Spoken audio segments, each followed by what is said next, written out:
Hi, welcome back guys. This is your friend, Cabbage Head Fanfics. Back with amazing fanfiction. This is the series of What If Deku Was a Blood Demon Vampire? Now before starting, please give this video a like and subscribe to the channel if you want more videos like this. Now let's get into the fanfic. It's a story we're all familiar with by this point. A boy, born into a world filled to the brim with superpowers with none of his own. Bullied and ignored by his peers and betters, all save for his mother, who did little to ease his lingering and incessant doubts that he could ever live his dream. Be that as it may, there he lay, flecks of his skin and hair smoldering, on the wood chips of the playground. The other children laughed at him, Bakugo especially, being the one who'd reduced him to such a state, rubbing salt in his already tender wounds, non-physical as most of them were. As they walked away, snickering amongst their 4-year-old selves, an utterance of his mockingly bequeathed moniker was issued, passed between them for the cheap laugh its mention usually produced. Deku, a shortening of the famous idiom Dekinabu, useless person. Perhaps there was some truth to the unfavorable label he possessed. In lending aid to the child of Bakugo's initial outburst, all he'd really succeeded in accomplishing was adding another injured child to the scenario. A bitter pill to swallow, for one so young as Izuku de Midoriya. He needn't have, perhaps, and so Deku did no such thing. Years went by, just one over a decade for those who count such things as relevant, and little had changed. He and his classmates at the various schools he'd attended had remained stuck, such as they always had, as youths often do, affixed to their convictions and driving forward with the unshakable bravado of their lack of years. So too had the child Deku, yearning to be a hero despite his handicap. Despite the bickering persistence of those around him, he clung to his dream. When a dream is all one has in total, save for their families, it is not a thing so lightly relinquished as some may wish, whether for their own desires or the well-being of the dreamer. Yet, for as familiar as we are with this tale, there exist many versions. Many branches along the pathway of one child's life. Born with a quirk, these cherished superpowers, left broken by foul deed of the aforementioned bully Bakugo, bitten by a spider only to inherit its miraculous gifts. Influential chance meetings denied he and those such meetings affected and some laughing at reality altogether. The fever dreams of those with only the most base and, as some would argue, pointless of wishes to be fulfilled, usually involving nights loudly spent with many a differing soul. Alternate realities. Like the pebble that begins an avalanche, subtle changes and variations in this path can lead to destinations not before spoken of or much less imagined. It has been said that something as small as the flutter of butterfly's wing can ultimately cause a typhoon halfway around the world. Chaos theory, a quote about the phenomenon known simply as the butterfly effect. So when may it be known, did the fabled flutter occur? Near the closing of his tenure at middle school. Their teacher had dared to ask a question most obvious. Who among his students wanted to go into the hero course of the various high schools soon to be attended? Not one student, even defenseless little Deku, had failed to raise their hand. As expected, jovially said he, "You all want to be heroes." An outburst of every student in the room brazenly displaying their quirks erupted midway through his first sentence. Yes, scolded he musingly, "you all have wonderful quirks, but you know it's against the rules to use them at school." "Sensei, don't lump me in with these losers," roared the ever-boisterous Bakugo, laughing mockingly at his fellow teenagers. "As if I have anything like their crappy quirks." "Get over yourself, Katsuki," screamed a very offended student. Bakugo merely held back in laughter. "Shut up. Extras should act like extras." As always, the teacher shook his head in bemusement, rather than apply any sort of DS-pin to the rowdy teen. "Ah yes," he started slowly, "Bakugo, you must be aiming for UA High School." Pandemonium ensued in the form clamoring, students exclaiming about the school's incredibly high standards and low acceptance rate. You had to be among the most promising students in the country with a powerful and versatile quirk to match. Academically, Deku was one such student. This was, however, his only boon, and only ticket in. "Ah," Bakugo bellowed, stomping on his desk after jumping upon it, The stupid chattering of extras. I aced the mock exam. I'm the only one here with the stuff for you. He struck a dynamic pose, palms flexing outstretched and fingers curling upward. I'll even surpass All Might and become the best hero out there. Oh, a timid voice said, you're also going for UA, aren't you, Midoriya? A declaration that left Bakugo in a state of furious shock and Deku hiding underneath his own scrawny arms. He'd never wished for an invisibility quirk before that moment. Compounding his embarrassment and fear was the turn of every head in the room toward him. The laughter that followed only served to intensify his humiliation at it all. Someone across the room shouted something about good grades not being enough to get anyone into UA. He spoke with a stutter. That's not necessarily true. Sure, there's no precedent, but… Come on, Deku. Following Bakugo's shouting was an explosion that sent Deku reeling to the floor and his desk clattering off in pieces. As Deku, that scrawny, trembling child with messy, green hair, scrambled backwards, Bakugo kept right on berating him. Forget the crappy quirks, he grinned maliciously, you're totally quirkless. He guffawed. And you think you can rub shoulders with me? As his back collided with the wall, Deku was shaking on the point of jittering. I wasn't saying I would compete with you, not at all. Pleaded he, voice cracking with nearly every syllable. I mean it. Bakugo scoffed. Deku lowered his head, staring timidly at the floor. It's just been my dream since I was little. And well, he gulped quite audibly. There's no harm in trying, muttered the quirkless teen, downtrodden as could be. Try? Bakugo's palms exploded as his voice rocketed in volume. Try at what? The entrance exam? Figures of other students loomed behind the explosive teenager, laughing at the display. You're taking the exam just to try? The other students cast shadows. Deku's fragile form, the entire room, enveloped in darkness, threatened to swallow him up. What? Demanded Bakugo. Can you even do? No answer was forthcoming. Gaze cast to the shadowed floor, Deku remained silent, beaten both in mind and body. It was difficult to produce an argument when he couldn't even protest such treatment. It took only a few minutes for order to be restored. Desks replaced, to their original positions or entirely, and things gathered up before the ringing of that last bell. Students nearby, as class closed for the final time, murmured amongst themselves about karaoke. While Deku had his eyes on his phone, scrolling through the local news, Bakugo had approached him yet again. As his fingers clung to the edges of his notebook, filled with drawings, diagrams and notes on various heroes and their quirks, the explosive one snatched it from him. As a gasp resembling protest squeaked past his lips, Bakugo growled. We ain't done here, Deku. He turned a scrutinizing eye to the notebook in his hand. What is this? He drawled. For my future? Really, Midoriya?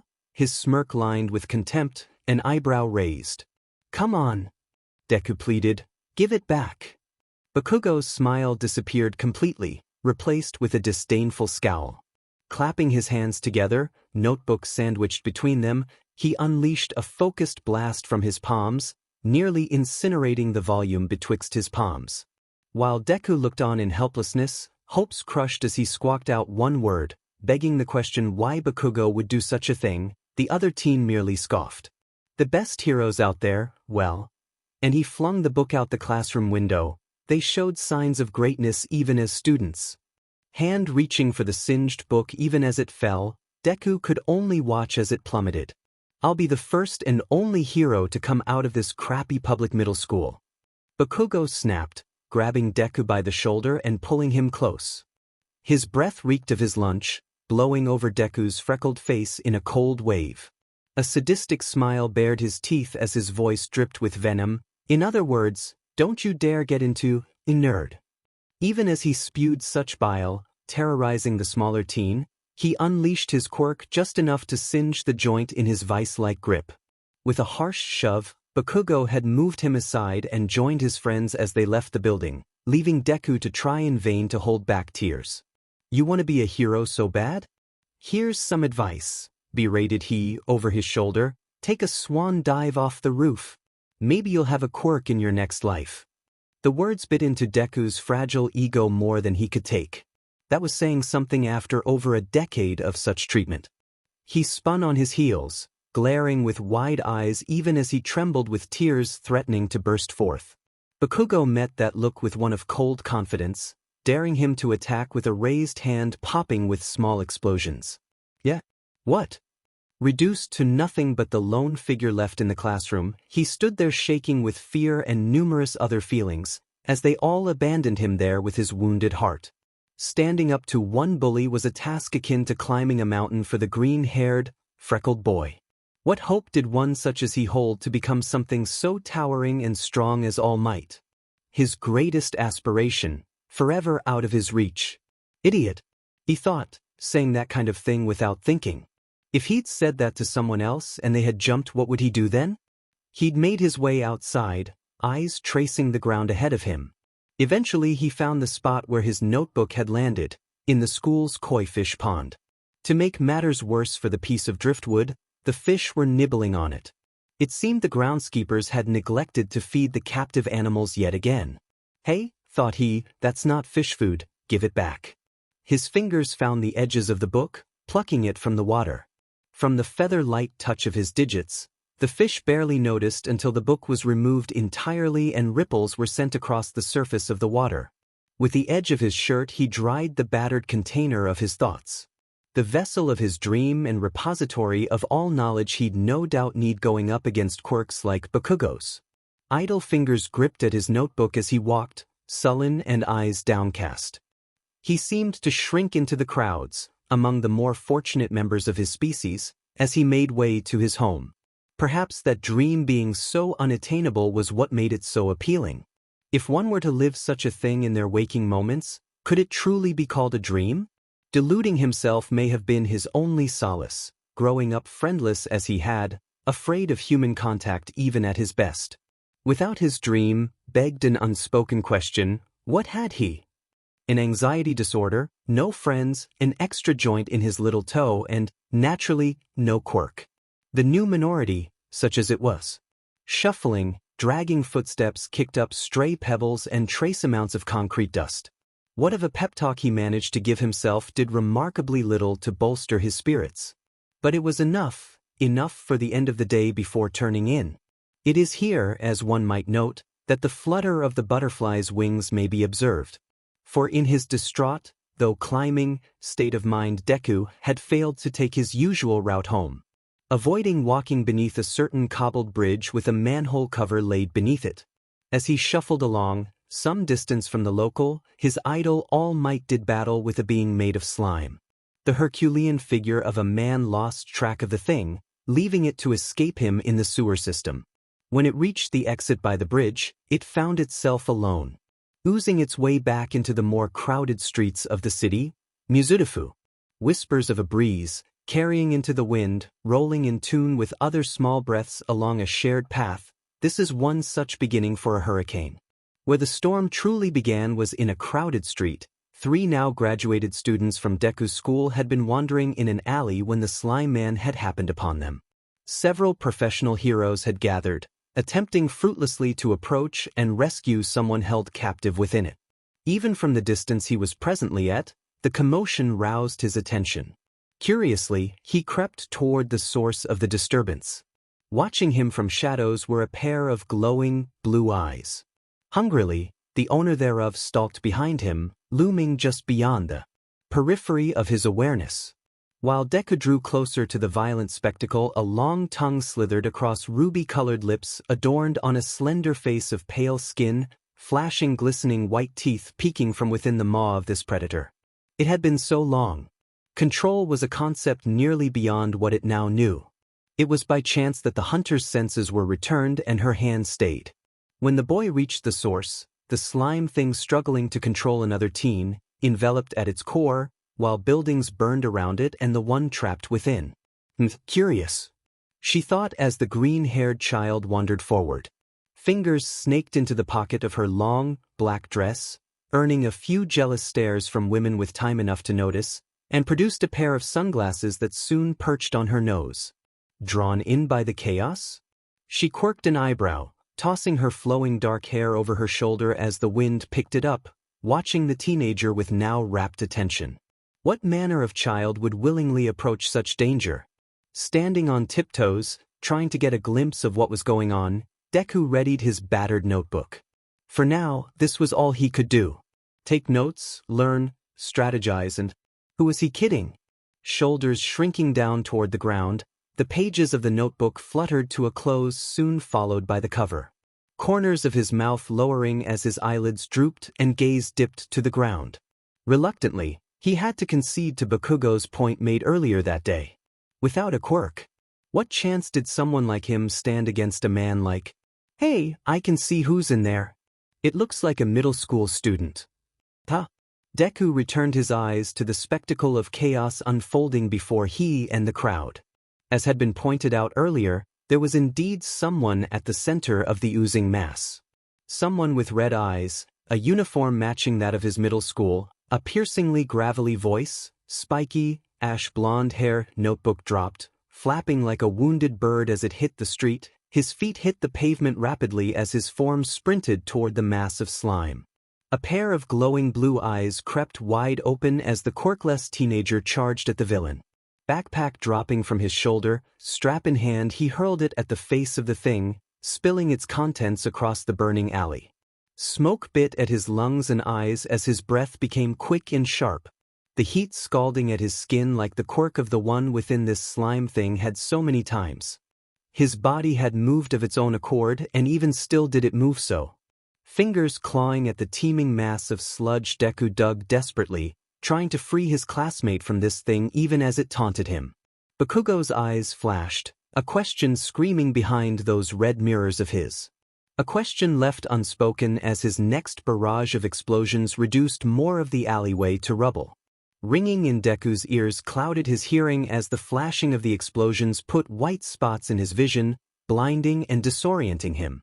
Whatever sort of commentary the slime monster made it went beyond his observation, as did the monster's next move. From the vantage point the predator had, her keen eyes saw much that the others failed to. The first round of explosions ignited much of what remained of the loose trash in the alley. Additionally, the green-haired one was knocked off balance. Footing of the evidently quirkless teen now unsure, the slime monster made its move. As the buildings burned and crumbled around them, it let loose a guttural snarl, forcing the captive child to raise his hand, in time with blasting of explosions. The predator's eyes went wide for a moment. The green-haired one had been flung into the air, soaring, leaving a trail of smoke in his wake as he flew far, far away. Murmuring of the crowd focused on much, but not that detail amidst the chaos. She was the only one who'd noticed. But again, the thought persisted as she strode, elegantly against the burning wind from the alley. Was he trying to die? Her gaze remained fixed on the boy's trajectory, though he was long out of sight. Surely there must have been some logic behind his. Something crumpled beneath her foot. Shifting her weight to her other leg, she removed her shoe from the object she'd trodden upon. A notebook? Gingerly, she lifted the soggy kindling with the tips of her thumb and index finger. For the future? What future? He just threw that all away. As it unfurled, her question was answered. Even as the other people in the crowd fled, wind billowing through their clothes, embers biting at their heels, she remained. That boy. It was an old pole, a heartstring she'd thought long atrophied, made all the more pronounced for the fact she knew that she was the only one who'd witnessed his fate. It's all right now. A wave of relief was so tangible in the air she tasted it on her breath. Because I am here. A battle cry that had soothed many a persistent fear to relent to calm. The battle cry of the world's greatest hero, All Might. Stand back, civilian. His booming voice urged, allow me to handle this cretin. With a single bound he'd put himself right next to the now terrified slime being. With a mighty roar, announcing the name of his attack as his fist sent a torrent of wind into his enemy, stripping the slime from the teenager it had swallowed up. She let a short exhalation escape her. This sort of bravado. She'd lost her taste for it so many years ago. Tasteless, flashy, showboating self-indulgence. So long as it got the job done, it didn't seem to matter how obnoxiously flamboyant someone was. All right there, youngster? All Might pulled the stunned blonde to his feet. The teen gawked, utterly unsure what to say while the hero laughed. As the fires were extinguished by a hero dressed almost like a firefighter, a few others tended to the crowd. Another exhalation, eyes drifting back to the sky, she found the path the boy had followed and made chase. Walking quickly, notebook still in hand, she ventured to where the other boy had been thrown to. Again! Izuku, I think you're responsible for tens of thousands of this video's views. While her son threatened to rattle his head free from his body in anticipation, Inko Midoriya hovered over him and the computer chair, setting up a certain video he loved to pieces. It's a little too scary for mommy to watch. As she backed away, making her way to the door, the 4-year-old Deku watched with rapt attention. It was an old clip. A big disaster from a while back had left a city block looking like Armageddon had taken place there. But in the aftermath, a certain hero made his debut. Newscasters spoke in tones that screamed of awe and wonder. In the wake of such catastrophe, one man had saved 100 people in under 10 minutes, carrying them to safety as a shepherd to the strays his flock. All the while a bright and determined smile had been engraved onto his imposing features. "Fear not," said the booming voice of the Herculean man. "Why, you ask?" "'Cause." Whether the dramatic pause was strictly necessary was a matter of debate, but there wasn't a hero alive who hadn't camera nerves on their debut. "I am here." Ever since the first time he'd seen this clip, it had been the child's dream to be just like him. Just like All Might.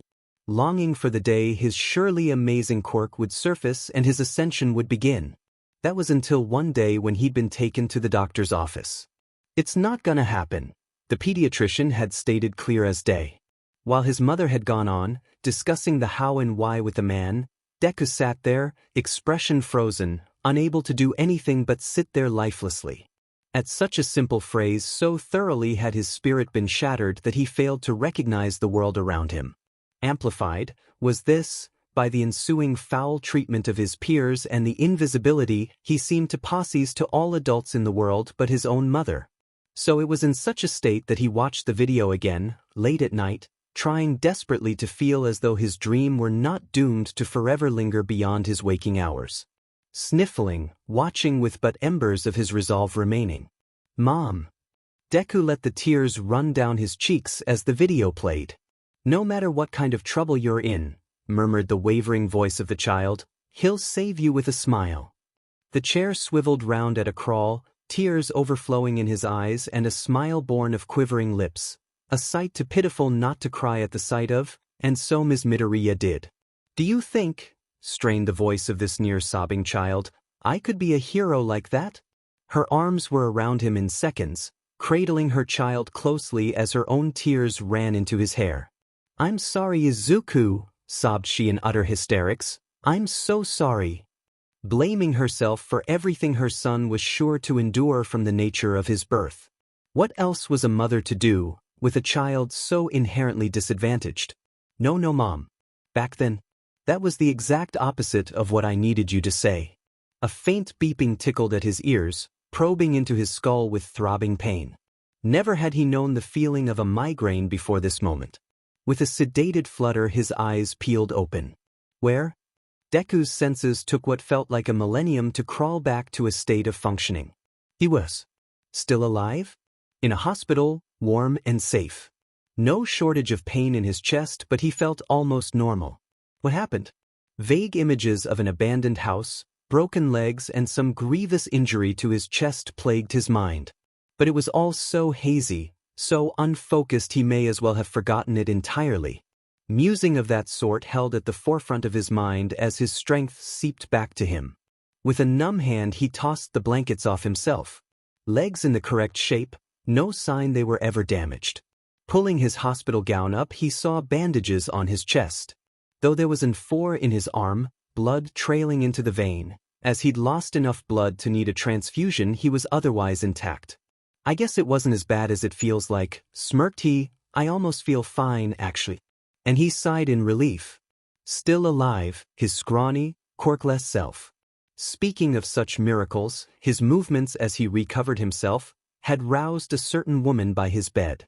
"Izuku," his mother cried, springing to his side, arms flung around his neck and shoulders. His shoulder was soon drenched with her tears as she sobbed against his neck and side of his head. "My baby," she sniffled, a hand trailing up to tangle itself in his hair. A task that required no effort whatsoever, rat's nest as it perpetually was. "Why did you run into danger like that?" she gently demanded, holding him by the shoulders at arm's length. "What were you thinking, child?" An answer seemed as though it ought to have been forthcoming, but none was produced. It hadn't truly been a decision on his part. "I wasn't," plainly said he, "when I started running." His fingers tightened at the hem of the blankets. It was like my feet had just taken over my body. I could not run in like that. What truly worried him, though, was another matter. What happened? How did I end up here? The answer to his question was issued by the doctor at the door, just entering in on the scene. "That last explosion sent you flying into a nearby house," said he. "You wound up with a chunk of wood in you," lightly jabbing the boy's side with the eraser of his pencil. "You're lucky it wasn't worse. By the time we found you, you'd nearly bled out. Hell, you've been unconscious for 3 days. 3 days? He blurted out. Nodded the doctor, "worrying your poor mom sick the whole while." At the mention of her, her hand squeezed his. "Next time your legs start running on their own, you make sure they take you someplace safe, all right?" After a numb, cursory nod, the doctor's voice seemed to disappear, echoing like stones in a cave as he discussed his outpatient treatment with his mother. Those memory fragments of what he'd seen before his eyes had been true after all. Perhaps the latter portion thereof had been a product of delirium due to his state of severe exsanguination. It had to have been. All the same, he was in much a better condition than he'd have expected. Appetite slow to return, it took some effort to down his lunch. Hospital food, forever the bane of taste buds. Staving off the nausea he felt from ingesting food so foul, he and his mother left the place of healing behind them. It was a short drive home, but felt longer after all that had happened just moments prior, from his perspective at least. It was much for a teenager to handle, as he'd been trying to, so alone, and that was speaking merely of the memories he'd been subjected to reliving.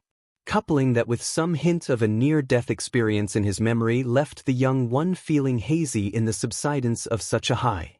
Car pulling into the driveway of their humble home, Deku and his mother were soon inside, attempting to relax as best they could after such a thing's occurrence. Dinner that night had come and gone without conversation, but with worried and apologetic looks shared between the family members present. Going to bed that night, after washing the dishes despite his mother's protests, he noted he didn't feel quite full. So he snacked on some loose fruit, brushed his teeth and turned in, saying goodnight to his mother. So it was with a clear imagination and quiet stomach that he ventured off into a deep and peaceful slumber. What dreams that came were of strange shapes, shifting about in cloaks of darkness and shimmering lights dazzling his imagination. Shapeless, amorphous and dancing with an elegance that entranced, it slowly came into focus. Though he knew not what or where this was, it dared to feel familiar. Architecture of makes long erased from the annals of history, trees old and bent with barren, black branches.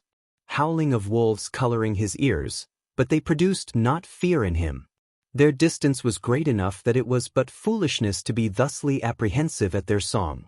So along he trod, alone on a winding road through this blackened wood. It comforted him, in some strange way. A night sky so visible and bright with stars it hardly seemed black at all.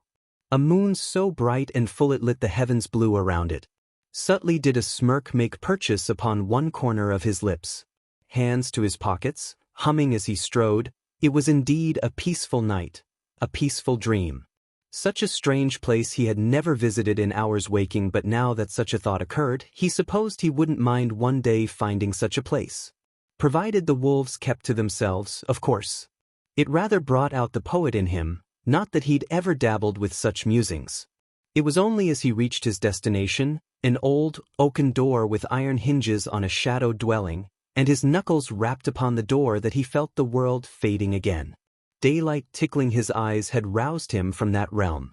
So with a yawn and stretch of his limbs and back did he swing his legs over yonder side of his bed and into some socks.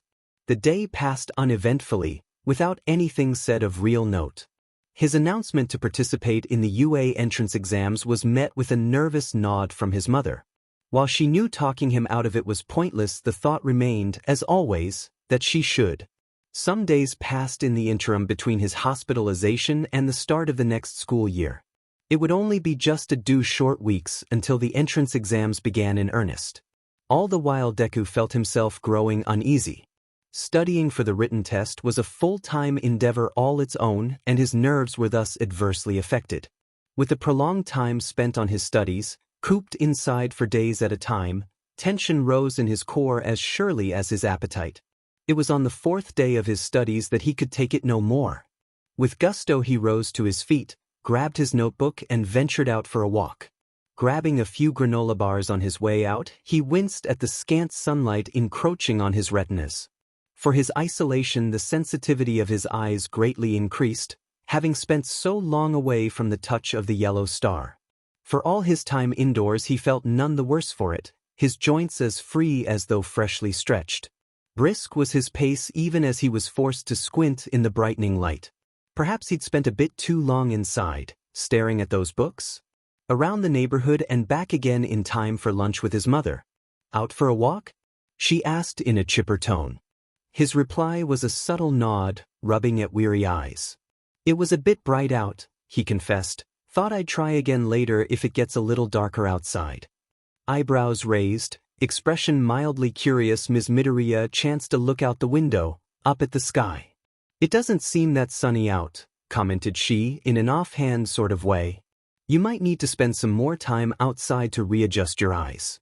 Again the teenager nodded, a fraction slower this time.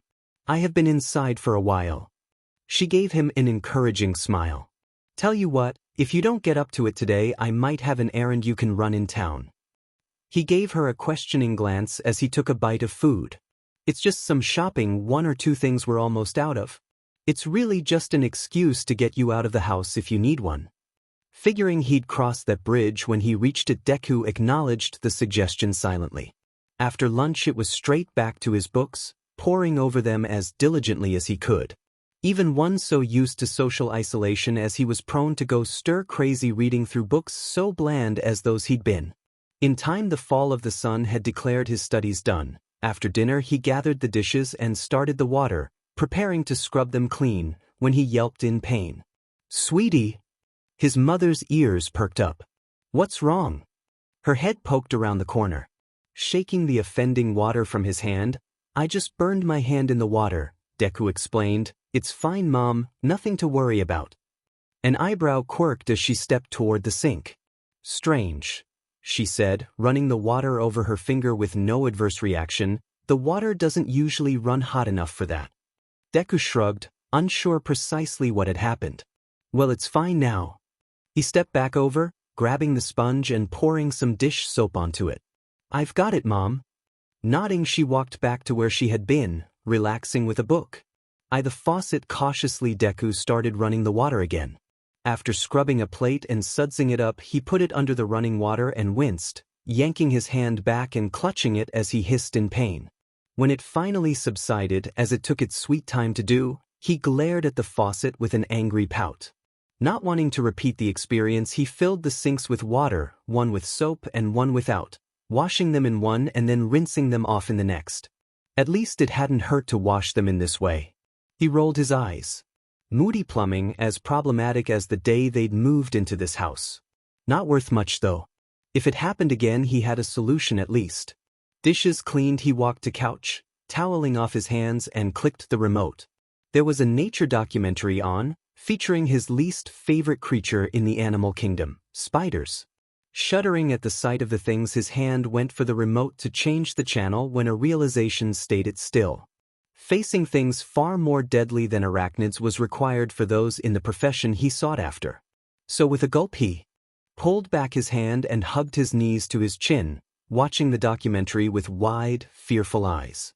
From the sticky, steel-strong, tensile webs they spun to their long, numerous legs and overcast midnight black eyes, there was nothing about them that didn't make him shudder. Worse than their appearance was the way they fed. Waiting for an unsuspecting creature, larger spiders could eat things as sizable as rats, to stumble into their web and then bear down on them, immobilizing them with a venomous bite only to then cocoon them, saving them to be drained dry at the arachnid's leisure. The venom of some spiders was so horrid it could liquefy the insides of small mammals. Thinking of such a creature sinking its teeth into his flesh made his skin crawl. A poorly phrased metaphor, as the thought made him shudder violently. That nature could produce a predator so venomous and unnerving as the spider made his stomach churn, going queasy. As soon as it was over, his hand darted for the remote and turned off the TV. It was with shaking hands that he brushed his teeth and clawed into his pajamas. It was only after reading one of his all-might comics that he was able to calm down enough for sleep. It was a fitful sleep, fraught with tossing and turning, his mind frantic with images of spiderwebs and their sinister makers antagonizing him as he slept. Drenched in a cold sweat and with a loudly beating heart, he awoke the following morn. Shaking as he pulled his socks over his feet and clothes over his limbs, he left his room for breakfast. Perhaps it was the mood his nightmares left him in, but he found himself nauseous when it was done. Carrying the dishes to the sink, he heard the voice of his mother. "Oh, Izuku," she chirped, "did you want to run that errand for me?" In his fear-addled state, the poor boy had all but forgotten about that. Sure. He attempted a smirk, but, like his nerves often dictated, it was hardly convincing. "What do you need me to get?"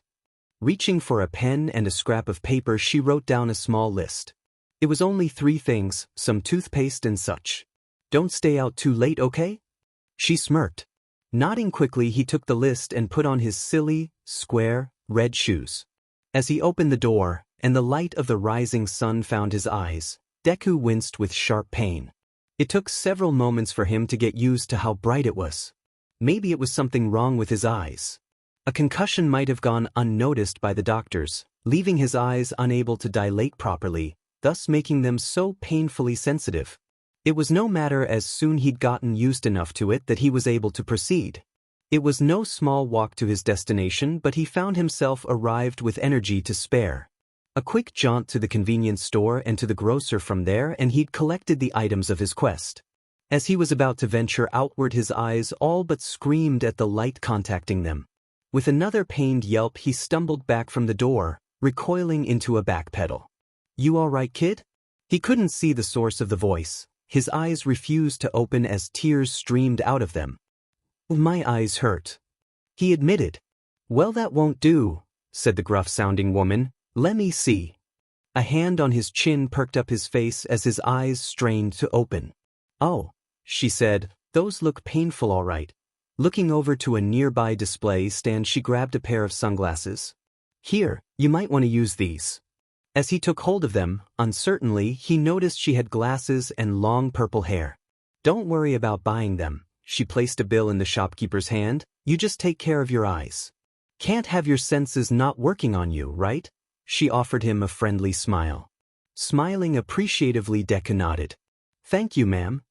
"Oh, don't you ma'am me." She batted that sentiment right out of the air. "I'm not that old."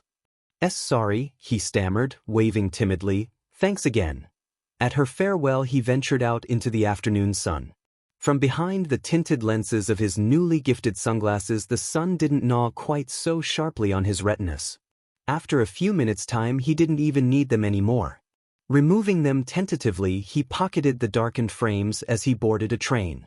Every so often he winced at the light, and made a mental note to stop by a free clinic if the problem persisted. Although if it was a concussion, chances were he could only ignore it for so much longer. Medical bills notwithstanding, even if he didn't have a vested interest in maintaining his health, his mother would go back into hysterics if his health took another dip like it had days ago. He sighed, head slumping back against his seat while he frowned. The price you pay for reckless behavior, but if he had his way, maybe he'd best see the doctor now. If he was that seriously injured, it was best to just deal with it now. As soon as the train stopped, he exited and found his way to a familiar place. From there he extrapolated where to go to find the nearest clinic. After seating himself in the lobby, he tried his best not to feel awkward around so many strangers. A task that became more difficult when his stomach started growling. "I know your pain, man," said a rather scruffy man with graying hair, earning a very curious look from the teenager. "If going hungry was a sport." The old man let his voice trail off with a laugh, the unspoken words becoming obvious as his stomach started protesting too. Adjusting his ratty clothes' scattered flecks of moldy fabric to the wind, the elder's laugh turned to a raspy cough. Feeling somewhat over his karmic limit for the sunglasses, Deku fished some spare pocket money from his own clothes along with the granola bars he had and offered the goods to the man. At the sight of the offering, the dusty old man's eyes flashed with gratitude. "Mighty kind of you, man." He accepted the gift carefully. "Thanks." Deku just nodded with a smirk. Better the old man have it than him. He had more than enough to tide him over waiting at home, something Deku suspected this guy hadn't known the comfort of in some time. It was just then that the old man was summoned to meet with a doctor. Giving Deku a final appreciative smile, he walked unsteadily to whoever would be helping him, and Deku's stomach growled again. Curious that it was so vocal, he'd had a decent breakfast. Assuming it to be another growth spurt, he stood up and walked to the nearby vending machine. Not much aside from junk food. Trail mix would have to do. Punching in the code he stopped moments before. Entering the final key. Another item had caught his attention. Jerky. At the sight of it his stomach growled. Confused at the odd craving as he'd never cared much for the stuff, he decided to embrace it. The bag was empty before he reached his seat, his appetite only slightly appeased. Before a chance to mull this over could be taken, he'd been summoned by the doctor. Problem dictated, questions answered, he was subjected to numerous tests, all indicating he had not only no concussion but perfect vision. The best the doctor could offer was that his eyes were simply becoming more sensitive to light as he got older. After being subjected to increasingly brighter lights, he was given a prescription for sunglasses. Unusual as there had been no precedent in his family history for anyone needing such a thing. Not quite sure what to make of this, he resolved just to use them whenever his eyes hurt. Laughter was not far off from the thought so. Just what everyone else does then. Bag of items in hand he ventured home, only just making it aboard the next train heading for his neighborhood. Sitting in a secluded spot he rubbed at his stomach, for the chorus of growls it insisted on producing was beginning to become quite painful. Must be some growth spurt, mused the teenager as his brow furrowed with the growing discomfort. Finally, some guy on the train got sick of listening to his stomach growl and handed him a sandwich. "Take it," said the stranger, "you need it more than me." I'm almost home," insisted he, even while the growling persisted. "Come on, listen to that. You can hear it halfway across the compartment." Deku opened his mouth to deny the offer once again, but his stomach gurgled at a volume he'd never heard it reach prior. With a blush he nodded and meekly accepted. "Thank you." The stranger nodded. "Just make sure you're eating right." As the train pulled to a stop, the stranger left. Mere seconds later, the sandwich had vanished down Deku's throat. What was going on with him? It was like swallowing spongy dust for all it did to alleviate his hunger. Gulping back some nasty acid reflux, he felt as though he might be sick. It was just an egg salad sandwich, for crying out loud. Store-bought if the wrapper was to be believed. In fact, it was in perfect order, not expired, even labeled as having been prepared earlier that day. Nothing suspicious about it save for his innards' reaction to it. Ceasing this train of thought was the stop of the literal train. A flicker of the lights, the sound of a mechanism breaking and sparking, and the machine had crawled to a halt. An apology from the conductor was issued over the intercom as passengers began to groan and shuffle toward the door. Deku could be counted among those who'd made such protests, as his journey home had just lengthened by an hour. Phone from his pocket and thumbs dancing on the screen to inform his mother of his impending lateness was met with no reply. Of course, she'd only ask for him to run errands when she had a late night at the office. Exhaling through a corner of his lips, blew hair away from that same corner of his forehead. If nothing else, this extended voyage afforded him time to ponder, and now that he did, some things occurred. First and foremost was that, even at his worst, growth spurts had never left him so ravenous. Hell, even Bakugo, for all his TSN, hadn't complained of hunger this severe. More suspicious than this was the realization that he hadn't felt quite right since leaving the hospital. Nothing he ate seemed to quite satiate his only growing hunger. The sudden onset of his eyes' extreme sensitivity to light was also something quite concerning. Try for the life of himself though he did, there was no answer he could conjure. Far too famished to think, supposed his slowing mind. Gripping his gut, his other hand trailed to the side and caught the wall, supporting his unsteady weight. Audibly swallowing back more acid reflux, he groaned and winced. Hands clutching, one at his stomach through his clothes, the other. A loud cracking sound erupted from his left. Loose sandy dust glided across the sides of his fingers.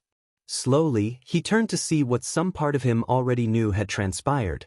His hand, his scrawny fingers, had crushed their way through the brick wall he'd been leaning against. Startled by this discovery, he recoiled, gawking wide-eyed at what he'd involuntarily done. "Hey!" shouted someone across the street. "Easy on the architecture, kid. It's illegal to use your quirk like that." After some thought they added, "It's also vandalism or arson. One of those." Before walking on their way.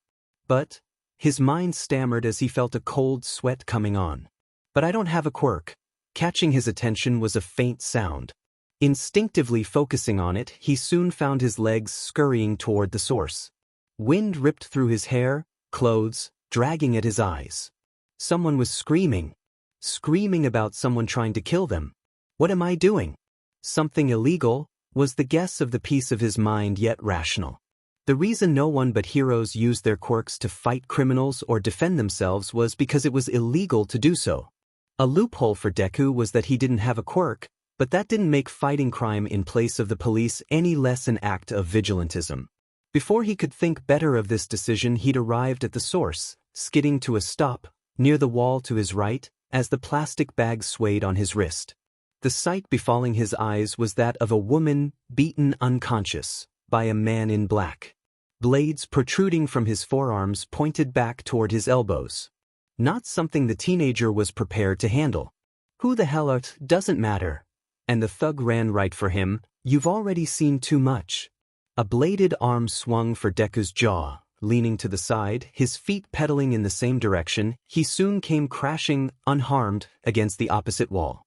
His eyes went wide at one realization. He just lounged 20 feet to the side. "What the hell?" demanded the delinquent man, something Deku very much wanted to do for an answer himself. "Quit screwing around and die." At his second charge, Deku hadn't reacted fast enough to leap to the side, too caught up in his own thoughts, so he was forced to duck. As the thug's arms arced over his head, blades scraping the wall, Deku lurched a hand forward toward the man's gut, something he only narrowly avoided. "You're fast," said he, kneeing the teenager's nose and cracking the back of his skull against the wall, "but not fast enough." Rolling deftly to the side, Deku avoided being rend open by the blades on the man's arm. Managing to get back to his feet, he lounged to a standing position just in time to dodge another attempt to lacerate his flesh. The last swing left the thug off balance, and Deku took his chance. Swinging again, his knuckles caught on the man's sleeve and threw off the teenager's balance entirely. As the two of them spun around in a comically circular motion, the thug was flung aside as the teenager's fist crashed into a steel dumpster. A more shocking sight he could not have imagined as, with the strength of his swing alone, he'd smashed the metal to pieces. Large hunks of metal scattered across the ground, clanging loudly in a cacophony that sounded like someone knocked over a shelf of gongs. "W dash," he stammered, eyes wide in horrified awe. "W the hell?" His voice barely a murmur, shaking with fear. He could only marvel at the feat of his newfound power. Somewhere off to his left he heard a groan. The thug was straining to regain consciousness. Deku was about to go and check on the unconscious woman when a scent enraptured his attention. A smell so sweet, so utterly delicious it may as well have been cooked in heaven. Ravenously, with barely a grasp on his own mind, he spun toward the source of it. Blinking, sentience somewhat returned, he took a cautiously inquisitive step forward. Looking him over, there was no obvious stain on him or bulge in his pockets denoting the presence of food. So what was that? And then he'd noticed. Flowing freely from the side of the man's neck was a cherry red fluid that captured his attention so thoroughly it seemed to radiate crimson light. Like a man-possessed, Deku stepped forward. Hands on the man's shoulders, he wrenched his throat to his mouth. Growing from his canines were a pair of long, sharp, glistening white fangs as he bit down into the wound and drank. It was then, as the most delicious thing he'd ever tasted ran down his throat, that it all came flooding back. What had happened that put him in the hospital? Discerning in which direction up currently lay couldn't have been a task more demanding. A shaky breath kicked up what dust his landing hadn't. His tongue tasted of iron, mouth warm and sticky. Chest throbbing in sharp pangs as he felt his ribs were soaked in what must have been in his mouth. Eyes peeling open, he saw little but darkness. Old wooden floors and walls, furniture laden with dust and sagging inward. A spectacle of decrepitude, someone's home left to rot. Like lifting stone, his emerald eyes strained, shifted to behold where he'd come from. The wall, torn asunder by his body, was a jagged mess. Splintered wood, adorned with tattered strips of bloody cloth, a hole torn large enough for 3 of him to leap through.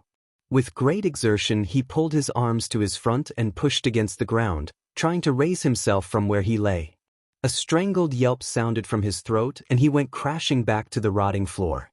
Fingers clutching for his ribs, the objects of his pained outburst, he found something where it shouldn't have been. Wide with horror, he dared to shift his eyes toward the source of his agony. A chunk of a wooden plank that had pierced his flesh, bone and the lung behind it all. Worse than that was the state of his legs.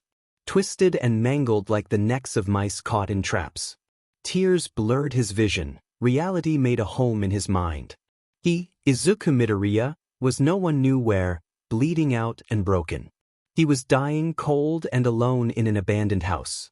Gurgling in his throat, blood spattering the floor in front of his face, replaced all sounds of crying. It was only after his lungs and throat had cleared that he was able to vocalize at all. He was frustrated, bereaved and filled to the brim with horror. Tears splattered the floor, mixing with the blood that pooled out to meet them. Fingers and toes going cold, the icy sensation of death spread up his limbs as he went pale and weak. Breath reduced to nothing, voice too beneath the state of whimpers, he begged silently for a savior, a second chance, and promised that no matter the form he would take it. By some twist of fate, or the hand of a god he'd never dared to believe in, he heard footsteps coming up the rickety stairs. His voice rasped, help. Sneaking into view was a pair of shoes, caped by a flowing silk dress darker than any black. Grace was in the footsteps, the kind that seemed to be of another world. Whoever she was, she'd stopped at the sight of him. Please, he managed. Don't. Wanna die. Not like this. 2 final footsteps and she knelt beside him. Palms on his side and shoulder, she pushed him onto his back. Child. Her voice was like cold velvet. What is your name? As the fear of the inevitable settled in, fresh tears trailed down his face. Izuku, he squawked. Midoriya? Her ruby-colored lips shifted to a sad smile. You want to be a hero when you grow up, even though you don't have a quirk, don't you? He only had enough strength left for the ghost of a nod. Her hand cupped his cheek, holding his gaze affixed to her eyes, hidden behind her sunglasses, was somehow colder than him. I can promise you this, she said soothingly, you will have your chance to be a hero. His heart fluttered. Her other hand reached for the sunglasses perched on her nose and removed them, revealing eyes that glowed like sapphires in moonlight. With powers only very few remained to claim, peeking from behind her lips. Glimmering white fangs. But it comes with a price.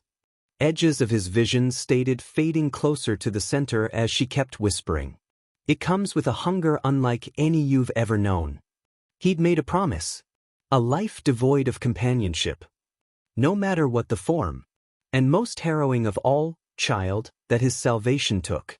You're going to die. He would take it. But it won't be the end. Her gaze was soft, contrary to everything his instincts screamed she was in that moment, as she peered into his eyes. Do you accept my gift? With the barest remnants of his strength, Deku nodded and she smiled. Close your eyes, little Midoriya. He did as was commanded of him, his body raised from its place on the floor, lips then teeth on his neck, a sharp pain as her fangs sank into his flesh and she began to drink. As the last of the sensation left his body, he felt her press a wrist to his lips. A warm fluid spilled into his mouth, the flavor so sweet it bordered on ambrosial, and down his throat. With that final kiss of warmth, gracing his fading form, he felt the world vanish and time disappeared entirely. His end had come. Izuku Midoriya had died. But he hadn't stayed that way. Teeth still digging deep into the thug's throat, eyes wide with horror, Deku employed every fiber of his self-control to release him. But he was still hungry. Trembling, eyes threatening to run with tears, he whimpered as though he might cry even as he involuntarily drank. After a few agonizing seconds longer, he wrenched himself away, crying out in horrified disgust. Spitting the liquid from his mouth, dragging fingers across his tongue, he tried to erase the evidence of his sin from his mouth. The way his throat gulped at the remainder of it made him giggle. Inhaling and exhaling simultaneously, his muscles strained and shook as he fell to his knees. Hands clutching at the cold pavement, he tried his best to vomit and found he could not. His face scrunched up in a sorrowful grimace as he did, he stated to silently cry. "You want to be a hero so bad?"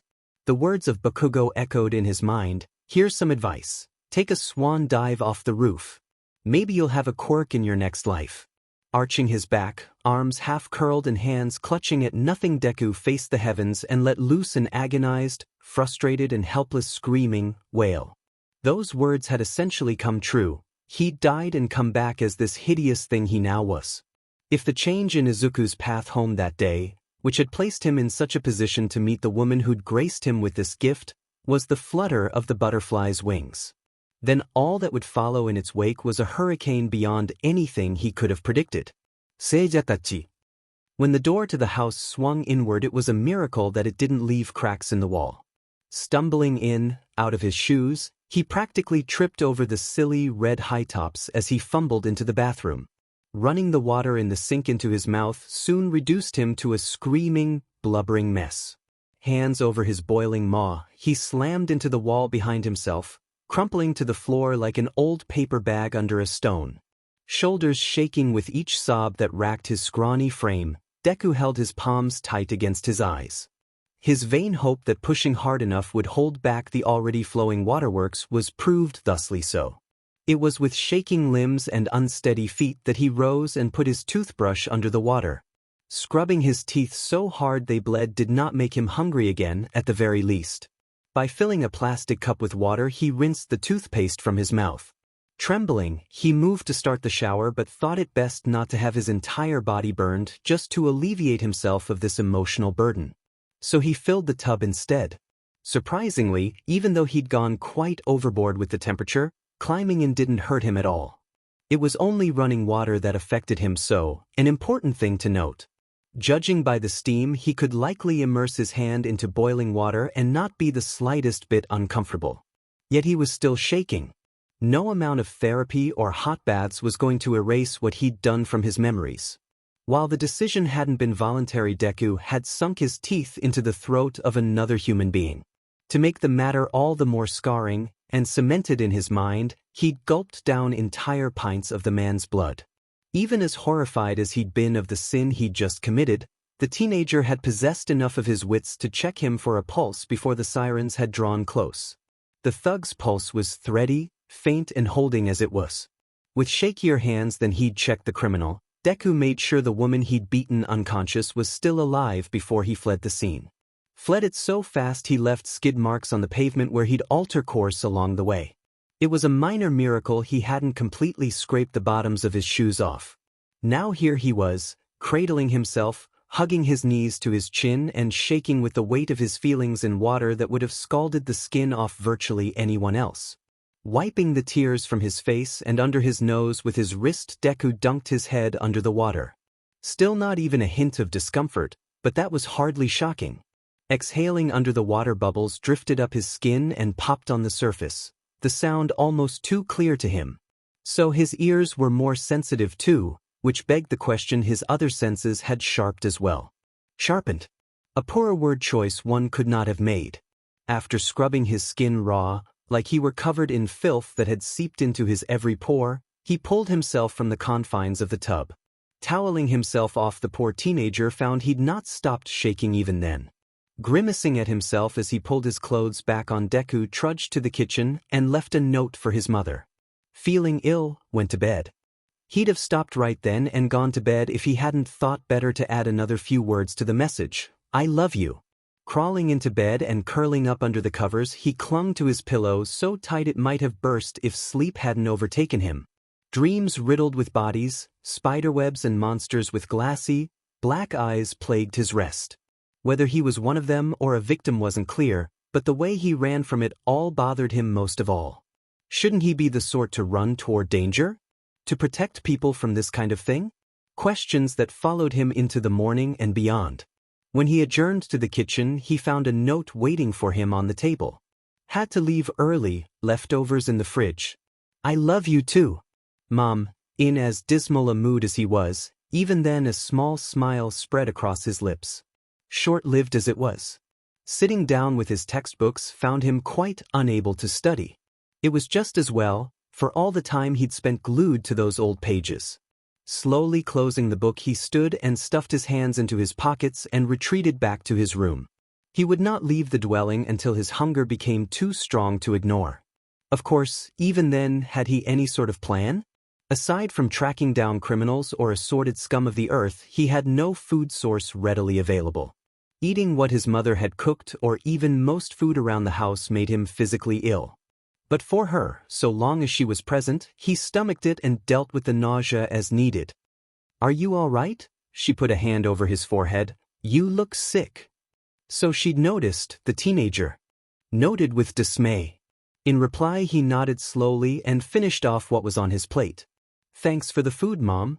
Before he set out to wash the dishes again with shaky limbs, cold sweat and powerful nausea churning in the pit of his belly. After he'd drained the sinks, he walked, with forced calm, to the restroom to vomit. Sputtering the remnants of his dinner from his mouth, he brushed his teeth and crawled into bed. Dreams of powerful urges, stalking dark corners of the world and pouncing on unwitting victims with vicious glee. What scared him most was the thrill of the hunt, relishing the fear of those he'd preyed upon and the sheer satisfaction of feeding an all too vocal hunger. He hadn't the will to push aside these feelings upon waking. For an entire week this persisted before he almost thought he was going to go for his mother's throat. She'd passed him on the way from her room to the living room, moments after they'd woken, when it struck him. The blood craze that hounded his rest stole his faculties from him, and he bared his teeth, preparing to lounge. Snapping his control back to him was a single thought. That's Mom, you idiot. And he flung himself headlong into the floor. Had it been made of something less sturdy than concrete, he might have sundered it with his now formidable strength. Izu!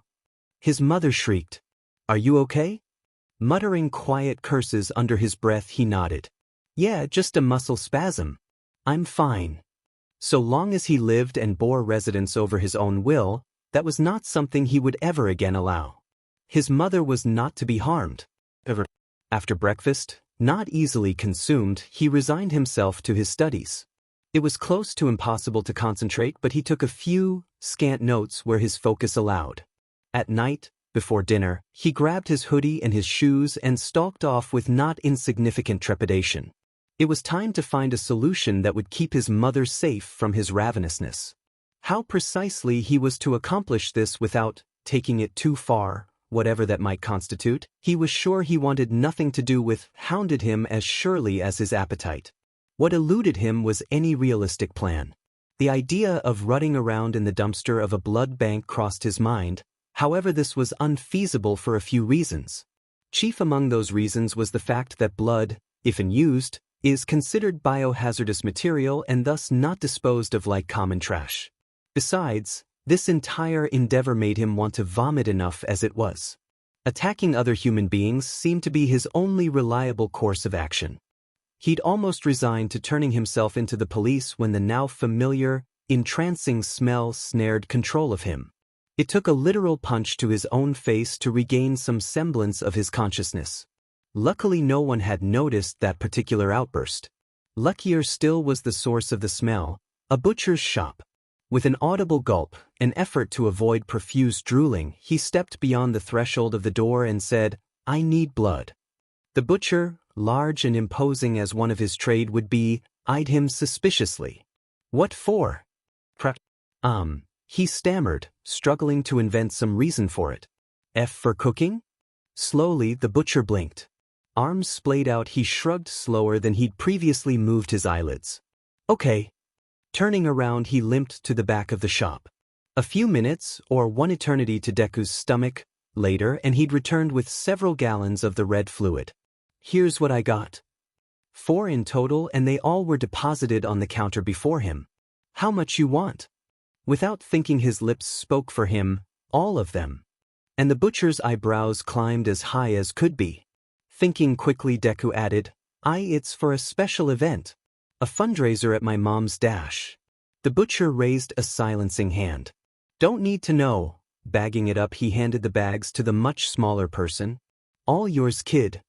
Deku blinked, terribly confused. What? Again, the carver of meat shrugged. It's just something I have to dispose of otherwise. Just take it and go. I don't need to know what you're doing with it next time. Another very audible gulp. And next time? Yeah, remarked he, patience wearing thin. You and that lady who swings by every so often. She cleans out my supply of the stuff about once a week, he said, wiping the counter with an old, ratty rag. Only this week she left that much behind. She did. Images of the woman who'd cursed him so flashed in his mind at the mere suggestion of her existence. He hadn't presumed her to be non-existent, but also hadn't pondered her whereabouts or what her doings might have been since that night. Unwittingly, he may have well allowed a menace to walk the streets of the city. Yup, he motioned to the door, go ask her about it if you want. Now, I'm closing shop. Get lost. Deku nodded. Thank you. The butcher rolled his eyes and waved, reaching for a bottle of some very potent-looking alcohol. It was assuredly certain that he had some inkling as to what he truly wanted with the blood. But that seemed not to be of any concern. The lady, for he had no words more fitting to describe her, had been a regular for seemingly some time, and he'd regarded her almost fondly. Or so the teenager thought, reading the large man's face. Lacking experience in reading one's more base desires left him neglecting that as a possible reading. Ducking around the corner, the young man opened one of the gallon containers and took a hearty, he did his best not to GG at that choice of words, swig of the cold, red fluid. Nowhere near as filling as the thug's blood. Perhaps due to the temperature? Maybe it was the source.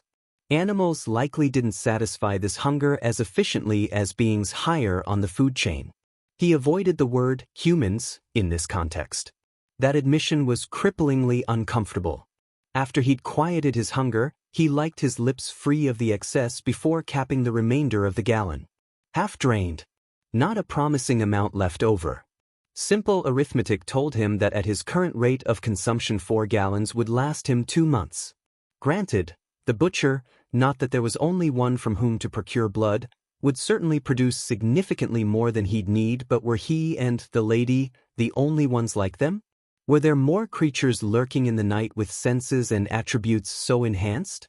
Worse yet, what if the blood of animals was only so effective now? It could very well fail to satiate his hunger the more of it he consumed.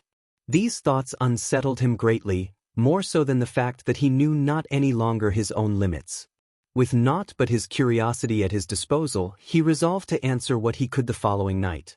His mother, once again working late, gave him the exact opportunity required for this assessment.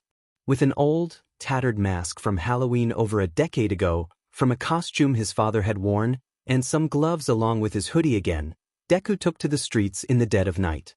Finding a near-empty neighborhood, he donned the mask and gloves. Stretching his legs, loosening up a touch, he took a deep breath.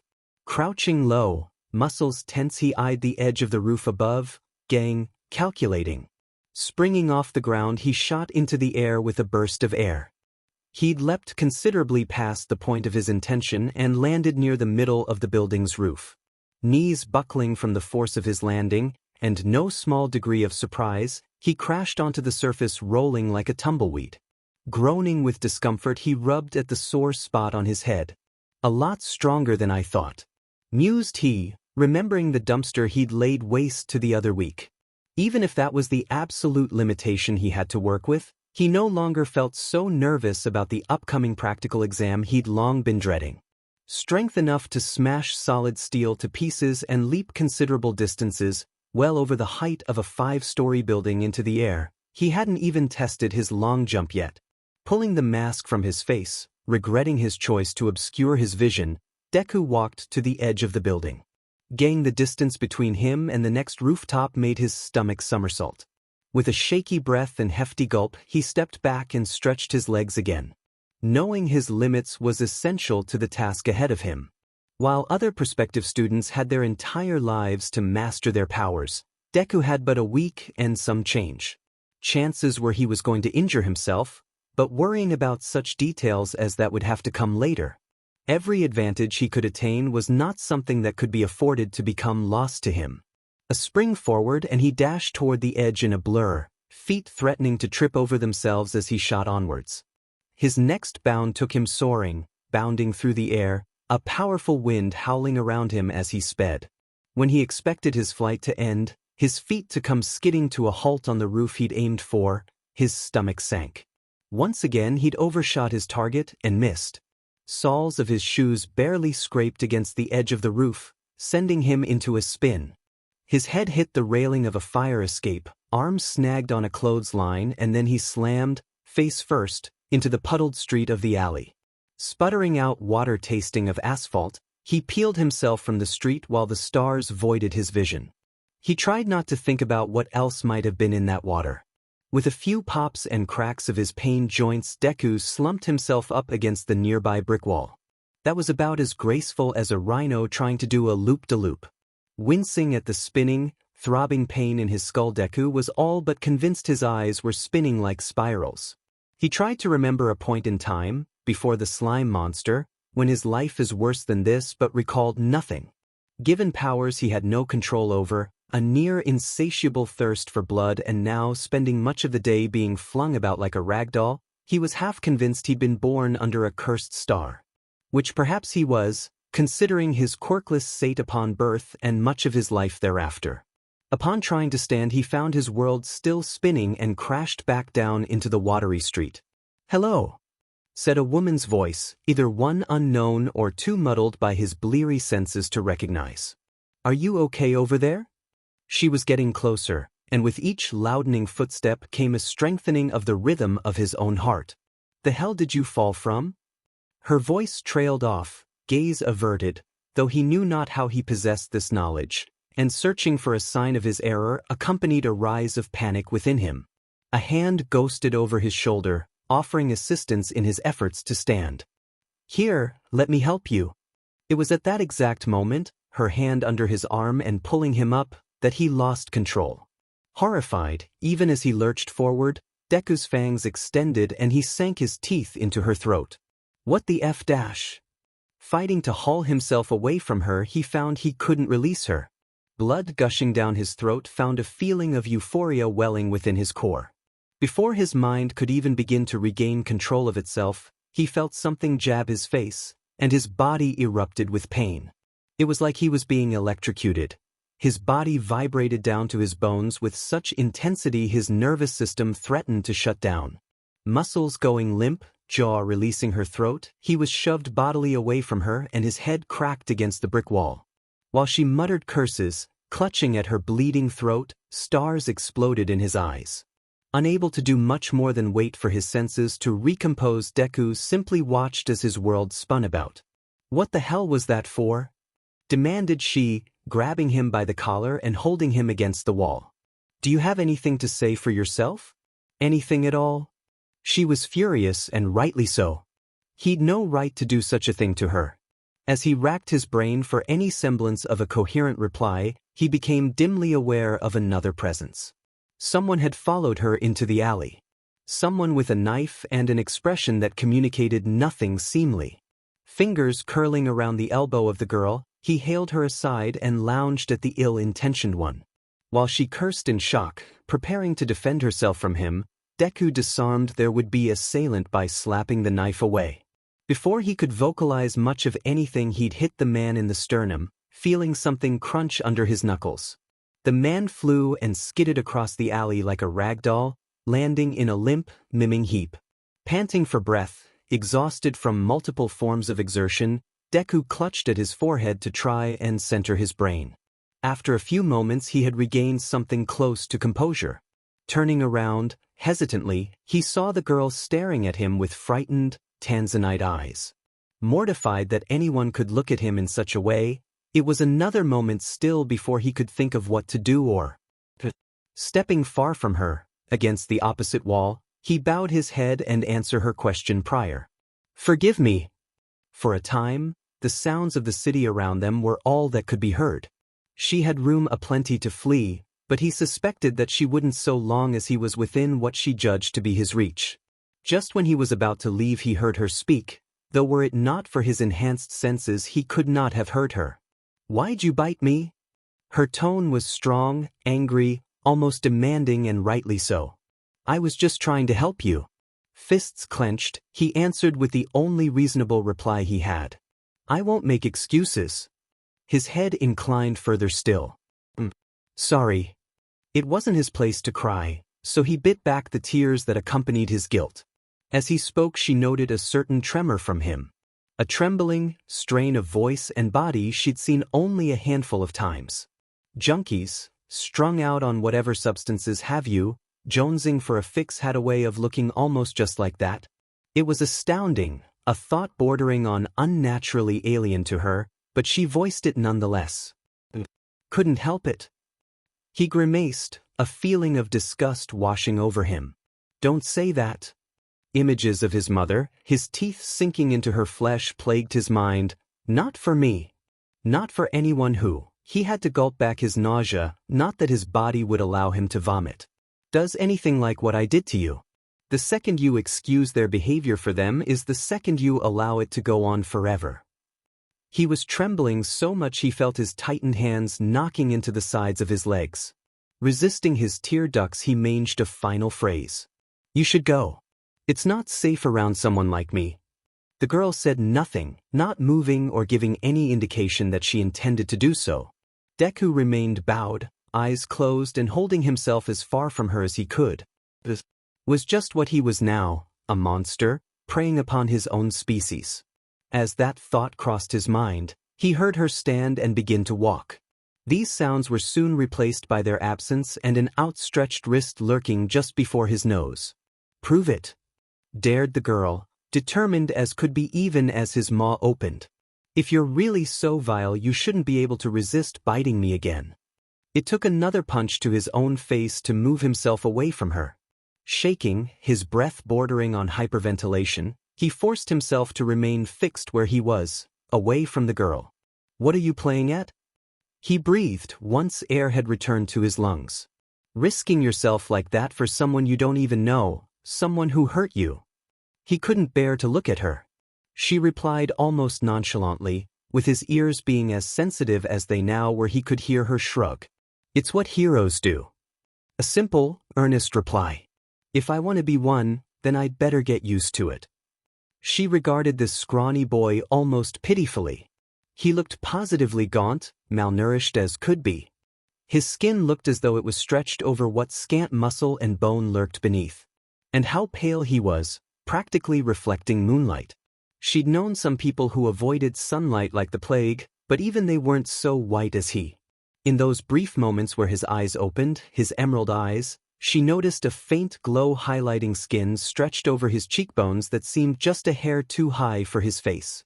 As he grimaced, the exertion from resisting his craving, a pair of slender, glistening white fangs peeked from behind his lips. If this wasn't an addict she was looking at, she questioned her knowledge. "Besides," she offered, tone a touch softer, "with all that fuss to resist what your body is screaming for, you clearly can't be so bad as you say." Another sharp grimace, a look of anguished disgust maligned his features as he looked at her helplessly. "Are you okay?" From his lowered vantage point, the girl's form was almost everything he could see. Her slender toned build hinted at a life of athleticism. She had a modest bust. It seemed an insult to her that he had to all but pry his eyes away from her chest, that complemented her frame nicely. Her face was rounded but angular, A sharp jawline and matching, narrow chin complemented her almost triangular eyes. Though, perhaps most distractingly, were her earlobes and hair.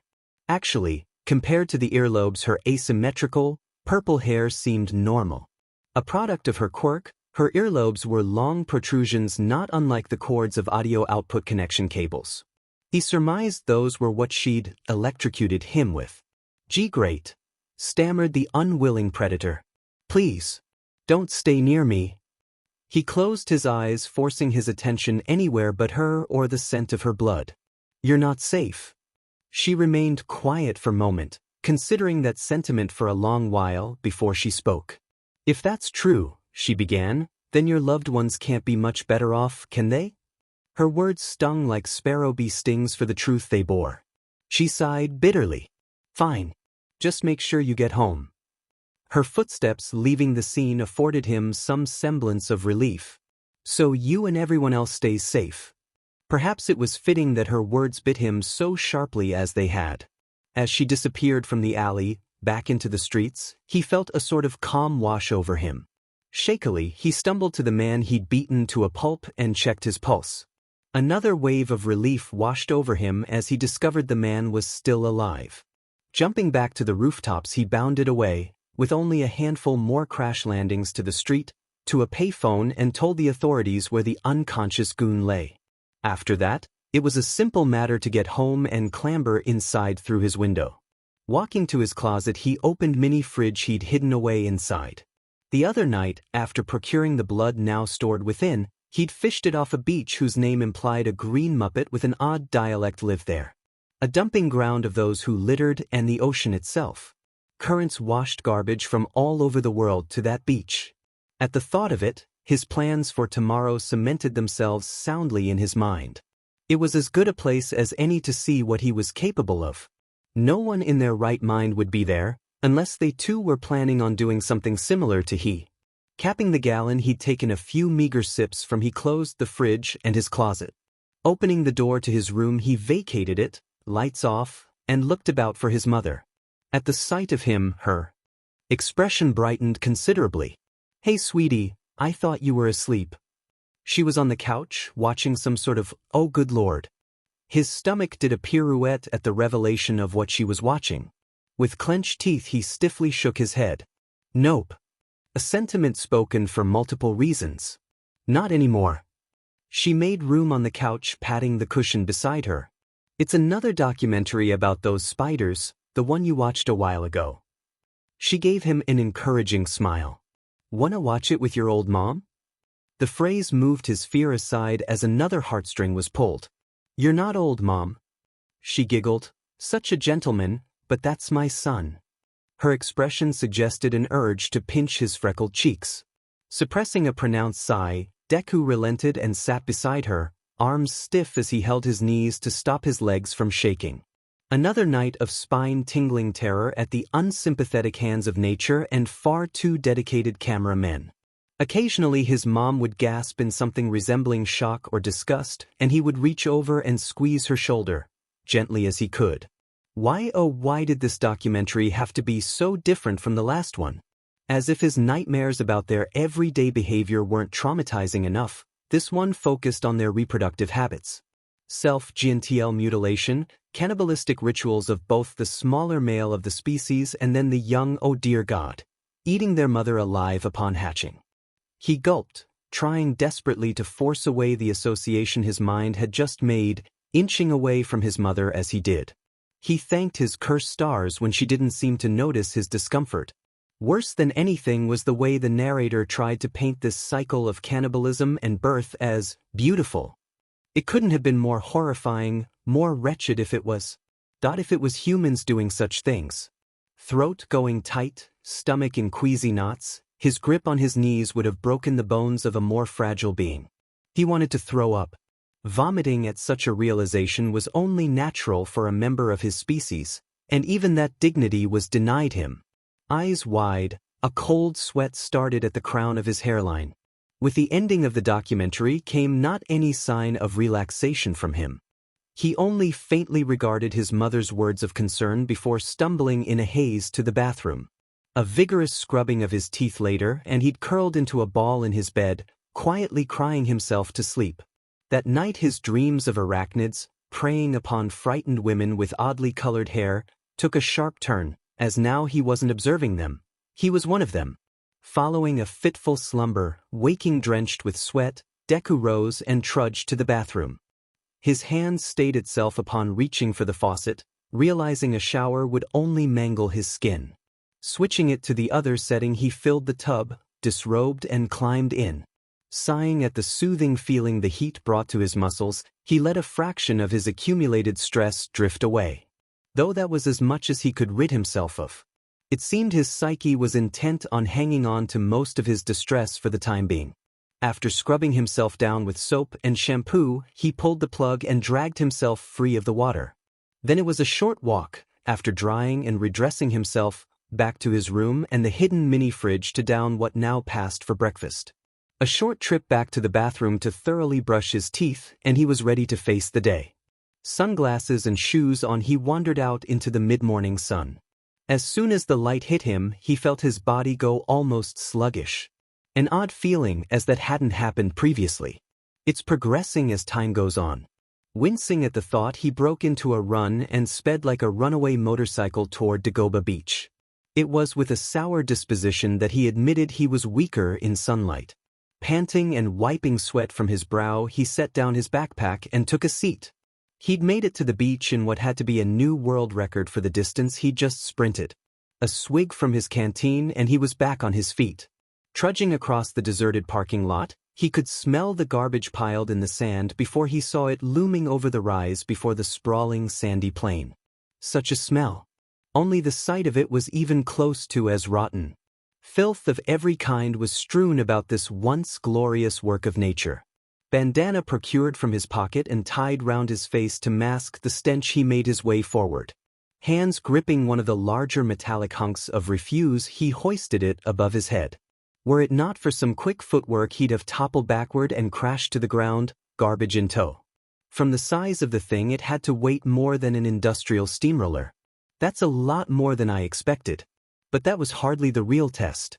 Straining, lowering himself to the ground, he coiled his muscles. With a surging roar of his cracking, adolescent voice, he threw the rubble. His eyes widened at the sight of how far he'd managed to throw it, 15 feet. Quite the distance for something so hefty.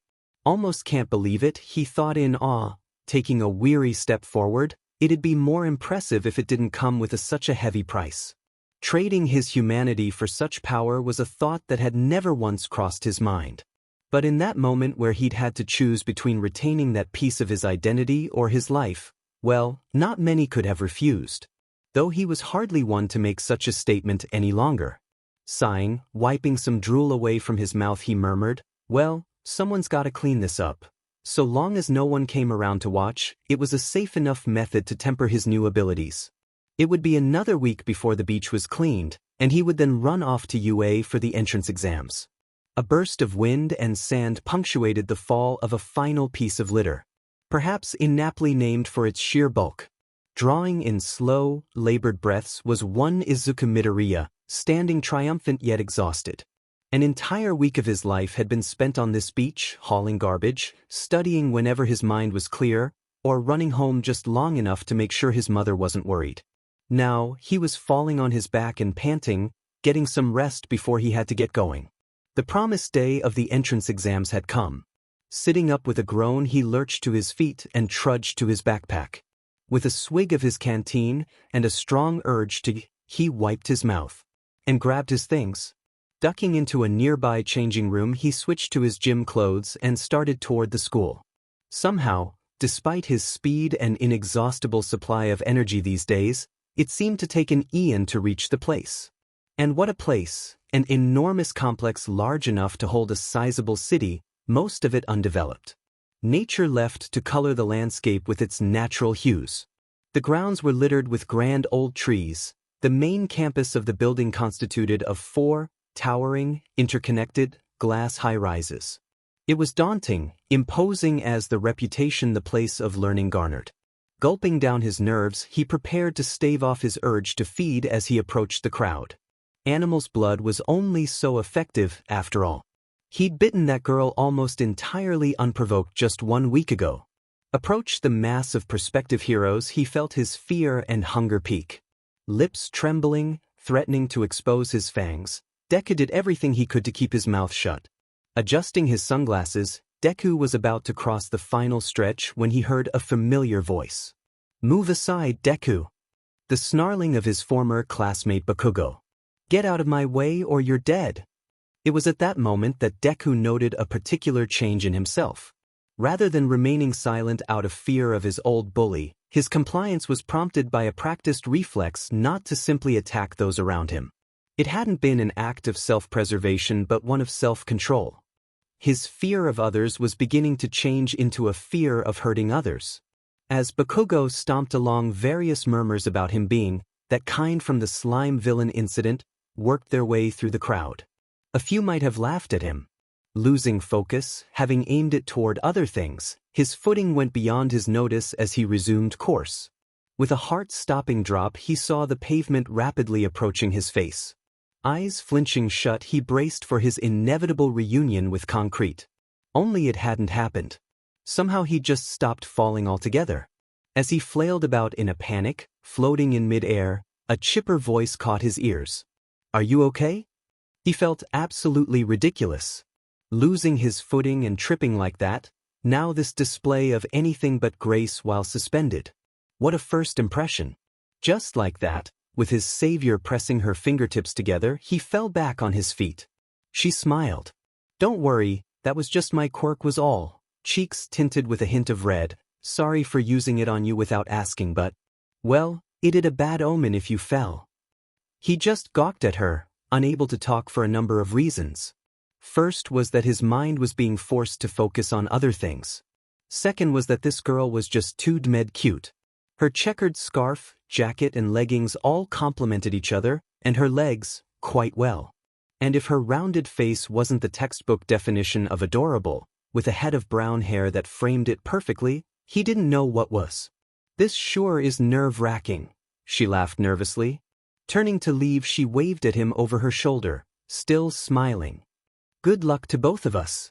Brain faltering, unable to formulate those now distant things called words, he stood there processing what just happened. Unable to make sense of the encounter, a girl being nice to him out of the blue like that was simply unheard of, he blurted out the first word that leapt to mind. "Wait." She turned, a curious look on her face. Finding his courage and restraint, he stained out the words, "Thank you for stopping my fall." Her response was a warm, chipper smile. "Sure, anytime." She gave him a thumbs up and walked inside. Taking a deep breath and sighing, Deku followed suit. Once inside, he was directed to an auditorium and assigned a seat. Of course, they would place him right in the middle of everyone. No rest for the monstrous. After everyone else had sat down, a man walked onto the center stage and waved at the crowd. A man with a shock of fin-like yellow hair and a pair of sunglasses on his face, slender and a spring in his step that screamed, "I drink espresso like water." The voice hero, present mic. "Welcome to today's live performance." His voice boomed like a cannon, reverberating across the room in deafening waves that had Deku covering his ears in pain. Somewhere toward the back of the room, he swore he heard someone else reacting similarly. They sounded familiar. "Everybody say, th." His rapturous exclamation was met only with silence. A room full of more astounded or confused teenagers you could not find. "Alrighty then," declared the hero, unperturbed by this lack of enthusiasm while Deku winced in pain. Muttering under his breath about his new volume sensitivity, he did his best to listen. "I'll just give you the what's what before you start your written tests." What followed was a brief dissertation of what the practical exam would entail. Students would be assigned to one of 6, possibly more, mock cityscapes to fight robots. The smallest robots were worth 1 point, the next largest being worth 2 and the largest being worth, "Excuse me," shouted a student of very formidable build. But there appear to be no fewer than 4 varieties of faux villains listed on this handout. He was tall, broad-shouldered with dark hair and sported a pair of square-rimmed glasses and jawline more squared than they. "And you?" He spun about, pointing right at Deku. You've been muttering to yourself for much of the presentation. It's distracting. He scolded the smaller teen. If this is some sort of game to you, please leave immediately. Fumbling his way through an awkward apology, Deku remained silent. After the dissertation ended, Present Mike said something about the fourth kind of robots being obstacles to avoid or some such. Deku put his nose to his test and answered as best he could. He was surprised to find himself confident with most of his answers. Then it was just a matter of being ushered over to the testing grounds. Filing in step with his prospective classmates, he kept his jaw clenched firmly shut. Upon arriving at his designated testing site, he noticed her, the girl who'd caught him mid-fall. From the look on her face, she was concentrating, working up the nerve for the fight that was to ensue. He felt a glimmer of desire to go and speak to her again, but with the loosening of his jaw, he almost surged forward to latch onto a nearby student's throat. Cold, sweating again, he struggled to retain his willpower. So many people. He felt like a wolf among a flock of sheep, with his lips quivering upwards, threatening to reveal his fangs. He was just happy no one wanted to speak to him at this point. Without warning, Present Mike shouted something about the test starting. After a few moments' confusion, Deku and the other students were sprinting into the arena. Gaining a respectable lead on everyone but that one square-jawed guy, he searched eagerly for a machine to battle. At least with these he didn't have to hold back at all. It was an impressive display from most of them. That zero-gravity girl ran about, floating the robots into the air and letting them crash to the ground, sundered by their own weight. She wound up lost in the swarm of machines, fading from Deku's sight. Another student who wore some sort of weird belt blasted lasers from his navel, melting and shattering the robots until he doubled over, clutching at his gut. That one square-jawed guy had something in his calves. Engines, from the way they behaved, bolstering his speed and strength of his legs as he crushed them with incredible momentum. Deku, meanwhile, resolved merely to smash the machines to pieces. It wasn't as easy as he'd hoped. The three-pointers took more than a couple of his strongest punches to destroy. Some managed to hit him, smashing him through things and sending him sprawling across the pavement. Dodging was an animal he'd yet to tame. Still, he managed to gain a decent amount of points. By his calculations, at least. But would that be enough? Sure, others had gotten far more than he, clumsy and unfamiliar with his power as he was. Eyes shifting about, he found naught but wreckage of the machines and rubble from the surrounding buildings. There had to be more. This couldn't be all they'd placed in the cityscape. Scrambling to go and search for more, he was stopped by a most frightening feeling. The feeling of the earth shaking beneath his feet. Slowly, he turned about, eyes going wide, and beheld the source of the disturbance. If that's worth 0 points?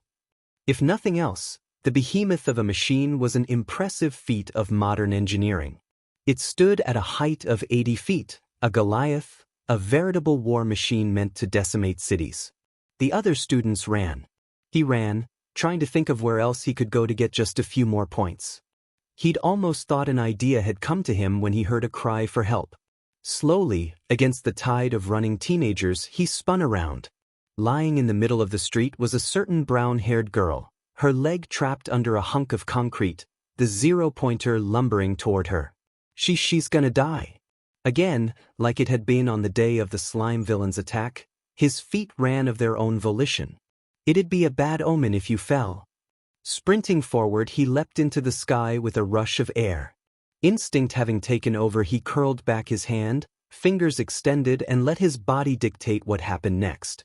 There, sprouting from his fingertips, were long, black claws.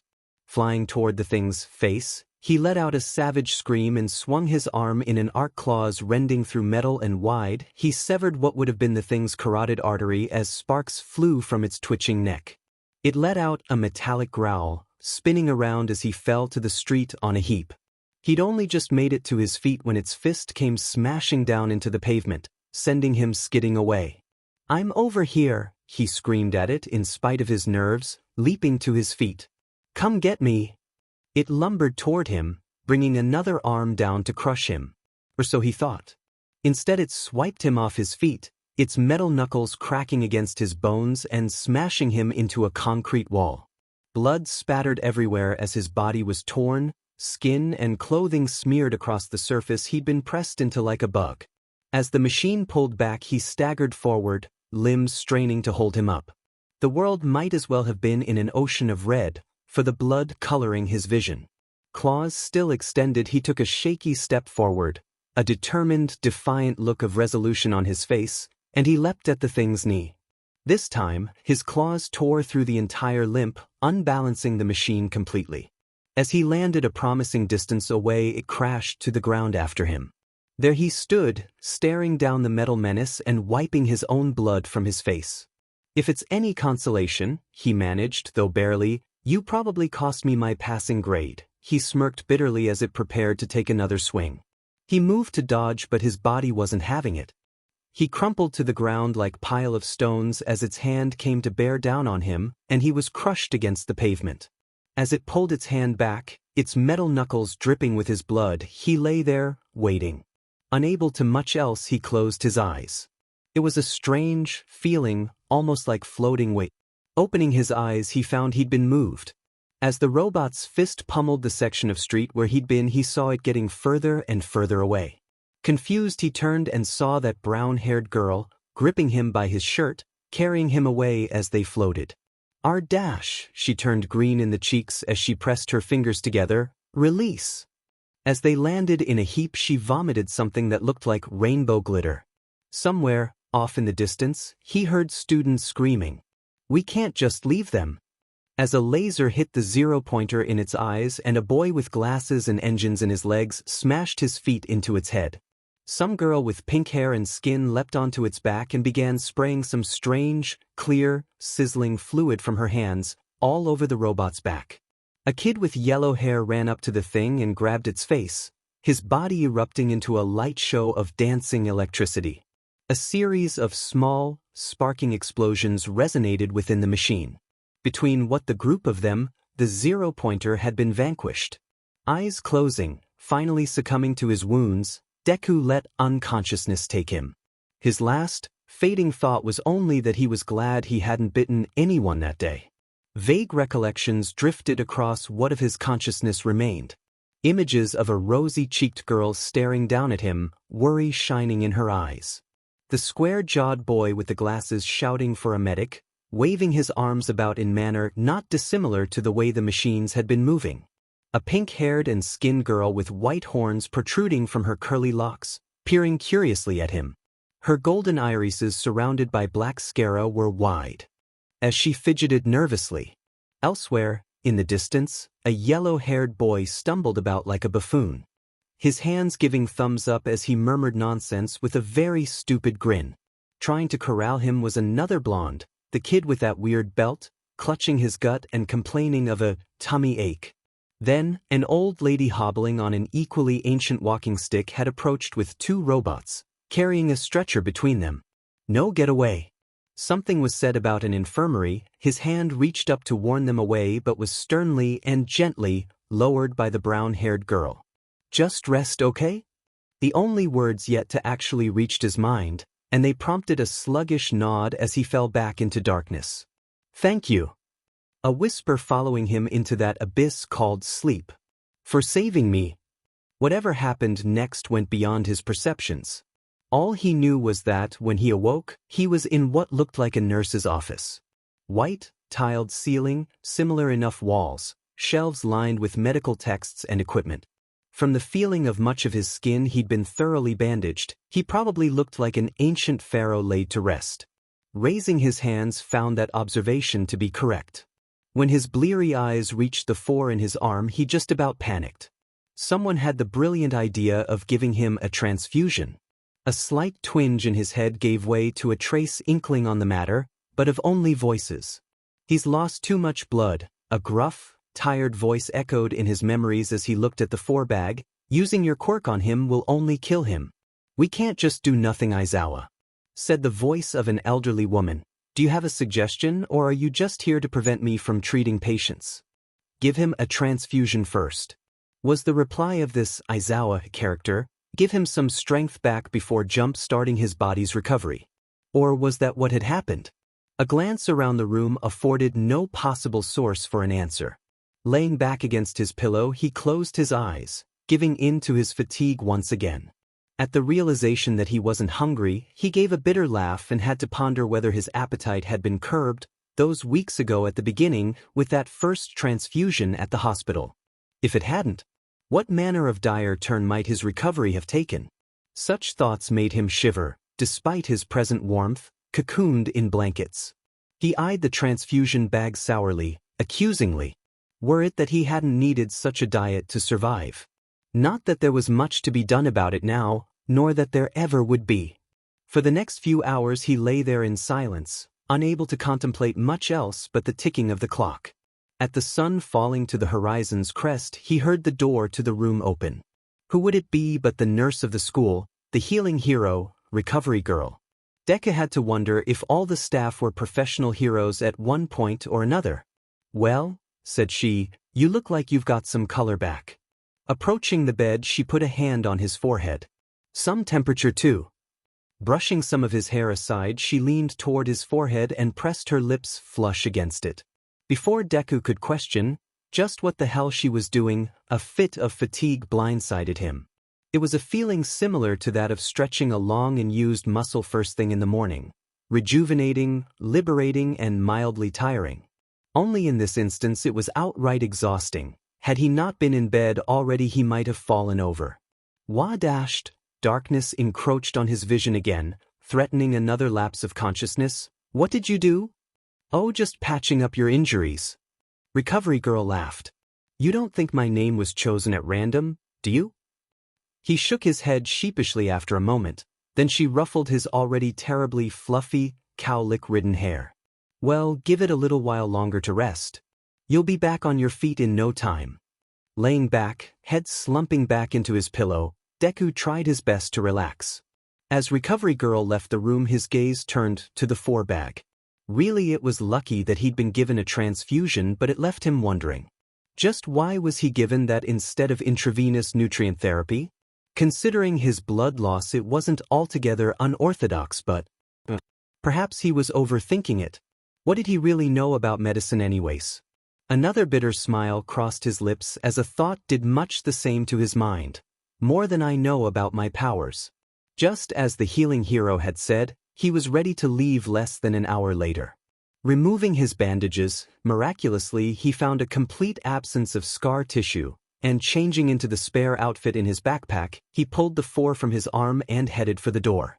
Once outside the building, he winced at the setting sun, realizing he'd have to get new sunglasses. With a groan, he fished through his pockets for some spare change. Not a lot, but it sufficed for the shopkeeper he spoke briefly with. At least for a silly-looking pair. Perfectly circular rims. His least favorite, so it was with some dismay that he admitted these were stronger than the last pair he owned. That the lenses were tinted a blackish red made him wonder if the hands of fate, should they truly exist, were just taunting him. His walk home felt as though it were taking far longer than his walk to the school. A text to his mother told her that he was en route. Another few later and he'd eased her fear that he'd been gravely injured. He had been, of course, but that was by what he would now have to consider his previous standards. It seemed he was able to take quite some amount of punishment. If his bones hadn't been broken by that gargantuan machine, his mind staggered at the thought of what might be required for such injuries to be inflicted upon his person. Alas, he knew not whether they had been. His pain receptors had been quite overloaded in that brief round of combat. Although, even if his bones had been broken, the injuries he'd sustained were beyond lethal. That he had no trace of a concussion was astounding, a feat bordering on miraculous. The amount of punishment he was capable of taking would be the thing of envy to most professionals. According to some rather amateur guesswork on his part, he'd really only been functional for the first 2/3 of what he'd endured. The majority of his injuries had been dealt to him in that final strike, before the others had destroyed the machine. Just why it was programmed to be so murderously hostile was a subject of worry for the poor teenager. If someone else had been that thing's target, what would have happened? Could they have survived even one punch from it? Even if they did, the inevitable injuries wouldn't leave them in much of a position to escape. How many prospective students died every year trying to fight those things? With such gross incompetence on display for the entrance exams alone, he worried about the rest of the year might. That was right, wasn't it? His final score hadn't been that high. Barely competitive with the other students, if it could even be described as such. His final tally, if he was being generous with himself, couldn't have been higher than 15. Even if he was assuming that their performances were graded at twice the normal scale, he hadn't even gotten the higher end of an F. Still, he had to try. It had been his dream since he was old enough to even know what a hero was. If he hadn't tried, he doubted he'd be able to live with himself, especially now that he was a blood-skiing monster of the night. Speaking of which, he still didn't have any idea what he was anymore. Human was the word he desperately clung to but had reservations for allowing full belief thereof. Spiders, he shivered considerably at the word, were the only thing other than ticks or mosquitoes that he could compare himself to. Butterflies could drink blood too, now that he thought of it. His range of abilities was too focused, too narrow, and didn't align with any of those creatures. For one, he couldn't fly, so that ruled out two of them. Jumping incredible distances was the extent to which he was familiar with extraordinary methods of travel.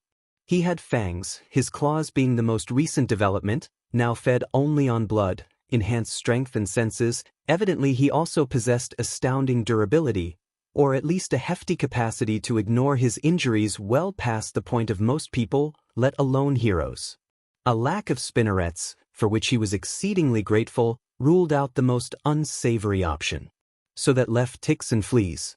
Not ideal comparisons. Of course, now that he thought of it, a hero named the Tick, or possessing powers similar to one, sounded absolutely absurd. What was next? A villain whose only power was having a chair for a head? His powers had to be from something else, so said his claws. Plus, only the most recent to the list. He was gaining questions faster than answers. Being alone in this, no guide or teacher to turn to, was rather discouraging. Finding that lady, the one who'd bestowed these powers upon him, had crossed his mind, but he hadn't the faintest idea where to begin looking. Lying in wait outside the butcher's shop all week seemed an unlikely option to work. She would doubtlessly be more watchful, more careful than to allow one such as he to observe her without her wishing it. But then why wouldn't she want him to find her? She was the one who sought him out, saved his life, and made him like this. Well, it seemed as decent a plan as any. Maybe from her he'd get something, an answer, guidance. He'd take anything at this point. What he desired most was a method of self-control. For some reason he doubted she'd have an answer for that one. A hunger unlike any you've ever known, a life devoid of companionship. That such was her prediction of his future seemed to betray her would-be answer to that line of questioning. So resign he did, just to venture home and rest, to enjoy the quiet in his stomach for as long as it lasted.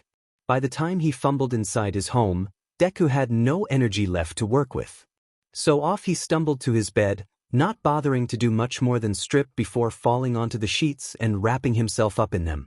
A fitful sleep though it was, plagued by his usual assortment of nightmares, he found himself waking upon the floor. Not something he'd done since early in elementary school. Rubbing the stiffness from his neck, he stood up and pulled some clean clothes over his frame. It wasn't exactly early, but he cared not. With no responsibilities to consider, he shuffled from his room and searched for something his mother hadn't cleaned yet. Eventually he settled for vacuuming the house, with an encore of dusting the ceiling. Following up this act was a generous scrubbing of the bathroom and cleaning the kitchen sink. By the time Mrs. Midoriya crossed the threshold of the family home, he'd scrubbed the floors down too. "Izu," she smiled, "what's gotten into you? If you only knew." "Didn't really know what else to do today," admitted he, "just thought I'd make up for the last week away from home." He offered with a timid little smile. "Ah," she beamed, squeezing the silly lad in the kind of hug only a mom could give. "You didn't have to do that." Releasing him, she said, "How about tonight we watch part 3 of those documentaries you like?" He had to bite back a scream. They aired part 3 of it just a few days ago. But that happy, almost excited look on her face, the slight smirk he gave, had anyone been aware of the terror racking his nerves, would have earned him an Oscar. For his acting betrayed not one iota of his fear. Sure, that sounds great, Mom. Kill me now.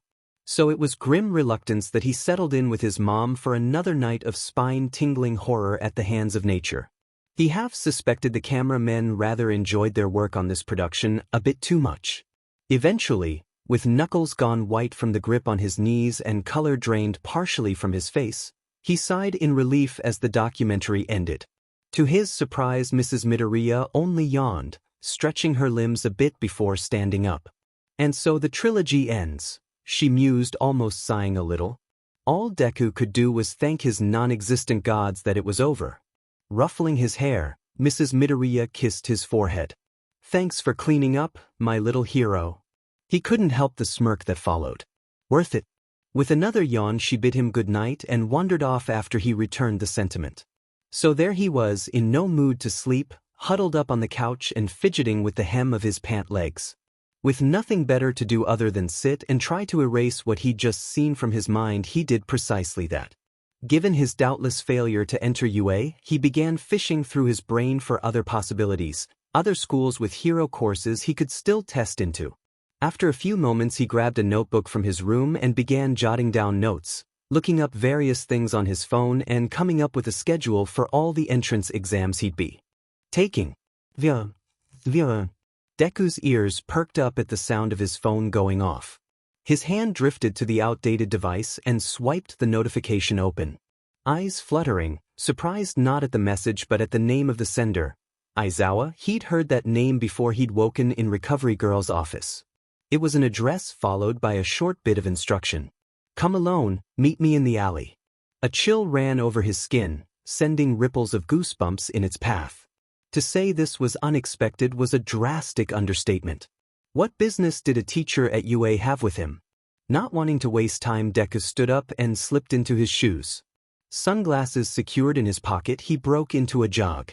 Granted, it was a jog that happened to be a good deal faster than most people could run, but still it was a jog. Reaching the address in less time than he'd expected, the fanged one glanced around, searching for the one who'd summoned him. When no sign of the man was forthcoming, not that he knew the man's appearance, he half suspected he'd arrived too early. Think fast. Before Deku could discern where the voice had come from, a foot came roaring toward his head. Reflexes taking over, his hands flew up to meet the limb striking for his face. Fingers gripping the appendage, he spun on his heels at the sheer force of the strike, stumbling in his efforts to redirect the attack. His would-be assailant flew, tossed aside by the teenager whose head he'd sought to drive his heel into. Hair floating, swaying as though carried by some ocean current, the man landed like a cat. Agile and accustomed to combating foes significantly more powerful than he. Flowing in the air around him, winding like tendrils of some creature, was his long white scarf. Adorned on his long, angular face were a pair of vented yellow goggles. Why did you do that? Deku stammered. Who are they? The man had made for the wall and started climbing up the fire escape with almost inhuman speed. Following his instincts, Deku gave chase, leaping up the side of the building after him. To his grim surprise, the man in black was waiting for him. With a sharp, downward jab of his elbow, he'd halted the teenager's ascension and sent him reeling back toward the street below. In a desperate attempt not to get another mouthful of pavement, he reached out, fingers clawing for the wall. As his digits scraped along the rough surface of the bricks, he felt his descent slowing. Eyes open, as his world stopped spinning, he noticed that he'd stopped moving.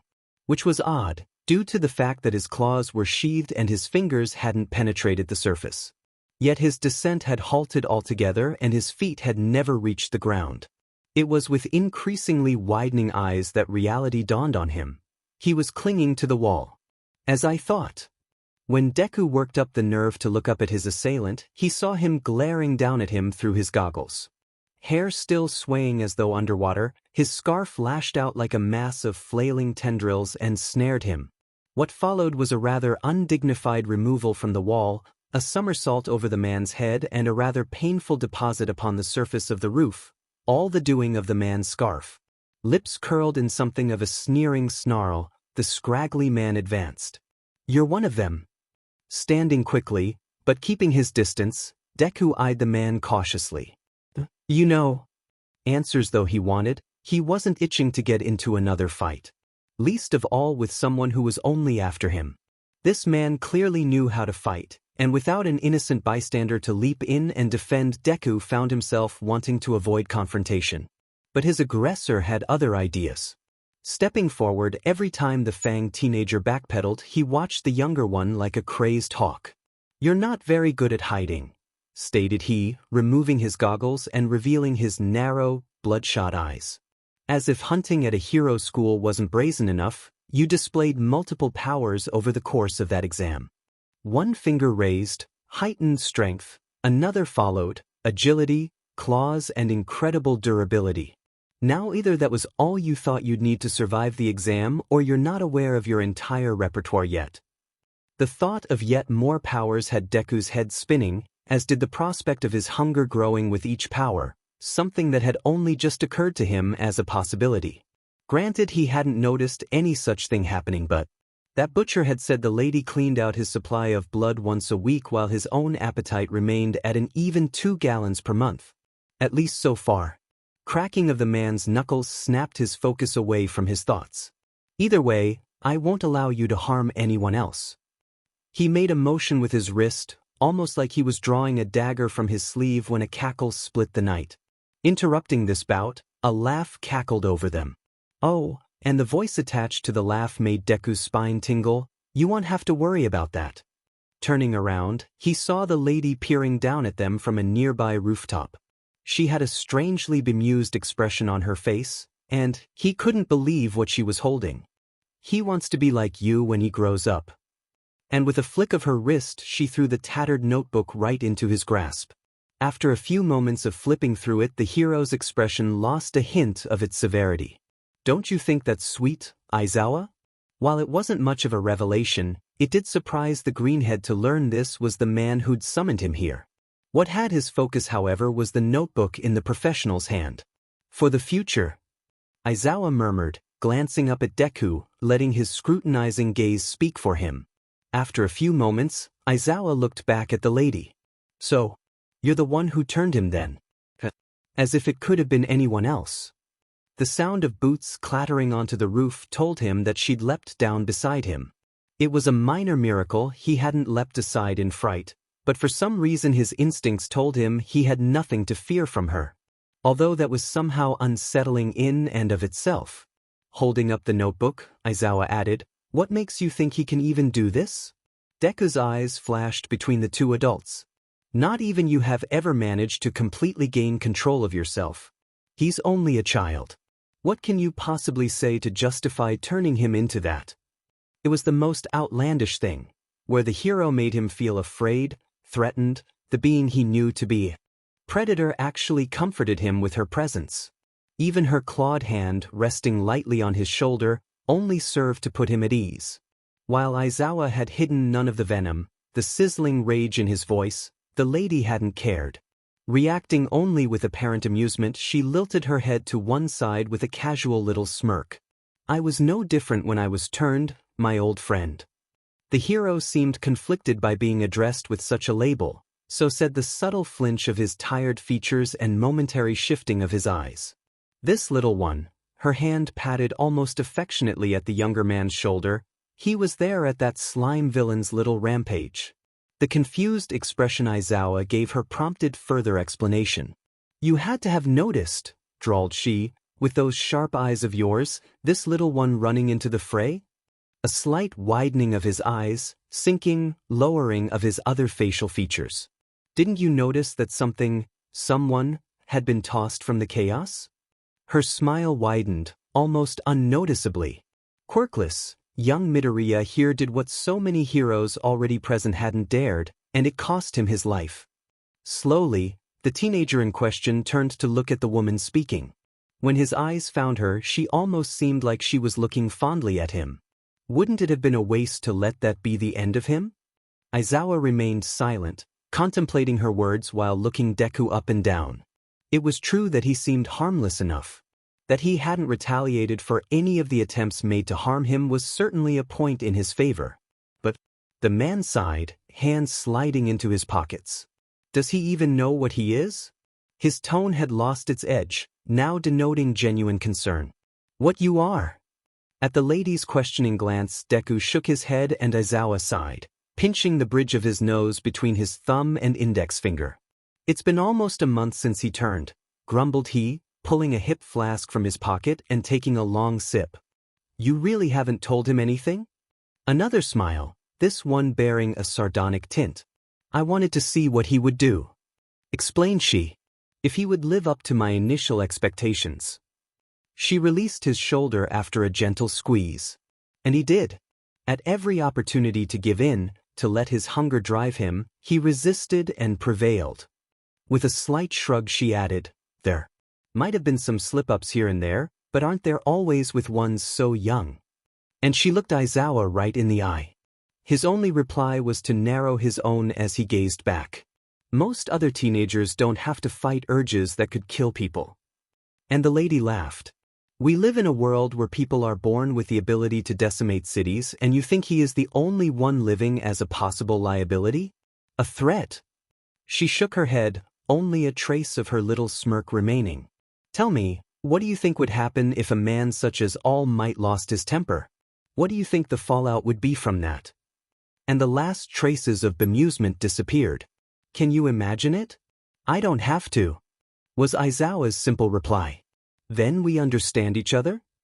He considered the boy and the woman for a few tense moments, eyeing them both with equal scrutiny until his shoulders sank and he let out another sigh. Teach him about what he is, and he turned around. He has a week to prepare for my class. Deku's eyes widened. What? He cried his disbelief. You mean I passed? Another growling sigh escaped the hero's throat. All of this, and that's what you react to. He dug a palm into one of his temples. Yeah, kid, you passed. He turned back around, obvious emotional fatigue plastered on his face. In saving Uraraka, you got 60 rescue points. Thanks your careless bravado, she also passed because she had to save you. Deku blinked rapidly, jaw lowering a little as his breath caught. Some sliver of hope had just been planted back in his chest. Funny thing about that entire encounter, Aizawa remarked. Had you not been there, it wouldn't have been nearly so bad. Another flutter of the teenager's eyes. See, Aizawa rubbed at a bloodshot eye. We're not idiots. Those machines have safety measures which prevent them from killing prospective students. The only things they won't hold back against are known villains. His eyes narrowed again. Care to guess what else they attack with impunity? This time, it was Deku's turn for his shoulders to go slack with the weight of his emotions. People like me. His gaze lowered to the ground. So, if I hadn't been there, it likely wouldn't have been a threat to anyone. Aizawa attempted to soften none of the blow those words delivered. You're lucky I didn't expose your little secret. Why didn't you? Deku asked. A line of questioning that gave the hero pause. Rather than answer right away, he turned back around, hands once again in his pockets, and considered what lie he might tell. In a twist of whimsy, he went with the truth. I recognize heroism when I see it. An almost touching sentiment. Figured you deserved a chance to prove yourself. What I didn't figure was, he turned his face toward the stars above, that my own prejudices would prevent me from following that through. For a brief moment, from the edge of the man's sleeve, he thought he saw a glint of light, reflecting on metal. As the reflecting light flickered away, Aizawa began to leave. You have 1 week to prepare yourself. And he tossed the old, battered notebook over his shoulder with such precision that it landed right in Deku's hands. Do not disappoint me, young Midoriya. At that sentence's conclusion, Aizawa bounded off the roof, into the night. A lot of information to process. He hadn't the faintest idea where to begin doing so either. Pushing that concern well and truly away was the movement in the corner of his eye. The lady must have been working overtime to resist the urge to latch onto the now absent hero's throat. A violent twitching of her arm, only ceased by her other hand grasping the shaking limb. To his surprise, Deku's hand had moved, reaching out unconsciously for her shoulder, out of the concern he felt for her. He stopped the motion cold, awkwardly putting his hand in his pocket, hoping she hadn't seen. Of course, she had, however. Her little smile bore a hint of gratitude as she cast him a sidelong glance. Worried, little one? She put a hand over her forehead, squeezing fingers at her temples, massaging the sides of her skull. She chuckled, hummingly under her breath. You needn't. Not had enough to drink in some time. Hesitant though he was to trust this woman, something in him compelled him to. There was this disarming nature in her aura. He felt as though he were in presence of a very old friend, not that he knew the feeling from any other era of his life. Are you all right? Why did I ask her that? The smile perched upon her lips twitched. It was a subtle, fleeting motion, but it was there nonetheless. I'm fine, little one. She took a few idle steps toward the edge of the building and sat upon the ledge. His concern had hardly been eased, and that seemed to be something she felt compelled to address. You really don't need to worry about me. Her tone left no room for doubt. It hit the young lad's emotional center like a stone. But I know I don't look it, but I've lived many a long year walking this earth. She gave the night sky a longing glance, the nature of her little smile now becoming much clearer to the young man observing it. The thirst for another's blood is not something creatures such as we can ignore for long. No matter how much you try to fight it. She reached a slender, graceful hand toward the bright, blue moon. Fingers stretched out, longingly toward old, watchful Luna. But my will is my own. When and where I lose that fight are well within my say. Though from the look on her face, he could tell, even with his limited interpersonal experience, that this was spoken more as a wish than a statement of any fact. For a time, just a few quiet moments, he stood there and looked at her as the wind pushed gently over them. There was certainly an elegance about her. While it was something earned by the passage of her time spent wandering this world, it bore with it a hint of something else. Something the young man had yet to learn, as only experience could teach what such a weight was bequeathed by. Who are you? Of all the questions he had, this one, somehow, seemed the most important. She'd given him a second chance at life, a fighting chance at his dream. He wanted to know. He needed to know. Slowly, her gaze turned to his. Eyes glowing blue, now no longer hidden behind her sunglasses, blazing sharply into his. Considering her answer was no simple thing, from the look her face bore upon it. You may call me Vanessa. She stood, much steadier than she'd been, and began striding toward the opposite end of the roof. But that's not what you meant, is it? She gave a knowing look, tone dropping some of its playful lilt. And stammered he, not only. At his answer she drew in a slow, bracing breath. This was not a matter she'd spoken of since the day she was turned herself. Yet the topic demanded discussion, and so. We're vampires, was Vanessa's simple reply. The last vampires. Some eons ago, at the dawn of the human race and when the world was young, existed a nomadic tribe. Traveling across the throat of the world, a mountain chain now long forgotten, they fell victim to the shifting of tectonic plates, though it was no simple earthquake that befell them. Rather than a tremor of the land, the stones simply gave way beneath their feet.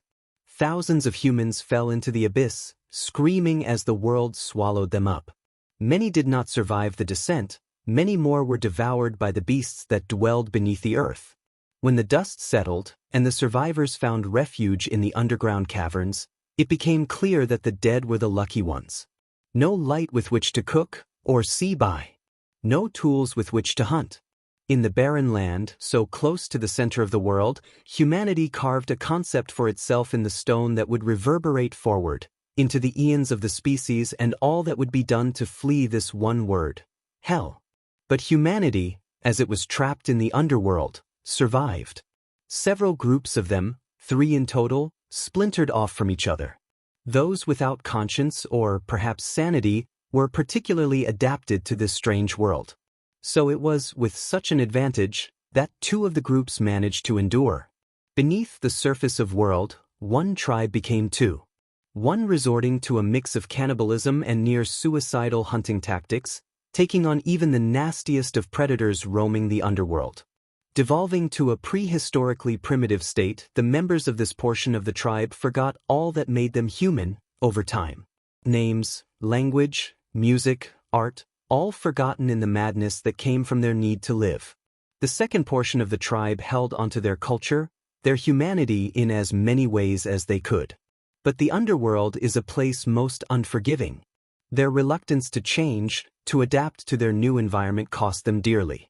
For the first splinter of the tribe preyed upon them more so than anything else lurking in the dark. Their only method to avoid being eaten, killed, or worse was to abandon light and fire. In doing so, as the eons rolled on, their eyes changed, adapted to the complete, starless darkness of the world below. It was only through this miracle of evolution that they managed to linger on and persist in their competition with the other splinter. But this has said nothing of the third. In the beginning, they were the smallest group. Thoroughly disadvantaged by sheer malignant luck, they'd fallen into the most inhospitable place in the underworld. Hounded by predators so ferocious they would be akin to a plague of locusts on the wildlife above, for they would consume all in their path. Such was the nature of their predatory habits upon these hapless humans. For centuries, beneath the soil and stone, they hounded them all, hunting them with relentless hunger until only 7 remained. Born to the smallest, the youngest woman among them was a single child. A child they protected with their lives, until all but the mother were taken. Then there were only 2. Eventually, after years of running, they were cornered. Hiding the child away in a crevice in the rocks, she fought with all she had to protect her baby. Days went by, dozens of beasts were slain, and eventually, she fell. Succumbing to injuries the most seasoned of warriors in the world above would not have been able to suffer, she died in time to assure her child that all was well. The danger was gone. There, cradling the dead woman in her arms, the child cried. Were it only grief the little one had felt, history may have taken a much different turn. For in that moment, in the pitchiest black any human had ever seen, the girl yielded to a hunger gifted to her by sheer, random chance of evolution. She bit into her dead mother's throat and drank. For every drop of blood she consumed, her strength multiplied. Eventually she moved to the corpses of the predators. Then she hunted the living ones, following their trails back to the other splinters, and met more of her kind. Though the underworld had changed them, she recognized them as her own kin. The second splinter, those who could see in the black, were afraid of her.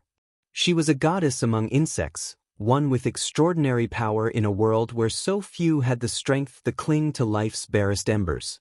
A predator who possessed strength enough to rule as she saw fit. But in the trembling fear of the night-sighted ones, she saw her own reflection from when she was a child. So she spared them, aiding them in their bid to survive the underworld's harshest dangers. Into her twilight years, did she aid them, until she was made their leader. A wiser, more powerful leader they had not known since their descent into this rabid, merciless world. But it was not to last. At the turn of that very year beneath the world, a new danger made itself known. For a creature, so horrid and ravenous it had been hunted to extinction in the world above, had fled to their home. A terrible, scaly thing with muscular, clawed limbs and breath of fire. It possessed an intelligence not seen in wilder creatures. It was ancient, angry, and desperate. For with it was a small clutch of eggs, within were young it would one day need to feed. What better to feed them with than the human descendants lurking beneath the world? With a will unseen from most other creatures, it snared the minds of the first splinter, sending them to hunt at its bidding. It was then that these animalistic human descendants once again began to hunt their night-sighted kin. Only now, Lady was there to defend them. With her immense strength, she managed to fend off the attacking human offshoots and follow them back to their dens. It was there that she first laid eyes upon the creature, sending them to hunt their kin. When she saw it could snare the will of the living, replacing theirs with its, she fled in mad fear. But when she returned she found her tribe, those who trusted and followed her, had been taken away. In a rage, she tracked down more members of the cannibals in a desperate mission. Gazing into their eyes, praying with all she was, she found that she too could take the will of others and make it her own. Gifting them with their lost intelligence, surrendered to madness those long years ago, she led them against the creature and into war. In the caverns, deep beneath the earth, the fire-breathing monstrosity and its horde felled many of her followers. In the end, only a quarter of all humans living in the underworld remained. During the final moments of the battle, the beast struck the lady's chest with a savage claw as she drove a spire of stone through its head. So it was with a great tremor that the two goddesses fell. One the humans were glad to see gone, the other they would all sorely miss. With her dying breath she uttered the few simple words her mother had spoken at her passing: "Do not lose each other, for if you do, then all is lost." And then she died, gone to join her mother. For her funeral, she was placed on a raised, stone altar, looming overhead in the largest cavern. Her blood was made to flow freely into pools at the base of the altar, and in her memory, they drank. The eldest of either kin walked to the top of the altar, after all had drank of her essence, and made a mighty declaration. She was the one who had, after so many years, reunited the tribe. The one who had seen them to safety and cared for them as if they were her own.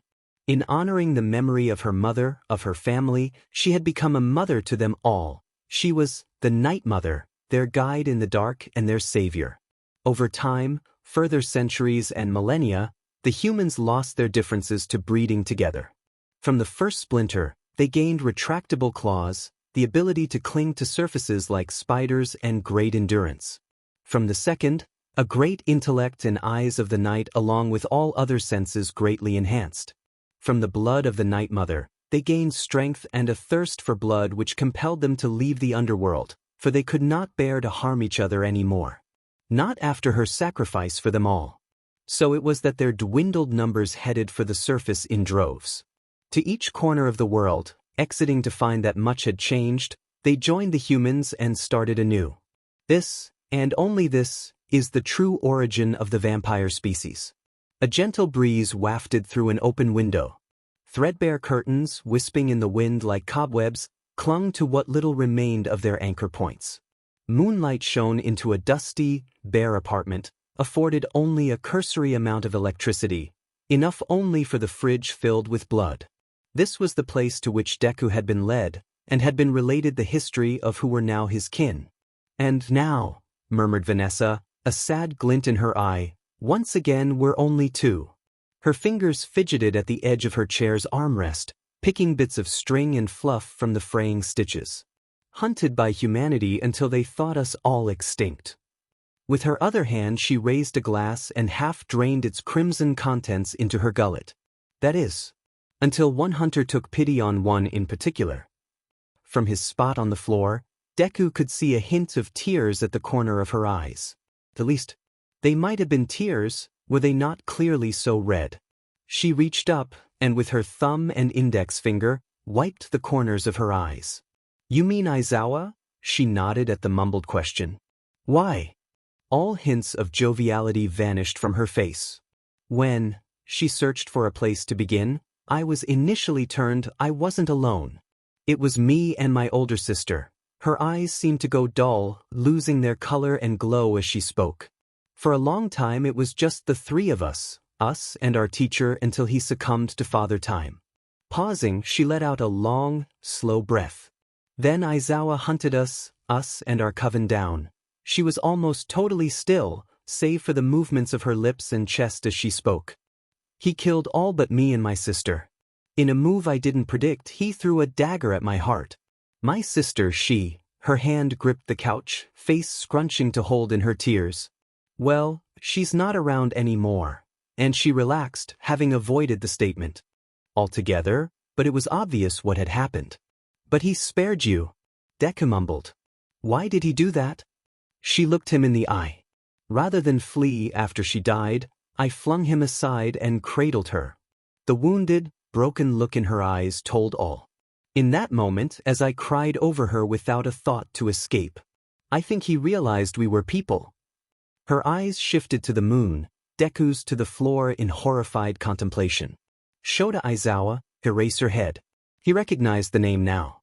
A hero who avoided the spotlight like the plague, with such utter detest for the fame garnered for hero work. Was this the reason why? Was it guilt? Had it been because of that and similar incidents? Because he had been a vampire hunter all his career as a hero? "So, what were you doing before you found me?" Deku asked, looking back at her. "Why did you save me?" Her smile returned, though it was a somber little thing perched on her lips. Questions for another time, little one. She reached over and ruffled his cowlick-ridden hair. I think it's time you headed home. Your mother will be worried sick if you stay out much later. She rose from her chair and wandered to the door, gesturing that she wanted to show him out. Standing up, he complied. Following her to the exit, she smiled warmly at him and waved as he left. Will I dash? Why was he asking this? Will I see you again? Vanessa. It wasn't her last name, surely, but he felt like he was saying goodbye to family. What absurdity for that to be his feeling now. In reply she nodded, Good night, Izuku. Then waved as she shut the door. It was at a much slower pace than he'd ventured out with that he made the return journey. Trudging along, kicking up stray pebbles here and there, he tried to process all that he had just learned. He'd made it into UA, helping another student do so in the process no less. He now knew what vampires were and that Aizawa had apparently killed quite a few of them here in Japan. At the top of that list, however, he was one of 2 vampires left in the world. Numbly, he reached for the doorknob of his home and entered. Sliding out of his shoes, he wandered to the bathroom and brushed his teeth. After changing into his pajamas, he climbed into bed, but found he could not sleep. So, with a breath that failed to alleviate any stress, he turned on the light and went to his desk. Opening the pages of his battered notebook for the future, he turned to nearest empty section and began to write everything he could remember about his powers. This particular chapter of his notes bore a rather obvious, though entirely necessary title, Vampires. Researching the topic of vampires proved to a task more headache-inducing than any Izuku had previously undertaken. Separating fact from fiction without Vanessa's guidance was outright impossible. Any notable authorities on the subject were either online conspiracy theorists, those who specialized in certain fields of fiction, some of which made the poor boy turn the deepest red he'd ever managed, and a few very obscure news articles. Obscure because the media, or some driving force within it, had worked tirelessly to bury them. Even when he'd managed to dig one up, it told nothing he didn't already know. I'm surprised, Vanessa admitted one day. I didn't think they'd still be working so hard to keep us a secret when they could just write it off as a strange, emergent quirk. It did seem a logical solution at that. Maybe the old stories and their prevalence made them think it was a bad idea, suggested Deku, pen twirling in his hand as he paused taking his notes. It would look like very coincidental. From the look on her face, it seemed she agreed. Perhaps. She stood up, walking to the fridge. But stranger things have happened in this quirk-mad world. Taking a small container, less than half a gallon from the fridge, she opened it and took a few lengthy sips. Liking her lips, she offered him some of her drink, which he declined. With a shrug, she capped it and closed the fridge. These daily visits to her abode felt intrusive enough without taxing her already meager rations. To answer an earlier question, she said with a languid stretch, you won't have to worry about your appetite increasing exponentially. His sigh of relief was practically audible to the world outside. Unless you're gravely injured or indulge far more than you should, you can expect it to remain as is. She fussed with the fraying stitching of her chair, pondering what else there was to tell him at this juncture. Have you discovered your healing factor yet? There's more?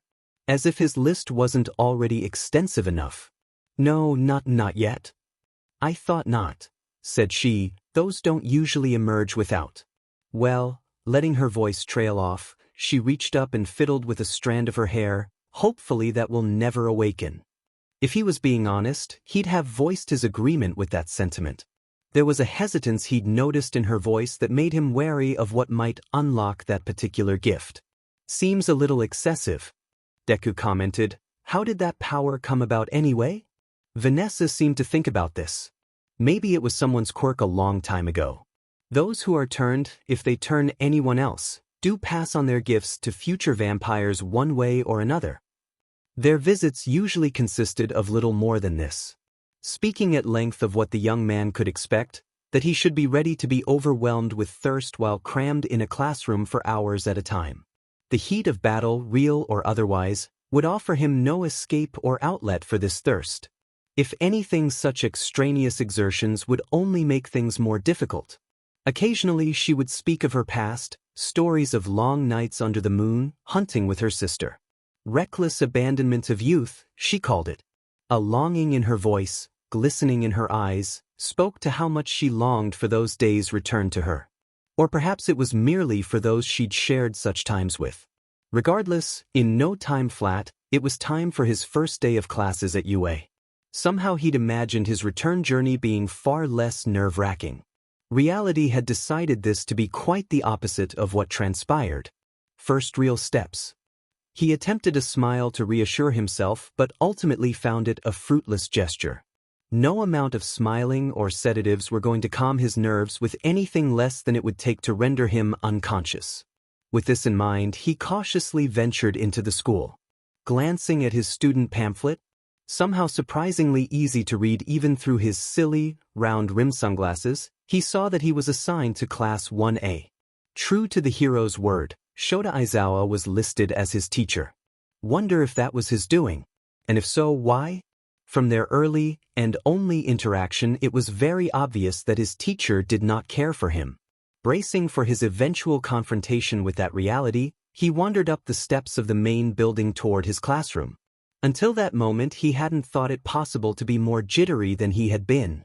Trembling limbs, clattering jaw and uneven footsteps, he made his way to the door, silently praying Bakugo wasn't in his class. "Remove your feet from that desk." The unmistakable voice of the imposing one with engines in his legs.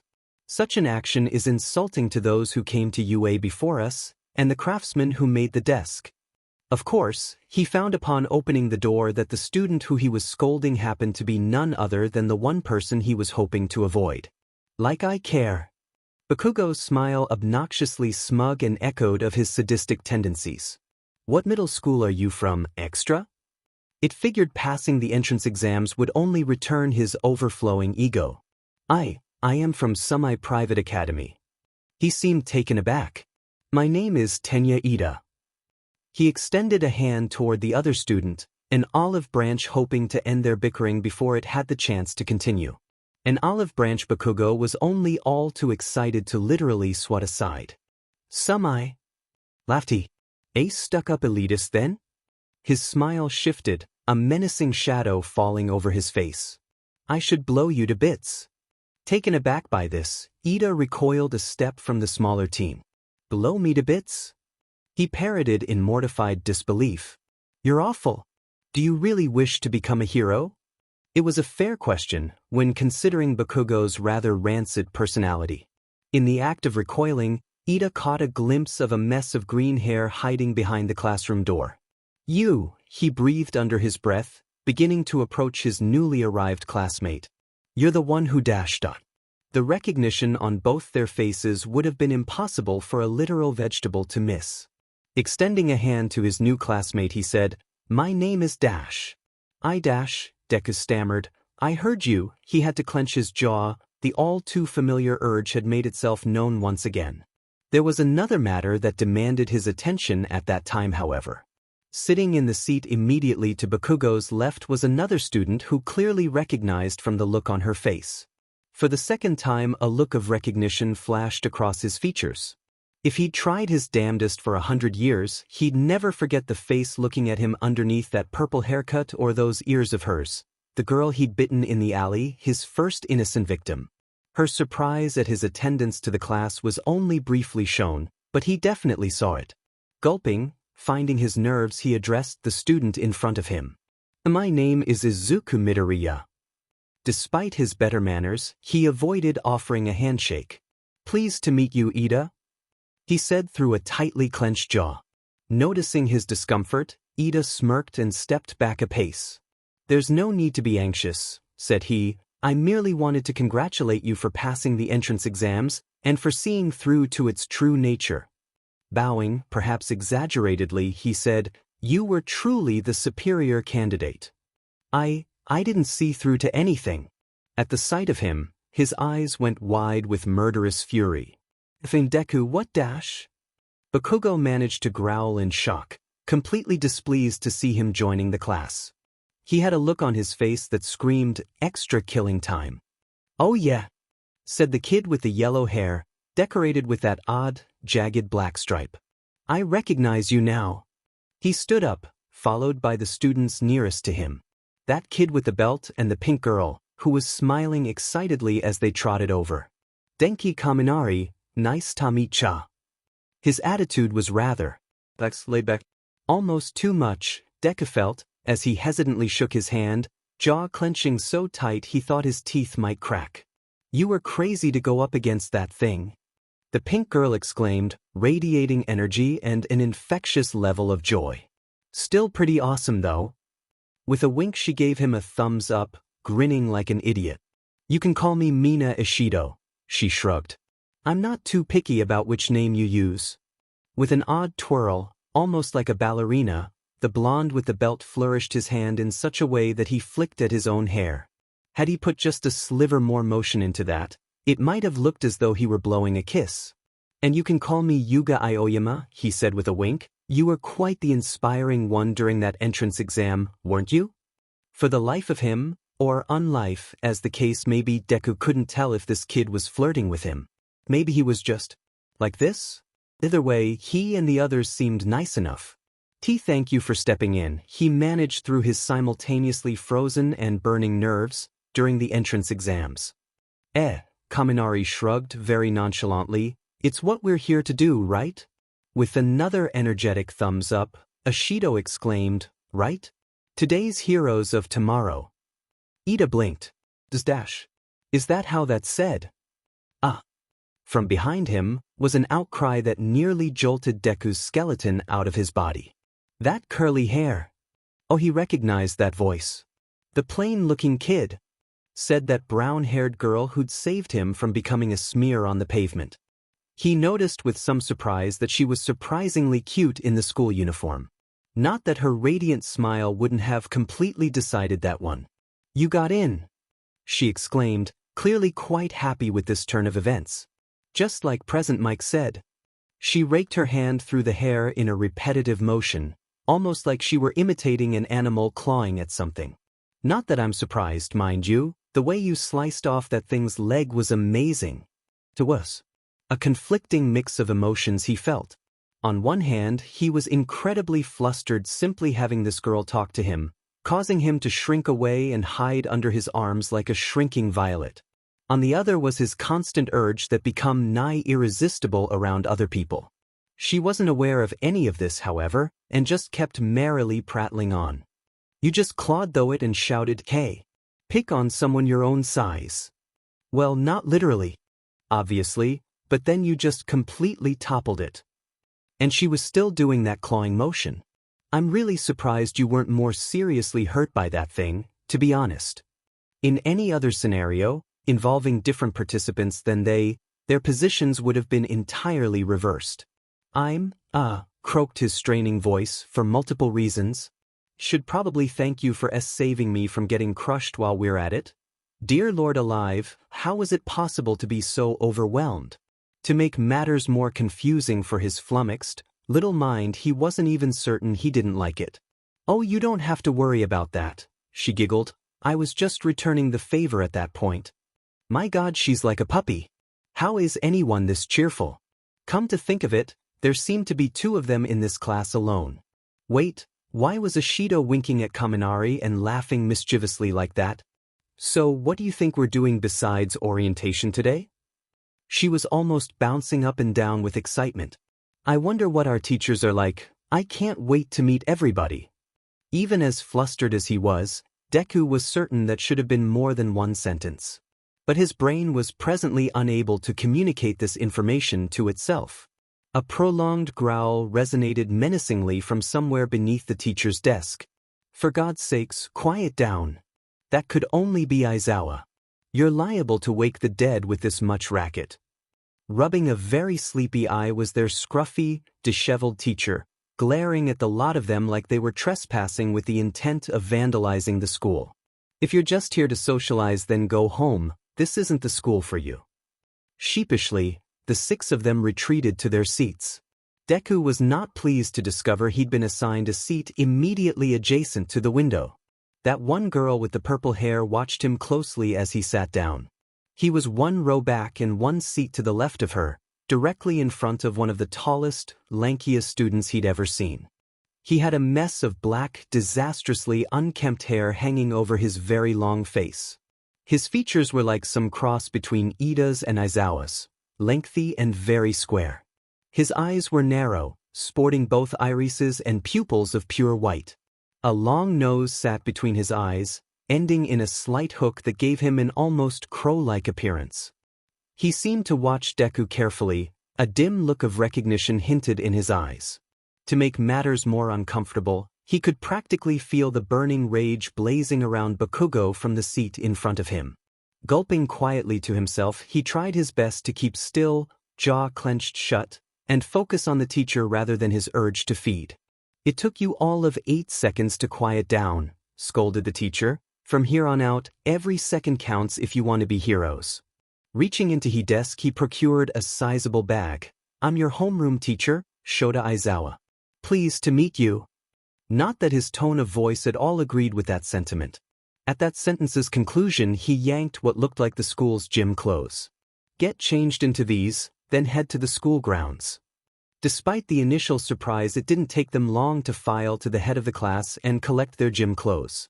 After that, it was a simple trip to the locker rooms to change. Deku, however, opted to hide away in one of the bathrooms and change. Avoiding time with his classmates meant a reprieve from his ravenous hunger, however brief. Once in his gym clothes, he went to splash some cold water on his face but soon found himself yelping and recoiling from the running water. "Arch!" Groaning, wincing, and hissing in frustration, he exclaimed, "Idiot!" through clenched teeth as he punched his own forehead. Turning off the water, he bitterly sulked out of the room, only to walk face first into that lanky guy's chest. He'd evidently been waiting just around the corner. "Sorry," he shrieked, leaping aside and bowing many, many times in rapid succession. He was in the middle of explaining that he had a lot on his mind, and that he hadn't actually meant to do that when he heard the other boy chuckling in a voice that chilled his blood. "You're not what I expected." Trembling, for his usual reasons, Deku glanced up at his classmate to find he looked darkly amused. "Oddly timid for someone of your kind, aren't you?" Deku gulped. "And no idea what you're talking about." At the knowing grin that stretched the other student's lips, he felt a cold sweat coming on. After a few moments, he shrugged, a look of amusement that said, "Guess I can play coy for ya," plastered on his face. "If you say so," and he extended a hand toward him. "Looks like we'll be classmates from here on out." Why did he have to speak in a manner that was just so creepy? Did he know how unsettling he was? "What's your name?" Accepting the handshake with a quivering limb, Deku replied, "Izuku Midoriya." He was about to attempt a return of the question when the much taller student interrupted. "Stendhal," said he, "or Kaizome Akaguro, if you prefer my real name." "And nice to meet you," managed the utterly mortified Deku. He'd seen supervillains less intimidating than this guy. Hell, he'd run right up to one less unnerving than this guy. "Anyways," said Akaguro, hands drooping to his sides, "I just came to tell you that," he shrugged, his dark chuckle punctuating his speech, "if someone in our class happened to be a creature of the night, there was that urge to hide under a rock for all of time. He needn't be concerned about what I thought of them." His smile flickered away for a moment. "There's enough stupidity of that ilk in this world without my adding to it." Keeping pace, feeling his fear slink away some minuscule amount, Deku kept himself over an arm's length away, but kept his nerve enough to speak. "Why you're not scared of?" And after a momentary bit of self-correction, "People like that?" Akaguro smirked and shook his head. "Why?" "I'll tell you later," replied he, reaching for the door to the outside. "Sunglasses?" "Warch." Deku recoiled from the light, shielding his eyes with his scrawny arms. Akaguro gave him a confused yet concerned look. "Was that not enough warning?" "I'm kind of distracted," Deku exclaimed, rubbing the pain from his screaming retinas as he perched his tinted spectacles upon his nose. His guard had begun to slip. It was with no small portion of effort that he managed to keep his fanged maw shut as he stiffly turned away from his classmate. "More on my mind than just sunlight." "So I see." If it wouldn't have surprised him to hear it, He almost thought the other boy sounded concerned. You haven't been what you are for long, have you? No, admitted Deku, eyes still a bit sore. I've only wait. Why am I talking to you about this? Akaguro shrugged. Limited options? It wasn't the worst guess in the world. Besides, I'm not unfamiliar. If you have questions about anything, he pointed at himself, giving the smaller one an off-putting smile, I'll answer them. Maybe he wasn't as creepy as he seemed. Then again, Deku was no expert at social interaction himself, hardly one to think such about anyone. At least this guy seemed like he wanted to be friends. He'd seen a fair bit of that attitude directed his way already. If they persisted, he'd just have to adapt. It was going to be difficult not biting anyone as it was, without them trying to get close to him.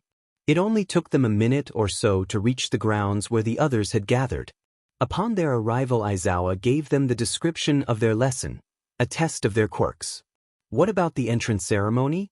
Questioned the brown-haired girl. She seemed rather distressed about this decision. Or the guidance sessions? A tired groan escaped Aizawa's lungs. No. It's a pointless waste of time. Every second counts if you want to become heroes. Turning to look at his students from over his shoulder, Aizawa tried ineffectually to erase their concerns. UA is known for its freestyle educational system. I plan on taking complete advantage of this to help you reach your full potential. With a stretch of his neck, rubbing at a shoulder, he said, but we'll go over that in a minute. He pointed right at Deku, follow me, you've got another lesson already prepared for you. A moment's hesitation preempted his short jaunt ahead to catch up with the teacher. Following the scraggly man, he fidgeted nervously with his hands, opting to walk in silence until Aizawa spoke. I trust she taught you as much as she could. Realizing who he meant, Deku nodded. Good, muttered the hero. In truth, there was only so much she could really do, but it's important that tried. That didn't sound like an optimistic statement. What does that mean? Mumbled the teenager, suddenly worried for his vampire mentor. Aizawa considered the answer he might give for a brief moment before, as seemed to be his way, going with the truth. Officially, she's the last of her kind, said the teacher as he opened the door to what looked like a storage shed, not exactly healthy for any social creature to be so alone. Aizawa grumbled. I've gone to great lengths to ensure that she is not discovered. With you around. Well, hopefully it all goes smoothly. Whatever that meant would clearly to wait. At the center of the storage shed was a chair, bolted to the floor, and Aizawa was pointing right at it. Go on, take a seat. Not at all sure what to make of this, feeling very nervous, Deku walked over to chair and sat. As soon as he was seated, a series of laser tripwires activated all around him. Barely enough room to breathe around them all. Strangely enough, he could see them without the presence of smoke. Those eyes of his at work, he supposed. Don't worry, said the teacher, placing a small pail on a stool near the door. The only thing these triggers activate is a tally. Trigger enough of them? You're expelled. Quite the disciplinary measure for a failing grade. Deku blinked, thoroughly confused. You just want me to hold still? A bizarrely easy task. Unless. As if to answer his forming doubts, Aizawa opened a tiny mini-fridge and procured a small 4-bag. Upon seeing the color of the contents, Deku's eyes went wide. Oh, he's not. Looking him right in the eye, Aizawa answered his question. Exactly. With a small pocket knife, he opened the bag over the pail. At the scent reaching his nostrils, Deku's muscles immediately lurched toward the scent. Jaw hanging open as he salivated profusely, he twitched in alarm at the sound of one of the trips being triggered. And that's 1 point. The teacher sighed. Loose 9 more and that's it. Turning toward the door, he waved over his shoulder. See you in a few minutes. As he exited the room, returning to the rest of the class, he closed the door behind himself. Deku's body was screaming, shaking so hard he'd have knocked the chair over were it not bolted to the floor. His legs seemed to moving for him, acting against his every effort to keep them still. Gripping tightly to the sides of his seat, he soon lost feeling in his fingers. For every muscle in his hands that he retained or gained control over, 2 more started straining against those efforts. Twitching, opening and closing of his jaw while his tongue slid toward the scent, Dripping torrents of saliva produced a feeling of disgusted humiliation. Reduced to little more than the rapidly deteriorating mental state of a rabid animal by a simple scent. What business had he in public to any degree, least of all in a school for heroes, if his will were truly so feeble? This had to be some form of torture. He almost couldn't control himself. Lurching his legs back, feet planted squarely on the ground, he shoved himself as flat against the back of his chair as was possible. For his redoubled efforts, his head reeled back over the back of his chair, and he heard another trip's trigger being thrown. Slowly turning around, he saw that there were even more tripwires behind him. Good grief, he left me with no legroom at all. Turning around again, jaw trembling open and shut in spasms, he attempted to center himself even as his body continued to resist his commands. Muscles in his neck began to clench, twisting his head about in jerking, uneven motions. Breathing becoming so jagged and uneven that for brief flashes he saw the world go black. Or perhaps that was just his hunger, forcing control away from his mind. With each successive blackout, he woke up just a little farther away from where he'd been, and each one ended only when he'd heard another laser trip. Sometimes closer to the pail, sometimes slipping off the side of his chair, other times pressed so hard against the backrest that it hurt it was that when something finally happened, when the lasers finally disappeared, he almost screamed in relief. "I'm impressed," said the voice of Izawa from the other side of the door. "The entire lesson and you only tripped 7 of them." Deku couldn't reply. His mind was so far away from language he may as well have been a wild animal. "Go ahead, kid." He froze at the words, not daring to act until some clarification was provided. "Drink it." No further instruction was necessary. Launching from the chair, crashing to the other side of the shed, he hauled the pail to his lips and guzzled down the blood with reckless abandon. It was somewhat impressive that he hadn't spilled any. Even as he felt the hunger disappearing, his mind crawling back to him, the poor teenager just wanted to cry. So said the strangled, miserable whimpers that squeaked their way from his throat. Peeking into the room, Izawa almost pitied him. "What the hell were you thinking, V?" he muttered, shoving a palm into one of his eyes. "This kid's not even close to cut out for what you've given him." Had he not been so distracted, Deku almost assuredly would have heard that. Only he hadn't, so no reply was given. Breathing in exhausted gasps, the greenhead reached up and wiped some of the sweat from his brow. With shaking legs and a non-existent center of balance, he stood, facing Izawa and awaiting further instructions. The hero merely motioned for him to follow. "Come on, kid." He reached into the fridge and grabbed a thermos before leading him away. "Lunch." Shaking his head, trying to regain some focus, Deku squawked, I didn't bring dash." Izawa interrupted by tossing him the thermos. "Drink it. I don't want you acting out in my classroom." A sentiment that stung more than intended or expected. "You have remarkable control for one so recently turned, probably because you're a Demon softy. But I don't think either of us want to bet all our chips on it." Glumly, Deku had agree. "Where'd you get this?" Voicing the question quietly, he fiddled with the thermos in his hands, uncertain exactly where he should try drinking down its contents. Izawa rolled his eyes. "The nurse's office. Next time think about it before asking." "Yes, sir." The slap delivered to Deku's back just about knocked the wind out of him. "Go on," said the teacher, adopting a tone that almost sounded encouraging. "Join your classmates. I'll see you all back in homeroom." Leaving it at that, Izawa wandered away with his hands in his pockets. Secretly wondering if the erasure hero was deliberately making himself so difficult to read, Deku shuffled off to the cafeteria. Without knowing exactly where he should be going, and without his classmates to follow, it took him a few minutes to track the place down. By the time he arrived, most of those in his grade were already seated, chatting and whatnot. Smelling the aromas from the kitchen made him miss normal food all over again. Whoever the cook was clearly knew what they were doing. Yanking his mind, and in fact all the rest of him, away from these thoughts and the cafeteria was the hand of a certain, angry, explosive blonde. Finding himself pinned against the wall, staring down a furious Bakugo, Deku was suddenly very thankful for the fact his hunger had been so recently curbed, but it hadn't been completely satiated. It still took some effort not to lash out and bit his aggressor. Far less thankful was he for the screaming of his lifelong classmate. "What kind of dirty tricks did you use to do it, you quirkless twerp?" At that volume it was somewhat surprising people in China couldn't hear him. "Huh?" demanded he, his face so contorted with rage he barely resembled his usual self. "I was supposed to be the first and only." His grip on the smaller teen's collar shifted, hauling him off the floor as he continued screaming at him.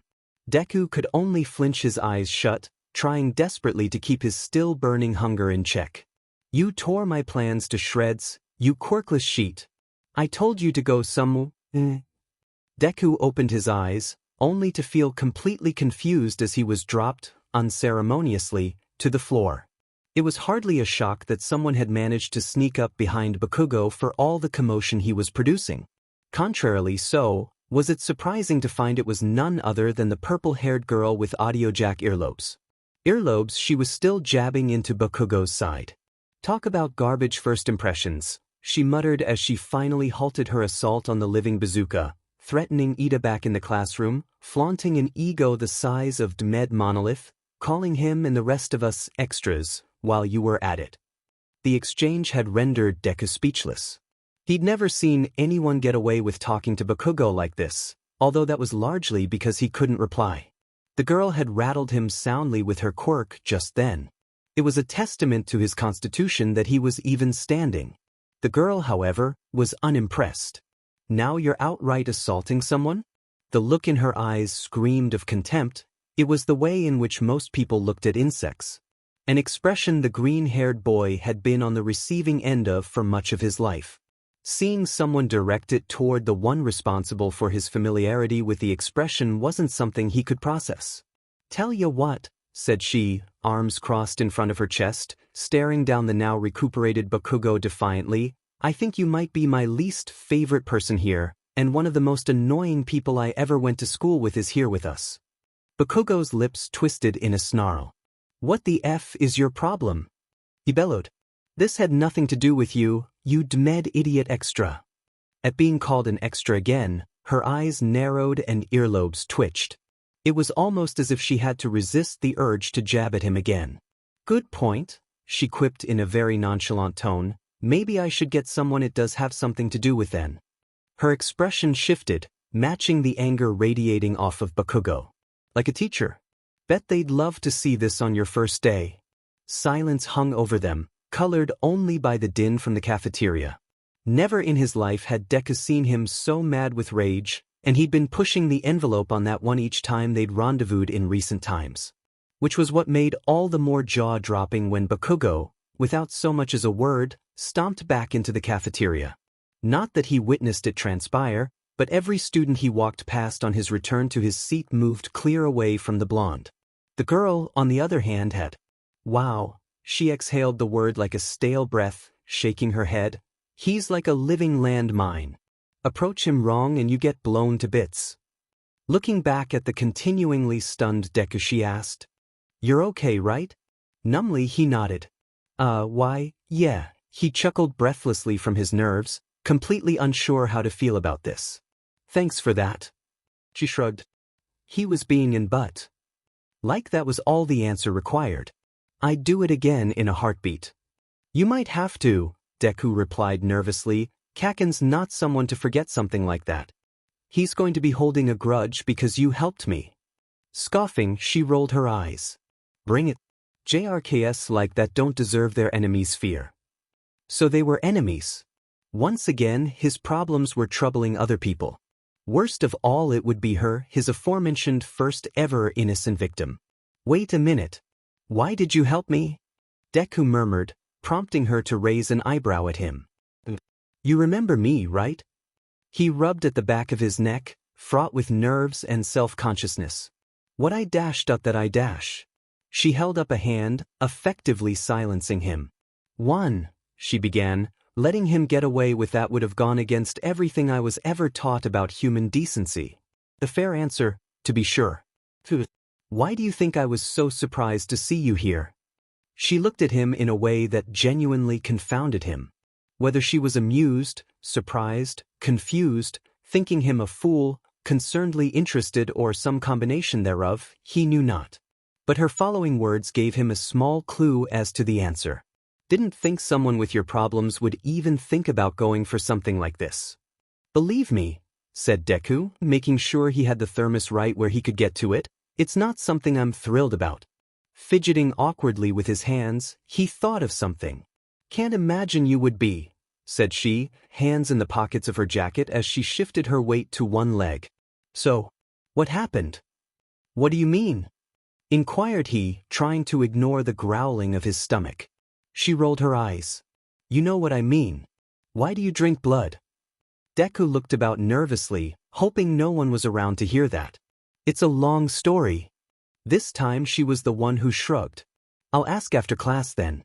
If I'm gonna trust you not to go for my throat again. She pointed 2 fingers toward her eyes before spinning her wrist round to point right at him. A rather telling motion. Knowing what you're up against could help with that. If anyone had the right to demand answers from him, it would be her. So Deku nodded. I usually take the train home, he ran over the route in his mind. My stop's not too far from the school, but we probably shouldn't talk there. She nodded. Okay. Her expression gone neutral, the purple-haired one wandered away. Meet you at the station then. What was with today? Sure, most of it had gone by uneventfully but had all been rather overwhelming. That run-in with Bakugo and her. His initial introduction to the entire class would have been almost more than he could take with the positive interactions alone. Aizawa's attempt at training his self-control was about the most humiliating thing he'd ever been through. If every day here were going to be so harrowing as this, he wasn't sure how long he could last. What weirded him out the most, in this instance, was the attitude of that purple-haired girl.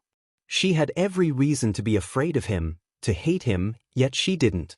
She'd remained consistently forgiving, even helpful today. Whatever he was to make of her eluded all reason in his possession. Perhaps most concerning of his interactions that day had been with Akaguro. Someone evidently knew what he was, apart from Aizawa and Vanessa, that hadn't precisely happened yet. Unless he were to count the purple-haired girl as someone who knew his secret. Soon enough, if she hadn't begun to put the pieces together already, she'd know. Deku let out a long, groaning sigh. What a first day indeed. Twisting off the cap of the thermos, he drained the contents and licked his lips. Capping it again, he walked off to the locker room and changed back into his uniform before returning to the empty classroom. Empty, that was, aside from the rather audible snoring from under the teacher's desk. Sitting down at his own, it wasn't long before his textbook was open and he was lost to his studies. Hunched over and nearly dragging his feet, Deku was thankful the day hadn't lasted a minute longer.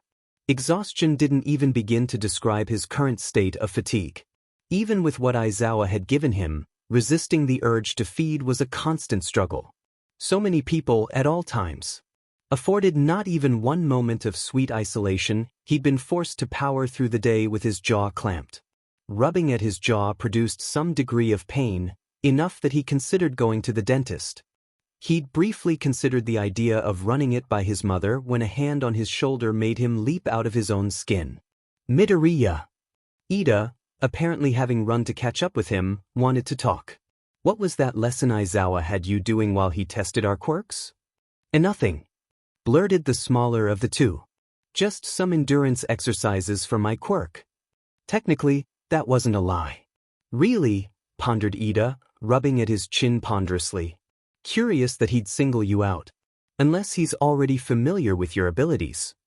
It was beginning to dawn on Deku, the kind of person Ida was. Overtly serious, dedicated and possessing a single-minded tenacity toward achieving his goal of being a hero. Something he could certainly identify with. He had to think quickly, he's just familiar with someone from my family who has the same quirk, that's all. Now that one was a lie. Hey, you too. The second voice made Deku's heart jump. That brown-haired girl again. Headed to the station? She was running over to them with a grin plastered on her face. Between her and Ishido, or what he'd seen from her in that brief moment in class, the scrawny boy wasn't sure the class would ever have room to be moody. Wait up. Ida gestured to her, Infinity Girl. Deku had to wonder exactly what she'd done to earn such a moniker, but was afforded no chance to ask. I'm Ochako Uraraka. Then she pointed to the taller of the two boys. You're Tenya Ida. He nodded in confirmation. And you're. For the time spent considering her next words, she seemed intent on getting his name right. Deku Midoriya? Well, she was nice enough to try. The boy in question gulped. Well, stammered the flustered teen. Not really. Our real name is Izuku. Kaken just calls me that because he thinks I'm useless. He attempted a smile and quickly wished he hadn't for how awkward it felt. Like the old idiom Dekunabu? Really, said Ida, quite disapprovingly. That's unsportsmanlike. Uraraka suddenly looked very guilty. Oh, I didn't realize that. I'm sorry. Even if she hadn't looked quite so guilty, or sounded so sincere, he wasn't sure he could be mad at her for calling him that anyway. Almost everyone else in his life had at one point or another. You know what? Her mind had apparently changed gears, back to her positive demeanor. I like Deku, it could make a great hero name. Plus, oh, so her smile could get brighter than that then. He had to redouble his efforts to keep his mouth shut. Focus. You don't want to bite her, do you? I think it sounds kinda cute. Deku it is. From his perspective, someone else with an eerily similar voice had just blurted that out. To everyone else present, it was clear that it had in fact been Deku who'd all but shouted that. Just like that? Ida could scarcely believe how quickly he'd made that decision. Gesturing about with his hands, denoting his unabashed confusion, he said, Weren't you just saying it was an insult? Spinning about, hiding his face in embarrassment, his face was so red it was probably visible from orbit, he rambled, unaware he was saying anything out loud. Total paradigm shift. My entire world is upside down. His speech then devolved into incessant, nervous laughter. Wait, what? Uraraka hadn't the faintest idea Deku was acting this way. It was probably just normal for him. Not much about the boy seemed to suggest anything ordinary. That was aside from his face. Aside from the green hair, eyes, and freckles, he was kinda plain looking. Of course, Deku's flustered statement about said paradigm shift was fairly spot on, for reasons he'd already been contemplating. It bore not an insignificant twinge of pain that, for all the positive now being thrown his way, it was masked by the ever-present reality of what was required for his survival. Trading physical handicaps for social ones mixed with dietary handicaps that directly impeded his already stunted ability to get along with anyone. Even if the other people now in his life remained determined to keep him, what chance had he at a normal life? The only reason his hunger was even close to manageable was thanks to Aizawa. Had that blood not been provided, the chances of Deku making it through the day without incident would have been scarce to none.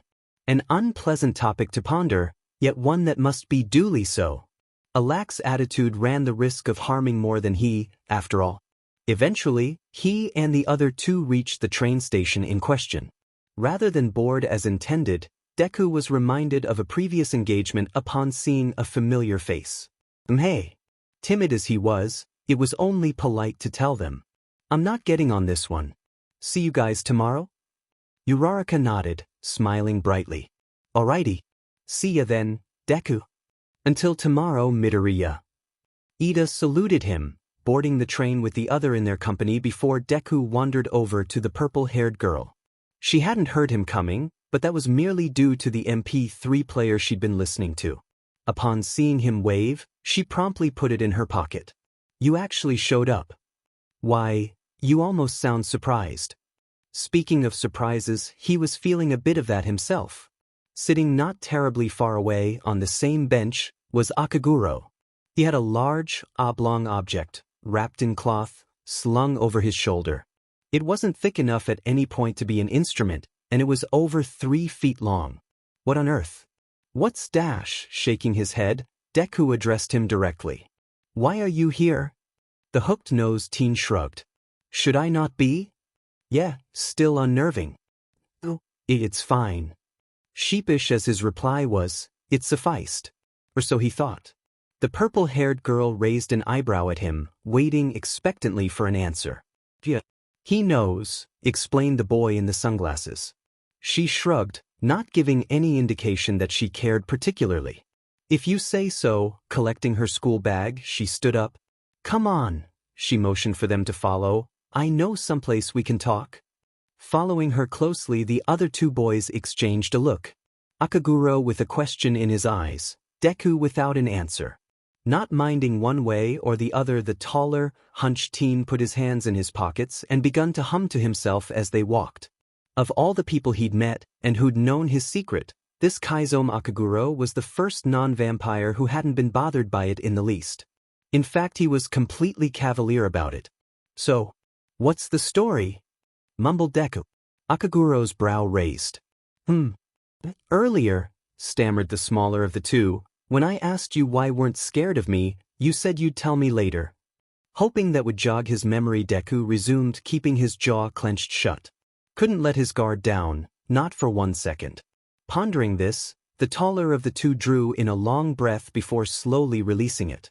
From his face alone, it was clearly not a light-hearted topic.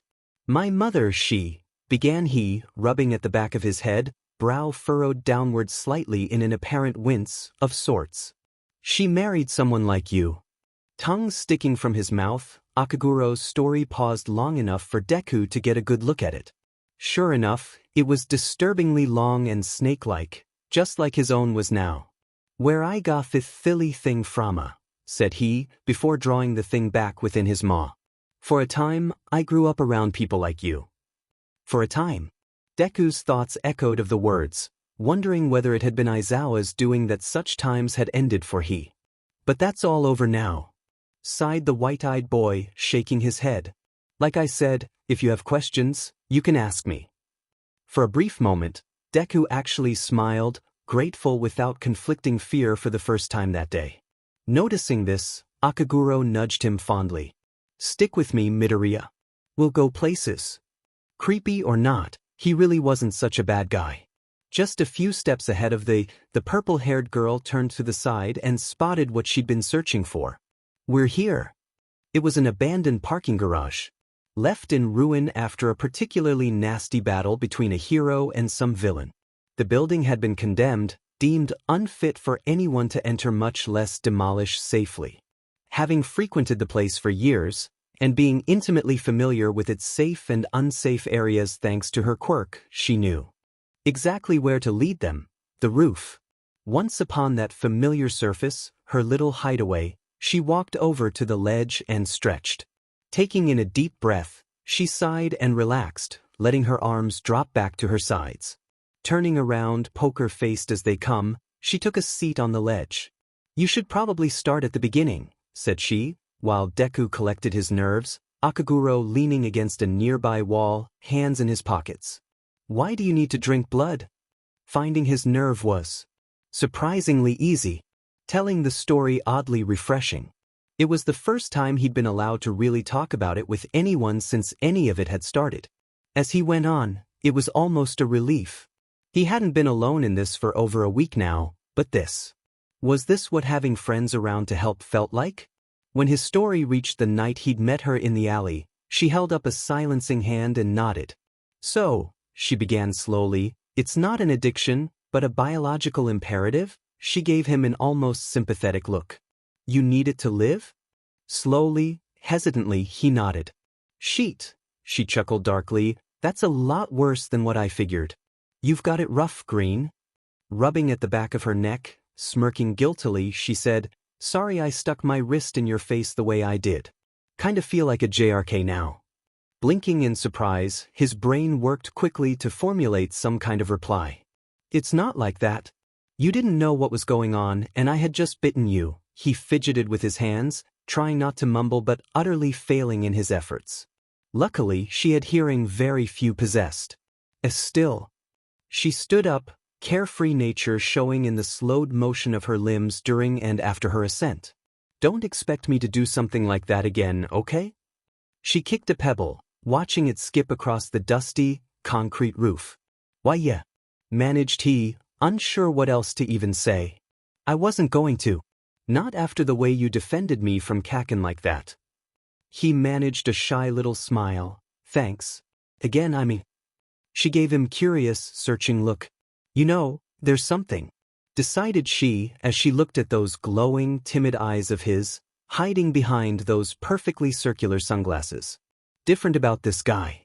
Stepping toward him, hand outstretched, she said, Kyoka Jiro. He's not at all the type who should have powers like the ones he does.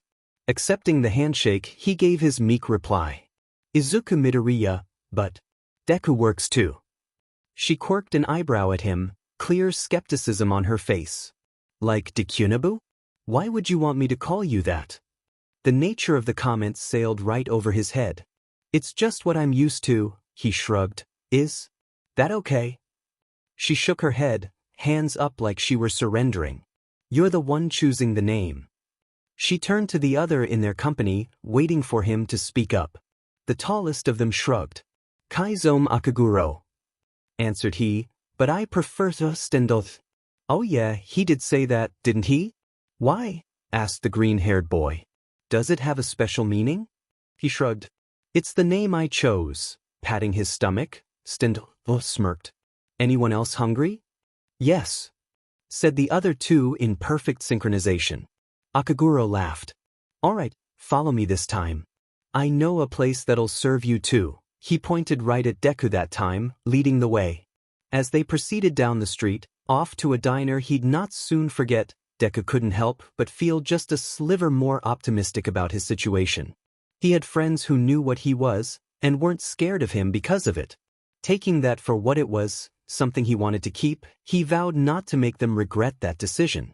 Black pudding, a food previously unknown to the green-haired vampire.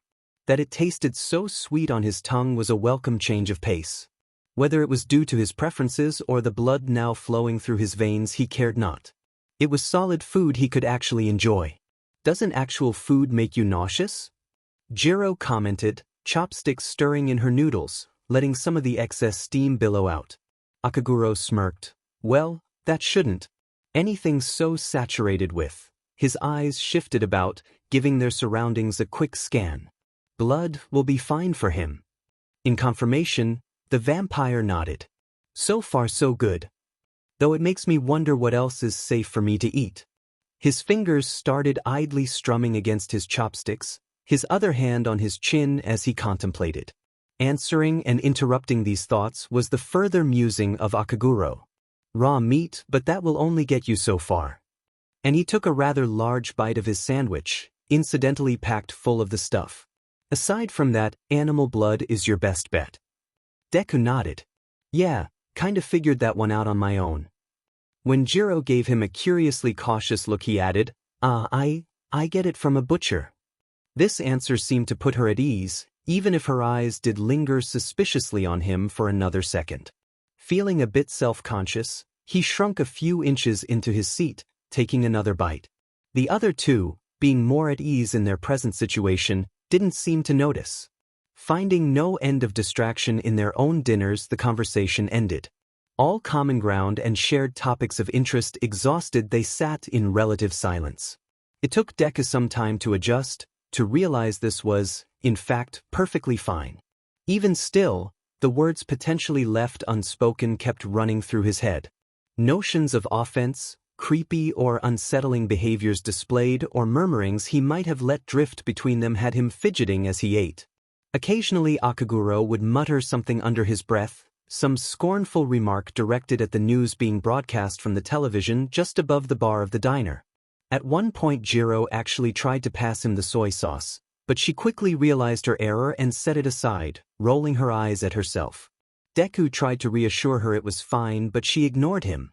Her own worst critic, he guessed.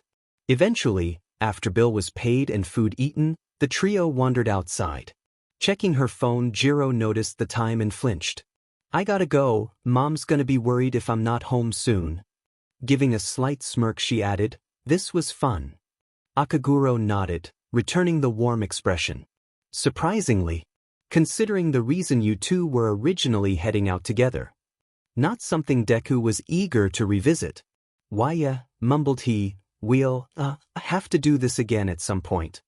From the absolute lack of confidence in his voice, the statement sounded more like a question. Not that the others seemed to mind. Sure, Jiro shrugged, waving to them as she slowly backpedaled away. See you in class. And with one of her earlobes plugging into her phone, she turned around and wandered away. Difficult to read, that one, muttered Stendhal, idly rubbing his chin. But she seems all right. In reply, the green-haired boy merely nodded, feeling a tad too timid to speak. A large, long-fingered hand clapped onto Deku's back. You worry too much. At his questioning glance at the taller boy took a moment to comprehend the unspoken inquiry before answering. She's either forgiven you or wants to. The bespectacled boy wasn't so certain of that, and from the doubt upon his features, Akaguro surmised this. If she didn't, you'd know. Hands to his pockets, he smirked and added, she doesn't strike me as the subtle type. Before walking away. Take care, Midoriya. Why you too? Waving meekly, he started fumbling with his feet until his trajectory home had been set. Staring at the ground as he walked, he did his best to ignore the people around him. He'd found it was best to keep his jaw tight as iron, lest his hunger get the better of him in the crowded streets. Thankfully, the black pudding, along with what Aizawa had issued in the way of rations, had more than sufficiently dulled the bite of his appetite. Upon arriving home, red high tops kicked off to the side of the door, he found he was once again alone. Note on the kitchen table informed him that his mother would be at work well into the night. Sorry, sweetie. It's getting really busy around here. Dinner is waiting for you in the fridge. Love you, Mom. Sighing, Deku removed what amount he could stomach from the container and placed it in the oven. After forcing the food down his own throat, he fumbled to the bathroom and drew up a bath. Tried though he did, both in and out of the tub, he couldn't brush his hair into SB Emerson. Though it did prove a sufficient distraction from his own discomfort, along with the bath. After drying and redressing in pajamas, he climbed his way into bed and closed his eyes. It was with a queasy stomach that and a muddled mind from the day's events that he let sleep overtake him. Deku sat in class the following day, jaw held tight as he focused all his energy on reading the textbook, threatening to snap in his grip. Someone, most likely that guy with the white and maroon hair, if his nose was to be trusted, had a paper cut and it was driving him up the walls. Every now and then he'd put down his textbook, long enough to remember to breathe, only to the rage pouring off Bakugo's shoulders. Of course that was hardly the case, but, with how angry the boy often got, such an absurdity being made manifest wouldn't have surprised him as much as it ought to. Since yesterday's outburst, he'd been bracing himself for an explosion from the other teen. A phrase that could be interpreted as literally or figuratively as one wished. English class was long behind them, being the first of the day and taught by present Mike. Deku was almost giddy at the prospect of escaping the sheer volume of the man's voice. The decibel levels he could reach even without his quirk were daunting. If his career as a hero had fallen through, Mike would have made a fortune in the opera. Presently, the class was taking civics, a class on Japanese law. A class arguably more important than any combat training they would receive. The logic being, how can one enforce laws if one doesn't know them? Plus, there were regulations involved with being a hero, just like the police. Only difference was heroes were allowed to use their quirks, whereas police were issued weapons. Heroes could use weapons as well, but it was a rare occurrence that they felt so inclined. At the blaring of the bell, and wincing from both Deku and Jiro, the horrid sound prompted the class collected their things and wandered off to lunch. Waiting for the school's resident vampire, just outside the classroom, was Aizawa, shoving a thermos into the boy's hands. You're going into your first heroics class today, warned the scraggly man. At the audible gulp from the teen, his tone sharpened. But you should be nervous, because if you bite a classmate today, expulsion will be the least of your worries. That the risk of such was enough to prompt such an emphatic warning from the erasure hero had him nervous. Something had to be in the works today that would serve to increase the chances of such an occurrence. Considering the name of the class he had to look forward to, he was fairly certain he knew what that was. Giving Deku a stern, knowing look, the teacher wandered back to his own classroom to take a nap. It was with a cold sweat and shaking limbs that Deku eventually made it outside. Finally away from other people, he unclenched his jaw and exhaled a mountain of stress. Leaning against the wall, he ran his hands up his face, under his sunglasses and pressed his palms to his eyes. His every breath felt like there was ice in his lungs, despite the heat. Pulling his hands back from his face, Deku leaned close to the ground, coiling like a spring, and then leapt into the air. He landed, somewhat clumsily, on one of the connecting points between two of the towers. Little more than a few hallways, roofed and windowed, between the spires. Once on his haunches, and after dusting himself off, he uncapped the thermos and inhaled its contents. The pitiful, anguished and frustrated expression that followed this display of wanton gluttony was one he was glad not to have an audience for. This wasn't something he could afford to have so badly under wraps. The threat of attacking another student was ever present, a fact he was sure to continue reminding himself of. One slip could be the difference between going through the next 3 years without incident and seriously injuring someone. With a tired, strained sigh, he pulled his old notebook from his backpack and started writing down various notes on some of his classmates. He hadn't witnessed much from them as of yet, but today, quite probably, that seemed likely to change. A glimmer of sunlight reflected off the inside of one of lenses, stinging tears from the eye it was meant to protect. Flinching away from the light, Deku hissing in pain, the young man could only sigh. "You know," thought he, through a bittersweet smile, "for all my dreaming about being a hero, I never thought I'd miss watching a sunrise." After a tired sigh, another thought followed. "I've barely even begun to get there." At the ringing of lunch's ending bell, Deku had scarcely the time to prepare his nerves. Leaping from the roof, collected notes and backpack under his arm, he landed with a light clunking of his shoes against the cement of the walkway. Ducking his head, teeth once again digging into each other, he trudged along the halls, avoiding eye contact and any idle chatter thrown his way. Stepping through the doors of his homeroom, it was a simple matter to walk over to his desk and shrink into the seat. As the remainder of his classmates filed in, one by one, he felt his anticipation rising. The exact nature of heroics eluded him, no straightforward description having been afforded. Thankfully, he wasn't left wondering for long. From outside the classroom came a booming, enthusiastic announcement. Deku knew that voice. Come through the door like a normal person. It was all the young man could do to avoid flailing about in shock. Of course, true to his own particular form, the owner of that booming voice did precisely the opposite of his narrative declaration. Tromping in as though he were marching to the beat of an eccentric drummer. Such was the strangely disarming way of the symbol of peace, All Might. "He's a teacher here?"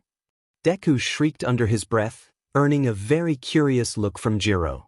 "You didn't know?" Her voice was quiet, little more than scarce breath. From the look in her eyes, it almost seemed as though she hadn't expected him to hear her. All the same, the vampire shook his head. "How could you not know? Did you not watch the recording that came with your acceptance letter?" Considering that he hadn't needed to read it, no. Another shake of his head prompted her to roll her eyes and turn back to teacher at the head of the room. No helping the foolish, it would only serve to encourage such behavior. Heroics. As he spoke, All Might struck a pose, kneeling on the teacher's desk and flexing, facing away from the class. Ashido and Kaminari exchanged a very confused look between them. The class that'll put you through all sorts of special training to mold you into heroes. As a side note, it also grants those who take it an absurd amount of credits. No time to dally. Flourishing a painstakingly sketched cue card, All Might announced the exact nature of the class ahead of them. Today's activity is battle training. At his announcement, the mood in the room shifted. Bakugo's face contorted into a sadistic smile, parroting the last 2 words spoken by the hero. Turning over his shoulder, looking to the rest of the class, Deku saw a fiery look flash across his Akaguro's eyes. Devious, with excited anticipation, the lanky teen let a toothy smile part his chapped lips, a quiet, almost sinister chuckle rumbling under his breath. "And for that you'll need these." All Might had drawn a remote from the drawer of Aizawa's desk and pressed one of the few buttons it had. Slats on the wall rolled out, rows of cases all labeled with numbers, 1 through 20, in the same array as the class's desks. He'd almost forgotten. In accordance with the quirk registry and the special request forms you filled out before being admitted, you've all been given costumes. An almost somber smile perched itself on one corner of Deku's lips. During the entrance exams he'd been so focused on passing that the special request form had fluttered to the periphery of his memory. Of course, seeing something come of it was to be expected. All might cleared his throat. After you change into those, head to ground beta and look alive. But his mind had been on other things since that day, because from today on, and that trend didn't look to be ending anytime soon. You're all heroes. The class got to their feet as one, clamoring, some practically stampeding to their respective costume cases. Hands on the case in question, Deku thought he might recall what he'd written for his own request form. He gulped, almost afraid of what they might have made for him. Once again, same as the day before, while the others ducked off into their respective locker rooms, he went and hid in the nearest restroom. Akaguro gave him a nod, giving some vague hint of encouragement. A silent, "see you on the battleground," or something along those lines. With such limited experience reading people, it was as good a guess as any. Case laid on the sink, his shaking fingers unbuckled the latches, and gently raised it open. The craftsmanship. A feeling of awe bloomed inside him, plucking the suit from its cradle and holding it up for his eyes to take it in. Now he remembered what he'd written: lightweight armor, something protective that doesn't restrict movement. Something for enhanced agility and strength. They'd come through on that in spades. From the specifications listed on the interior of the case, it was suit of banded mail. Black and red, comprised of primarily graphene and Kevlar. Holy! Ask for armor, and UA apparently delivered. As he stripped off his uniform and climbed into the suit, another object caught his eye. Reaching out, with a now very protected hand, his fingertips plucked the black elastic from the case, the final part of his request echoing in his mind. A mask that strongly restricts movement of the mouth. If that is not too much to ask. Evidently, it hadn't been. Slipping the mask over his face, he turned and looked at the mirror, jumping at the sight of himself. You'd never know he was such a beanpole in this. He looked like some threatening combination of a warrior from Legend and some sort of Black Ops commando. With his sunglasses, those red-tinted and silly round things, his look would be one to remember. Although, something about the mask seemed incomplete, too bland for a hero. But that was a minor detail, something to be rectified later if at all. Taking a deep, bracing breath, he tucked his uniform into the case and closed it. Leaving the restroom behind, he broke into a jog toward ground beta. He'd almost assuredly be the last one there. Shall we begin, my wards? Even before he'd reached the staging area, All Might's voice boomed in his ears like a cannon. It's time for battle training. Upon arriving, the variety in his classmates' costumes was such that it gave him pause. Such creative designs. He hadn't anticipated this on day 2.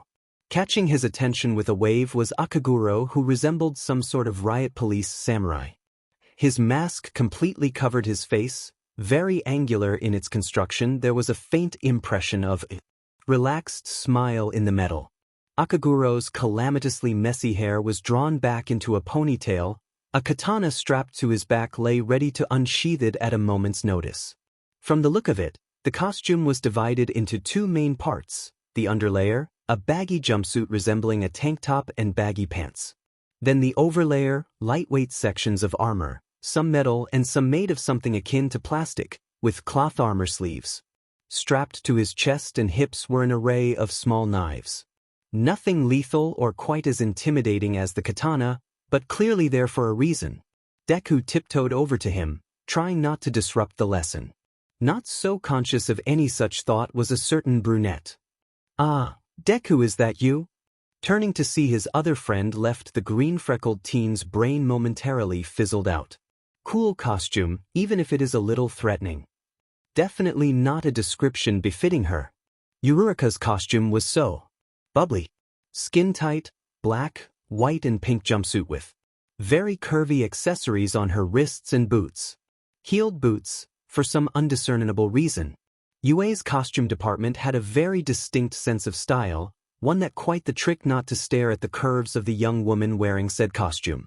I wish I'd been more specific on my form, she laughed nervously, rubbing at the back of her head with a light blush. Blush. He was thankful for the mask hiding most of his face for two reasons now. This suit's so puffy and curvy. That does bear a tactical advantage, Akaguro put forward. If your opponent seems to notice, you can distract them, giving you a window. Uraraka almost frowned at that.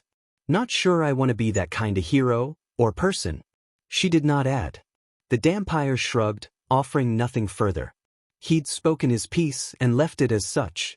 Sensei, Ida called out. This appears to be the same field used in the entrance exam. Indeed it was. They hadn't even finished rebuilding the place either.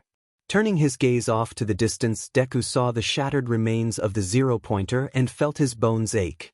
Seeing lie there like a rotting husk sent a chill down his spine, like some foul omen before a long voyage at sea. Will we once again be performing cityscape maneuvers? The costume of usually bespectacled Ida looked like some hybrid of a hot rod and a robot.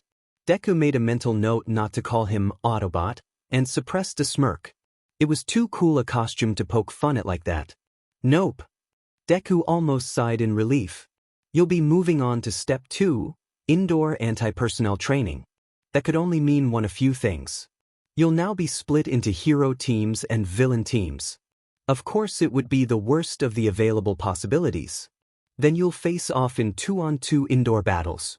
Raising his index finger toward the heavens, All Might blurted out perhaps the most dreaded of phrases for a first-day class. Now, who wants to go first? Suddenly, it seemed as if the space around Deku became much more open, the air less constricted and somehow colder. Before he could look over his shoulder to see what had happened, All Might was speaking again. Very brave of you, young Midoriya, was it? And he let out a booming, hearty laugh.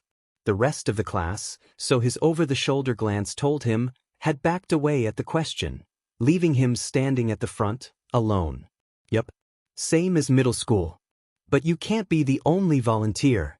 All Might put a hand over his eyes, shielding his gaze from the sun, as if he would have to search far and wide for anyone to answer his next question.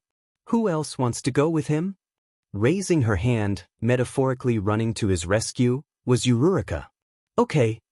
Deku had to do a double take just to be sure that had actually happened. I'll work with Deku. She shot him a reassuring look along with a thumbs up, her eyes insisting that they had this in the bag. Excellent. All Might return the thumbs up, even though it hadn't really been directed at him in the first place. Anyone for Team 2? Before the fear could even begin to set in, came the all-too-obvious outcry. Me! It would be Bakugo, ever the first in line to beat him into the dirt. His costume, black tank top with a red X stitched to its front, very baggy and matching cargo pants, some sort of mask that resembled a fire decal on a race car complemented by the shoulder piece resembling the exhaust pipes of such a vehicle, and massive, grenade-like gauntlets on his arms. What kind purpose could those have served? There was no way he had those for decoration alone, not with how much they had to weigh. I'll kick his quirkless butt. Language. All Might roared, though it didn't even faze the ashen blonde. What do you mean, quirkless? That ever-present smile flickered with confusion. This boy, if the files were to be trusted, had gone to the same school as young Midoriya.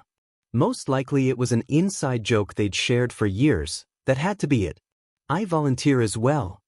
Ida shouted with a raised hand, prompting Bakugo to roll his eyes. Whether this was another attempt to get on his good side eluded Deku's understanding. If it was, Ida sure had a long road ahead of him. And surely you know he's not quirkless? This time he was addressing his would-be teammate directly, pointing to the fallen zero-pointer. He almost felled that vicious machine by himself during the entrance exams. Deku gulped. It took a few seconds for the words to reach their destination in Bakugo's brain, but when they arrived the look on his face sent Deku's skin crawling for the nearest exit. What? The ordinarily boisterous teen's voice had dropped to a haunting whisper, hissing with the barest hint of his simmering rage. The F-, climbing to a more noticeable volume, his speech had the green-freckled teenager quaking in his armor. Did you just say? The look in his eyes could only be described as murderous. Wide, piercing and devoid of any amusement whatsoever. The look of a man who wanted to slaughter a creature he'd only just discovered, in defiance of his own lack of comprehension of its existence. It was the expression of a Spanish explorer who'd snapped upon finding there was no gold in the promised land he'd discovered. Last warning. All Might's voice cut through the air like the blade a guillotine. Another utterance of such a word and it's straight to detention with Miss Midnight. He let out an exasperated sigh. Now, come this way, my wards, he said, throwing earpiece radios to the 4 students in question, and pivoting about, leading them onward toward the first arena. We have a lesson to get through. Before the class followed in his wake, Bakugo's gaze shifted to the trembling outline of his old bullying victim. There was some scathing, searching hatred in his eyes. Something screamed from behind them, calling out some offense the green one should never have dared to make. Whatever that was, Deku would never know, not for certain. All he knew was that Bakugo wanted to crush him like the little bug he'd always likened him to. Even with his versatile array of vampire abilities, Deku wasn't sure if he could stop him. So far the only real training he'd had was on restraining himself, not actual combat. If his meager performance during the practical exam was any way to judge their talents for combat, then Bakugo was leagues ahead of him. Just like always. Deku's footsteps were shaky, hesitant, placing him a few paces behind the other students as they rambled onward. Fidgeting hands wrung each other to the point of constricting blood flow, and he broke out into a cold sweat. He was not ready, not prepared physically or mentally to face Bakugo in combat. His only advantage was an understanding of the explosive teen, both his psychology and preferred tactics in combat. Polished tactics, years of practice with his own quirk like it were a second set of limbs he'd been using since birth, while he was only just learning to stop dragging his own through the dirt behind him. No, he needed to stop thinking about this, to focus. Are you okay?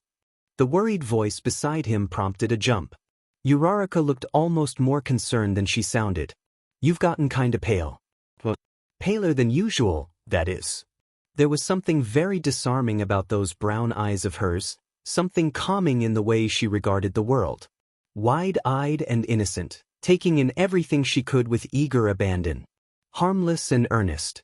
Maybe he could let his guard down around her.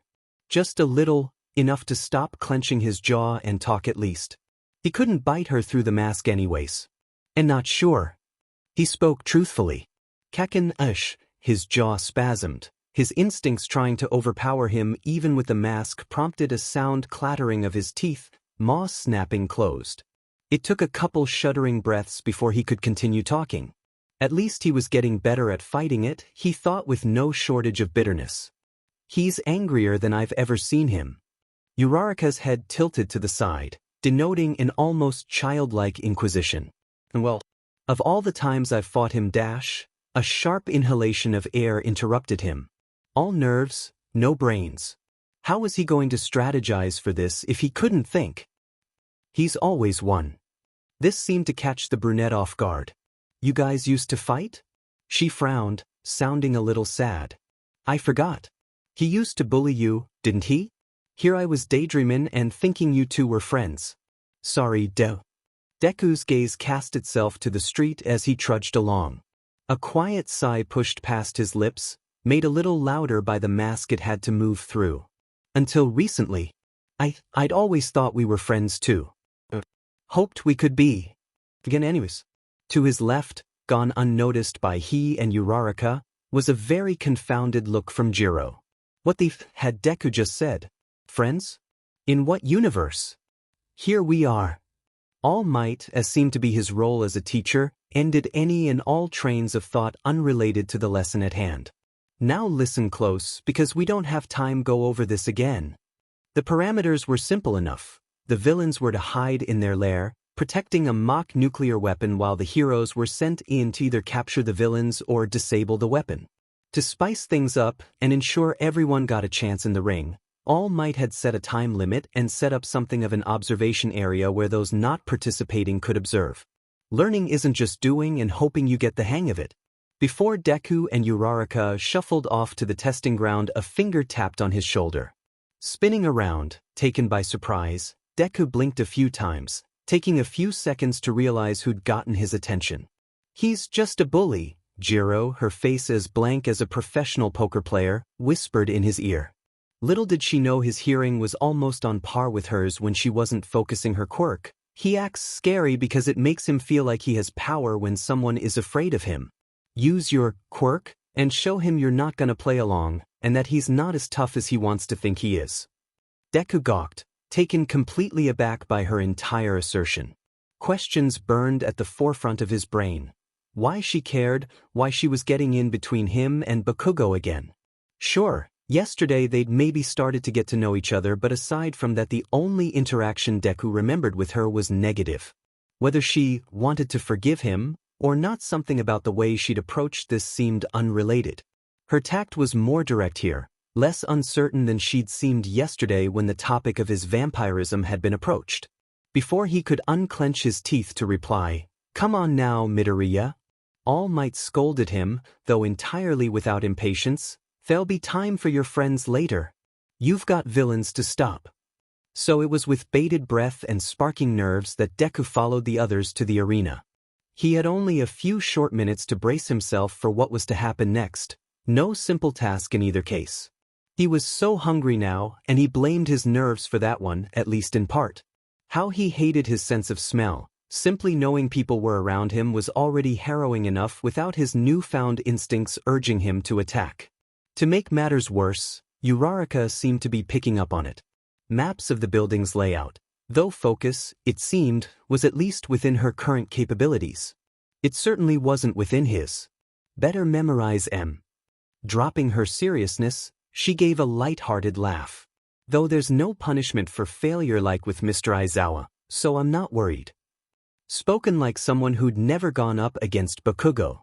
All Might so nice, just like on TV. Something about that rambling seemed off. "What punishment?" he mumbled, through his mask. Uraraka blinked. "He threatened to expel us if we couldn't perform well enough during the exercises he put us through." She smiled. "Thought he did the same to you." Deku could only blink. "That I thought it was just me." Uraraka chuckled. "Nope, same as the rest of us newbies." She'd adopted a very All Might looking pose and jokingly deepened her voice before laughing in her normal voice. "Guess he wasn't playing favorites after all. And I can tell everyone to hush up about that." Was she trying to cheer him up? She'd already noticed he was upset, and the topic of Bakugo's malicious attitude toward him had been broached, however briefly. It was at least possible that was what she was doing. Anyways, she pumped her fist, moving another into the air. "We've got this. Right, partner?" Wherever she got such bountiful optimism from, Deku was grateful to have it on his side. "Right." He clenched his fists. "Don't want to lose." Not to him. Not this time.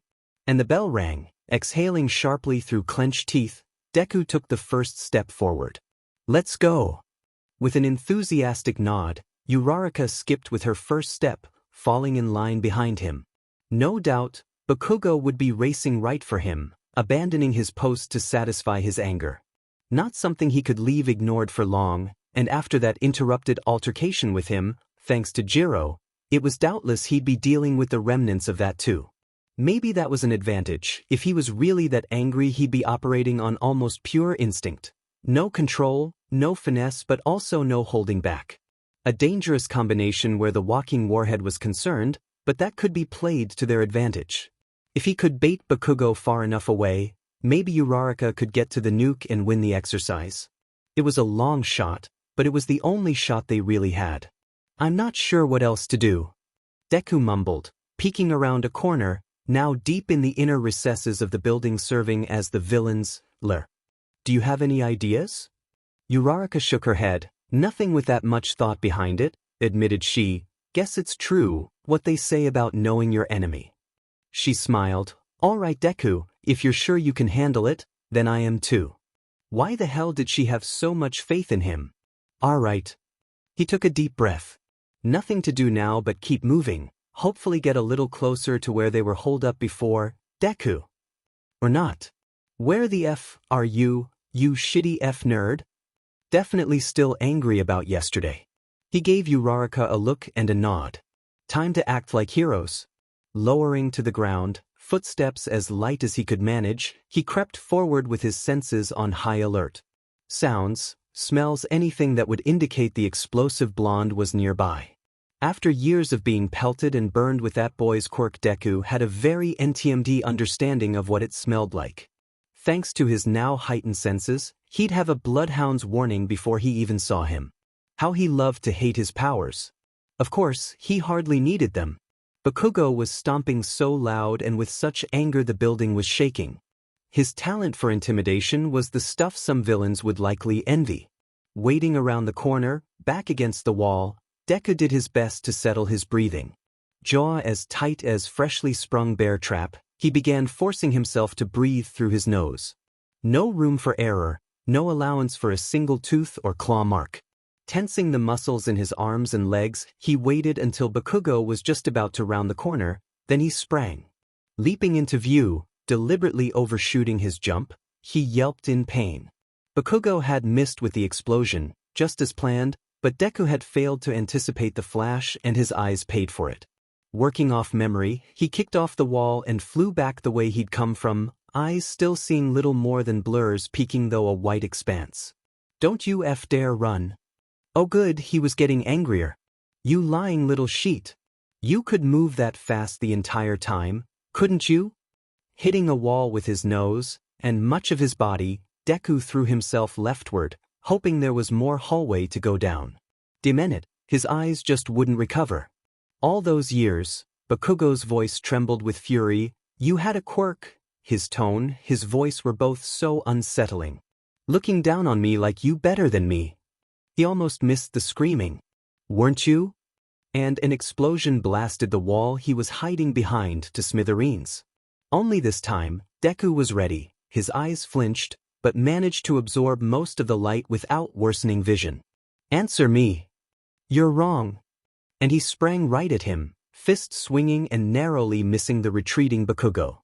At the sight of his knuckles smashing another wall to bits, the warhead's eyes went wide and for a moment, Deku thought he smelled fear. "I spent the entire time." Deku stood there, body shaking, doing everything he could to maintain his bravado. Thanks to the adrenaline now surging in his veins, it was working. "The entire time we were kids." Images flashed in front of his eyes, even as he spun on his heels to face him. "Looking up to you. Chasing after Bakugo, following him and his friends everywhere they went. I wanted to be like you, Kakin." And the images faded, legs launching him right at him. "But I'm not the same person I was back then." Muscling through another round of explosions, bits of his armored costume tearing and burning from the force and heat, he narrowly missed with that second strike. Sweeping with his leg, trying to kick Bakugo's feet from under him, left Deku wide open. The explosive blonde had leapt over his swinging foot and aimed both palms right at the green-haired vampire. With staggering volume, Deku was blasted through several levels of the building and buried beneath the rubble of the crumbling building, sunglasses flying who knew where. Kakin screamed something, but his senses were staggered, trying desperately to recenter and find where up was. After a few moments, with gritting teeth, Deku rocketed out of the rubble like a cannonball. "Throw whatever you want at me." Another narrowly missed punch, another explosion to the chest, only this time he kept his footing. "Hurt me as much as you can." That one connected, and Bakugo shouted in distress as his ribs nearly shattered and he was flung into a wall. For the first time in his life, the blonde looked at Deku and had no idea what to think. Blinding speed, strength, and durability. He was badly burned on the chest and shoulder, his costume tattered to dust and rags on all the way from his left elbow to the adjoining bony ribs. His right hand was exposed halfway up his forearm, his right leg was smoldering and his mask was exceedingly discolored. Thanks to some nasty burns. Yet, despite being almost as scrawny as ever, just the barest hint of toned muscle on his bones, every instinct Bakugo had told him Deku was a threat. A walking, superpowered contradiction that defied all words he failed to speak. So Deku spoke for him, "Because I'm going to be a hero." Like hell.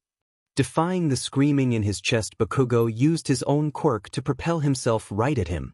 "You've always been a bug. A useless little, stupid Deku." Using his quirk like some crude engine, He rocketed his fist at Deku's face, narrowly missing. And don't you ever forget it. Bakugo's eyes went wide once again.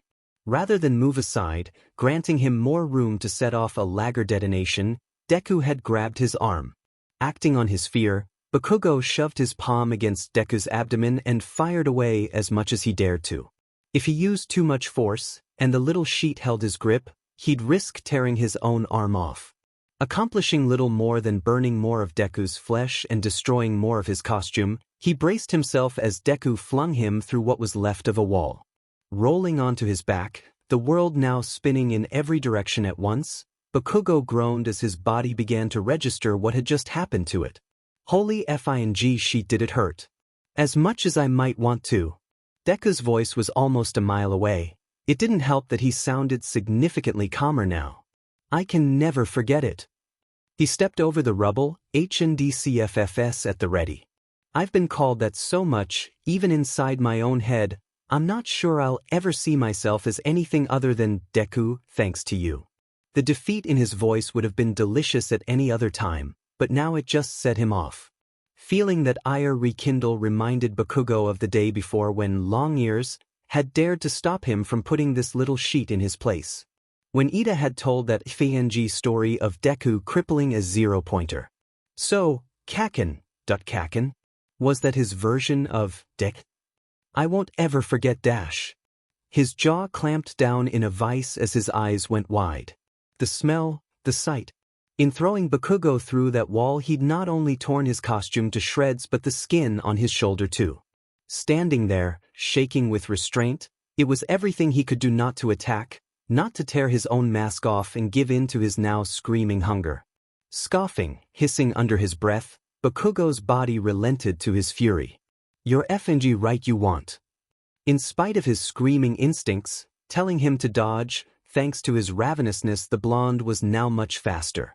The ensuing explosion rocked the entire building.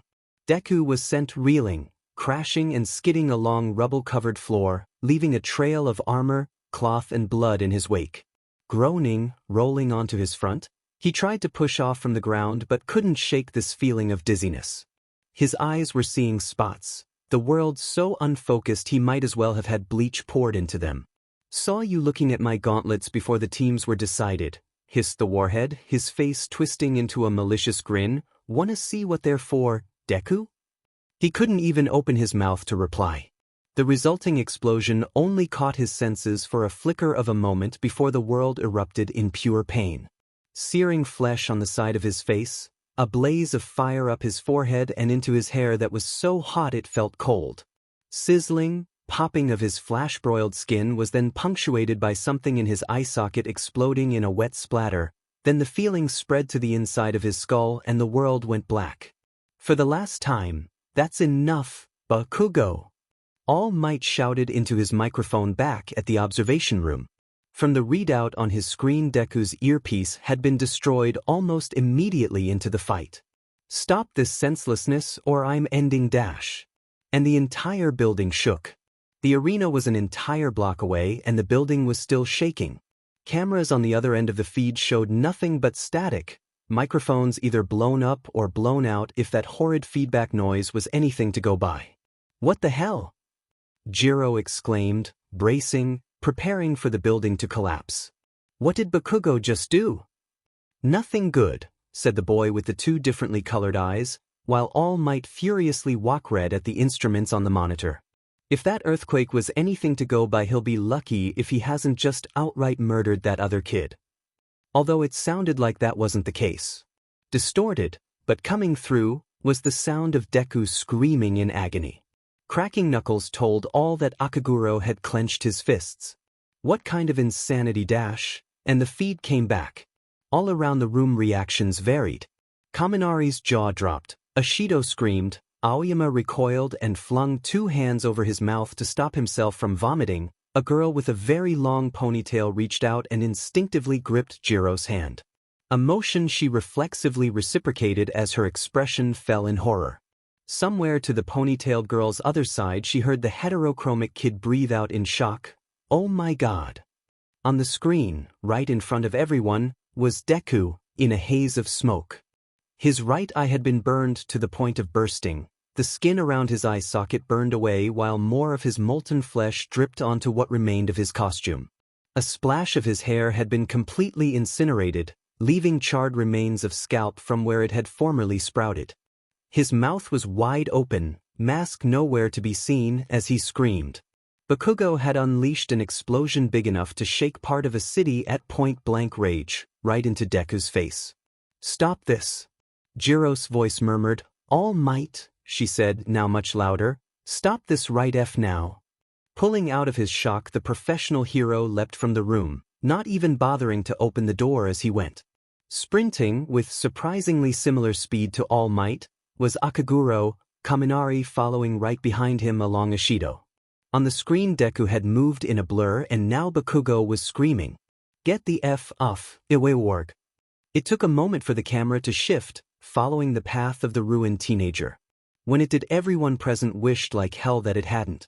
There was Deku, face as destroyed as it had been moments before, with his arms holding Bako against a wall, face first, and his teeth sinking into the blonde's throat. "Wait!" Some kid with spiky red hair breathed, "What is he?" No answer was forthcoming, at least not verbally. Right before their eyes, as Deku gulped down no small amount of his old bully's blood, something remarkable happened, his skin starting regenerating.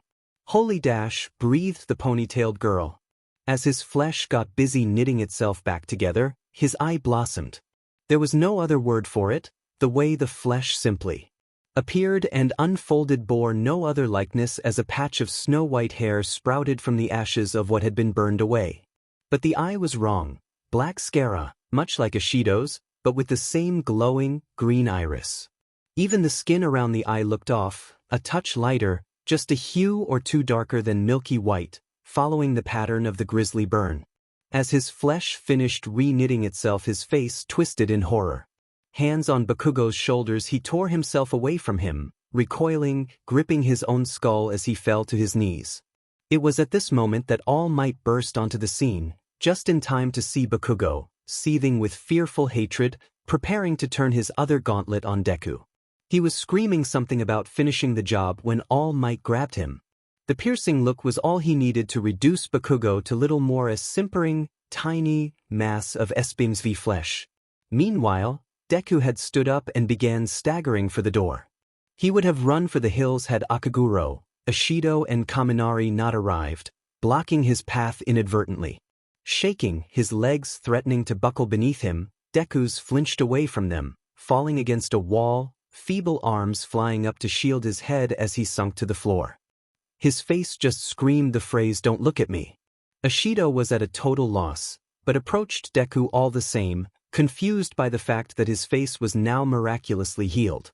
Akaguro, slowly, resheathed his katana, eyeing Bakugo like a hawk. Kneeling beside Ishido and Deku was Kaminari, eyes searching between the injured green-haired boy and that psychopath Bakugo.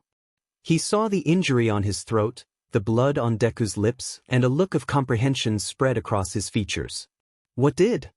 Deku's reply was a pitiful one. "I'm so sorry." Little more than a whimper. "I couldn't stop. I dashed." Tentatively, Ishido reached out, her arms looping around him. As he started sobbing, her grip on him tightened and she tired to soothe his nerves, gently shushing him and murmuring what reassuring words she could find.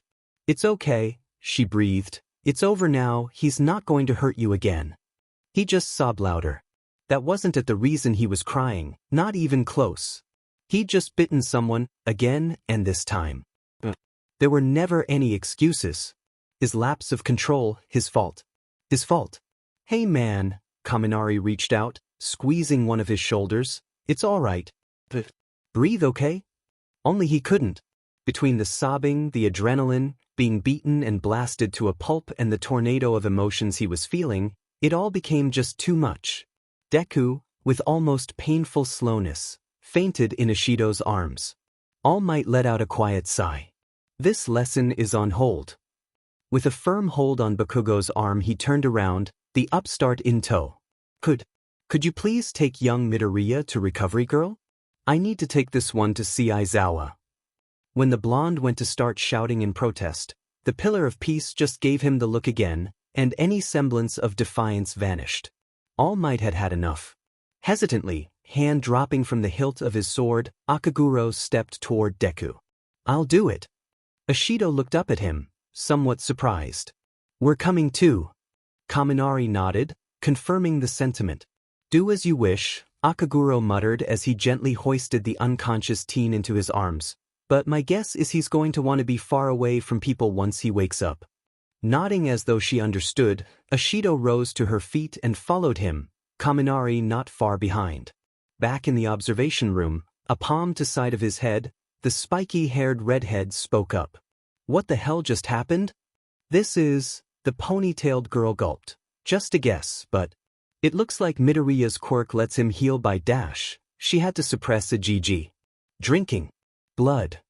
Nauseous as she felt, she wasn't surprised to later hear that she'd turned green. Somewhere, in another corner of the room, someone ribbited. "But I thought his quirk was super strength?" That's what it looked like until now. And thus the wheel of the rumor mill began to turn. Not wanting to hear any more of it, Jiro let go of the other girl's hand and made for the door. Chancing a look back at the screen, she saw All Might dragging Bakugo along, and she broke into a run. If there was going to be a conversation with Aizawa, one that potentially outed Deku as something dangerous, then she was going the conversation about Bakugo had all the available facts. Growling out a sigh, she sprinted for the main building, cursing at the weight of the boots afforded to her as part of her hero costume.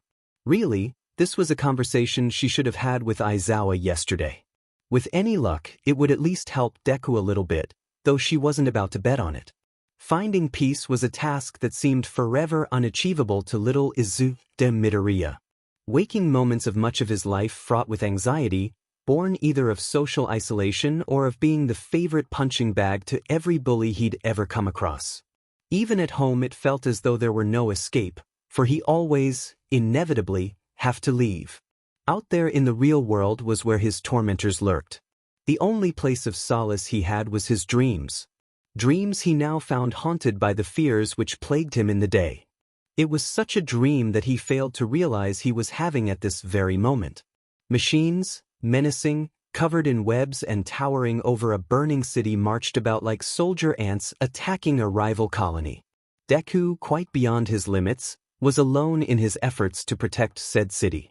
Dozens, hundreds of machines lay destroyed upon the ruins of what he'd failed to protect, but for every one he defeated, it seemed 100 more took its place. Spent, his injuries too severe to carry on, he relented. Collapsing to the cracked and ruined street, he closed his eyes and waited for the end. To his surprise, no such thing was forthcoming, for in that moment aid finally found him. People he recognized, Jiro, Akaguro, Kaminari, Ashido, Ida, Aoyama, even All Might along with Uraraka charged into the fray. Vigor renewed, inspiration lifting his spirits to new heights, Deku leapt up and followed them. Together they vanquished the machines, the metallic titans crumbling into smoking wreckage. Taking a knee, panting for breath and bleeding, Deku finally relaxed and felt a sense of calm wash over his aching body. Just when he was about to sleep, a hand reached down with padded fingertips. Looking up, he saw the encouraging smile of Uraraka and felt safer than ever before. Taking her hand, pulled to his feet, he smiled too, and the others began to gather round. It was then that he, finding himself more daring, went to hug her and she hugged him. It was serene until his stomach growled. Maw lurching open, he sank his fangs into her throat, drinking with reckless abandon. She only giggled in reply. So, that was really it, wasn't it? Horrified Deku could only let his eyes go wide in terror. He'd just done it again. Confusing him, driving his mind mad with conflict, were the arms of the girl he'd just bitten wrapping loosely around his neck. Being alone, her voice was calm, comforting. Everything he didn't deserve for it to be. Truly terrifies you, doesn't it? After spending so much of your life that way. What the hell was going on? What was this? But...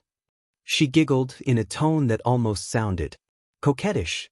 Now it's something else, isn't it? He pulled away from her throat, her arms remained as they were, hand playing in his hair as his eyes went wider still. When she grinned impishly at him, slender fangs peeked at the corners of her mouth, and it was all he could do not to scream. You're afraid you'll make someone else like you? Bring someone else into the world you're now a part of. Was this his doing? Maybe now you'll just agree with everyone that you should be alone forever. No, please no. But now, with a chance at your dream, maybe you just don't care. The others, looming around them, cast black shadows that drained the color from the world around them. Eyes glowing red, hands drawing all manner of weapons as they drew nearer. Just by coming to UA, you've placed so many people in danger. Their maws opened, laughter of the most devilish sort echoed sharply around him. Guess your dreams are worth any price, no matter who pays them then. That's not Dash. And as she drew him in for what could only have been a kiss, the others pounced and he, consumed with fear, tore their bodies to shreds. Screaming, arms flailing, shoving at everything around him, Deku screamed. No! Not again! Not again! Don't let me do this! His head hit wood. Eyes snapping open found half the world back and the rest of it looking like a nurse's office. Chest heaving with his breath, Deku saw the state he was in. Bed torn to pieces to his sudden fit of movement, sitting up before he was even awake. The furniture that had been next to the bed was no on the floor across the room. Realizing his hands were still gripped tightly at the mattress, he unfurled them and saw his claws had extended and torn much of the bedding to shreds. Fingers jolting at the fearful realization, he retracted his claws back beneath the bandages covering his hands and shoved his palms into his eyes. Knees curled to his face, he sat there in the tattered cloth and cried. For the first time, in any memory he had, he hoped no one would come to comfort him. Naturally, as it was with every prayer he made, the opposite transpired. Midoriya? It sounded like Kaminari. You okay, bud? Despite his efforts, Deku couldn't stop crying. So frustrating. He didn't want him to feel sympathetic. Yeesh, you must have been having one hell of a nightmare. He didn't deserve sympathy. You're not alone, pal. Yes. Yes, he was, more so now than ever before. Ishido and Akaguro are outside too, if you want me to get him. A hand touched his shoulder, his face flew, jaw open, right for Kaminari's throat. Milliseconds before his fangs made contact with the other teenager's skin, Deku's fist flew up and decked himself square in the jaw. Holy shit! As Kaminari yelped in surprise, the force of the punch sent Deku off the bed, bones and remains of his costume clattering on the floor while his head hit the wall. Dude! Kaminari's voice reeked of shock. What the hell are you okay? Deku sat with his back to the wall. Hands gripping tightly over his mouth, he stared at the electric teen with like a puppy that realized it just heard its best friend. How many times in one day could he F up this badly? Oh God. Crying. It was because he'd let his guard down enough to cry. He hadn't even seen the urge to feed coming. If he wasn't going to be a threat to anyone, he couldn't cry anymore. DMN it. His heart was in shambles, guilt and shame gnawing on the pieces. If he couldn't cry, then what the hell could he do? What could he do when he felt this terrible? Kaminari just looked at him, unsure what to do. This kid was terrified of something, another incident like with Bakugo, he guessed. All he knew was that he absolutely shouldn't leave him alone. Walking over, he offered a hand to pull him up. You're still banged up, he offered a friendly smile. Come on, get off the... Like a bolt of lightning, Deku had flown to his feet and toward the window. Tearing it open, still dressed in little more than bandages and tattered rags, he jumped. Unsteady, weak from the toll of his recovery, his legs buckled as he landed and he tasted the all-too-familiar taste of dirt. Dude, wait! Clawing at the ground, tearing the bandages on his hands to pieces in the process, Deku lurched back to his feet and ran.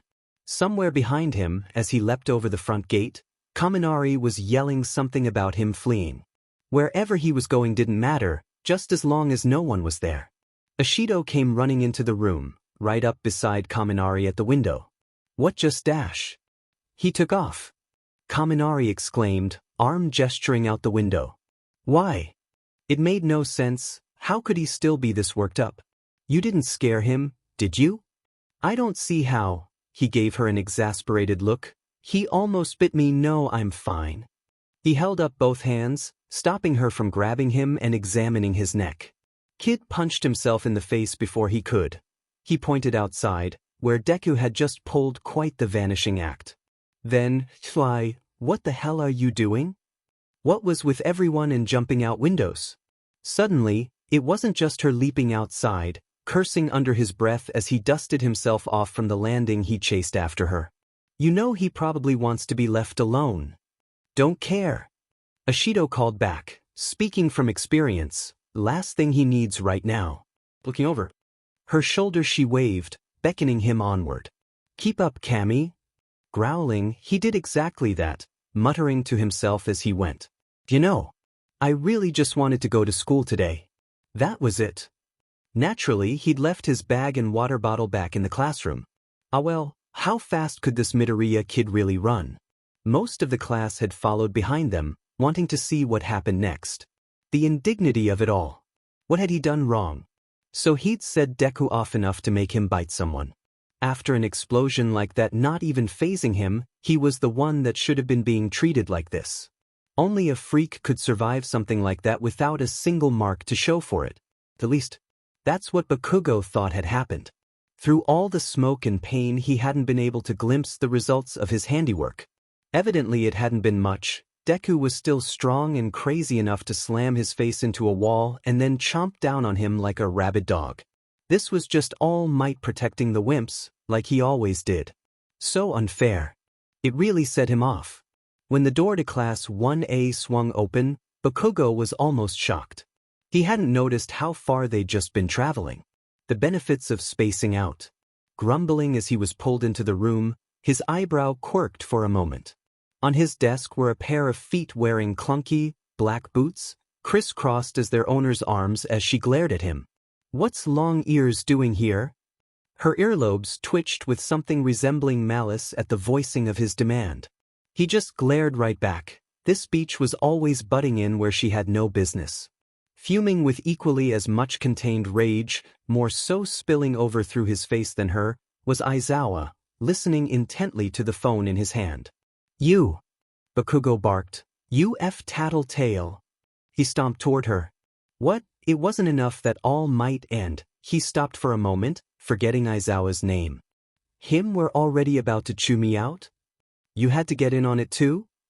Like you don't have it coming. Her eyes narrowed, posture not moving in the least. After yesterday and today I am officially done being passive with you. He scoffed, rolling his eyes. You call this sheet passive? All Might made a considerable effort not to growl at how much this kid was swearing. You have been getting right in my effing way since we got here. Yeah, remarked she, wonder why.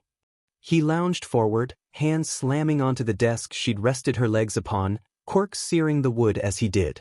You obnoxious little dash. Not even flinching in the slightest, her legs still on the frying wood, Jiro stared him down with grim, but hidden satisfaction.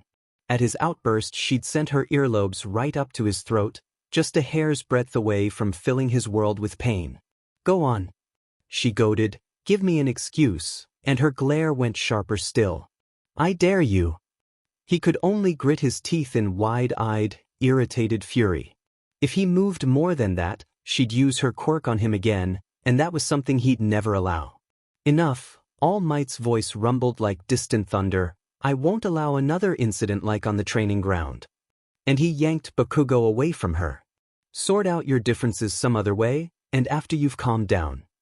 Gently and slowly hanging up the phone on his desk, Aizawa prepared to speak.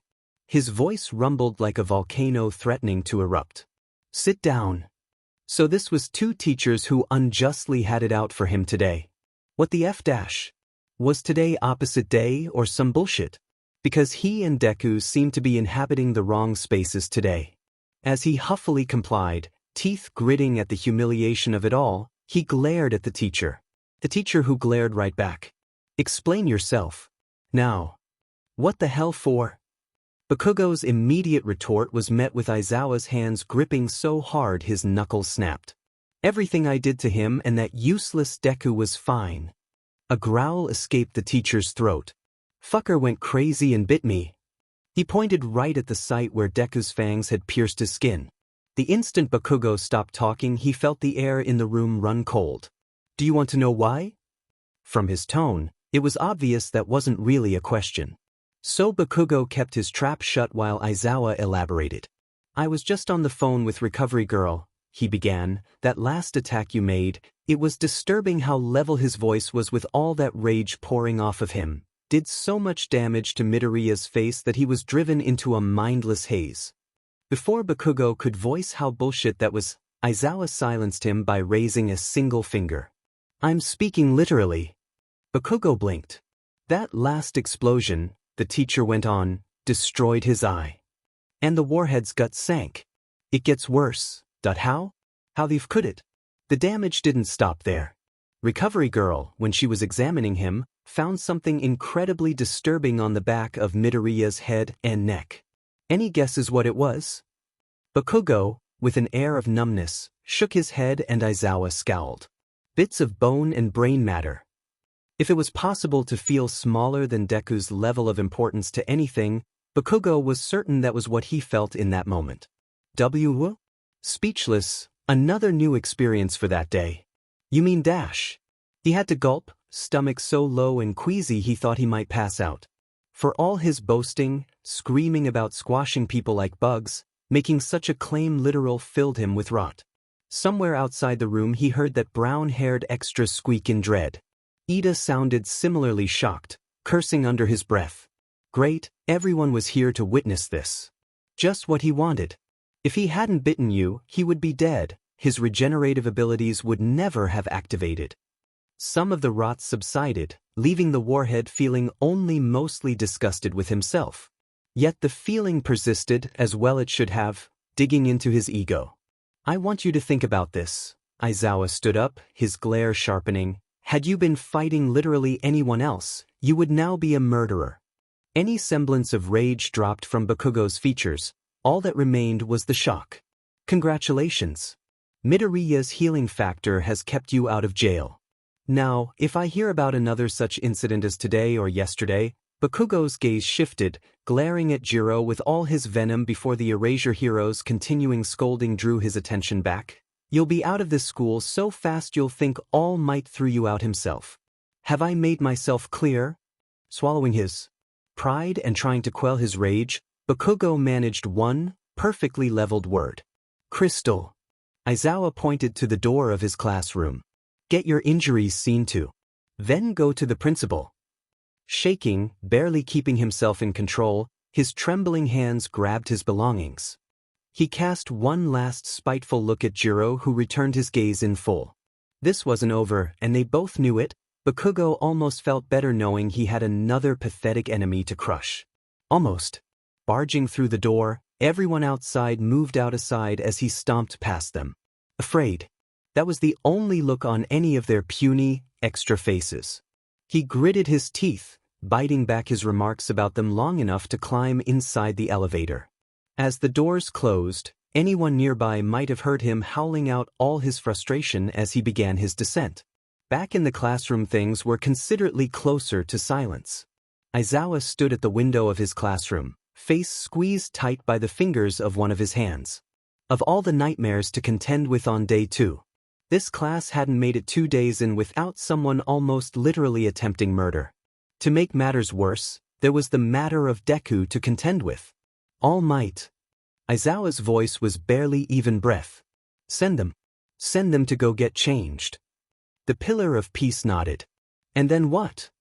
Slowly shaking his head, Aizawa's hands splayed from his face and off to the side, at level with his shoulder almost. Just that. But don't let them leave. An affirmation murmured. All Might wandered outside and sent the teenagers on their way, shortly before wandering back to Recovery Girl's office. Another long sigh dragged itself past his lips. Now there was video evidence of Midoriya's species along with nearly 20 eyewitnesses. The secret was out, and likely only on its way further along that trajectory. Protecting that kid, keeping him hidden was impossible now, so the old saying declared, the only way 3 people can keep a secret is if 2 of them are dead. There would be a long talk with Principal Nizu and then, depending on how that one went, another with him. Conversations with him were occasions to dread with all one's being. Even All Might found the man unsettling and he'd never had to answer to him. Then again, that includes you, kiddo. Aizawa added, catching the still-present Jiro by surprise. Head to the locker rooms and change, then tell them all to head back here. Silently, the girl stood up and left the room with a nod, closing the door behind her. This was an idea bordering on insanity, but promises were promises, and that was why he rarely made them. 12 years ago. It was a very old room, so old it couldn't possibly have belonged in this spire of a building, and it didn't. Creaky wooden floors, glass windows so touched by time it had become a murky green. Bookshelves built into the walls sagged at their centers, the tomes thereupon so frayed and decayed that their materials had begun to turn to dust. A desk at the center of it all fared no better. Meticulously dusted and maintained though it all had been, the makings and furnishings, to the threadbare, moth-eaten curtains, lounge chairs and couch, were on their way out. It was from a house that had once belonged to a humble family, farmers at the border of Edo. Now, the last living descendant was a man in his 40s, the last inheritor of an ancient legacy. When his grandfather had built this place, he'd gone to the decrepit family home and salvaged one room, the study. Engraved at the head of the doorway was one phrase, "Remember your roots." And so, with the wood of the old home broken down to dust, it was mixed into the foundation of this towering structure, where the office now resided.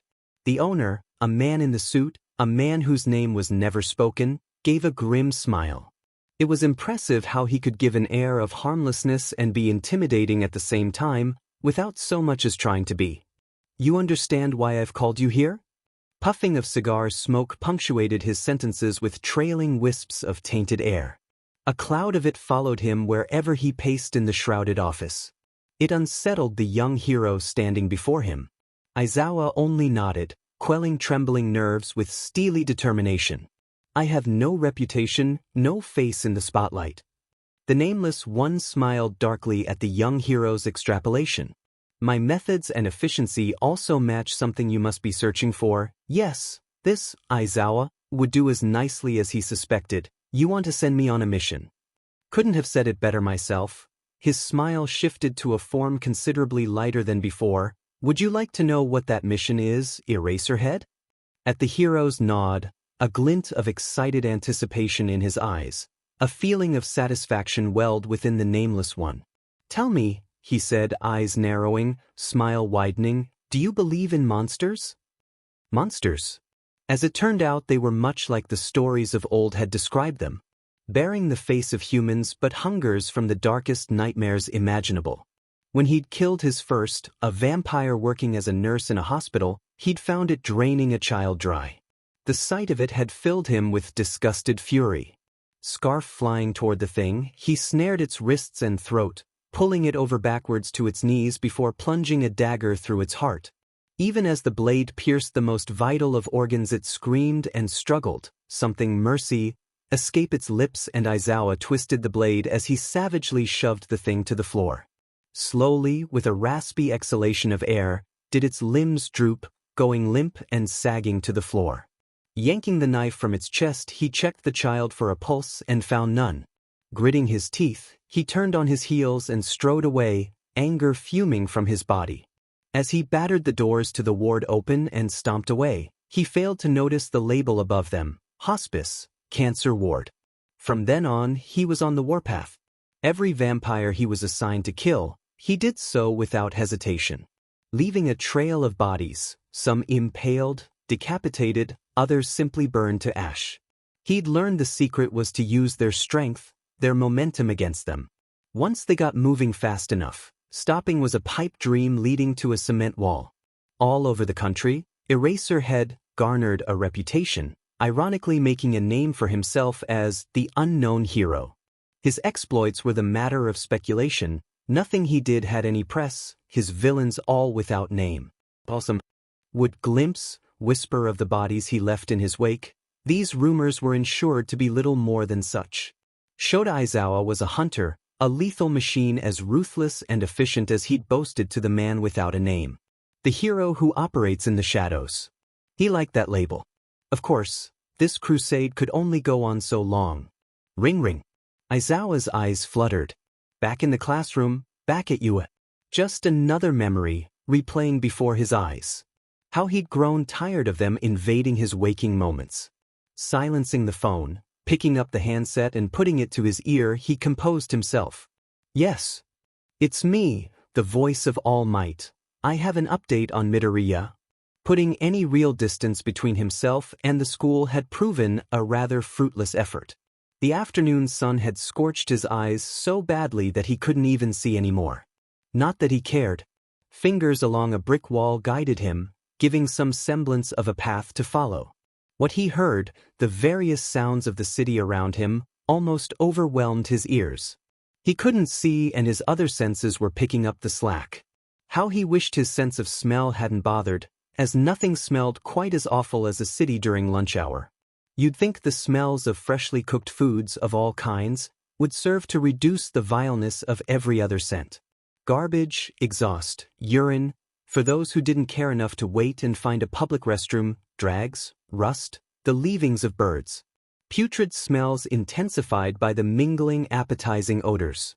One moment you're ready to start salivating and sit down for something delicious, the next that feeling is then corrupted by the rancid filth invading your nostrils. Even though such smells were no longer appetizing to Deku missed them enough for the effect to be the same. Trying to open his eyes, to rest his other senses produced a very loud, disorienting yelp. Of all the times to forget his sunglasses, not that their location was in any way known to him. There was also the matter of the rest of his belongings being there too. He'd have to go back to UA. The thought filled him with dread. That was the last place he wanted to be anymore. If he hadn't just proven he was unfit to be a hero to All Might and Aizawa, he'd definitely just proven it to himself. What good could he really do there? Chasing this dream was self-indulgence at its most ugly, without regard for the potential consequences to others. No matter, he wouldn't allow such things to go like that if he any say. Of course, he may not. Considering Aizawa's prior warning, it was almost assured that he would want Deku far, far away from the rest of his students. At least, now anyway, they agreed he was little more than a monster. Hey kiddo, he heard a familiar voice. You okay? What happened to you? It was the woman who'd given him that first pair of sunglasses. What happened to you? He'd almost forgotten about her. A long story. He mumbled, completely uncertain what he should say. A hand wrapped its fingers loosely around his. He jumped, flinching away from her touch. Forcing his mouth closed, almost by reflex, his heart rate skyrocketed. Recoiling, arms flying over his head, fingers clamping down on his mouth, it was all he could not to scream, "Stay away," as loudly as possible. Kiddo, hey. She'd walked over to him, he could sense that she was reaching for him and flinched into a somehow smaller shape. It's okay. Her tone sounded like she was smiling, trying to be reassuring. Come on. She took his hand again and his entire body went rigid with fear. I'm just bringing you inside. Without many other options left to him, Deku complied. Once indoors, sweet lack of illumination kissing his retinas, he dared to reach up and massage them. Here, she guided him to a chair. Take a seat, kiddo. Let those eyes recuperate. Thank you. Whatever this place was, it had some comfy chairs. I like what you've done with your hair. His hair was different? News to him, as he had yet to even catch a glimpse of a mirror. When did you do that? Small talk, not always the best method for soothing nerves. In this instance, however, it was reassuring to just act like a normal person. To act like a human. Pretty recently. Deku mumbled, eagerly searching for a change of subject. Where are we? Oh, we're just at a barber shop. What? This is the only place I trust to cut my hair. Anywhere else and they just get it wrong. Eyes peeling open, tears covering his eyes in a protective film, he caught a distorted glimpse of the place. Just like back when these places first started popping up, a true antique of the city. Right down to the barbershop pole outside the front door. I was just about done when Ikari pointed you out to me. A sudden feeling of guilt, by now nothing new to him, gnawing at the pit of his stomach prompted Deku to lower his head. Sorry. Oh, don't sweat it. she smiled, batting the apology out of the air. I just had to make sure you were okay.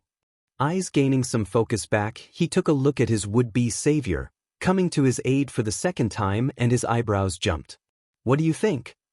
He'd barely noticed her hair, he'd been far too distracted by her earlobes. Thought I'd try something different. She brushed some of her violet hair behind her ear with her fingertips, further exposing the long, earphone jack earlobe dangling from the side of her head. Why your dash? He checked himself, making sure he wasn't forgetting to keep control of his jaw. When she raised an eyebrow at him, he had to conclude his thought. Jiro's mom? Her eyes fluttered, smirk broadening to a smile. Oh, you must be my daughter's classmate. Making a fist, she lightly bumped her knuckles into his shoulder. Unless that's not a hero costume you're wearing, she teased in a strangely polite manner. Tell me, is she making any friends? Deku blinked.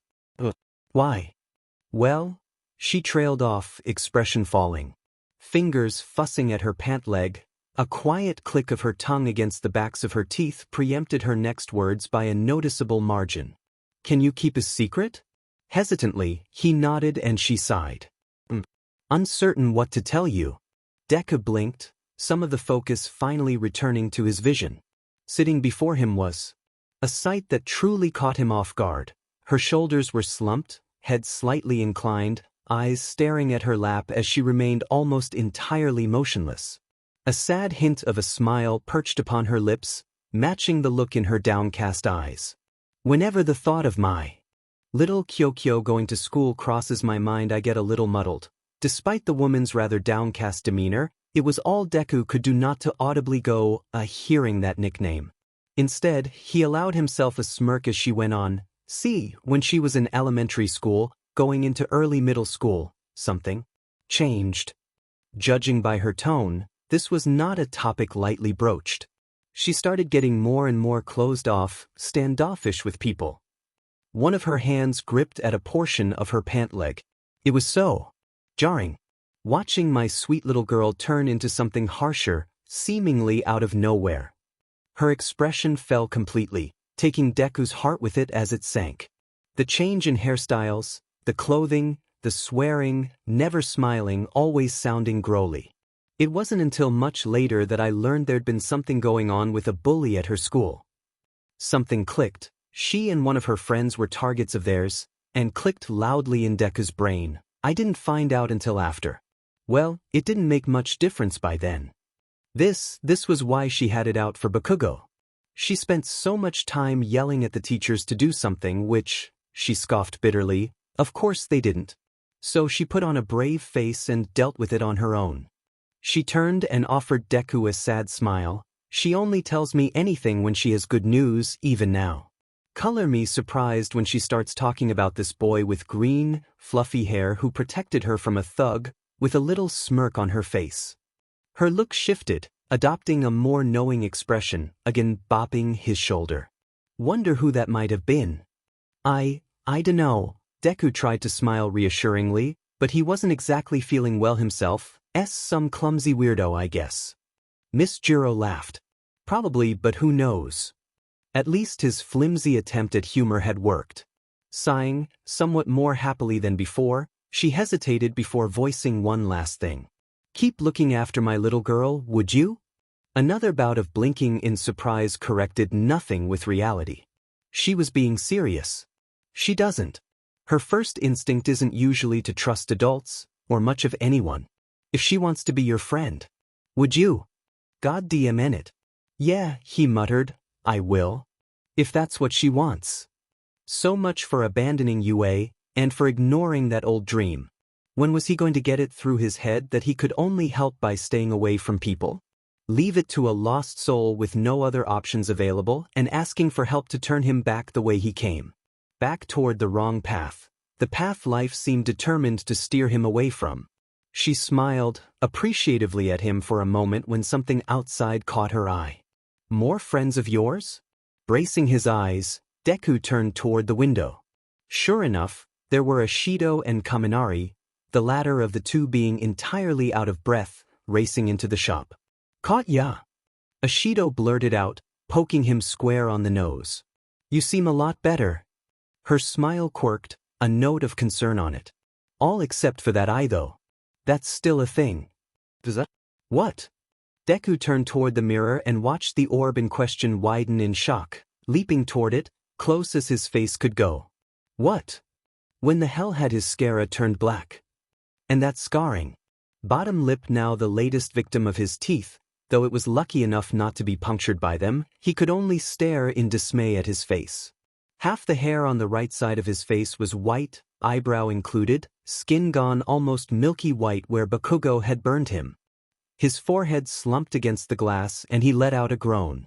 Oh come on. Panting, gasping for air, Kaminari did his best to make him feel better.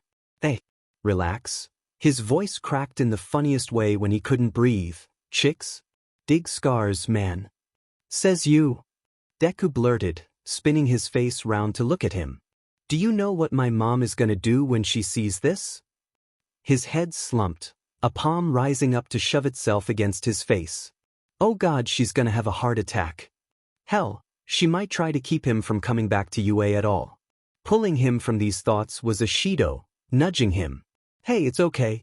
She'll calm right down when she realizes it's just one psycho you had to deal with. She grinned, carefree as could be. Nothing to worry about. Deku could only gawk at her in awe. That what kind of parents do you have? She just laughed at that. Hey there. At the sound of that voice, doing its best to sound as non-threatening as possible, every face in the room turned to see its source. All Might, with one of Deku's belongings in particular in hand. It's not wise to run away from medical treatment like that, young man. With a gentle smile, he handed Deku his sunglasses. I understand it's been a rough day for you, but you can't just run off like that. Nodding, Deku reached out and put his sunglasses back on. Where did you get these? All Might chuckled. Your friend Uraraka dug them out of the rubble. At least the silly things weren't cracked to pieces. Ran into her on my way to Recovery Girl's office. She was very insistent that I made sure you had them. Deku was one part touched and another part confused. Isn't everyone scared of me now? Mumbled he. Why would she? Kaminari scoffed. Of you? If anyone's scared of anyone, it's gonna be Bakugo. Kaminari shivered. Talk about unhinged. Stunned, Deku turned toward Ashido who smiled encouragingly. So your quirk has some unorthodox stuff about it. She gestured to her everything. So does mine, and no one's scared of me. Says the pink marshmallow. He thought, in reference to her personality. Though from what little that costume left to the imagination, had he meant it another way, not many would have argued. Easy for you to say. You didn't just dash. Hey, Ashido pointed right at his face, smiling in a way that was difficult to read. Stop beating yourself up. You're supposed to be doing that to villains, silly. That her methods of consoling others left much to be desired. Now come on, she grinned, carefree as her usual self could be. Let's get out of here. I concur, said All Might. Let's get you lot back for the last hour or so of school. I think Aizawa wants to go over something with all of you. Gulping at the prospect of what surely lay before him, Deku nodded glumly. Filing outside behind their teacher, his childhood idol, he gave a last look toward Miss Jiro and waved. She smiled, waving back, mouthing the words. Good luck, as he ventured outside. At least the walk back wouldn't be nearly so unpleasant, despite what was waiting for him up ahead. Principal Nizu, a man more resembling a rat than a human. His entire body, from head to toe, was that of a 3-foot rodent in a suit. A scar hung over and across his right eye, the only sign that he'd ever been a hero. How he got it was a story he seldom told. Presently, he sat at his desk, fingers laced together, elbows propped up on his desk and his chin resting on his entwined fingers. Aizawa sat in silence, in one of the chairs before Nizu's desk, waiting for his reply. It was only a few more seconds before he needed wait no longer. You're sure? Nizu opened his eyes, ears tilting down like weighted leaves, denoting an air of something akin to sadness or concern. This is how you want to handle things? Aizawa scoffed. Are you kidding? Nizu tilted his head to one side, waiting for him to elaborate. This is the exact opposite of what I want to do, the teacher sighed. But I don't see any other way. Nizu smiled, more to reassure himself than anything else. You know he will find out eventually. Aizawa's fingers curled into a fist, gripping his pant leg. This can't stay a secret forever. The teacher turned his gaze toward the window. It doesn't have to. Voiced the barest trace of a murmur. It only has to last long enough. It was always painful to see a member of his staff so dejected, and with nothing to be done about it as well. It rather left the old mouse wishing he could do more than simply offer consolation. I should warn you, Aizawa cast him a sidelong look, if it's redemption you seek, helping this boy, you may be disappointed to find what it leaves you with. And his gaze was back to the window. Who says I'm after redemption? The teacher murmured. Redemption implies forgiveness, and to obtain forgiveness, there has to be someone left to forgive you. Heavy, with wound and weight the world would never see, he stood and walked to the window. There is no forgiveness for what I've done. Outside he witnessed the approach of All Might, the runaway students in tow. Hands to his pockets, he turned to leave when a thought struck him. You'll go along with it, right? Again the old rodent smiled. If that's what you think is best. Heh. Aizawa chuckled mirthlessly. That's what got us into this mess, if you remember. He turned and smiled, darkly at his old friend, shadows cast under his eyes accentuating the dark circles around them. Thanks, Nizu. Guess is another IOU. Nizu chuckled. So long as your students are taken care of, we'll call it even. With that, the teacher walked away, leaving the old rodent to ponder their decision. In truth, only time would tell if they'd made the right call with this one. Changed back into his uniform, bandages removed and costume sent to be salvaged, Deku stared glumly at the mirror. All his life, all that he could remember, he and Bakugo had.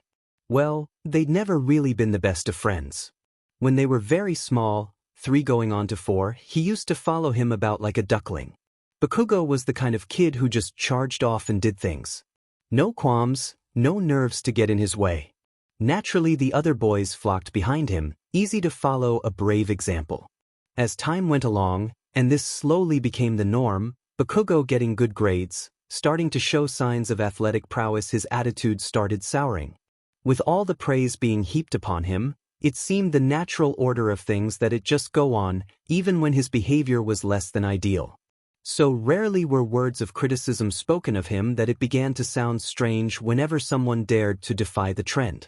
Hey, did you know the kanji for Izuku can be read as Deku? He'd announced one day, like it was the greatest thing in the world. Like, Dekunibu. Izuku's a useless Deku. And so the trend of the poor, green-haired child being Bakugo's preferred punching bag began. If Bakugo was one side of a yin-yang representing talent and potential, things to aspire to be, then Deku was the opposite. Eventually, as decades rolled on, everyone saw it that way. No one questioned it when Bakugo treated him badly, no one cared. Only when they'd reached adolescence did things take a turn for the worst, and it had crossed the line toward being truly antagonistic. Even still, the poor, quirkless child couldn't bring himself to admit that was what was happening. He'd always held on to the hope, the denial that things could ever be anything else, that they could be like they were when they were small. He'd always been able to deny the evidence saying such things were no longer possible. Now that such a truth was literally engraved onto his face, he couldn't. There was no denying it any longer. Bakugo was not worth it. He'd stopped being worth it long ago. An ice-scorched black, burned scars across one half of his face, even his hair had been disfigured, though he supposed he was lucky to even have it by this point. Reaching up, tracing fingers over his newly deformed skin, he found it felt no different. Just the same as always, with perhaps a wrinkle here or there. Well, the price you pay for being so ill-prepared. So it was with a sigh that he put on his sunglasses, put his hands in his pockets and shuffled along to the classroom, where he saw Aizawa waiting for him. At the sight of the poor boy his eyebrows jumped. That dash, he paused. Your injuries didn't heal the way they should have. Deku shrugged. Any idea why? The teacher shook his head, asked the lady. Obviously, Vanessa. As for now, listen close. And listen he did, though all the while he felt his stomach churning. This couldn't possibly end well. Do you understand? At his teacher's inquiry, Deku nodded, though it was without heart. Sure he understood, but this had him understandably on edge. Good, said Aizawa, then let's get this over with. The two of them walked into the room, Deku devoid of confidence, shivering in anticipation, and Aizawa sulking forward as usual, though there was an odd weight to his step. Standing at the head of the room, side by side, they faced the rest of the class who were sitting expectantly. For some reason, Bakugo was absent. Unknown to Deku, he was currently being given a detailed description of his punishment by the principal. All Might gave them a thumbs up from the back of the room, but this only made Deku's nerves scream louder. Listen up, the hunter-turned-teacher announced, his tone demanding their full attention, because we're not gonna say this again, and what we say is not leaving this room unless you want me to ensure none of you ever get to be heroes. Clear? Murmurs of affirmation, nervous though some of them were, made their way to the front of the room, and Aizawa gave the floor to Deku. All yours. And he sat at his desk, waiting for the inevitable to unfold. Deku took a deep breath, for all the good that it did, and looked across the room. In for a penny. Hey. He shuffled his feet, toes of one foot poking at the floor. There's something I should dash, he gulped. I mean something you should come on, Deku, you can do this. What you saw back at the training ground, there's an explanation for. He bit his lip, jaw trembling. This was mortifying, humiliating, scary. He was amazed at the amount of words he'd even managed to speak at this point. Drawing in another breath, the quirkless teen made up his mind, and just blurted it out. I'm a vampire. His eyes, such as they were, flinched shut.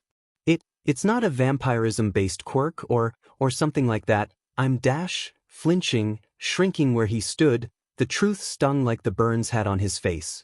I'm a monster. An honest freak of nature who drinks people's blood just to survive. Silence followed his exposition, fellow classmates onlooking with faces he feared too much to see. I'm a vampire, he repeated. You had a right to know. More silence. A few murmurs and looks were exchanged among those present of his classmates. His eyes remained shut, face turned to the floor. Any second now he'd hear it, the outcries of disgust, matching the fear doubtlessly written on their faces. Bracing for it, shoulders going as tense as could be, he grimaced at the sound of a student's voice. Yeah, said she, rib-biting for some odd reason, we know. Deku's eyes peeled open, an expression of astonishment plastered on his features, his jaw hung open as he looked up at his classmates. What? We know, repeated the girl, she looked vaguely frog-like too, we kinda puzzled it out on our own. It was obvious. He blinked, his eyes searching all over the room for any sign of what he'd anticipated and found nothing. Eventually he looked to Uraraka, who giggled nervously. Ashido kinda made us promise not to say anything about it until you were ready to tell us. The pinkette in question snickered mischievously at the mention of her involvement. It's okay, Deku, there was that smile. You'll figure out how to get a hang of it. Not sure what difference you think that makes, Kaminari shrugged, regarding the snickering girl with a quirked eyebrow. We all saw your, powers in action and no one's afraid of you, right? And it's not as if any of us are really in any place to judge you, said one girl with the longest ponytail Deku had ever seen. From what I hear, the teacher of Class 1B's quirk is considerably more unsettling to behold. Poor girl looked pale just at the mention of it. A kid with a very bird-like head nodded in agreement. You're not so monstrous or out of place as you might think, Midoriya. Another student grunted, nodding in much the same way as the bird boy. A student with 6 arms, a splash of white hair and a mask over his entire lower jaw. So what if your biology's a bit different? Ashido remarked. Everyone's biology is a bit different. She grinned. Just part of the human experience. Deku couldn't help but flinch. But I'm not human. Screw that noise. He was almost shocked to hear Jiro speak up like that. You're still a person under all the fangs and claws, aren't you? She offered him a smirk, and Deku noted, thanks to what her mother had told him, that it did seem a little awkward. The same kind of awkwardness that his own fake smiles bore, from his lack of practice dealing with other people. Don't sweat that nonsense, she remarked, tone trying for something nonchalant, reassuring. Just keep trying to be a good person and no one will care what your species is. A truly touching sentiment indeed, the first time he'd heard such a thing. Being acknowledged as different and accepted anyway wasn't something he'd ever considered possible, not since the day everyone learned he was a quirkless freak. Were it not for the clenching of his jaw, the shoving down of his welling emotions, he might have teared up. But that wasn't something he could afford to do anymore, for the lack of control that followed, and that hurt worse than anything. I'm sure you'll make an exemplary hero, Ida declared, finally joining the conversation. The best heroes often have handicaps such as yours, if not worse in some instances.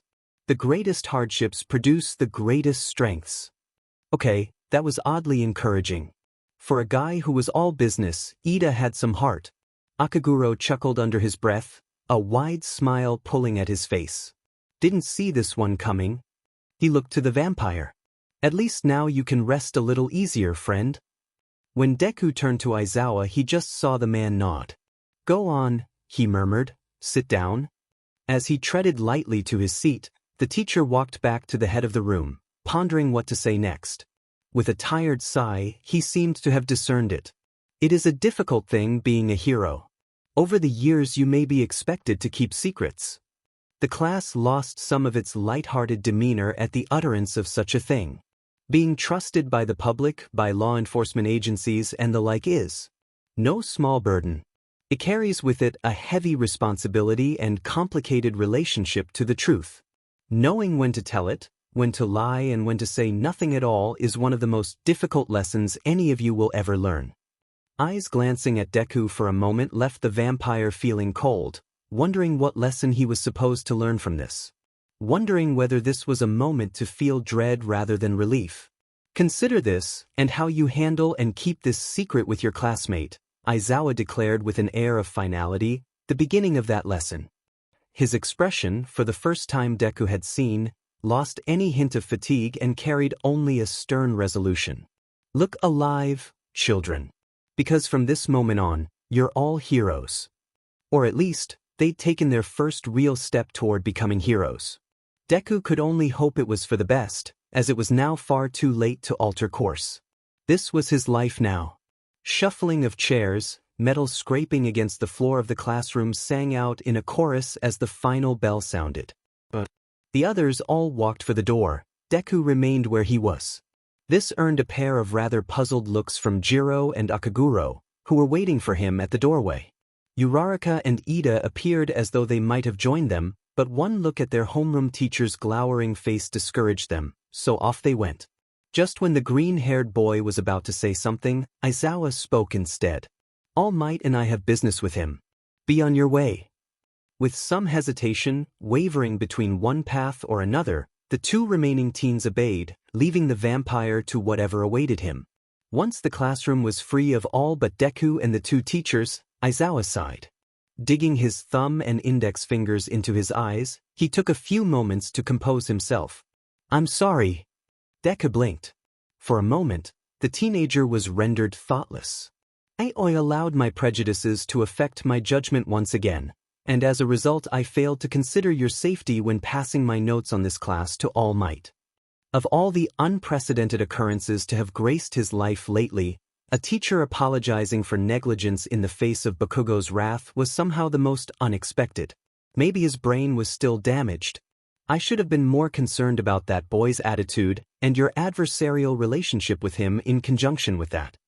Fingers pulling away from his eyes, Aizawa's face looked as though it had aged another decade with how tired he appeared now. Truly, he was as out of his element in this as all the others. Thinking of a vampire as anything other than an obstacle, a menace, would take time. As a result, the scraggly man motioned toward the boy's face. I'm sorry. It was odd, but not knowing what to say was becoming a familiar feeling. That I'll be fine, mumbled he, fidgeting with his fingers. After another few moments of quiet, Aizawa voiced another concern. What do you intend? The vampire could only blink. What?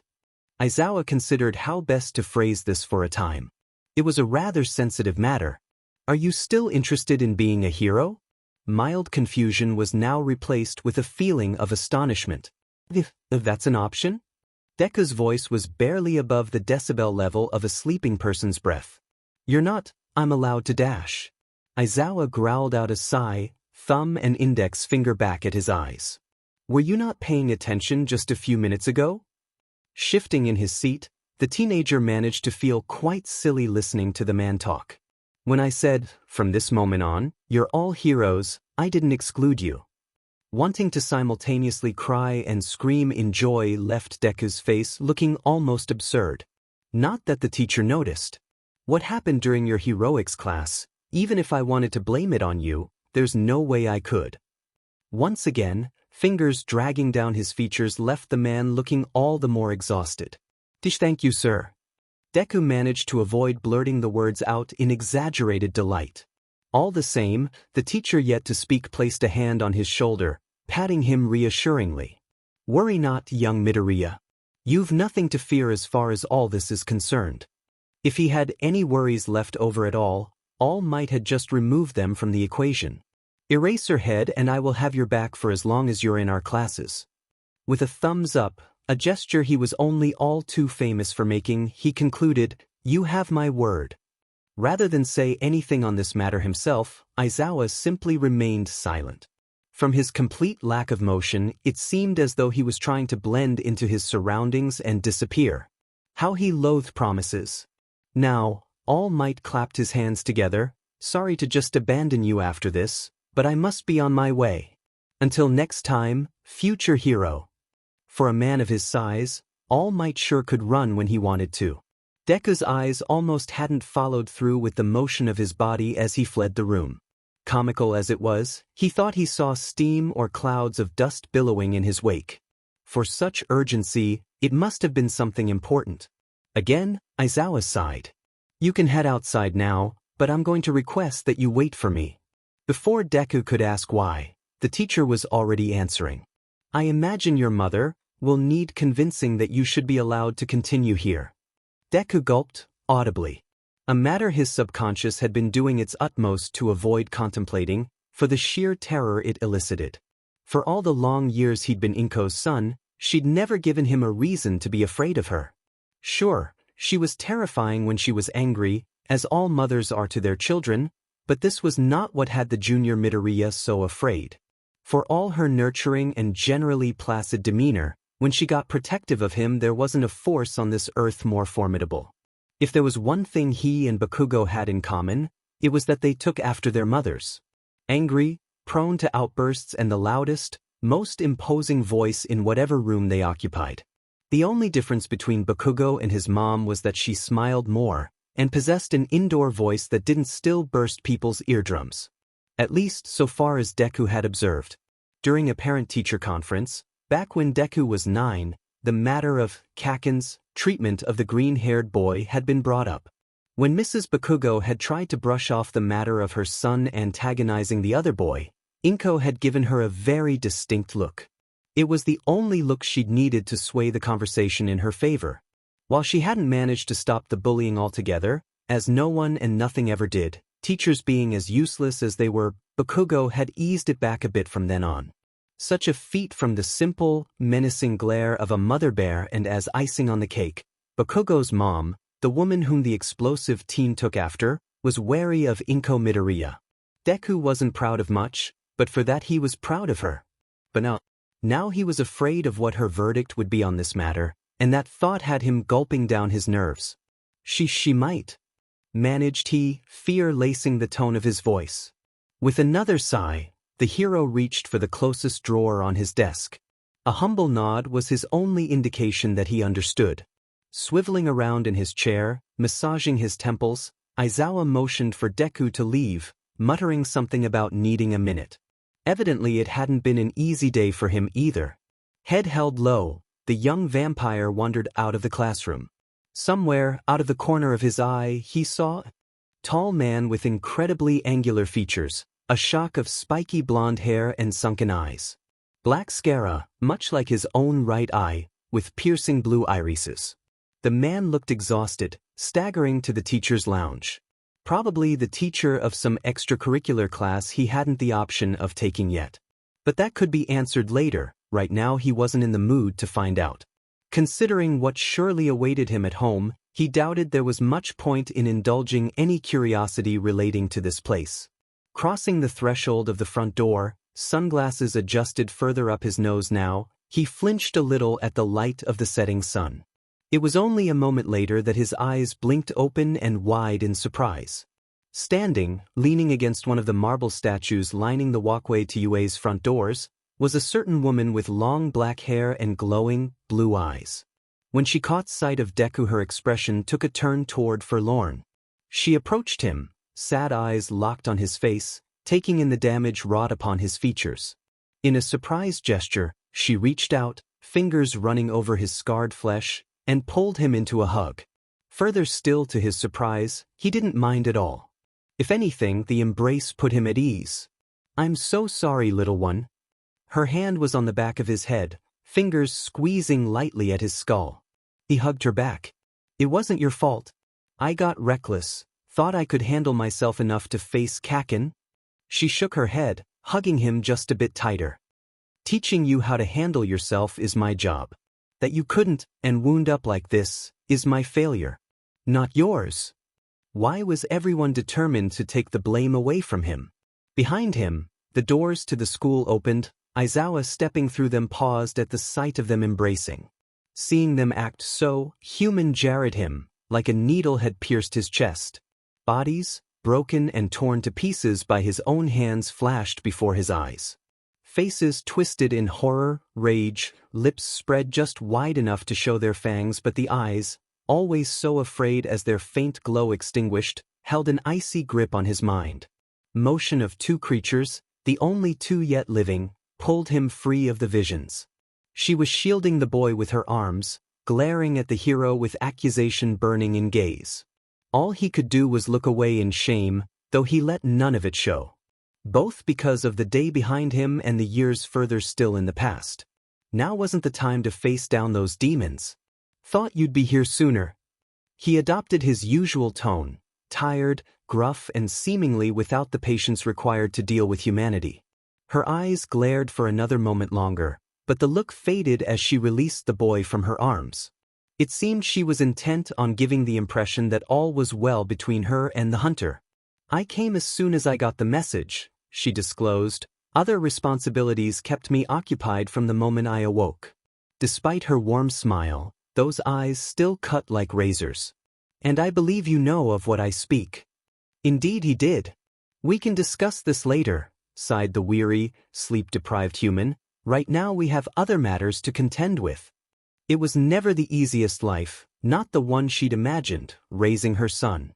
You'd always hear stories, what it was like to raise quirkless children. The long silences, the tears from crushed dreams and aspirations all children have, the bruises they'd refuse to explain, gotten from fights that teachers would demand you put a stop to. As if you scolding your child hard enough would stop the bullies from hitting them. As if your child shouldn't stand up for themselves in the face of that inevitable bullying. For the quirkless, such treatment seemed a lonely inevitability. What you never heard about was the stories about how hard it was to go through it all alone. Of course, for little Izu, such was the reality from the get-go, but for Inko Midoriya the solitude came a few months into the diagnosis. Credit Japan for as much as you like. Its cuisine, the colorful and sordid history of its ever-evolving culture and the art that came with it, technological advances, the creation of certain animated entertainment medium. If there was one thing the people never seemed entirely rid of, something hardly unique to the nation in question, it was foolishly prideful men, clinging to the last vestiges of an outdated, archaic form of masculinity. It was such that prompted Hisashi to abandon his family, leaving for some faraway nation once described as a frozen wasteland whose only exports were alcohol and domestic abuse. So it goes, soldiering on, dusting off her degree from college and heading back into the professional she went. Her old boss had been more than happy to hire her back on. Apparently her newest accountant was an idiot, head in the clouds and all too eager to clock out each and every day. Sad as she was to get someone fired, her baby needed her here. Many a tired night was spent crying herself to sleep after tucking that little boy in and singing him to slumber. Now, despite the persecution, despite his obvious handicap and ever-mounting stacked odds against his favor, her son was attending UA and on the road to becoming a hero. It almost didn't seem real, such an impossible and unlikely feat being performed by her little boy. She'd have tasted a lie to say that the fear for his safety didn't come some small amount of pride. Although, the aforementioned fear rather overwhelmed most other feelings she had about their present situation. Nothing was more pressing on her mind than the worry that she would one day receive some news, delivered with the cold clinicity only doctors or police could manage, describing some horrid affair that left her baby in ruins. It didn't help that it was presently well past the time he usually texted, announcing he was on his way home. She could only fidget with her tea, read so many pages of her book before it all started really digging in. A text shot his way went unanswered. Another, asking him what he wanted for dinner, served as a gentle reminder that she was awaiting a reply, or any word at all.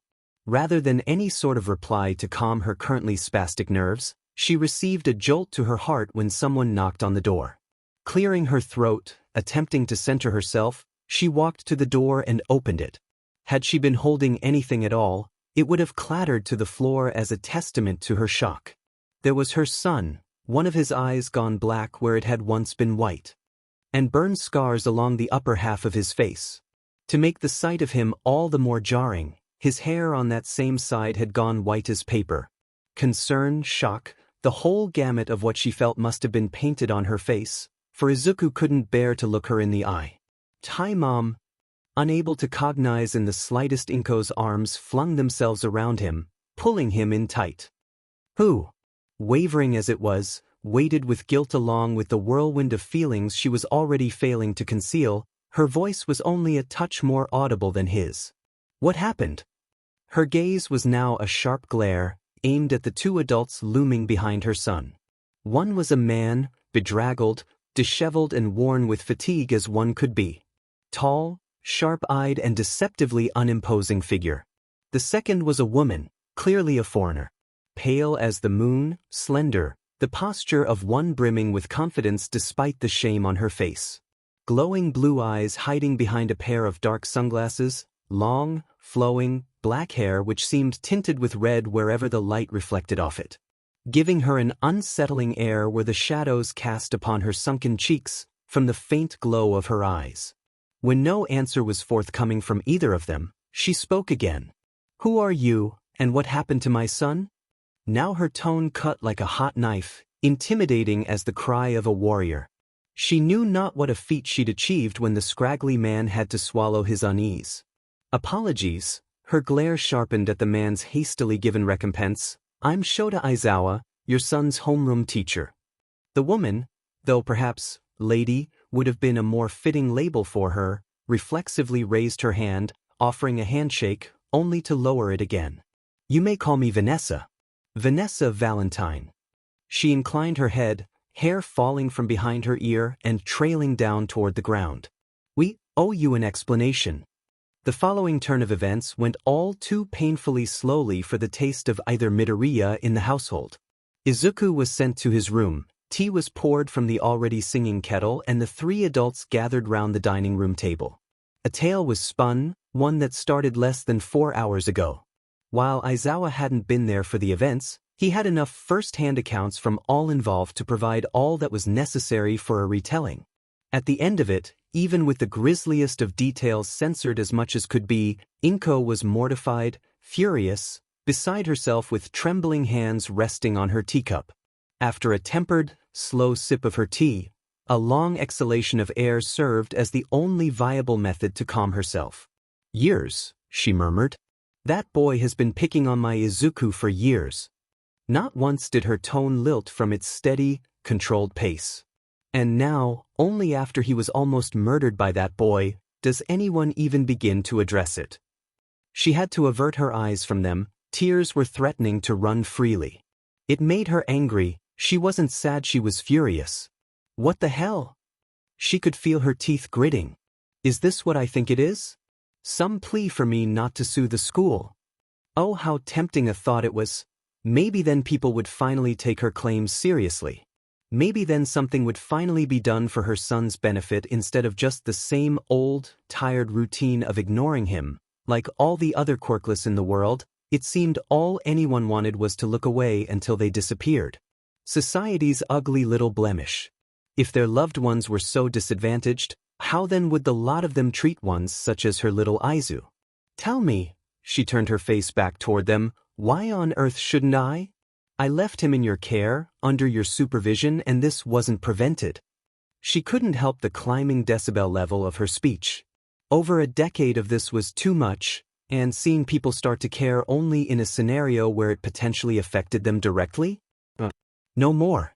Give me one good reason why I shouldn't, and pull him as far away from that school as I can. Shoulders shaking, tears glistening under the artificial light and glare that would have made a hunger-crazed lion think twice before approaching. Incredible for one so unimposing in the faces of such company. For a long time, both her guests contemplated this. Neither of them had the nerve to speak. Arguing with such a declaration, how could they? To Aizawa's surprise, the lady beat him to it. How did your son get into UA? Inko had to suppress a growl. What's that got to do with any of this? Valentine persisted, her tone soft. Do you know? Another bout of gritting her teeth preempted any further reply. An oversight, I assumed. She murmured, continuing to hold back her ferocity. He's clearly not safe attending that school. Why you decided to humor such a suicidal endeavor is beyond me, but he shouldn't have had to pay for it. Aizawa's eyes crept further open, his shoulders drooping lower. She didn't know. You still think he's quirkless? The man breathed. Credit where it was due, young Midoriya was better at keeping his identity a secret than he'd suspected. The whirlwind of emotions Miss Midoriya had been keeping at bay flickered. Of course I do. She looked at him like he was an idiot. If he had a quirk he would have been over the moon. Happy, bouncing off the walls with joy, memories of her boy behaving exactly like that carried a bitter sting. He'd been like that once. So bright and full of life, smiling at almost every turn. But he's not like that anymore. More tears, these ones giving her guests a dull ache in their chests for the sympathy it prompted. He had it kicked out of him over the last 10 years. Now he barely even smiles at me. The teacher felt like a mountain had just been dropped on his back. It was on them to tell her what had become of her son. There really was no justice in the world at all.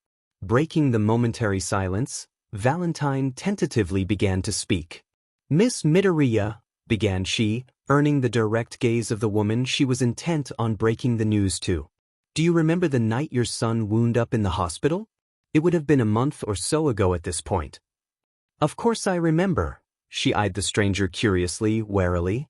That's not the kind of thing you just forget because it ended well. Only words so true, or perhaps less so, had ever been spoken. What's that got to do with anything? It took another moment for Valentine to find the right words. Everything. A slow-going endeavor, for this was not a topic hastily delved into. That night, I saw your son try to save that other boy. Inko's finger tightened around her mug, and I saw him get hurt. Saw him flung from the alleyway and found him dying. The mother's gaze averted, blinking back another round of tears. When I got to him, said Vanessa, he had maybe minutes left to live. Some of Inko's ire gave way to a fearful curiosity, unsure where this woman was going with her story. Make no mistake, I called an ambulance, but not before I made him an offer. Now, all that was worn on the mother's face was worry. The air this story held was one that would have made most anyone uneasy, never mind when it was being told in regards to one's family. I offered him his life, a chance at being a hero. Inko's eyes went wide. But it came with a price, a change in his very being that I've neglected to aid him in adjusting to. And she met the human's gaze, allowing her fangs to peek just a touch past her lips. In order to save his life, I had to turn him into what I am, Miss Midoriya, a vampire. She could scarcely believe it, even with one such creature staring her in the face. Vampire? She breathed, quite reluctant to accept this as truth. Your taste in jokes is abhorrent. And her grip once again tightened around her. My son's life isn't some dash. It's the truth. Aizawa interrupted, doing her no small favor. This was not a conversation meant to be overheard, and had he not interjected, she might have started yelling. Admirable that it took her so long to get to that point. Most of my career, my success is largely credited to hunting them down. He met the mother's gaze, finding her full of shock, terror. It pained him considerably to be among those responsible for such grief. Vampires, officially they're extinct. Valentine is the only one who is allowed to live, and she, well, her life is essentially owned by the hero organization she's technically employed by. A slight shuffling could be heard from Izuku's room, surprised at overhearing such a thing. She has to work as a hero, never turn another living soul, harm no innocents. It was the only way I could secure her continuing existence.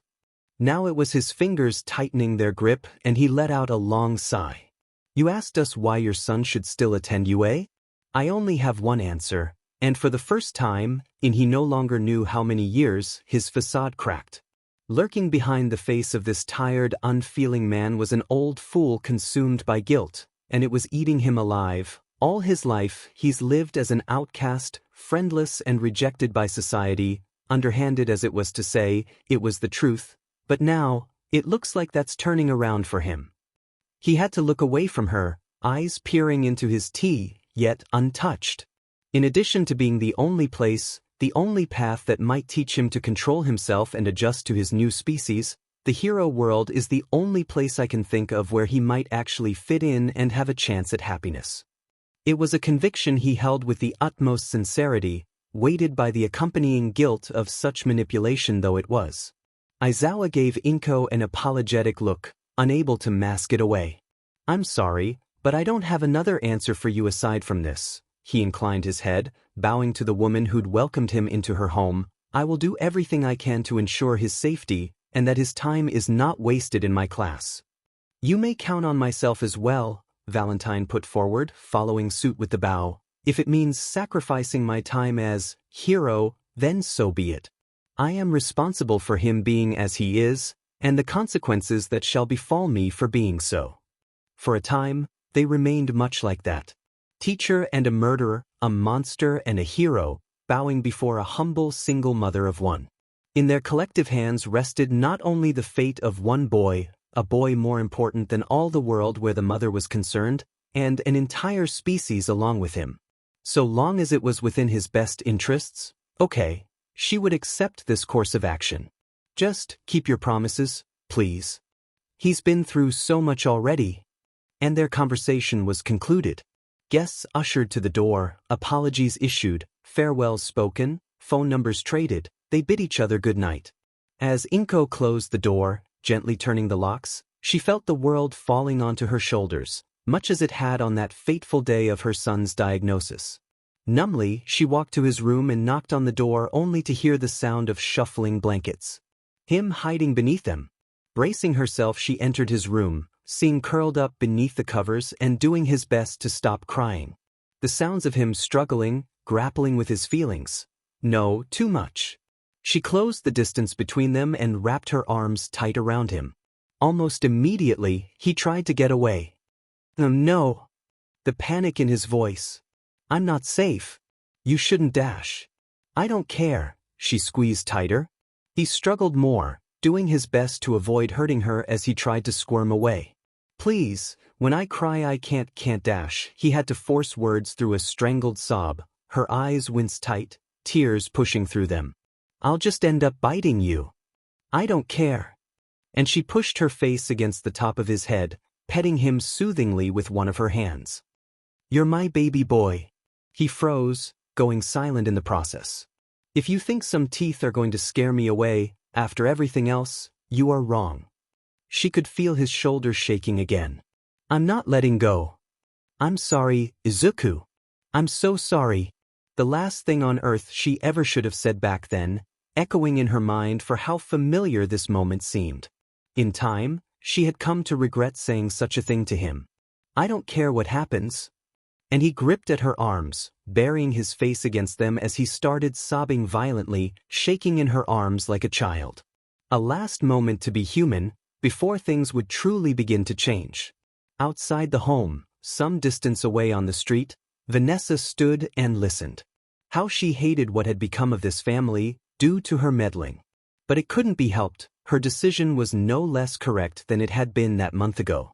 If it was ever correct at all. To her left, and some distance further still, Aizawa drained the contents of his hip flask into his mouth and swallowed. Coughing caught his attention, and he turned to see a frighteningly thin man with very angular features approaching. "You're late." Aizawa almost growled. "Sorry," said the living scarecrow, recovery girl.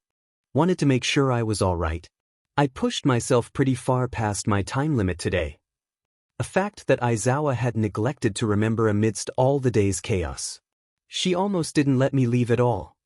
The scraggly man scoffed. "You can't hide behind that excuse and be the symbol of peace at the same time. People aren't only going to need you when it's convenient." This earned a rather curious, if not scathing, look from Vanessa, finally turning her attention away from the semi-hysterical family. At the exact same time, the scarecrow noticed her presence as well. "Aizawa," he spoke in a low murmur, "we're not alone." But then he recognized her. She was the civilian who'd gotten far too close to the slime villain that day. He breathed, "What are you doing here?" In reply, she walked over to him, hand pulling a hero ID from her pocket. "Relax, your secret is safe, mister." He extended his hand, "Always nice to meet a fellow do-gooder." "Yagi," he disclosed as she accepted the handshake, "Tashinori Yagi. I think you know my other name." He offered a polite smile, one she graciously returned. "Indeed, and you'll be pleased to know our young Midoriya." She cast a mocking glance at Aizawa, reminding him of his accidental starting of that little naming trend, "will not be halting his attendance." And her hands went to her pockets as the skeleton sighed in relief. He hadn't let the boy down so entirely as he'd feared after all. "This is hardly a time for relief," Aizawa commented. "If anything, now we'll have to work twice as hard to compensate for all that happened today, thanks to our lack of diligence." Vanessa bowed her head, eyes drifting from the other two as she began to walk away from the home in earnest. It was getting late. Aizawa was about to follow when he noticed something from Yagi. He was looking at the home, regarding it seriously, one of his feet pointed right at the front door. An all too obvious tell. Now's not the time to bother them. Yagi sighed, smirked, then nodded. "You're right, it was a foolish thought anyways. In the end it wouldn't have served the boy as much as it would have served him. That young one has enough burdens to carry." "Heh," Aizawa chuckled humorlessly. "If you're that impatient for a successor, I think Night Eye is right with his recommendation." "I'm not so sure. And I doubt you ever will be." He beckoned for the older man to follow. "Come on, let's find some food or something. After all this, I'm famished." Yagi chuckled, falling in step behind him. At least one of them seemed to have spirits that hadn't been wounded in all this. Neither knew just how much time went by, with them so entwined as they were. All they knew was how tired they felt from all the crying. Inko sat on the floor, right next to the bed where Deku was perched. Knees scrunched up beneath his nose, he waited in silence for her to say something. Anything. When she finally did, he was almost surprised. "So you've been dealing with this, alone, for around a month now?"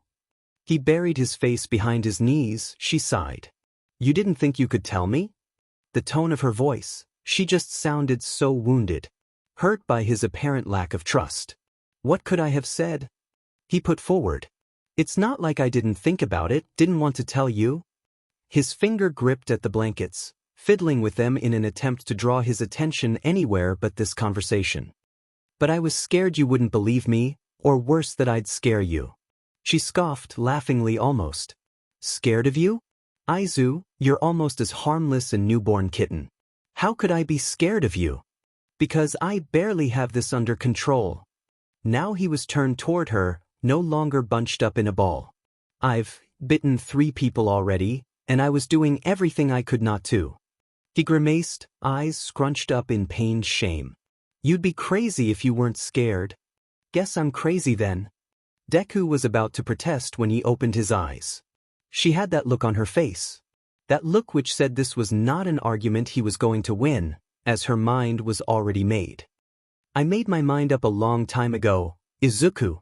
No matter what happens, I'll get through it for you. A sentiment that carried more of a sting than she'd intended.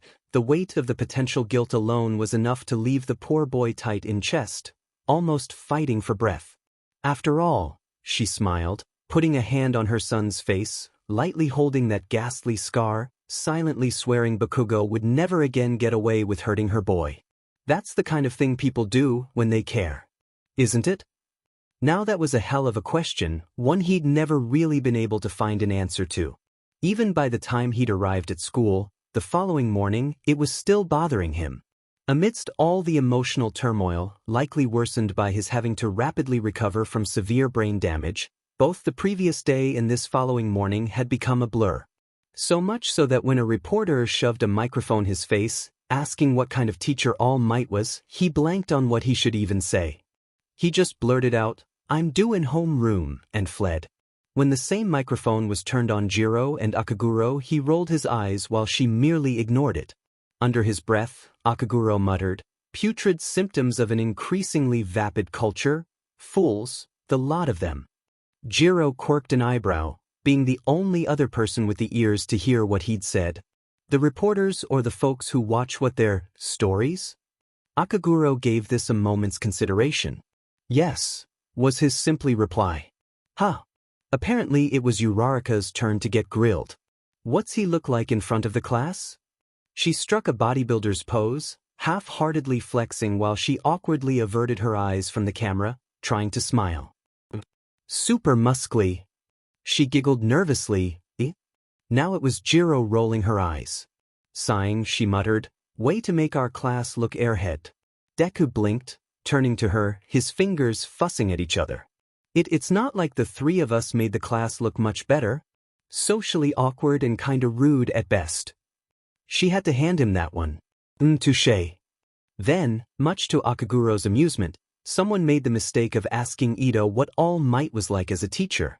Every day with him is a reminder that I am enrolled at the preeminent educational institution. Some of the camera crew exchanged very confused looks.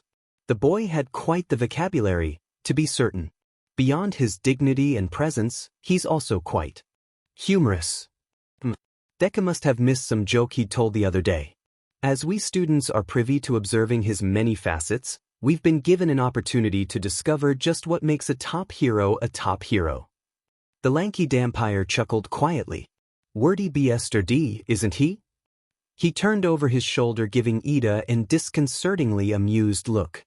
Well, if you two were worried about the class's image, I'd say he just saved it. Then, of course, they'd try asking Bakugo and they would recognize him from the slime villain incident. Fuff, was the warhead's only retort as he ground his teeth. Jiro sighed, shaking her head with a tired smirk. You were saying? Excuse me, Aizawa's voice cut above the din of the reporters and gathered students, but you're interrupting our classes by delaying the students. Please leave. When he spun about, apparently incurring the ire of an all-too-impatient reporter, a massive, electronic steel door slammed shut and magnetically locked. In that moment, though he could never be sure, Deku thought he'd caught a glimpse of someone in the crowd. Someone with a paper-white, disembodied hand clinging to their face and a cold, dead look in their eyes. Uraraka yelped, jumping away from the door. What just happened? That, Aizawa replied, careless as the wind. Security system. Anyone who tries to cross the gate without a student or faculty ID or a guest pass triggers that gate. Seems a tad excessive, commented Jiro. Aizawa shrugged. I never thought so, and he made a shooing motion with his hand. Now go on all of you. Head to ground beta and finish up with All Might's class. Deku was about to calmly when Aizawa pointed right at him. Not you. You're coming with me. Deku blinked. Okay, why? Quirk training, was the man's simple reply, and Deku was fairly certain he knew what he meant. After another grueling round of Aizawa locking him in the shed, an open container of human blood at the opposite end of the room, laser tripwires and all, almost everything from the last week vacated his memory. While he'd been subjected to another round of said humiliation, the rest of the class was with all might, completing their lesson left unfinished. But that was considerably distant from his mind, as at that moment he was presently gulping down the contents of the canister that had been tormenting him. Izawa mulled, one less laser trip than last time. He frowned, putting away his touchpad. Not much of an improvement, but I hadn't expected you to have improved at all just yet. Gasping for air, involuntarily liking his lips clean, Deku stammered in reply. Guess that's good then? Had he always such difficulty formulating sentences? How he loathed his unrelenting hunger. Grabbing his uniform jacket, which he had been allowed to discard, he got back on his now unsteady legs. Shrugging, Izawa put the pad into one of his pockets. It'll do. He spun on his feet, motioning for the young man to follow him. The last time this had been done, it wasn't just some brief warm-up, preempting another class, it had been almost the entire class. First days at UA were usually painfully brief. On that particular first day, Deku would have emphatically disagreed. Is your costume repaired? The vampire blinked. I don't think so. Unsteady as he felt, he trudged behind his teacher, keeping pace. Only he finished his question. On his way out of the shed, his hair snared in a spiderweb and flailed away from it, hands scraping at his hair and flinging the webs off his fingertips when he managed to claw it free. As the boy shuddered, looking paler than usual, Izawa gave him an almost amused, skeptical look. For a lesson later today, it's encouraged that you wear it. As if to punctuate the end of his sentence, the scraggly man took a hefty swig from his hip flask. Though with the amount of damage it sustained, it's unlikely it will have been repaired. Capping the hip flask, he returned it to his pocket. If you feel the costume needs anything changed, now would be the time to say so. And they crossed the threshold into the main building. As the teacher slipped his hands into his pockets, the student slipped back into his jacket. The others should be back soon. Izawa yawned as they entered the classroom, taking his usual seat at his desk. Hands resting just below his ribcage, the scraggly man leaned back in his chair and closed his eyes. True to his word, the rest of the class filed in not long after Deku had taken his own seat. Uraraka and Ida waved at him as they entered the room. Hey, Deku, she called over the mild din, earning a nervous smirk and a wave from the boy. A wary glance was thrown his way from Yaoyorozu, which she tried to mask with a smile that even one such as Deku could see through. Kaminari and Mina wandered in, business as usual, chatting about something and snickering. That guy with the tail and the bird guy just went to their seats silently, eager to see what came next. The six-armed one lumbered to his desk, doing his utmost not to bump into anyone. He wasn't very successful. Akaguro regarded the vampire sympathetically. As he walked past him to his desk, he pulled out his phone and began typing at the keys. When Deku's pocket buzzed, the message simply read, "Here if you need me."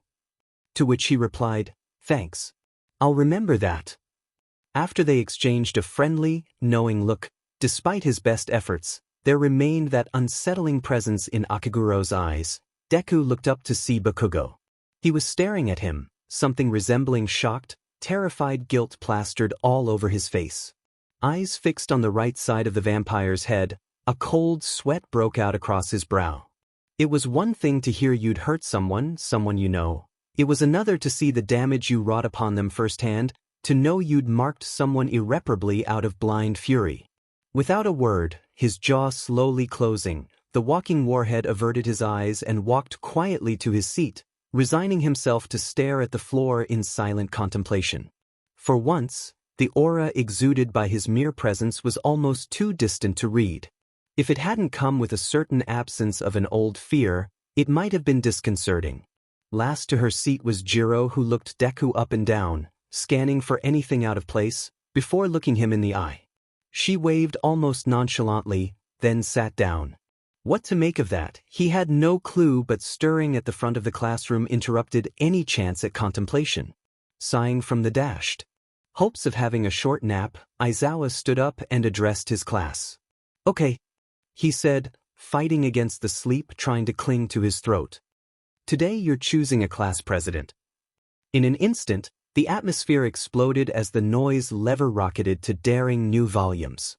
"I want to be president," yelled the redhead with bountiful enthusiasm. "Let me do it." He had teeth like a shark's, rows of sharp, triangular fangs lining his gums. To think there were people with more intimidating maws than he. "I'd like to do it." That was Jiro, speaking at a reasonable volume with a raised hand. By far the most reserved of those making such proclamations. Behind him Deku heard Akaguro snort. Turning around he saw the taller student leering out the window in disdain. Curious behavior considering that such a position looked good to hero associations.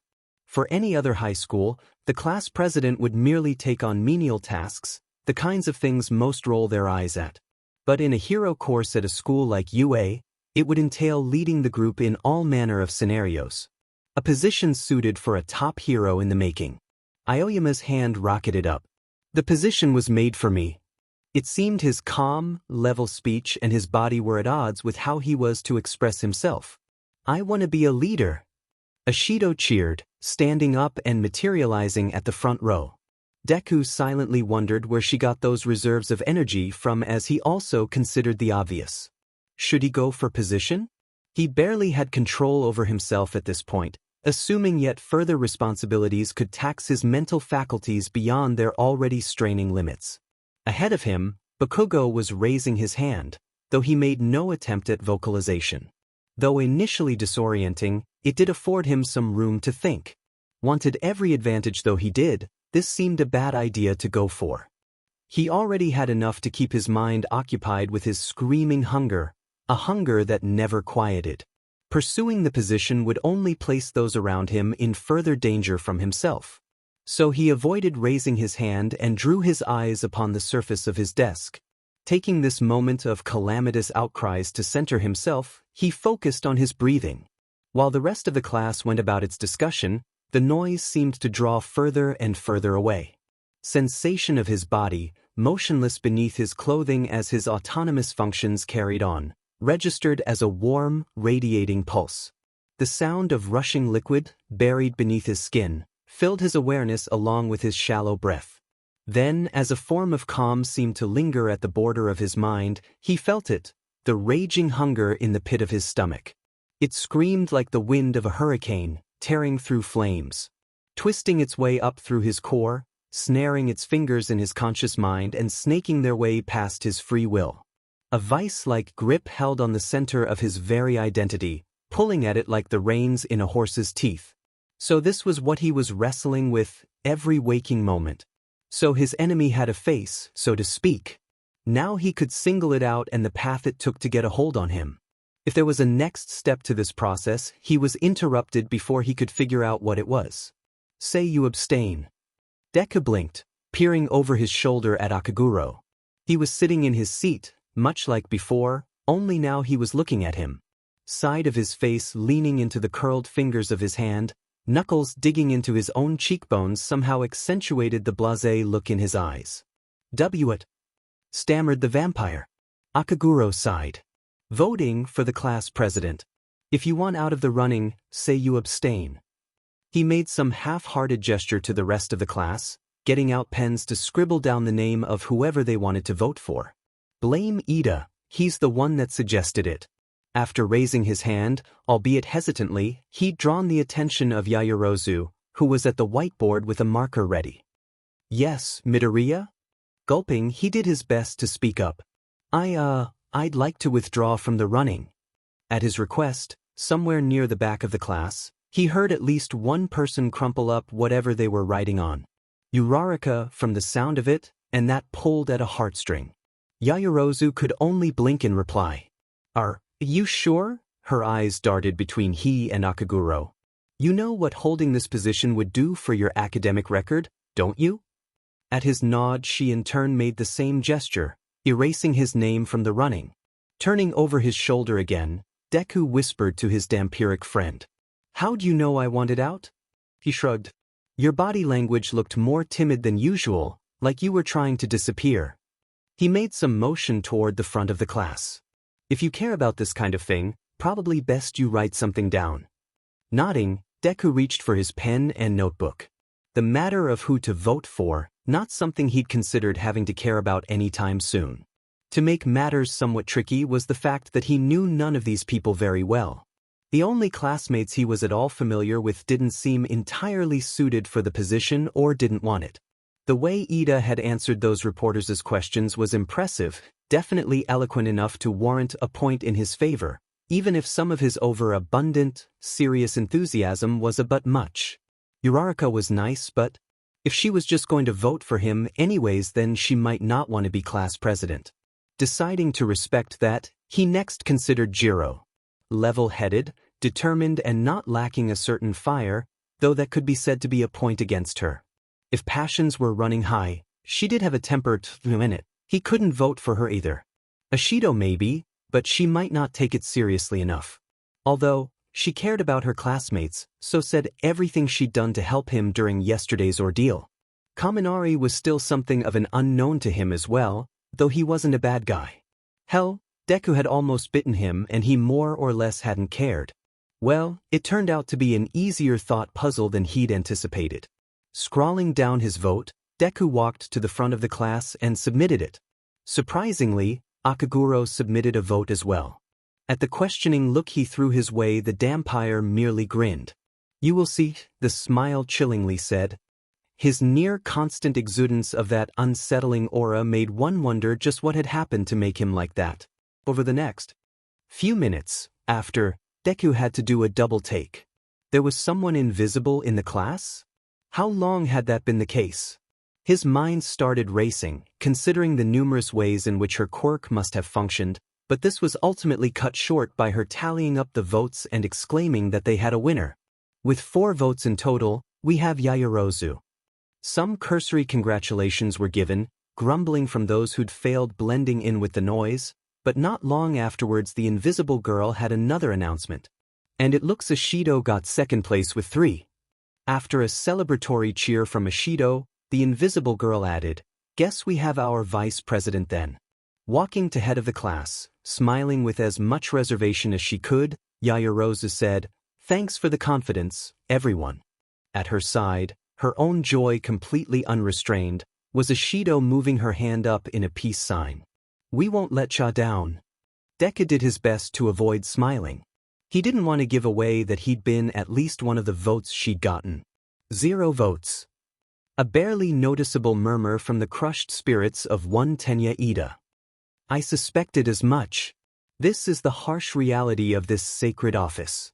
The poor boy looked so crushed, downcast by his compatriots' lack of faith in him. "Wait," Yaoyorozu blinked, regarding the engine calved in disbelief. "You voted for someone else?" At her incredulous murmuring, Kaminari slowly spun around with a very skeptical look on his face, looking right at Ida.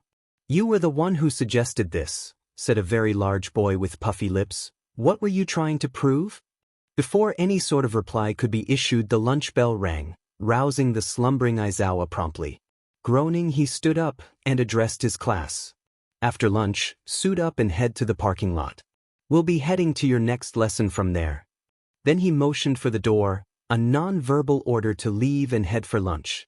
Seconds before Deku was out the door, the teacher poked his shoulder, prompting him to turn around. Handing the young man a thermos, something that was becoming a daily ritual, he said, "See you after lunch." Raising a finger, pointing right at Deku's face, he added, "And no more eating on the roof. We have rules against that." The vampire was puzzled for a moment. "Plural. I know what I said." Once again he pointed to the door. "Drink up. You're going to need it." Nodding, now feeling a tad apprehensive, Deku wandered out the door. Hands gripping at the thermos with his dreaded nourishment inside. Well, if the roof was off limits, there had to be somewhere else no one would go. The benches outside, littered among the sparse trees around the school, were sure to be packed on a day like today. He could try wandering out to the perimeter wall, near the gate, but the sunlight there would doubtlessly be rather intense right about now. Maybe he could just go to an empty classroom. The only reason Aizawa discouraged his students eating lunch in homeroom was because he slept during lunch. In fact, he slept so much Deku suspected he had some sort of sleep disorder. Yanking him from these musings was a voice he might have been starting to get used to. "Hey, Green." Jiro's nickname for him. Looking up and seeing her walking with quite a few other students. Yaoyorozu, Ida, Ishido, Kaminari, Uraraka and Akaguro. The violet-eyed girl flagging him down made him smirk. You should sit with us this time.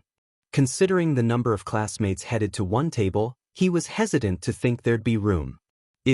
Would that be okay?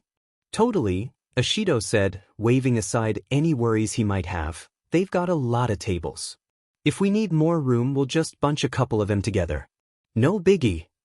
Kaminari chuckled, as one does when trying not to remember something unpleasant. Yeah, 'cause that went so well last time we did that. Ishido stuck her tongue out at him. You're just mad that one guy tricked you into saying you were a mutant Pikachu. At that comment, Jiro had to suppress a snicker. And like I keep saying, Kaminari fumed, more embarrassed than anything. I don't even remember saying it. By this point the group was resuming course down to the lunchroom. Teasingly, Ishido held up her phone. I still have the video, she almost sang under her breath. Is that truly necessary? Ida remarked, feeling sorry for the yellow-haired boy. That seems like it would be humiliating enough without such evidence existing. It does seem a little mean-spirited. Yaoyorozu had to agree. Hearing this, considering her actions, Ishido almost looked hurt, guilty. Holding her phone in both hands, fussing with the device. You think so? She looked at the video file in question like a belonging a child was told they had outgrown. It was so cute. Seeing that look on her face, Kaminari's head slumped forward and his palm dug into his forehead. Fine. Relented he, you can keep it. Shaking his head and frowning even as she beamed at him, he added, just don't show anyone. With a grin and thumbs up she exclaimed, I promise. Then, quieter than before, she said, You're the best, Kami, smiling with something that almost looked like warmth. That DMN smile threatened to give the poor boy diabetes. Let's just go eat. He grumbled, doing his utmost not to look at her, shoving his hands in his pockets. That earned an enthusiastic nod from Uraraka. We're probably gonna need all the extra energy we can get. She commented off-handedly to the group.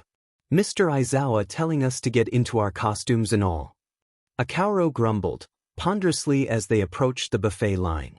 We don't seem to spend much time out of them, I've noticed. That's where your mind is?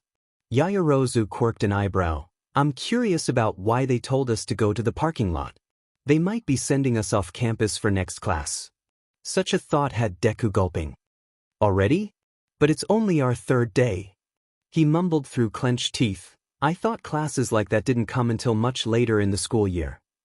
He makes a good point, Ida mused aloud. It's likely we're just heading somewhere else on campus. An idea Jiro was hesitant to seriously consider. Somewhere we'd have to drive to? Remarked she. Like where? Uraraka shrugged, finally getting the chance to grab some rice when a thought occurred. I think I saw a huge dome structure on the school website. If I'm remembering the geography right, that should be about that far away. A large dome. Thinking back to when? Few minutes after, Deku had to do a double take. There was someone invisible in the class? How long had that been the case? His mind started racing, considering the numerous ways in which her quirk must have functioned, but this was ultimately cut short by her tallying up the votes and exclaiming that they had a winner. With 4 votes in total, we have Yaoyorozu. Some cursory congratulations were given, grumbling from those who'd failed blending in with the noise, but not long afterwards the invisible girl had another announcement. And it looks Ishido got second place with 3. After a celebratory cheer from Ishido, the invisible girl added, Guess we have our vice president then. Walking to head of the class, smiling with as much reservation as she could, Yaoyorozu said, Thanks for the confidence, everyone. At her side, her own joy completely unrestrained, was Ishido moving her hand up in a peace sign. We won't let Cha down. Deku did his best to avoid smiling. He didn't want to give away that he'd been at least one of the votes she'd gotten. 0 votes. A barely noticeable murmur from the crushed spirits of one Tenya Ida. I suspected as much. This is the harsh reality of this sacred office. The poor boy looked so crushed, downcast by his compatriots' lack of faith in him. Wait, Yayarosa blinked, regarding the engine calved in disbelief. You voted for someone else? At her incredulous murmuring, Kaminari slowly spun around with a very skeptical look on his face, looking right at Ida. You were the one who suggested this, said a very large boy with puffy lips. What were you trying to prove? Before any sort of reply could be issued, the lunch bell rang, rousing the slumbering Aizawa promptly. Groaning, he stood up and addressed his class. After lunch, suit up and head to the parking lot. We'll be heading to your next lesson from there. Then he motioned for the door, a non-verbal order to leave and head for lunch. Seconds before Deku was out the door, the teacher poked his shoulder, prompting him to turn around. Handing the young man a thermos, something that was becoming a daily ritual, he said, "See you after lunch." Raising a finger, pointing right at Deku's face, he added, "And no more eating on the roof. We have rules against that." The vampire was puzzled for a moment. Plural. I know what I said. Once again he pointed to the door. Drink up. You're going to need it. Nodding, now feeling a tad apprehensive, Deku wandered out the door. Hands gripping at the thermos with his dreaded nourishment inside. Well, if the roof was off limits, there had to be somewhere else no one would go. The benches outside, littered among the sparse trees around the school, were sure to be packed on a day like today. He could try wandering out to the perimeter wall, near the gate, but the sunlight there would doubtlessly be rather intense right about now. Maybe he could just go to an empty classroom. The only reason Aizawa discouraged his students eating lunch in homeroom was because he slept during lunch. In fact, he slept so much Deku suspected he had some sort of sleep disorder. Yanking him from these musings was a voice he might have been starting to get used to. Hey Green. Jiro's nickname for him. Looking up and seeing her walking with quite a few other students. Yayarozu, Ida, Ashido, Kaminari, Uraraka and Akaguro. The violet-eyed girl flagging him down made him smirk. You should sit with us this time. Considering the number of classmates headed to one table, he was hesitant to think there'd be room. Would that be okay? Totally, Ashido said, waving aside any worries he might have. They've got a lot of tables. If we need more room, we'll just bunch a couple of them together. No biggie. Kaminari chuckled, as one does when trying not to remember something unpleasant. Yeah, 'cause that went so well last time we did that. Ashido stuck her tongue out at him. You're just mad that one guy tricked you into saying you were a mutant Pikachu. At that comment, Jiro had to suppress a snicker. And like I keep saying, Kaminari fumed, more embarrassed than anything. I don't even remember saying it. By this point the group was resuming course down to the lunchroom. Teasingly, Ashido held up her phone. I still have the video, she almost sang under her breath. Is that truly necessary? Ida remarked, feeling sorry for the yellow-haired boy. That seems like it would be humiliating enough without such evidence existing. It does seem a little mean-spirited. Yayarozu had to agree. Hearing this, considering her actions, Ashido almost looked hurt, guilty. Holding her phone in both hands, fussing with the device. You think so? She looked at the video file in question like a belonging a child was told they had outgrown. It was so cute. Seeing that look on her face, Kaminari's head slumped forward and his palm dug into his forehead. Fine. Relented he, you can keep it. Shaking his head and frowning even as she beamed at him, he added, just don't show anyone. With a grin and thumbs up she exclaimed, I promise. Then, quieter than before, she said, You're the best, Cammy, smiling with something that almost looked like warmth. That DMN smile threatened to give the poor boy diabetes. Let's just go eat. He grumbled, doing his utmost not to look at her, shoving his hands in his pockets. That earned an enthusiastic nod from Uraraka. We're probably gonna need all the extra energy we can get. She commented off-handedly to the group. Mr. Aizawa telling us to get into our costumes and all. Akauro grumbled, ponderously as they approached the buffet line. We don't seem to spend much time out of them, I've noticed. That's where your mind is? Yayarozu quirked an eyebrow. I'm curious about why they told us to go to the parking lot. They might be sending us off campus for next class. Such a thought had Deku gulping. Already? But it's only our third day. He mumbled through clenched teeth. I thought classes like that didn't come until much later in the school year. He makes a good point, Ida mused aloud. It's likely we're just heading somewhere else on campus. An idea Jiro was hesitant to seriously consider. Somewhere we'd have to drive to? Remarked she. Like where? Uraraka shrugged, finally getting the chance to grab some rice when a thought occurred. I think I saw a huge dome structure on the school website.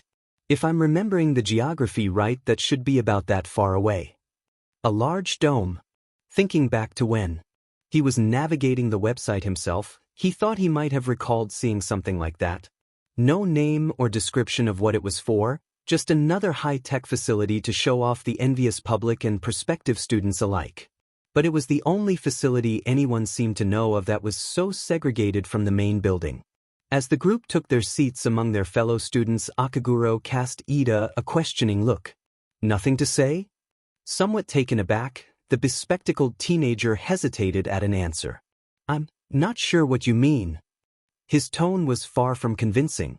Deku almost narrowed his eyes at him, sipping at his thermos. How he hated his tongue for relishing the flavor, when he noticed Yaoyorozu deliberately avert her eyes.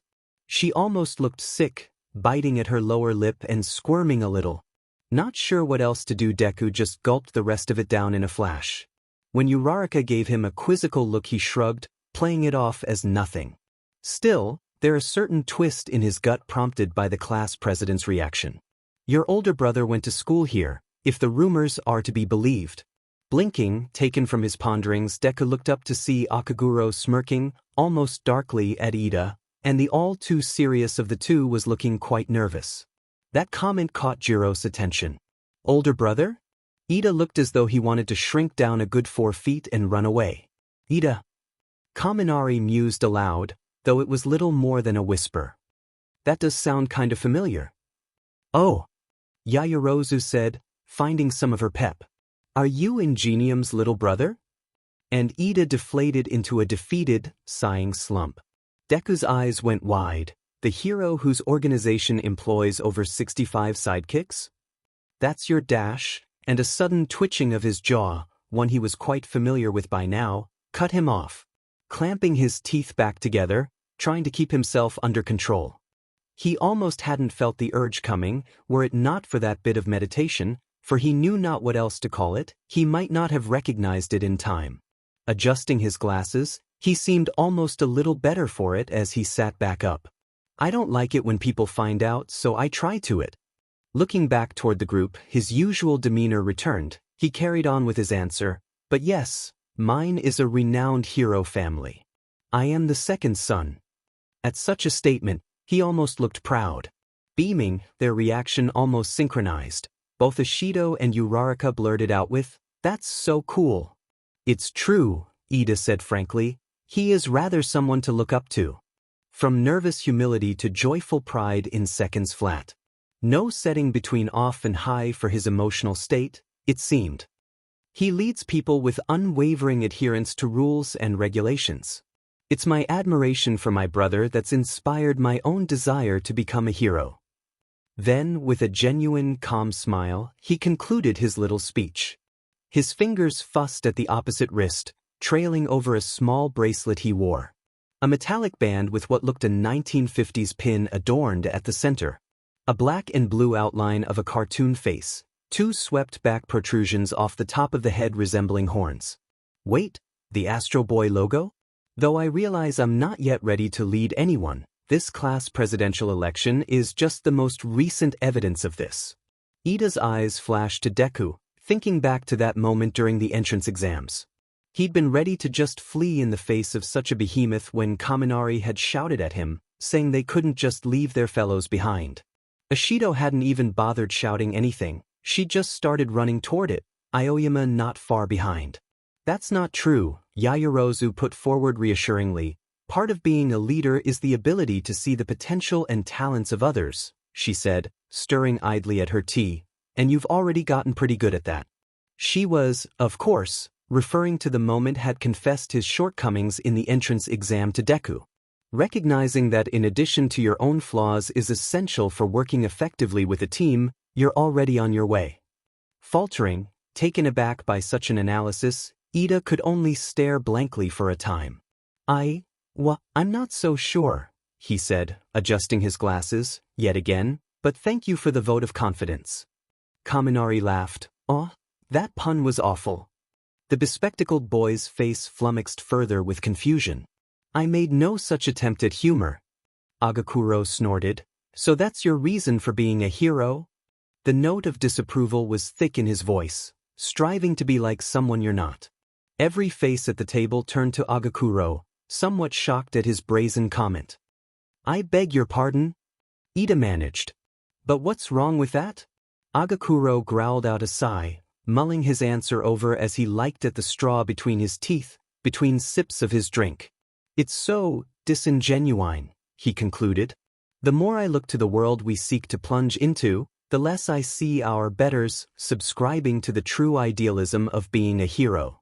There was a certain clarity to the words he spoke, something definitive which was difficult to ignore. Not one iota of doubt lingered in the air, not as he spoke these words. It's just another festering distraction of neon lights and fools seeking fortune and fame, to prove some valueless thing to those around them. And he polished off his drink. Granted, at least you're aspiring to be better than you are. Not many do. Where the heck is that coming from? Ashido frowned, almost angrily.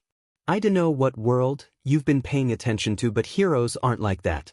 A lot of them are just out to do the right thing, kicking supervillain butt.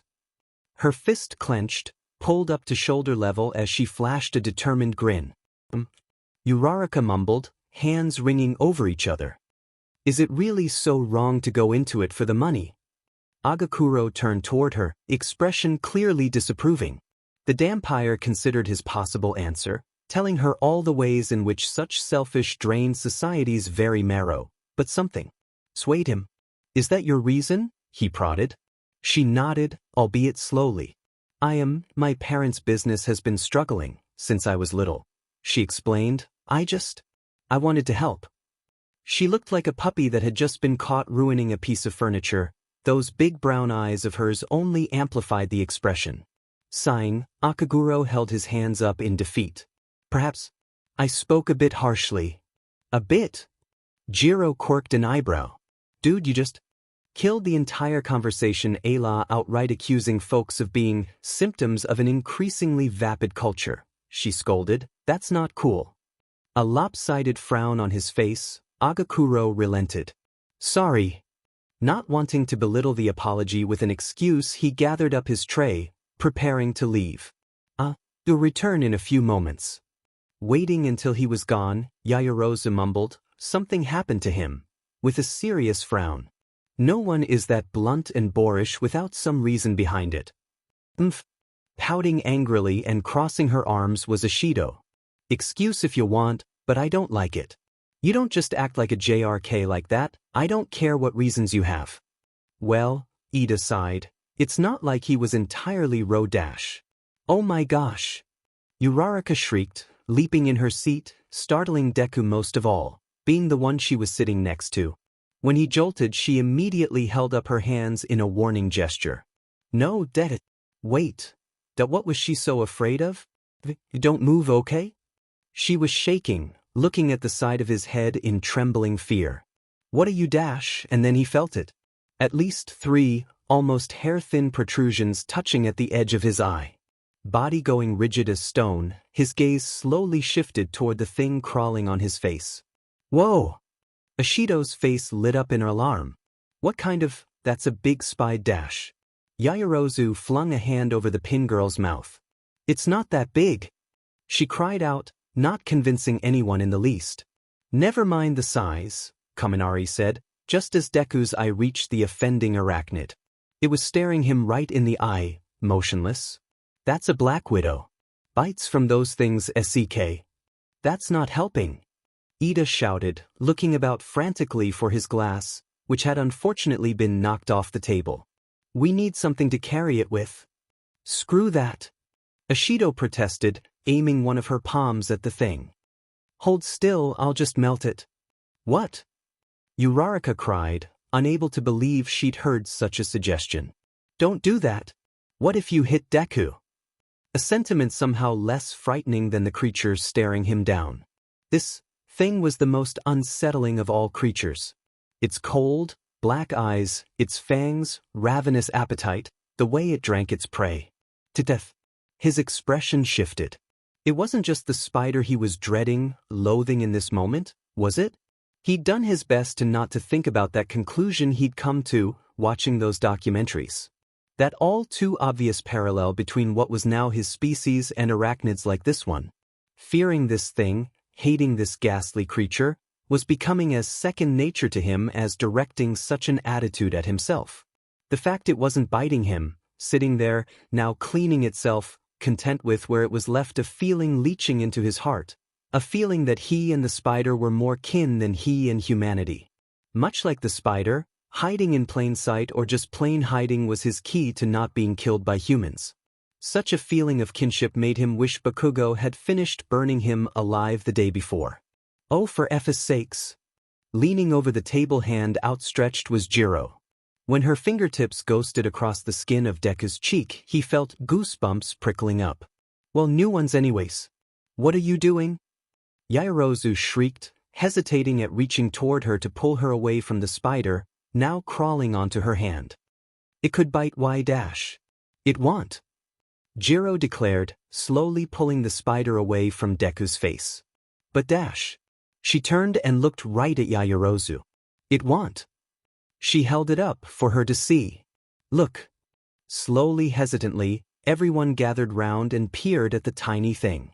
Once again, it was cleaning itself, trying to rub the oils from Deku's skin and hair off of itself. See how calm it is? They only bite when they're threatened, scared. Shocking everyone present, she reached out with a fingertip and pet the thing. She must still be pretty young, they're not usually this small. Uraraka, despite her earlier outburst, smiled at it. You know, it's not so scary, once you get used to looking at it. Kaminati shuddered. Hey, as long as it doesn't rot my skin off, I'm cool with it. Ashido snickered. Wow, didn't know you had such low standards there, Kami. She gave him a very playful look, eagerly waiting for his reaction. He just glared at her, a very wide frown on his face. That I don't like you. And she started snickering again. You're a bad person. Then she was laughing. Just be careful. Yaoyorozu managed.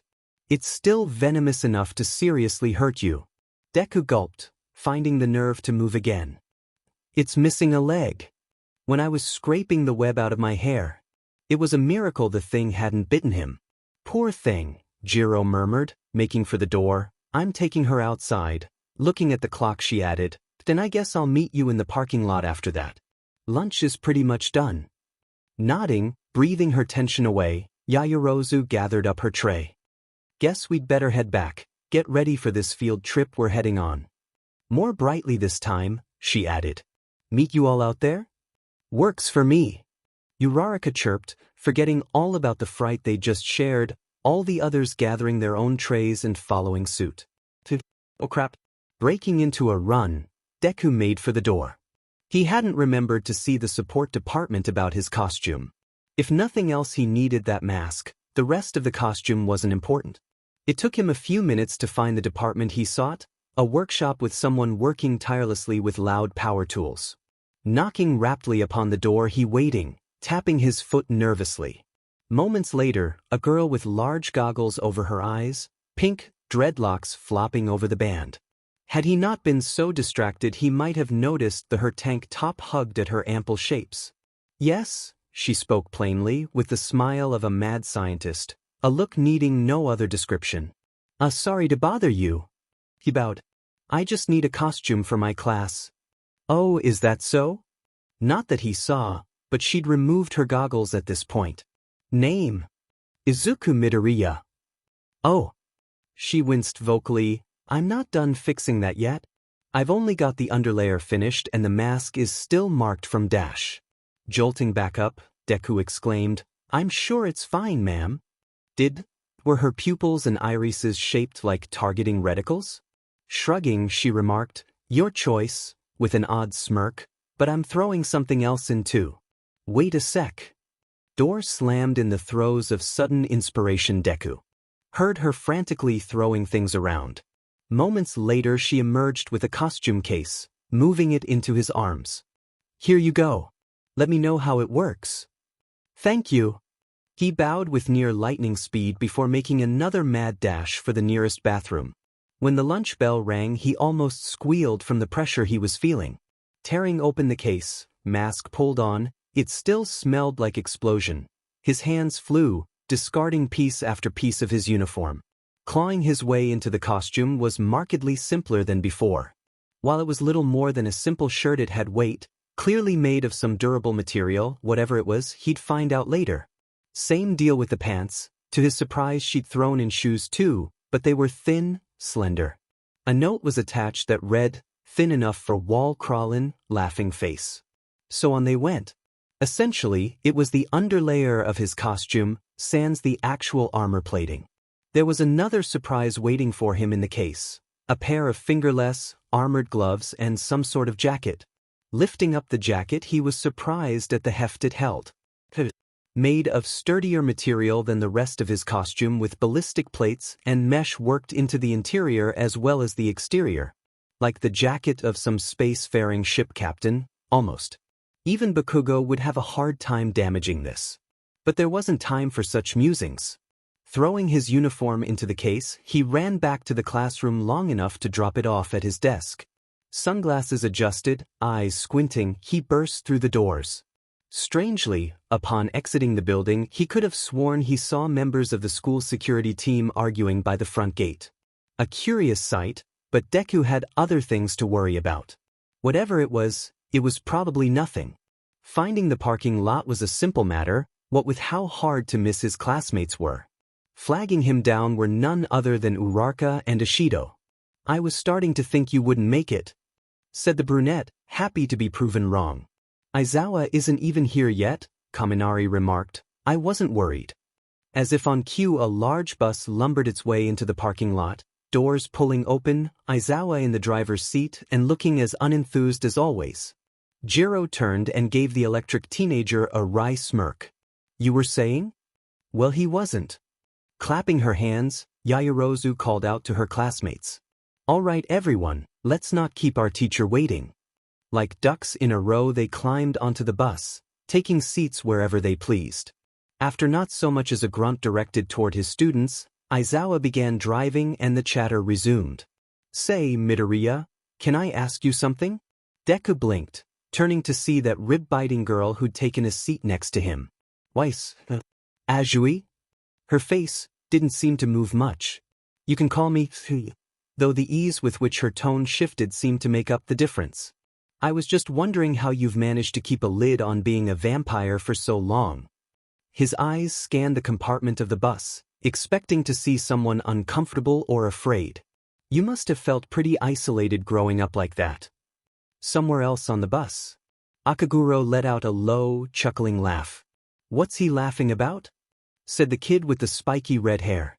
Gulping, his nerves slightly at ease with his mask over his mouth, Deku managed an answer. "I only became a vampire about a month ago.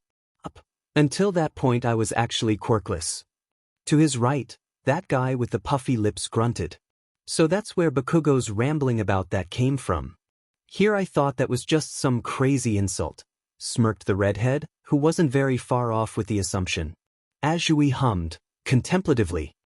"Well, that was probably worse in a lot of ways. Maybe it was insensitive to bring it up." "And no, it's okay." Deku did his utmost to be reassuring. "Although, I'm kinda curious as to why you brought it up now."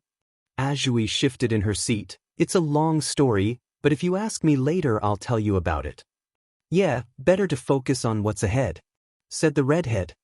"What are we doing anyways?" "Rescue training," came the monotonous reply of Aizawa.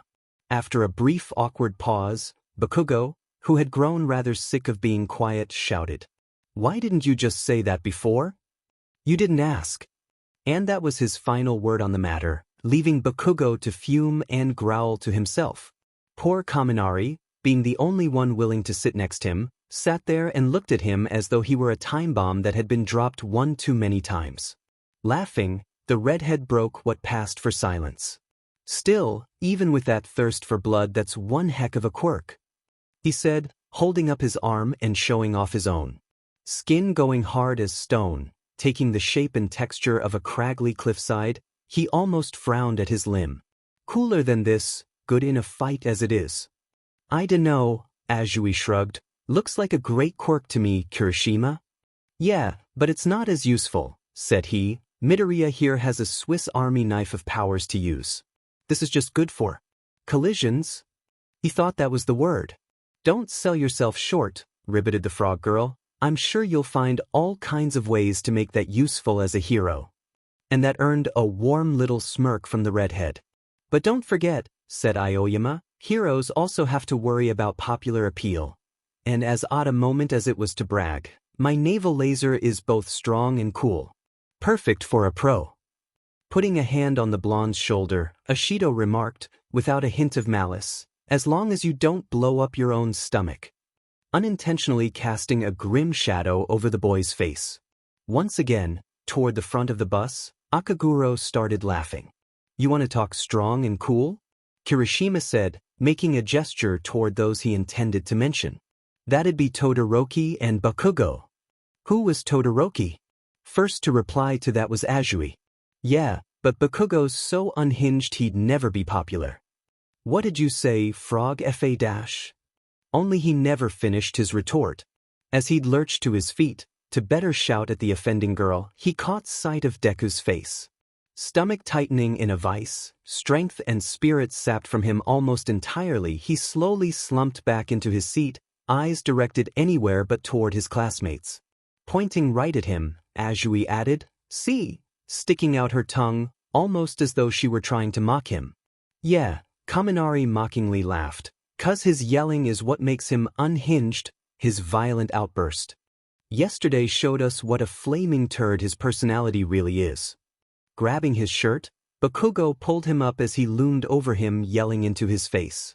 Do you want to fight? Rather than tremble, Kaminari just sighed. Tell me, have you ever had a friend who wasn't afraid of you? And Bakugo went still, expression shifting to something resembling shocked consideration. Had he ever had a friend like that? Hand over her mouth, a rather nauseous-looking frown on her face, Yaoyorozu mumbled, what a vulgar conversation. All the while Uraraka was laughing. I dunno, I think it's kind of fun. Slowly, Jiro turned and looked at the brunette like her brain had just fallen out of her mouth. If you're quite finished, Aizawa grumbled, we're here. A facility of such enormous size had never been observed by the eyes of anyone present. That was, everyone except for the teacher. Deku's jaw had dropped, hanging open in shock under his mask since they'd pulled up to the building. Now that they were inside, he thought he might actually faint.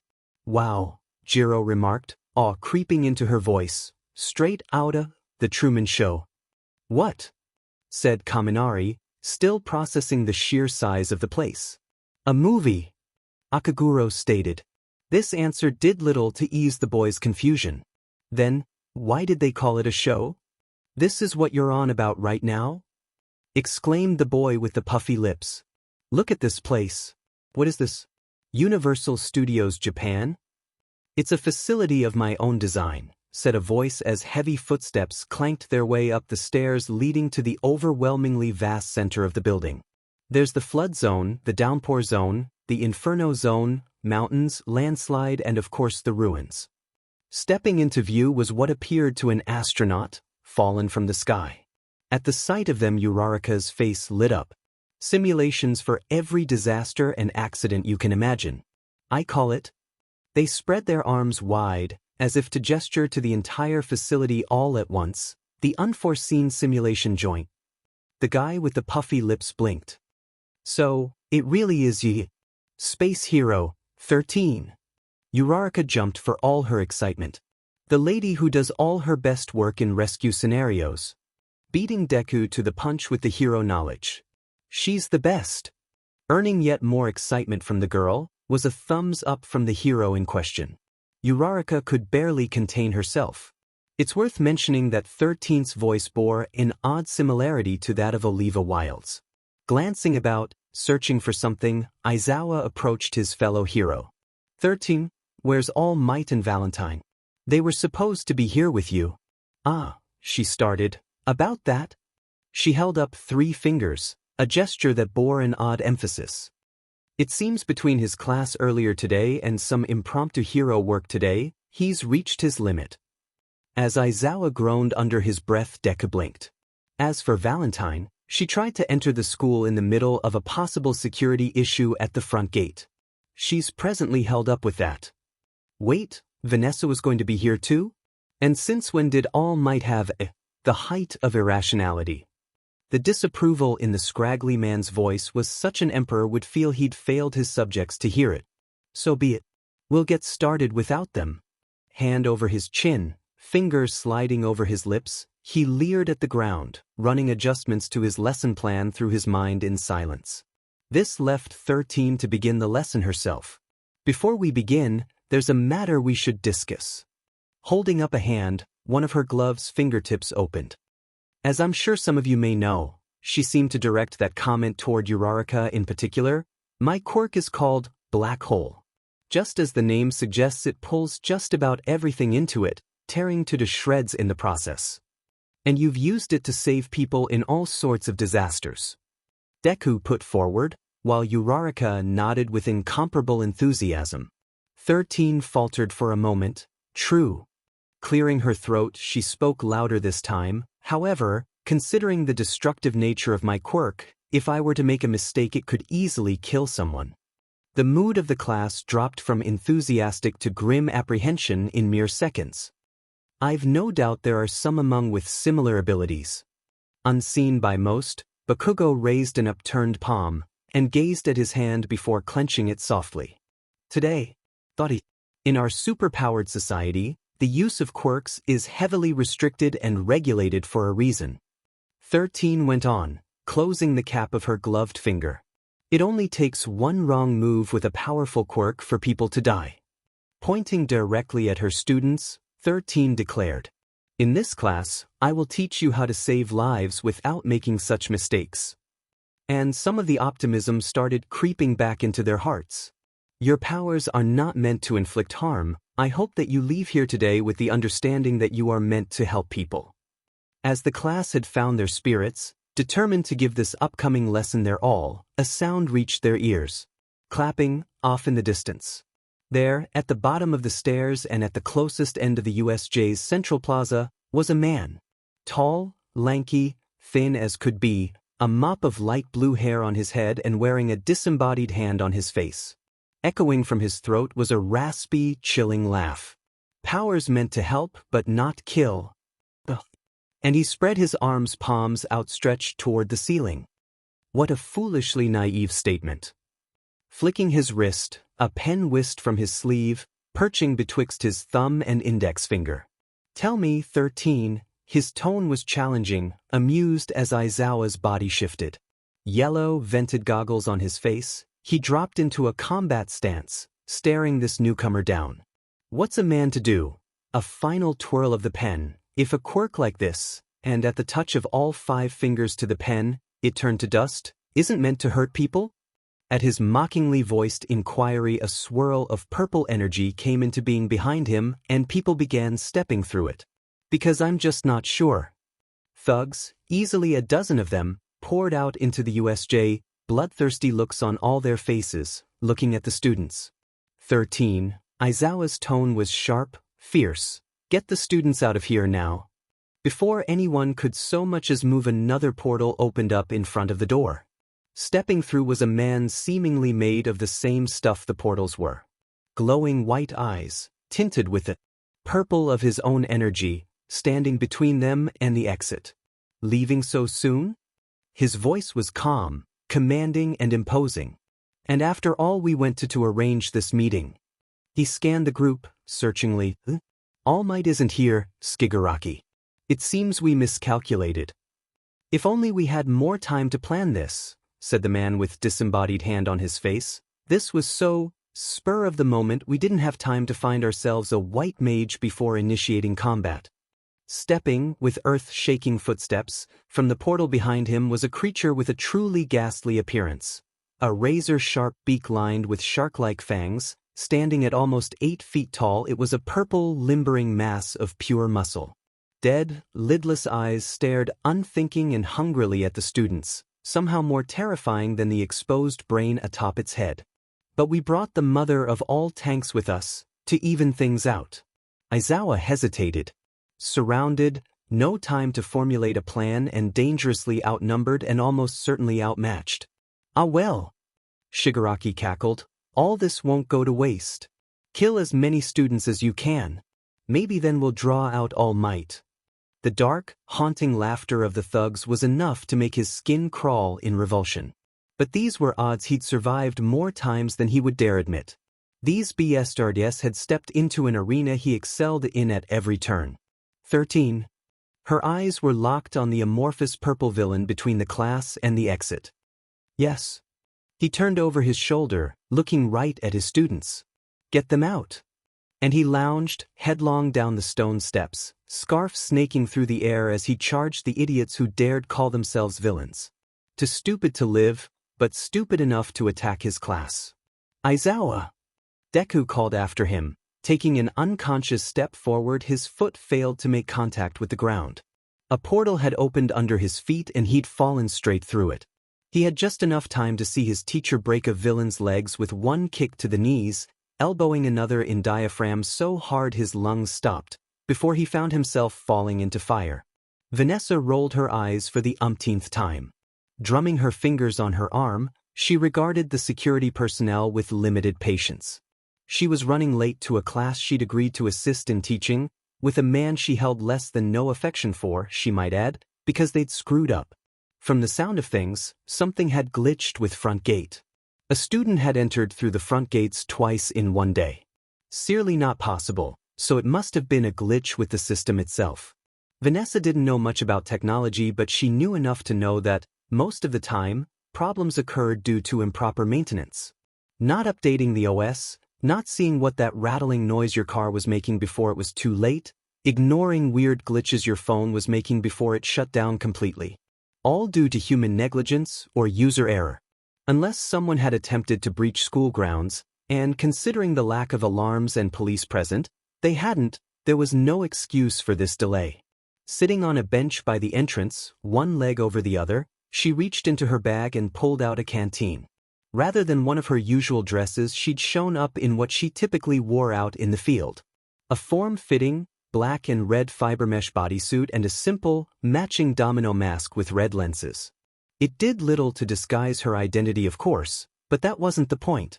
The point was elegance, which she prided herself in maintaining at all times. At least she assumed so. One could never be certain what level of grace they held while asleep. Aside from that, it shielded her eyes from the sun, which was always a good thing.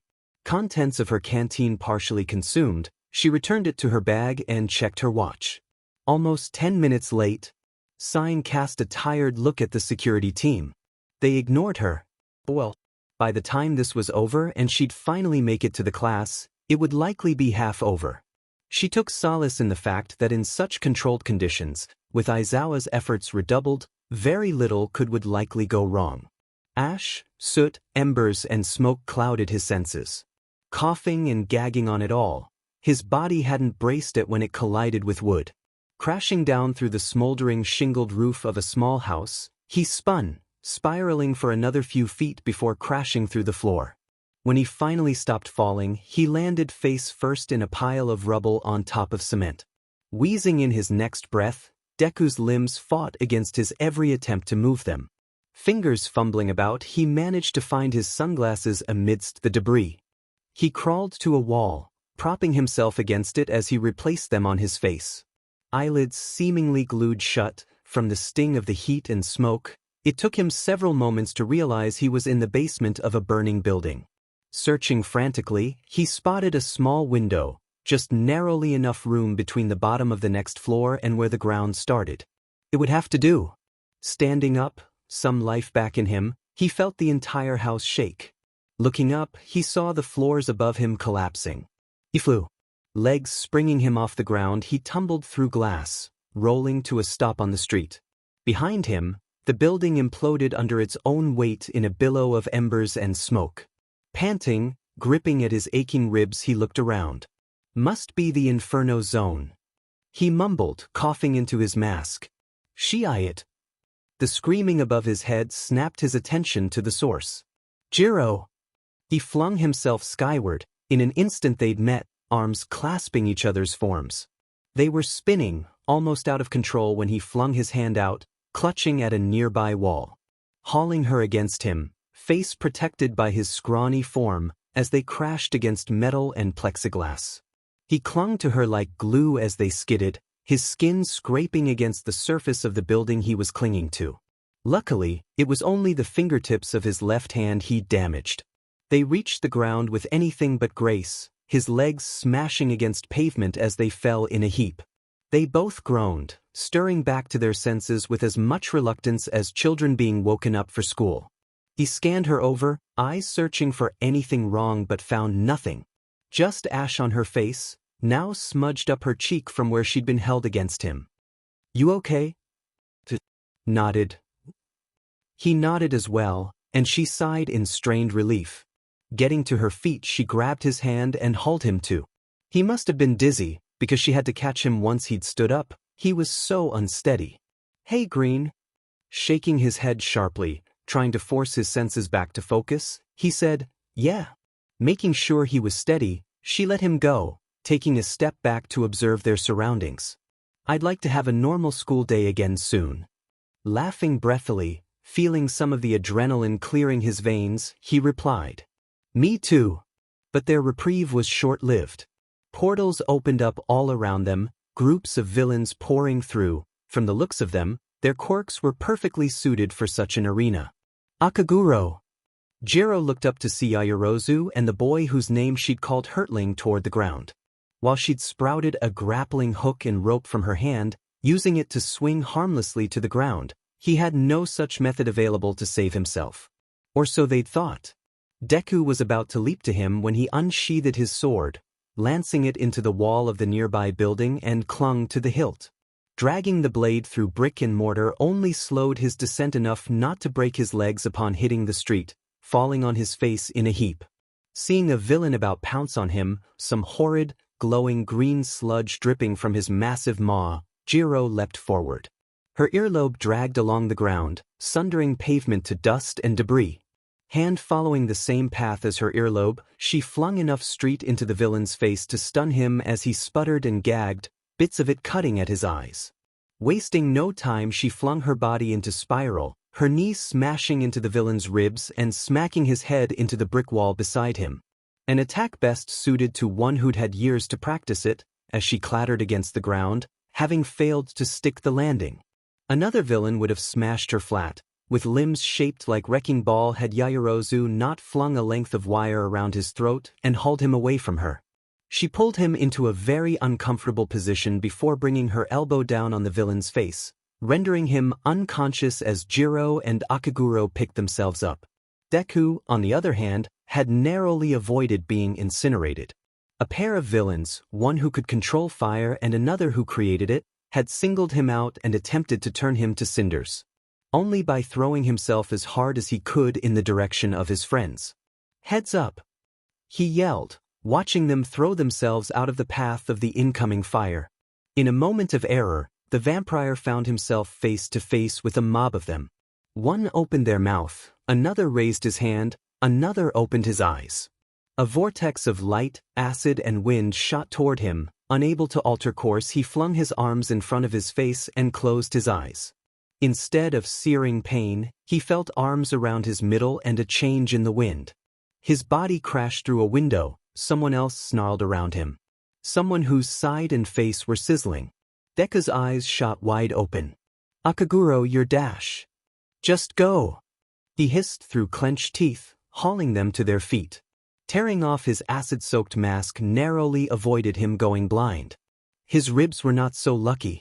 As the two boys ran, through a burning building, more villains plunged in after them. Not hesitating for a moment, Akaguro swung his sword through the nearest wooden support, and a section of the roof collapsed, cutting off their pursuers. In his haste, the vampire got a lung full of smoke and started coughing violently, too violently to finish running away. Deku grabbed his wrist and jumped, hauling him along with him as the building collapsed behind them. No villains nearby, they waited in silence for a moment before letting themselves breathe, one of them coughing his lungs clear. Clutching his side, Akaguro fell against a nearby wall. "It," he hissed. When he saw the puppy dog worry on Deku's face, he forced himself to stand up. "Let's go." Deku's eyes fluttered rapidly. "But your dash." "Let's go," he repeated, forcing his legs to start walking. "The others might need our help." Falling in step behind him, Deku murmured, "If we don't need theirs." As if on cue, who would come hurtling into the alley but their two classmates? Making motions for them to run the other way, their eyes went wide as they screeched to a halt. "Behind you!" Yaoyorozu shouted. "Behind you!" Deku replied, leaping forward and socking the fire-creating guy square in the jaw. His body flopped, twisting like a slapped ragdoll as blood and teeth spewed from his mouth. Then, the four of them were standing in a circle, surrounded by villains. One of them, a guy with a weird mass of flesh over his head, like a tent, caught Deku's with a savage punch. The force of the impact sent him flying a blur through the corner of a nearby brick wall. World spinning, his vision clouded with fireworks that only head trauma let you see, he was still incredibly disoriented when Yaoyorozu helped him to his feet. And the villain who'd hit him started laughing. "Nowhere left to run, kiddies." His voice was booming, deep, befitting of such a muscle-bound behemoth. Akaguro stumbled, gripping at his face, trying not to let the stars in his eyes drown out his consciousness. "Now you're trapped." He laughed. It was the kind of laugh that told all who heard it that they were about to die. "In here?" He took one more earth-shaking step forward. "With me." Akaguro's shoulders started shaking, his face still aimed right at the ground, cupped in his fingers. "Hehehehehe." Deku turned and looked at him, slowly. The grin on his face sent a chill down his spine. Why the hell was he laughing like that? The behemoth growled, "What the hell's so funny, pipsqueak?" In a bone-chillingly slow motion, the teenager's face turned upwards. The behemoth backed away. No human alive was supposed to have a smile that wrong, that wide, and with eyes that beady. His expression was that a man completely unhinged and in love with his own insanity. The look of a wild beast ready to turn you into meat. That's my line. All bets were off. The lumbering pink villain was done fang around. He swung his arm downward in a blur, trying to snap the kid's spine in two before he had a chance to do anything. But his fist connected only with concrete. The other teenagers had thrown themselves out of harm's way. Akaguro had charged forward, sword lancing through skin, muscle, and sinew and sending a spray of blood into the teenager's mouth. Like a boned fish, the villain went limp and the hero in training lifted up his boot and drove his heel into the temple of the paralyzed evildoer. A villain's eyes went wide. Deku doubled over, clutching at the sides of his head while Yaoyorozu and Jiro leapt to defend him. "What the hell, dash?" he breathed, then more loudly he repeated, "That cut wasn't fatal enough to kill anyone." Turning to face the screaming villain, his face wearing the textbook definition of creepy, wide-open eyes, narrowed brow and hatter mad grin, Akaguro said nothing. "What did you do to Trapezius?" Yaoyorozu looked at the blade in Akaguro's hand, covered in blood, and then to his mouth. Her eyes went wide and face white as she connected the dots. Holding the sword to his lips, his eerily long tongue snaking forward and lapping at the blood on his sword, he replied, "Only what I'll be doing to you next."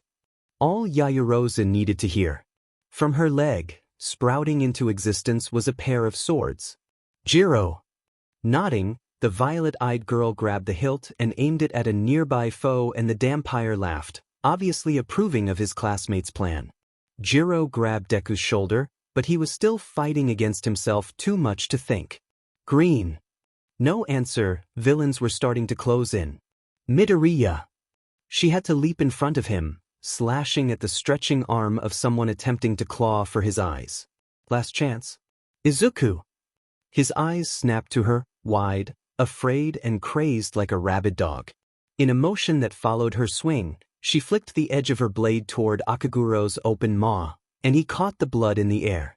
Sure enough, the villain attached to that stretching limb collapsed. "Claws!" she shouted, and a look of comprehension spread on the rabid boy's features. He moved in a blur, him and Akaguro, into the nearest group of villains and started swinging. Their motions, frantic and quick, too quick to follow, almost tore through armor, cloth and skin. A dance of blade and claw, coloring the air almost thick with the blood of their enemies as the Dampire caught what of it he could with his tongue. Deku flinging more of the same right at him when the chance arose. Jiro and Yaoyorozu leapt to, swinging for whoever they could, whoever wasn't currently running away. In a matter of seconds, the fight, if it could even be called as much, was over.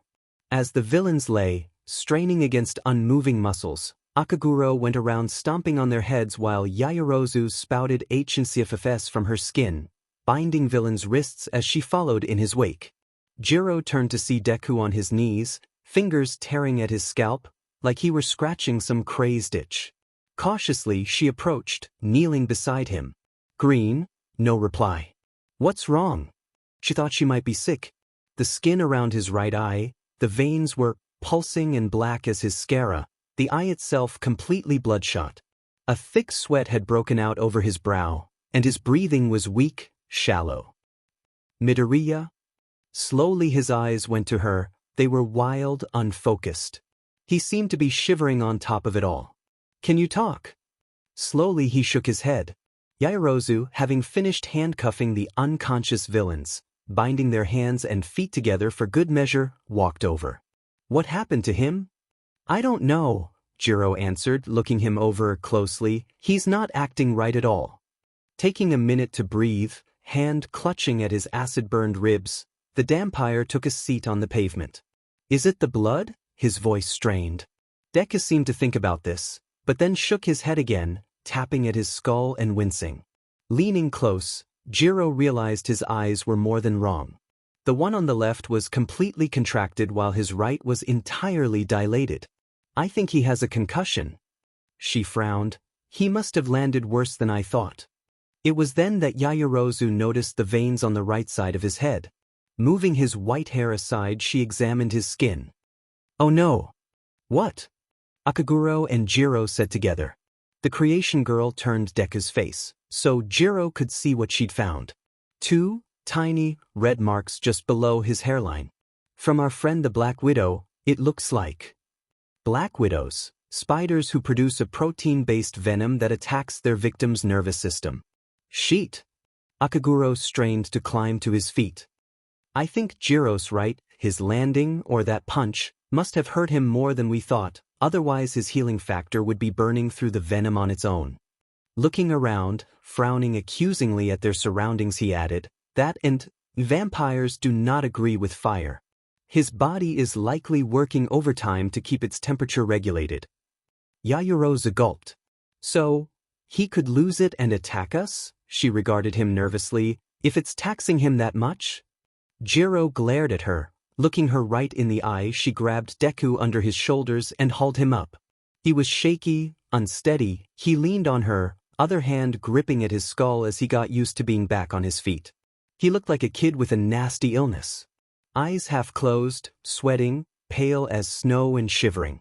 The unfocused look in his eye was almost disarming. "See how his jaw isn't shaking?" pointed out the violet-eyed girl. "The rest of him is, that isn't." "What does that tell you?" Deku looked away from them, trying to hide his face, and the creation girl felt a pang of guilt stabbing at her. Hesitantly, she answered, "He's still doing everything he can to fight that urge, even though it might heal him." Wincing at her own selfishness, she felt an utter fool. "Midoriya, forgive me. I'm not used to dash." His answer was a hand, slowly placing itself on her shoulder, his eyes meeting hers. Labored, slow breathing pushed and pulled at his ribs, making them rise and fall. Motions that accentuated the exhausted look in his mismatched eyes. He couldn't speak, say anything to put her at ease, but he let go of Jiro, the one presently responsible for his sense of balance, to give her a thumbs up. Yaoyorozu thought she might cry. "Can't we let him bite one of the villains?" she pleaded. "If it will help him dash." "No." Akaguro cut in. We can't have evidence of his existence getting out, remember?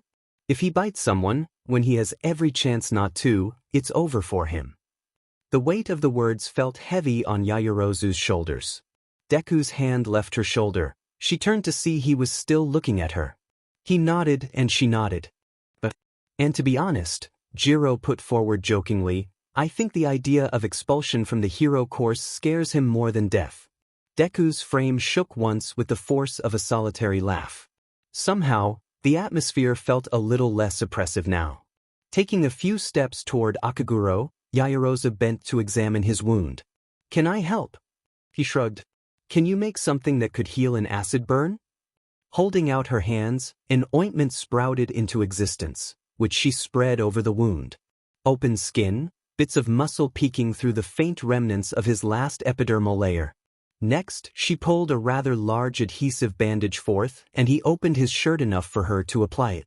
Unfortunately, I'm no recovery girl, said she, but I hope that helps a little. Nodding, stars still dancing in his eyes, he coughed, shoulders and chest heaving with the effort. It'll do. And he started walking Jiro, leading a bleary Deku not far behind while Yaoyorozu kept her sword handy. A few extra pairs of acquaintances hanging from her belt, just in case, and her stomach growled. Jiro looked between her companions. Two with one foot in the grave, another already taxing her energy just a bit too far. To make matters more harrowing, they had no idea where the exit was. I really hope the others are doing better than we are. Water. Not Kaminari's preferred environment. Not the best swimmer, even without an entire hero costume weighing him down. To make matters worse, he was currently staring down a man who looked a PSA against human-shark interbreeding. The villain in question was swimming right for him, mouth wide open and barreling toward his throat. Kaminari was about panic when he saw a pair of green legs slam into the man's face. Before he could realize what was happening, Azui's tongue had wrapped around his middle and flung him out of the water. Much to his surprise, he landed on a ship. Coughing the water from his lungs, chest heaving from his efforts to breathe, he could have kissed the frog girl for saving his life. You okay, Kaminari? She croaked, hauling a waterlogged Aoyama onto the deck alongside them. Finally able to speak, he grumbled, I'll live. Taking a seat against a nearby wall. What happened to everyone else? I don't know. Azui answered, regret coloring her voice. We all got swallowed by that purple mist guy's quirk, but I don't think anyone else wound up with us. Kaminari peered over the side of the ship, out at the rest of the UI. So we all got separated? Azui nodded, that's what it looks like. Stirring by the frog girl's side, was one Aoyama rousing to consciousness. Mon Dieu, je este les vêtements mouillés.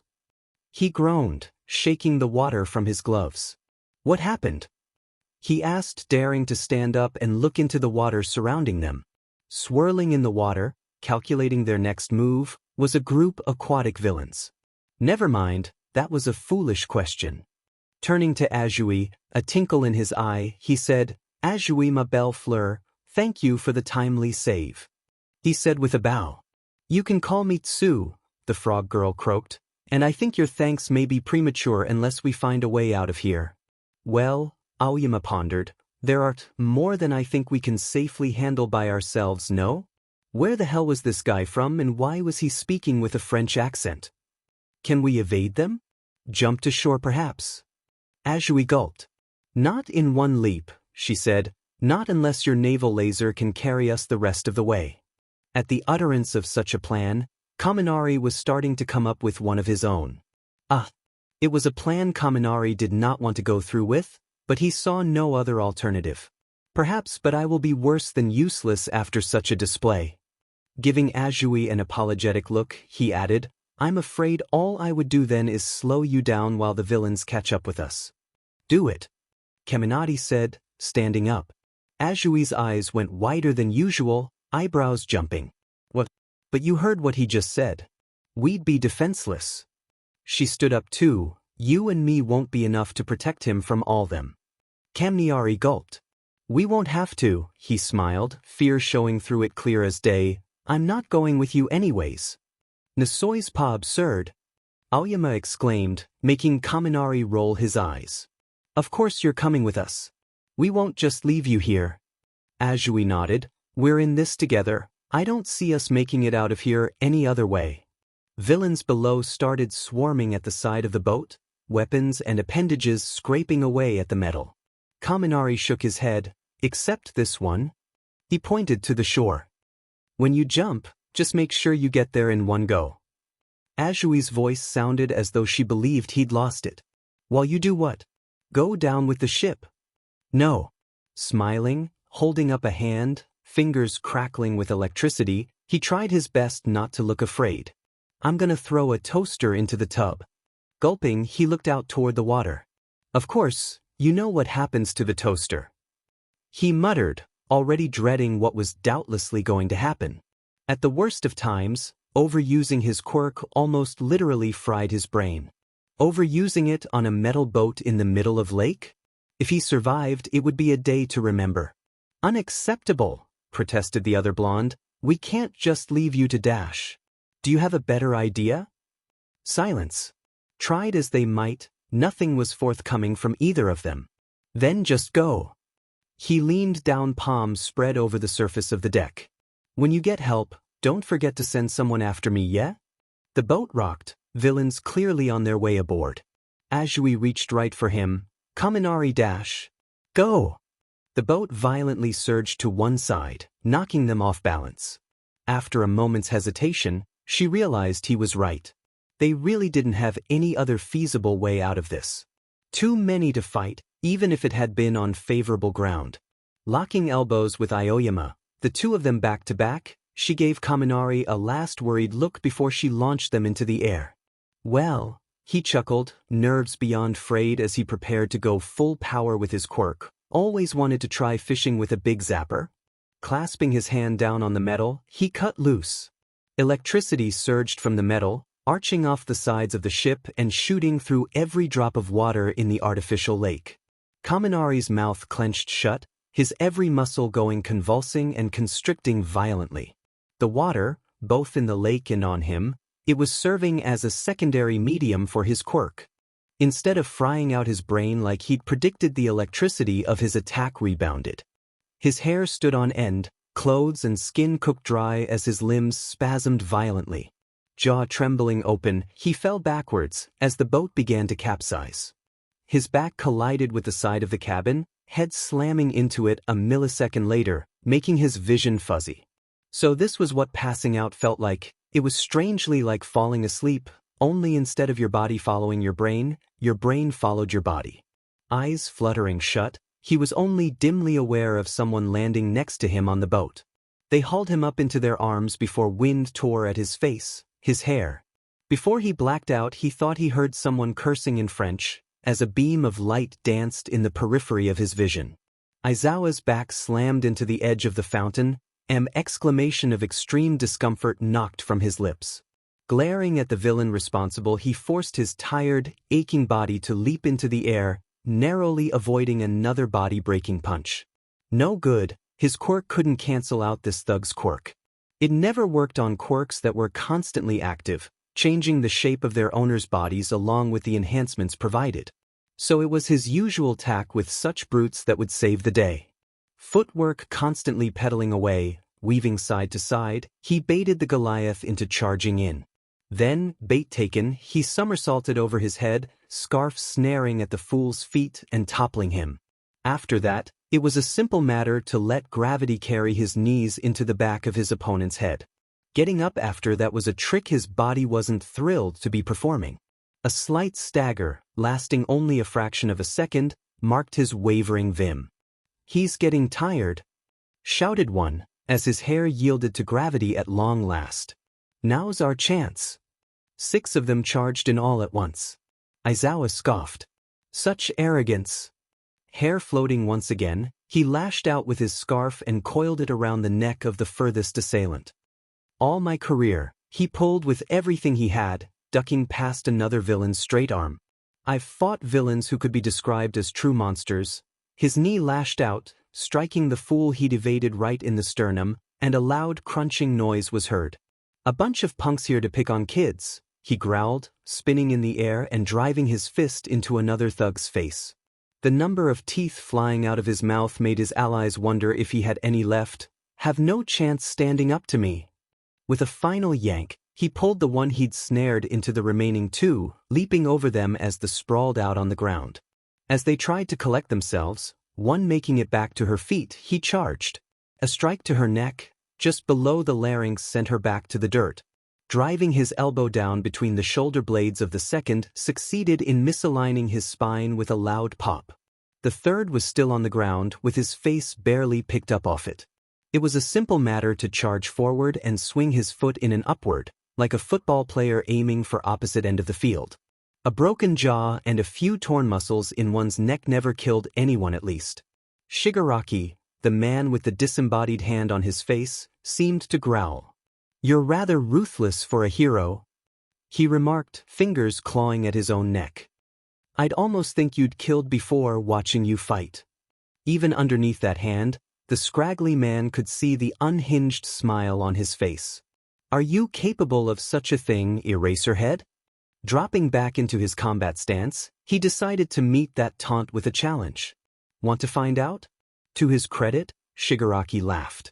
A laugh that could only be produced by a voice that sounded like moldy sandpaper. "Oh, you are just so cool," exclaimed the villain. "As if taking out my minions single-handed wasn't cool enough. Now this." He flashed a mad look at the hero, a look like Mad Dog about to break free of the chain. Not many heroes have that kind of loose moral code. He chuckled some more. "Just who the hell are you, Eraserhead?"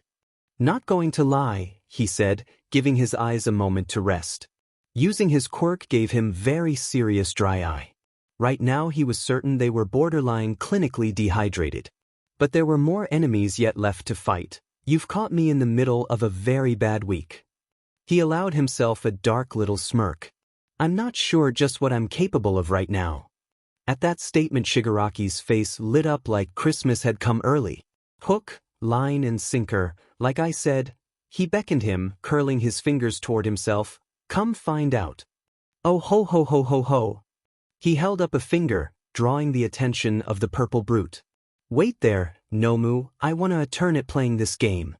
And he charged straight for the professional, unaware of the trap he'd just run headlong into. "As for the rest of you," he bellowed, hand outstretched for Aizawa's face, "kill those brats by the entrance." "No!" Aizawa hissed, trying to break away from his new opponent and make chase. There weren't many, maybe 7 of them, but he didn't like their odds. They were just kids, fresh into the school for God's sakes. Seeing him so frantic to protect them, Shigaraki laughed. "Go after them, and I send the Nomu instead." Aizawa chanced a look at the hulking beast called Nomu. Formidable and mindless, likely some sort of quirk experiment gone horribly wrong. That it was so large and had yet to display what its true power was, no. He couldn't chance that thing going after his students.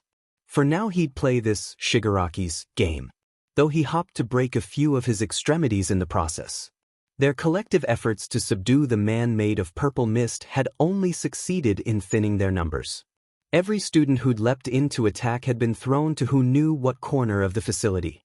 At present, the only ones remaining by 13th side Uraraka, Ashido, Ida, that puffy-lipped guy and the guy with 6 arms.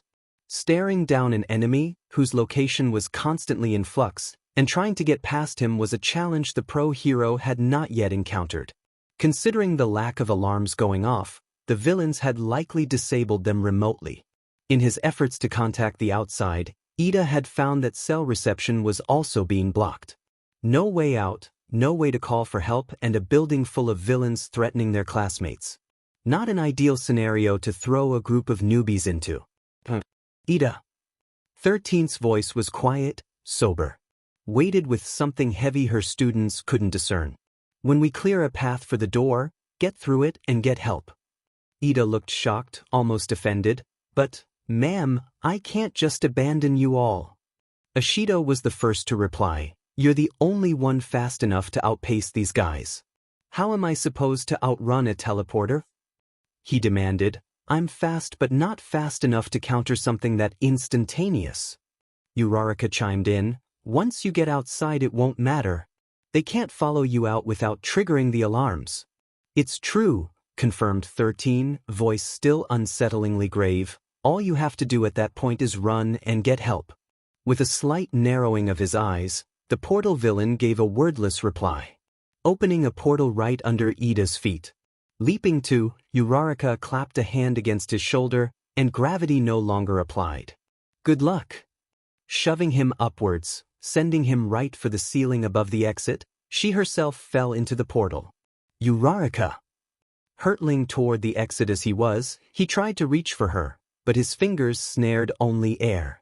Oh no, you dash! When the villain went to open another portal, 13 was on him. Her gloved hand was opened on every finger, and the resulting pull of her quirk was that of a tornado. It was everything the villain could do not to immediately get SCD in.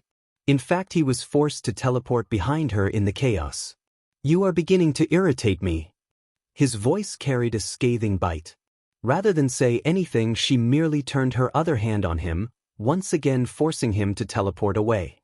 Taking advantage of the distraction, Ida blasted away with the engines in his calves, rocketing himself in a tailspin toward the glass above. When the villain next appeared, he was prepared.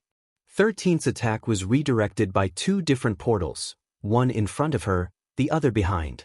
When she went to siphon the man from existence, her attack instead tore the back of her costume to shreds and the flesh of her body along with it. Leaping to her rescue were the puffy-lipped guy and Ashido. While the muscly teen landed a punch on his face, knocking him off balance, Ashido, palms outstretched, blasted acid all over the man's torso.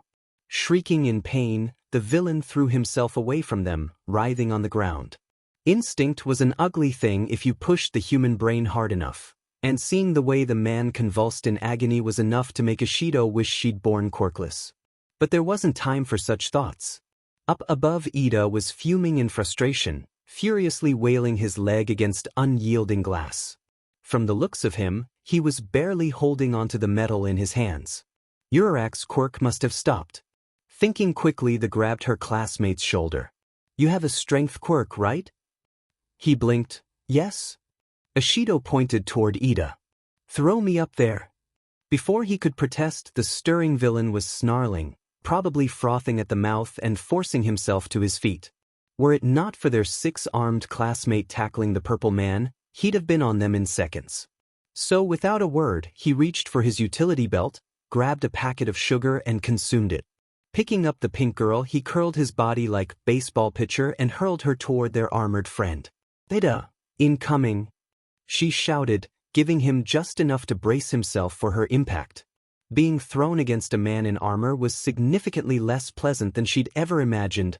Wind knocked from her lungs, stars in her eyes, she managed to cling to a metal beam just above his head. Hand outstretched, she sprayed acid over the glass and metal. Now, kick it now. He complied, sundering the glass and metal entirely. Unfortunately, he'd also succeeded in destroying his handholds. Luckily, Ashido's was holding strong. Strong enough that she was able to push him through with her legs rather than watch him plummet away back inside the USJ. He landed on the pavement outside with a loud clatter, but with a few curses, he was on his feet and rocketing away. Ashido almost breathed a sigh of relief when she remembered just how high up she was. Looking back down below, she saw the others had succeeded in subduing that mist guy, and 3 other students had made it back to the group. Azui, Aoyama, and one crispy-looking Kaminari. Kami, adding to the list of bad, 13 was done for. Underneath that bulky suit, it was impossible to tell if she was still breathing. There wasn't time to find out, however. Right behind Azui's group was another bunch of villains, heading right for them. Frowning, letting her demeanor slip to something somber, she let out some of her negativity. I hate today. Then she dropped, bracing her legs for impact. By the time they'd reached the exit of the Inferno Zone, Jiro was amazed that either of the boys in her company were still standing. The sweltering heat alone was enough to make her dread ever wearing a leather jacket as part of hero costume. Having to half-carry one of her friends made it practically unbearable. When she struggled to wipe the sweat off her brow, the vampire who she carried looked at her apologetically. We're even, she said, prompting a confused blink. From when you caught me. It took him a minute, but he nodded. Up ahead of them, Akaguro let loose with a rather violent cough as he kicked the door open. Walking through it without breaking stride, he staggered to the water's edge, the sea accident zone, and fell in. Sighing in blissful relief, he floated there for a moment before dragging himself out of the water. "I don't think that water's sanitary," Yaoyorozu commented. "Don't care," the vampire replied, his breathing finally equalizing. "Feel better," and the creation girl shook her head. At Deku slumping back like a lump, Jiro strained in her efforts to ease him to the ground. Growling with her efforts not to drop him, she hissed, "Damn it, green." But he wasn't present enough to hear her. The vice-like clamping of his jaw remained resolute, even as his eyes drooped closed.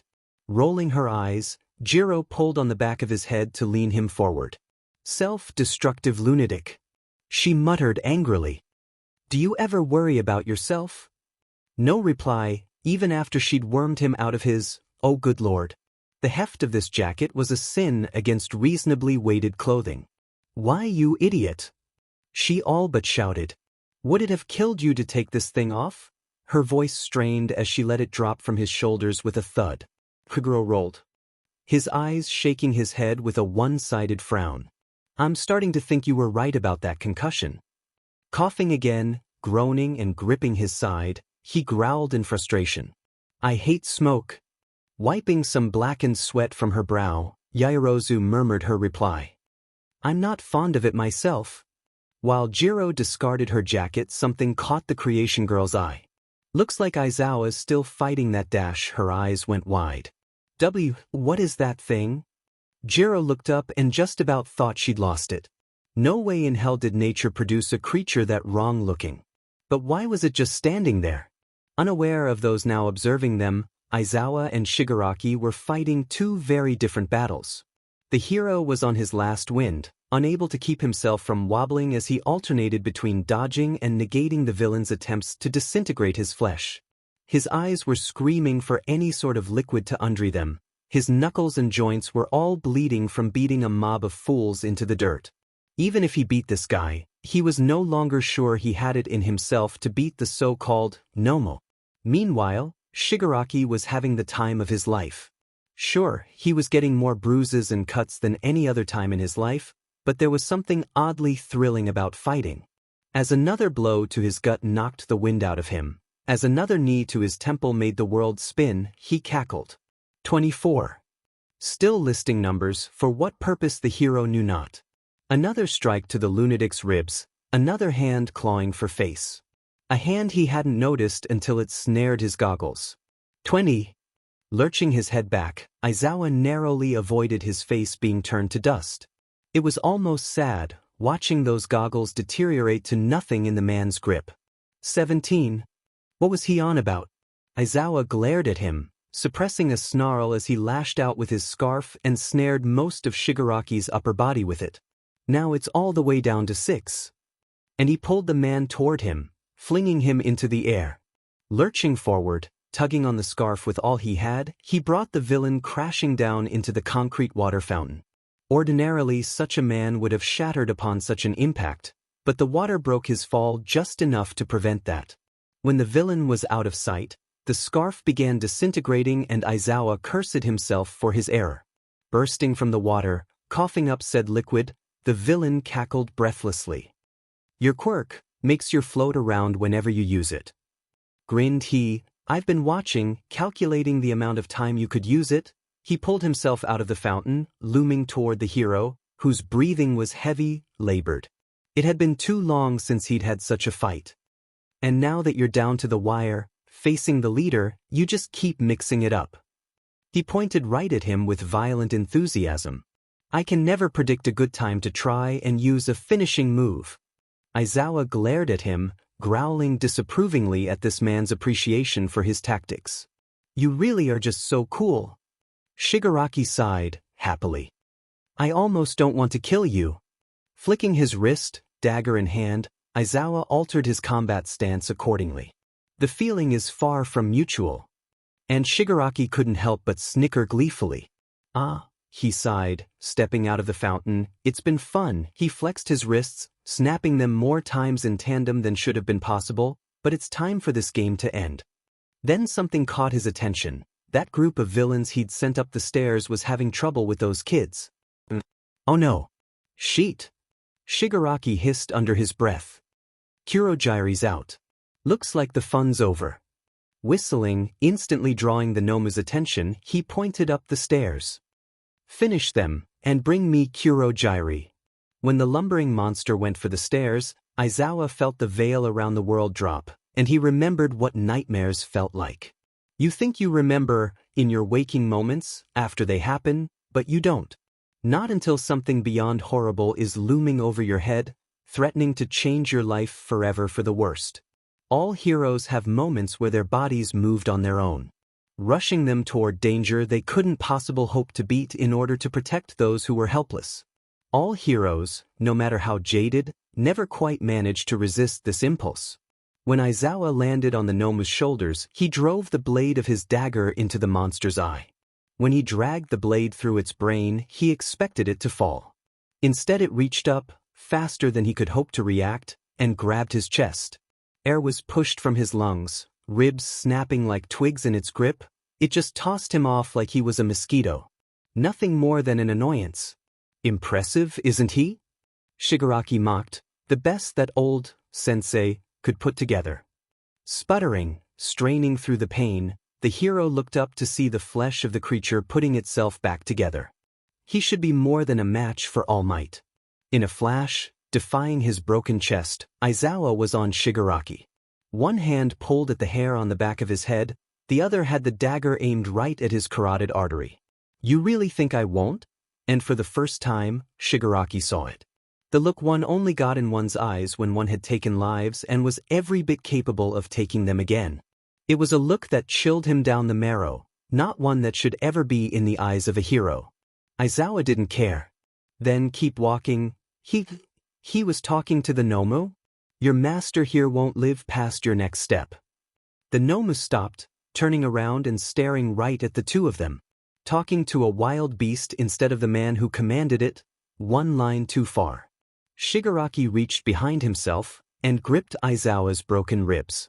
With a strained outcry of pain, Aizawa's hand actually made the motion to stab Shigaraki. Had the villain not anticipated the reflexes of his survival instincts prompting him to attack, the dagger would have killed him. Instead he let gravity carry him backward and down, away from the blade.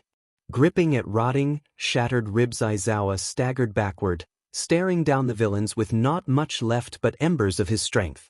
Now, the look in Shigaraki's eyes was anything but amused. On second thought, Nomu? He pointed right at the hero, his entire left shoulder drenched in blood from the sizable cut Aizawa had just given him. Kill him first. There was no mistaking what she'd just heard. That thing was going to kill Aizawa. Oh no you don't. Jiro shouted, hand on her sword in a flash. The creature only had a moment to look up before her next move was made. Throwing the blade like a javelin, it speared itself soundly in the creature's chest. In confusion it looked down at the thing piecing its flesh. It seemed confused, like it didn't recognize the look of its own blood. Like seeing such a thing shouldn't have been possible any longer. No! Aizawa shouted, get out of here, but it was too late. The Nomu was already right next to her. A backhand hit her skull with greater force than a punch from God. Her body skidded across the dirt, bouncing and flailing limply into the air, spinning just enough so that when she next landed it was on her back. Wind and senses knocked soundly from her. Jiro stared, groaning up at the ceiling while the world spiraled. Lounging straight at the thing were Akaguro and Yaoyorozu. His katana skewered through the thing's entire torso, but it ignored it. It was by a hair's breadth that he avoided getting punched in the face, but the wind from the mist strike was enough to send him flying. Yaoyorozu's sword slashed through the thing's side, but she too, in the wake of that thing's attack, was thrown away from it. That thing. She breathed, hurling herself back to her feet, the force of that attack. Her eyes were wide with terror, even still she stood her ground. In disbelief, the Dampire made the harrowing climb back to his feet, and marveled at it.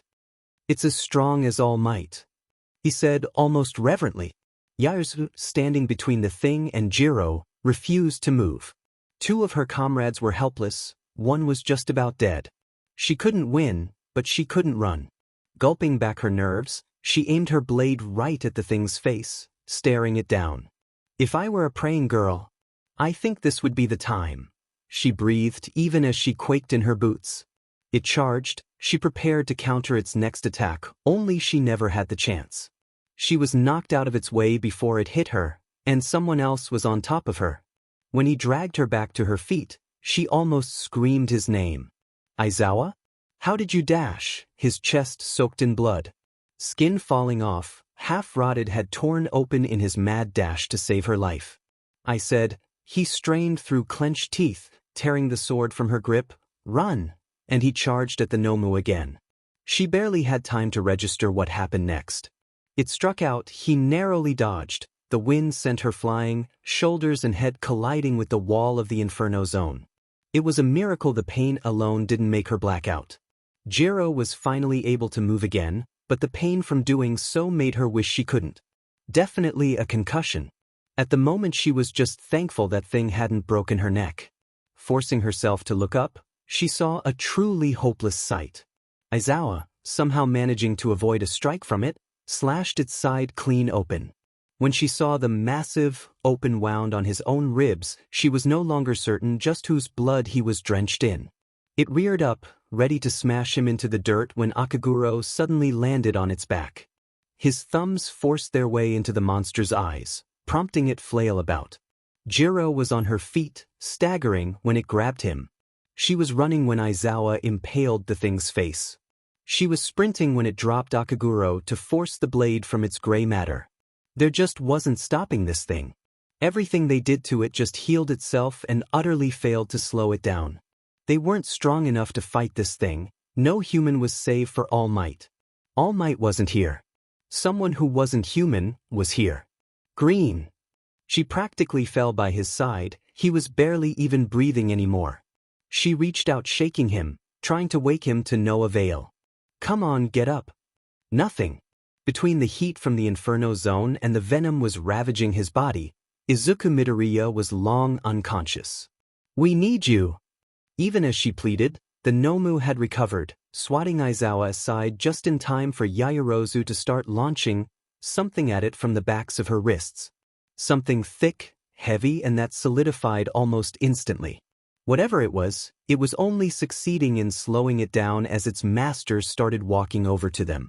"Midoriya," Jiro breathed as it smashed free of the solidified material. "I don't know if you really stand a chance of beating this thing." Yaoyorozu staggered. It reached out to grab her head and Akaguro was on it, forcing his sword up, the rest of the way through its body and lopping off its arm.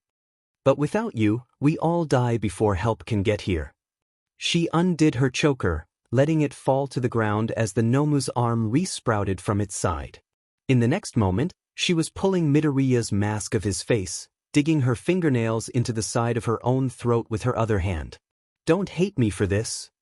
As the Nomu struck Akaguro, straight on, right in his wounded side, she pulled Midoriya's face to the side of her neck and flinched. While the half-blood was sent through the barrier of the Inferno Zone, the full-blooded vampire unconsciously sank his teeth into her neck. She felt incredibly faint. Between the head trauma and now significant and increasing blood loss, she almost relented to unconsciousness. Behind her, the Nomu swatted Yaoyorozu aside, looking curiously at Jiro. It pet its head to one side, like a curious crow as it lumbered toward her. Aizawa, defy every screaming iota of his failing body, charged it again. Grabbing Jiro's sword, still in the thing's chest, he forced it up, vivisecting the Nomu's head. Before it had even finished healing, it punched his already ruined chest. Its knuckles carried his body in an arc, smashing him through a section of the Inferno Zone barrier, and he finally didn't get back up. At the sound of the violent crash, Midoriya's eyes sprang open. Instinct took over. Flying from he'd been propped against the wall, claws at the ready, he tore the thing's face to ribbons. He jumped over its head, claws still in the thing's flesh. He twisted his body and hurled as hard as he could. With a roar unlike any he'd ever unleashed, he actually lifted it up off the ground. With his other hand reached up to join the first, he smashed it back down to earth, clear away from his fallen allies. Shaking his head, staggering from the surge of adrenaline and sudden recuperation, he took a moment to process everything that had just happened. Chest heaving, suddenly able to draw in air at all, he looked about and promptly realized he was the last one standing. Realizing the horrid thing he'd done, Yaoyorozu was stirring, albeit very slowly, back to her senses. Jiro lay on the ground behind him, her eyes narrow and brow furrowed from all manner of pain. The hand on her neck wasn't very effectual at staunching the blood flow, but it remained there as she stared defiantly at the Nomu. Good. She strained, very light-headed from the effort required to even speak. Good luck, Green. And she couldn't risk another word. If she passed out with a concussion, there was no telling when or if she'd wake up. When he looked over his shoulder, that look of horrified guilt made her want to scream. Stirring of the Nomu climbing back to its feet. Now that's unexpected. That disembodied hand, and he thought it had been his imagination, back at the front gate. You actually threw it? Deku looked at the hulking monster he'd apparently thrown. He was strong enough to throw an industrial steamroller, something weighing close to 20 tons, a good 15 feet away from himself.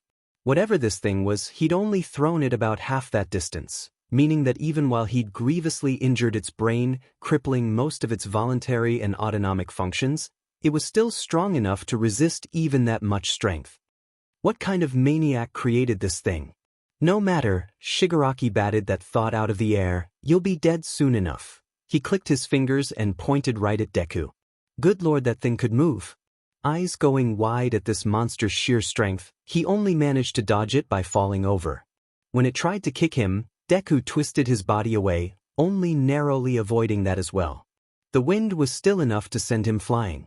Body twisting in the air, with all the grace of a tortoise with wings, he only barely managed to get back to his feet in time to avoid another attack. He didn't have time to think about what he was doing. If he wasted time with that, then this was over already. This time he was leaping over its head. That this tactic worked on it so well suggested it never expected anyone to be so crazy as to go over its head. It healed from this once already. Striking out with his claws, finally getting a chance to attack, he turned its exposed brain to jelly. It slumped forward, literal brain death stopping it dead as it started to regenerate. He sighed in relief. There was no way he could kill it, and that meant he didn't have to hold back with it. That's it. Deku shouted, leaping straight for the creature. There was a way to beat it. Leaping in front of it, claws swinging in rapid succession, he cut through flesh and bone like butter. It raised a hand to defend itself, but that was cut clean off for its trouble. In something akin to panic, it lashed out, striking his jaw in an uppercut and sending him flying into the air. He landed in a heap, his broken jaw and neck slow to reknit themselves, making snapping, popping noises as they did. He had to vigorously shake his head to retain his balance. You can't kill Nomu. Shigaraki's voice was his only warning before he felt an indescribable pain in his right arm. Left arm swinging, this time in a punch, he swatted the villain's shoulder, making him scream. Deku staggered, clutching his rotting, disintegrating arm. Biting his lip and hissing from the pain, he watched in horror as the skin and muscle turned to dust before his eyes. Snarling, the villain carried on with his little speech. Everything, he strained, you do to it will only undo itself thanks to one of its quirks. Deku looked up to see that it was almost completely regenerated again. Only, was it regenerating slower? A growl in his stomach halted that thought dead. The tax on his body, from healing everything he'd been through today on top of his most recent injuries, it was more than what he'd eaten could maintain. Looking at his arm, he found it was still disintegrating, his healing factor barely managing to keep pace. It was only after that his stomach growled louder that inspiration struck. Funny thing about healing quirks. With his good hand, Deku took hold of the rotting one. Your body can only keep it going for as long as it has the energy required. Claws extended, he braced for the pain he knew was coming. In one excruciating motion, he used his claws to strip the affected flesh from his bones. He nearly doubled over from the pain, screaming through his teeth as his blood splattered the dirt. His breathing was strained, muffling cries of anguish as he forced himself to look up at his enemies. The only reason they hadn't attacked was because one of them had been too terrified to think of it. Deku held up his arm, letting the villain watch as his flesh regrew over his bones. Scared as he was, shaking from fear and pain alike, he knew his friends were counting on him. His teacher was counting on him. Presence of mind enough to comprehend the value of intimidating one's opponent. Impressive that he had it, amidst the various screams of his ravaged body. So I'll just have to keep hurting it, he took a step forward, until it's too tired to fight. His quirk-loving brain, ever to the rescue. Shigaraki was at a loss. A kid, some brat with the quirk of a demigod, was somehow managing to stand up his Nomu? Ridiculous. He pointed at the child in question. Nomu, he said quietly, pretend he's All Might. In a blur too fast for any normal human to see, it was on him. Fist smashing him through the water fountain, careening into the stone steps. And Deku thought that injury from Bakugo had hurt. It took entire seconds for his body to register it was even in pain. His nervous system might as well have gone through a blender. Before he could process any kind of plan, it was over him again, fist ready to deliver a killing blow. Body surrendering to pure impulse, he twisted out of the path of its attack by the skin of his teeth. No time to think. If he hesitated even for 1 second in this fight, he would die. The people he was defending would die. Feet making contact with some surface, he kicked off it, claws moving in a blur. Its eyes turned to paste, he caught the blood flying in the air with his long, inhuman tongue. When he landed, it swung wildly, fist blasting over his head like a rocket as he ducked. Another lunge forward, this time he ripped most of its torso wide open, taking an arm with it as his open maw feverishly guzzled down the torrenting blood. Mid-flight, it grabbed him, crushing his ribs and smashing him into the ground, splattering him like a literal bug. But he'd easily had enough of this thing's blood to recover from it. Flesh re-knitting itself in moments, he lunged upwards, spearing his arms deep into the thing's head. He'd lost it, completely surrendering to his vampire nature. His fangs drove themselves into its flesh. Hands digging, scrapping at the top of its head, keeping the brain from healing while he guzzled down its life force. A savage jab to his stomach, fingers spearing his flesh, rocketed him away from the thing. When he landed, he realized it had bit his midsection hard enough to burst it. Coughing, senses returning to his adrenaline-addled brain after such a strike, Deku saw the world above him spinning. He groaned as he got to an upright position. Off in the distance, even with its ruined head and missing arm, it was staggering toward him. You just couldn't keep it down? Forcing himself to his feet, a task easier than said than done with an open abdomen, he felt his own flesh and bone forcing themselves to reform. Still moving as it was slow. Deku had given it a beating so bad its healing factor was ending the fight for him. Every inch of flesh regrown was another hint of wobble added to its step. When the vampire turned to face Shigaraki, he was stunned, speechless. Like I said, the vampire repeated, literally holding himself together with an arm firm against his gut. Healing only work as long as the body can keep it up. Shigaraki looked at him, almost numbly.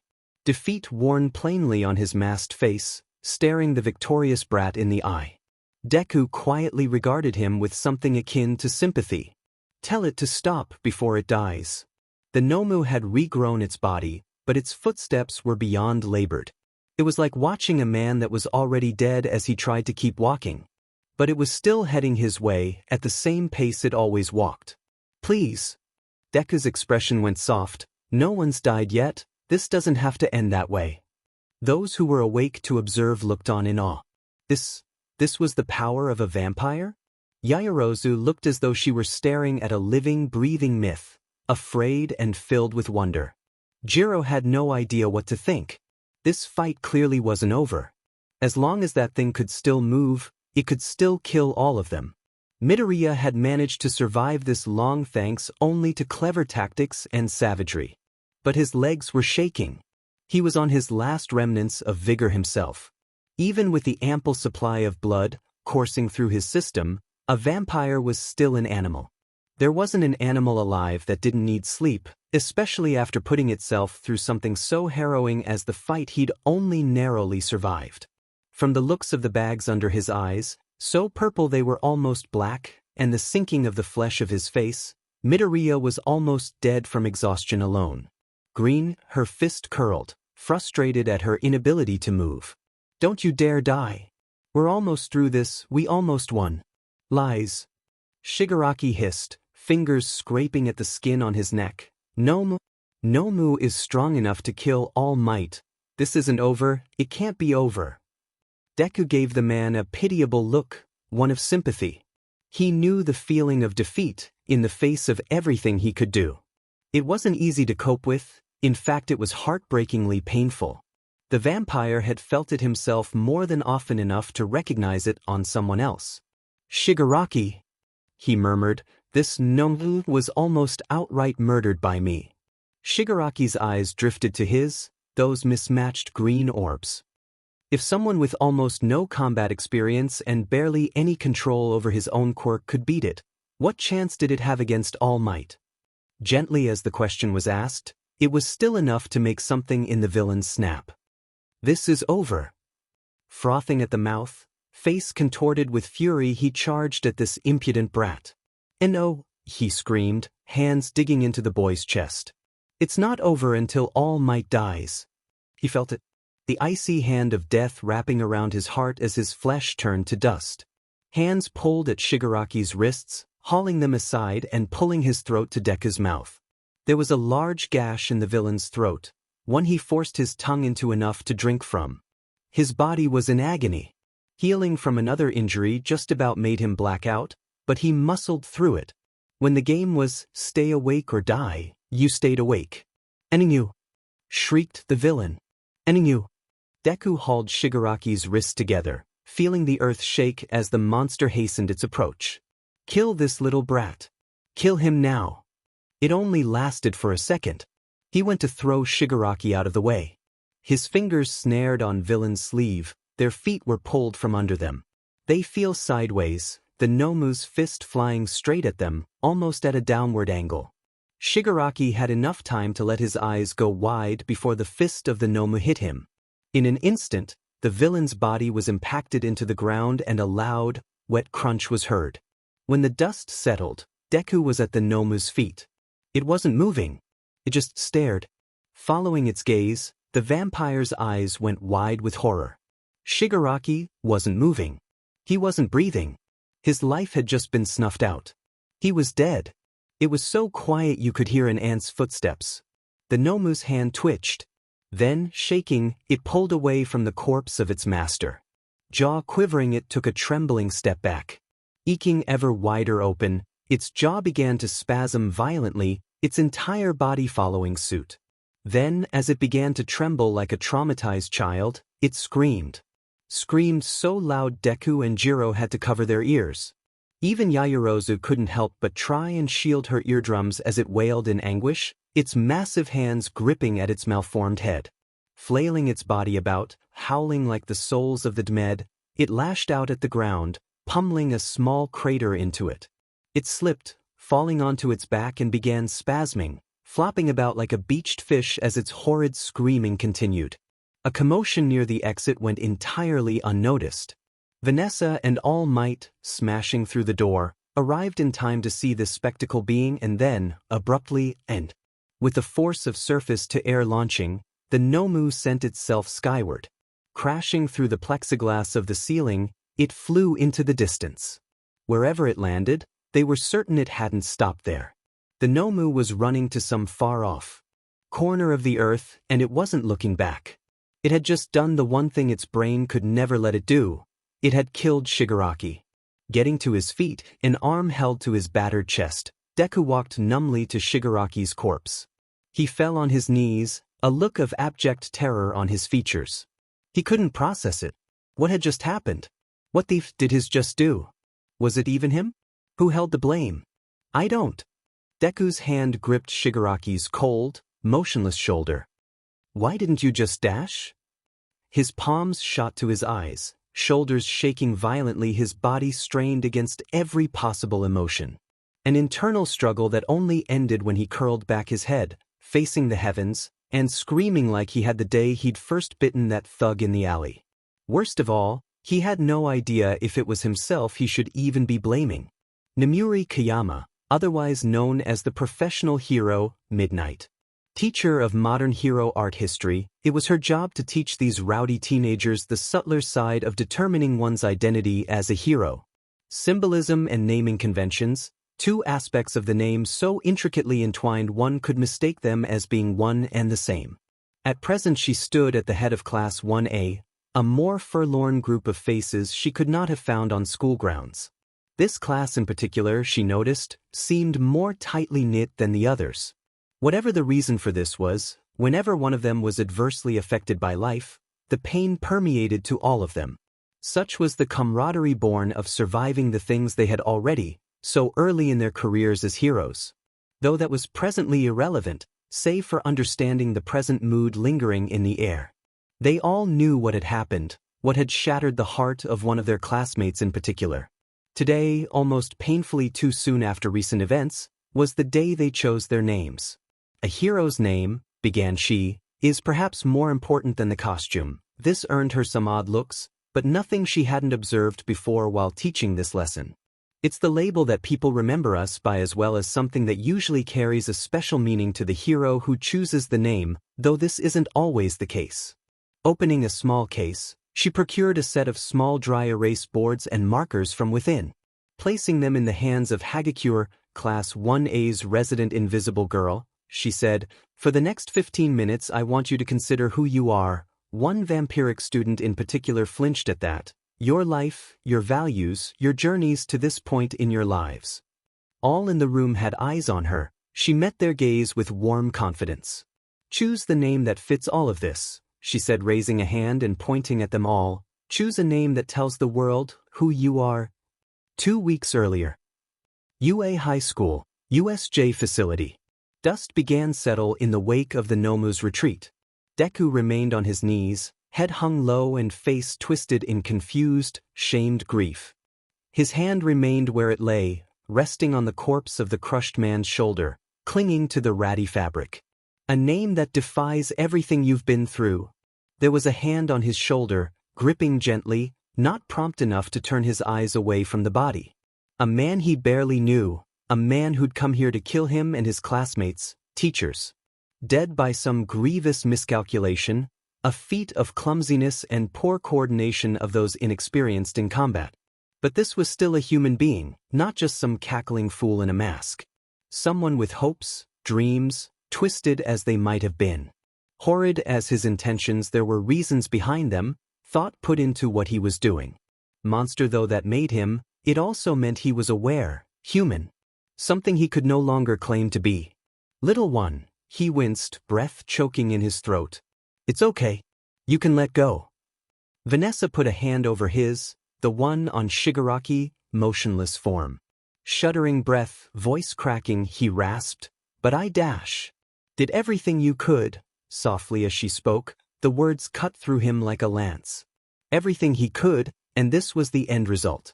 It wasn't you. She had to draw in a breath, holding it for a few moments. I know it doesn't feel that way. Slowly, one finger at a time, she peeled his hand off of the dead man's shirt. And that it may never feel that way. She pulled his hand back, away from the body which was growing colder by the second. But we need to get everyone medical attention, and him seen too. Deku just stared helplessly at the body, as Vanessa pulled him away, to his feet. "Come on," she murmured, turning his face away at long last. "We need to go."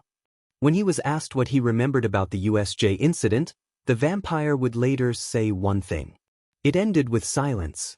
In the wake of such a violent, traumatic experience, your brain doesn't expect the world to go back to that familiar noise level.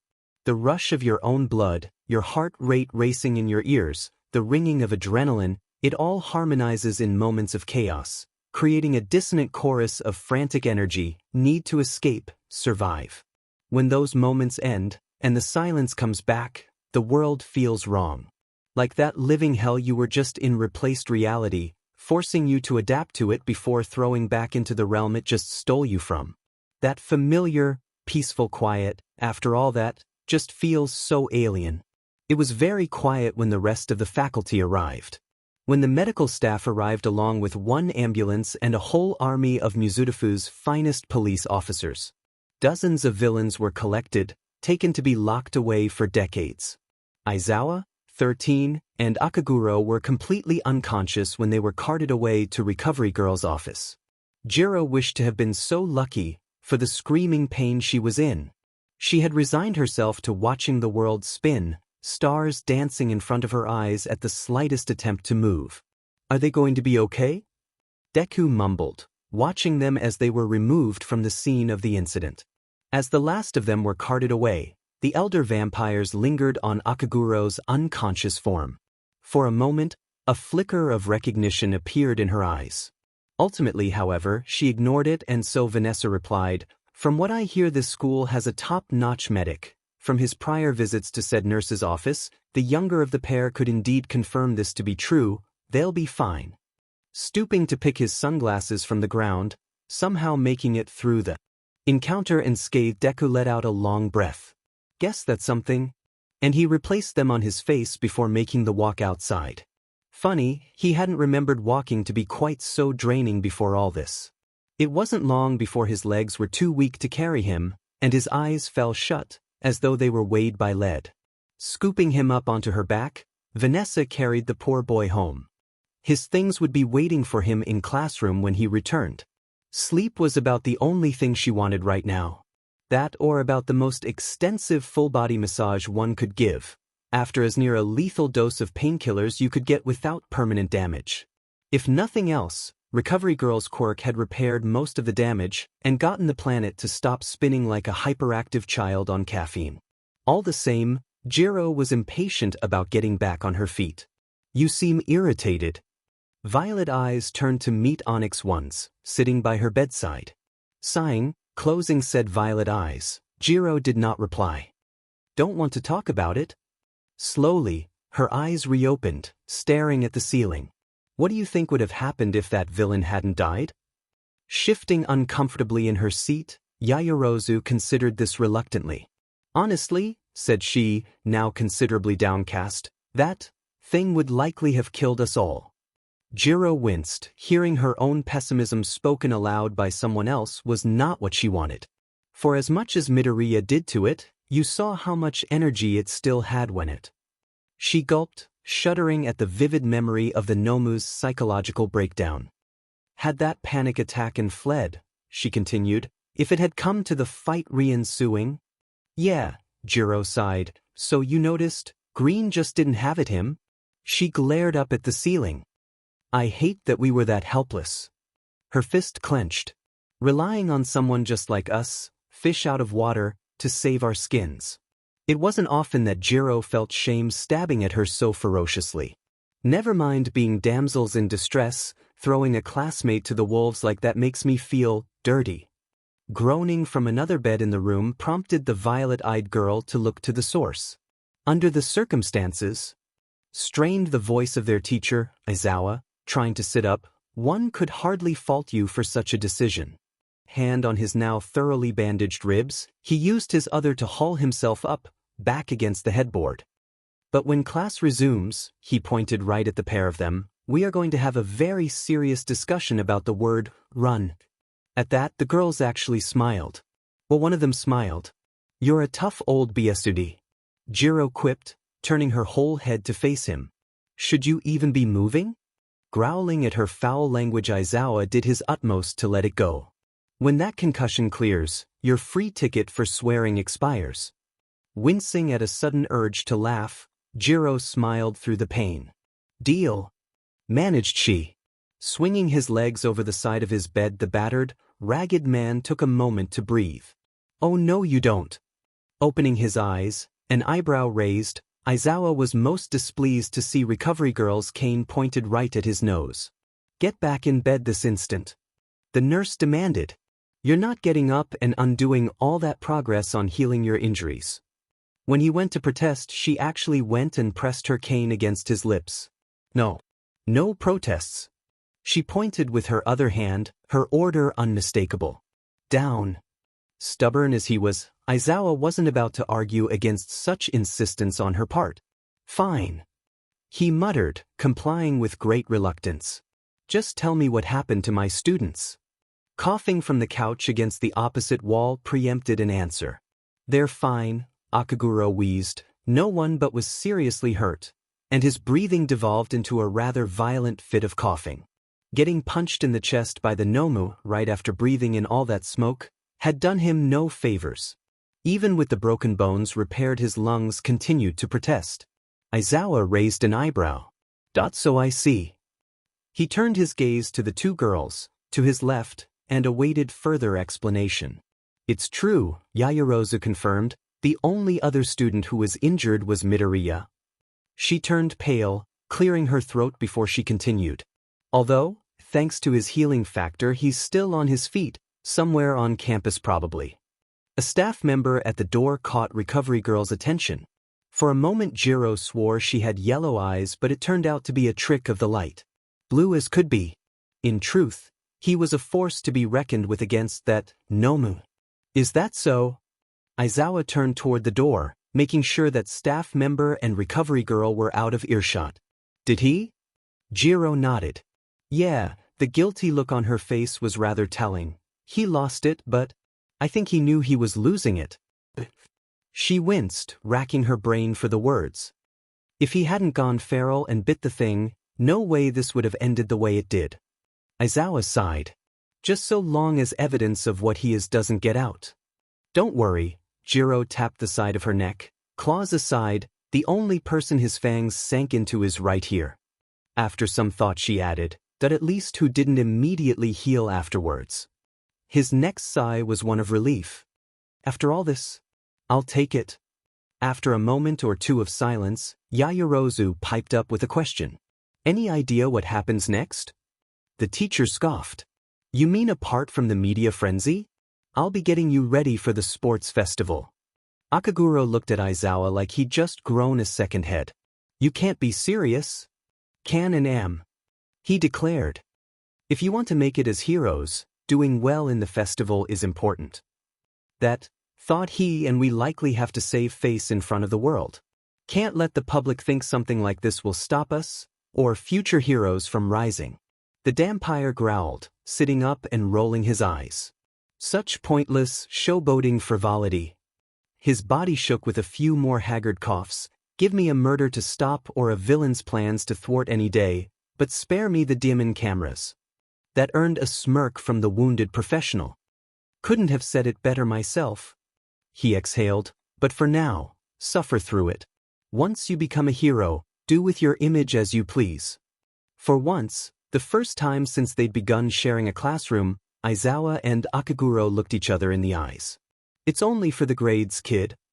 In response to this, the teenager nodded.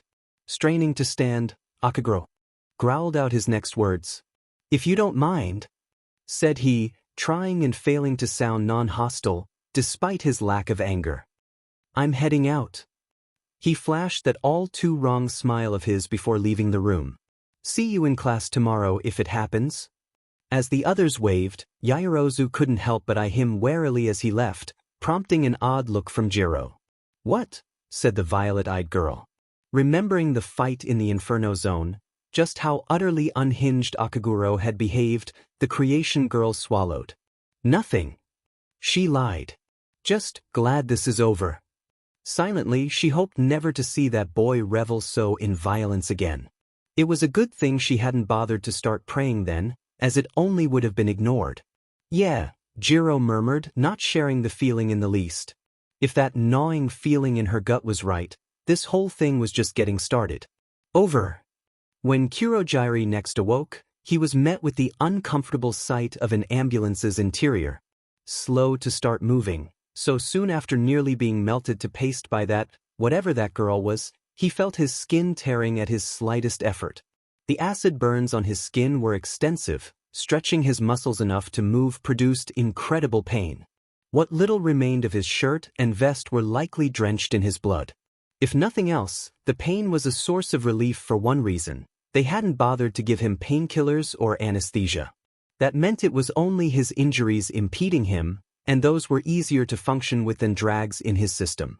Fighting against the searing, tearing pain in his body, he searched the interior of the ambulance for the attending EMTs. Both were at the front of the vehicle, talking shop from the sound of it. Medical terminology he knew nothing about, small talk about the other villains in custody. As luck would not often have it, the boy was not far from him. "Shigaraki," whispered he, reaching out and taking hold of his shoulder, giving him a shake. When no response came, he assumed the young one to be unconscious. "Worry not, young master," murmured he, "I'll handle our escape." Difficult as it was, he did manage to produce a portal sizable enough to ferry them to safety. Their entrance to their hideout, a bar long abandoned by its previous owner, was far from graceful. Clattering of gurneys and H&DCFFs echoed throughout the dust-ridden hovel. It was only when Shigaraki's body fell, limp and motionless as an empty shirt, that panic set in. Only there was no time to act on such a feeling. A sudden creaking of the floorboards, the sound of a portable respirator, the kind used in hospitals, tubes sent directly into the lungs via the esophagus, sent an icy chill down the teleporter's spine. Kurojiri, the lifeless voice, feeble as it was, carried an insignificant hint of rage. That barest of hints was enough to make even the most hardened of warriors, heroes, go cold with a realization, a reminder, really, that death was only ever one moment away. What happened to my ward? Feeble limbs, shaky and bearing skin that cracked and flaked into dust like old paper, reached for Shigaraki's body. Who did this? A shuddering breath punctuated the ghost of a snarl. The bony fingers of the man on life support curled around the boy's lifeless head. Kneeling, he pulled the dead man's face to his knees, cradling his body like a sleeping, wounded child. Kurojiri took a long look at the man holding the boy's body, petting at his cold hair. A skeleton, draped in the rotting remnants of human skin. He wore a threadbare suit with a red tie, little more than string around his collar. But that mask, a helmet over what remained of the man's face, hid a sight most ghastly from view. Housed within the metal workings of the headwear was the respirator, roiling away to keep this husk of a man alive. "I don't know, master." He breathed, head held low. "I was incapacitated." One of the husk's hands clenched into a fist. "Until we landed here, I believed he was still alive myself." The fist, reluctantly, unfurled, returning to petting at the dead boy's sky-blue hair. Sighing, the shards of his broken spirit scattering to the wind as he breathed, he closed the poor boy's eyes. "This will not go unpunished, Kurojiri." His tone was weighted, cold, like steel. "I want the one responsible. You're gonna be disappointed." The pair of battered men looked to the doorway of the hideout to see a familiar face. A mess of blonde hair tied into Messier buns with yellow eyes blew a pink bubble with her gum. After the bubble burst, she walked into the room, laid back as you please, and dropped onto a chair. Crossing one knee over the other, she took a knife from her pocket along with a whetstone, setting to work sharpening the rusty thing. From what the teachers were going on about your Frankenstein ripoff went nuts, and when she felt the unbridled rage pouring off the man on life support, the girl seemed to shrink, carefully reconsidering her next words. Clearing her throat, she went on. "Well, after that happened, it hightailed it away." This time, the growl that came from the husk's throat was the real deal. "You're telling me the Nomu did this?" hissed he, through the modulator on his helmet. "Yup." She shrugged. "I wasn't there, couldn't tell you fair sure." And she went back to sharpening her blade. "One other thing got tossed around though, while I was snooping around the school grounds." At this new revelation she pointed her blade, along with her eyes, up at the ceiling. "Some o' the wounded in the nurse's office said something about a kid with claws who stood up to the thing? I dunno." She shrugged again, refocusing her efforts on her knife while the shoulders of her boss trembled with fury. From the sound of it, it was a battle of healing factors. Seeing whose would stop working first. "Toga." The husk shuddered out the word, barely containing his fury. She looked up. "What's up, boss man?" Taking a deep breath, calming himself what little he could, he gave voice to his question. "This boy with multiple quirks, he let the breath go. You're going to tell me everything about him."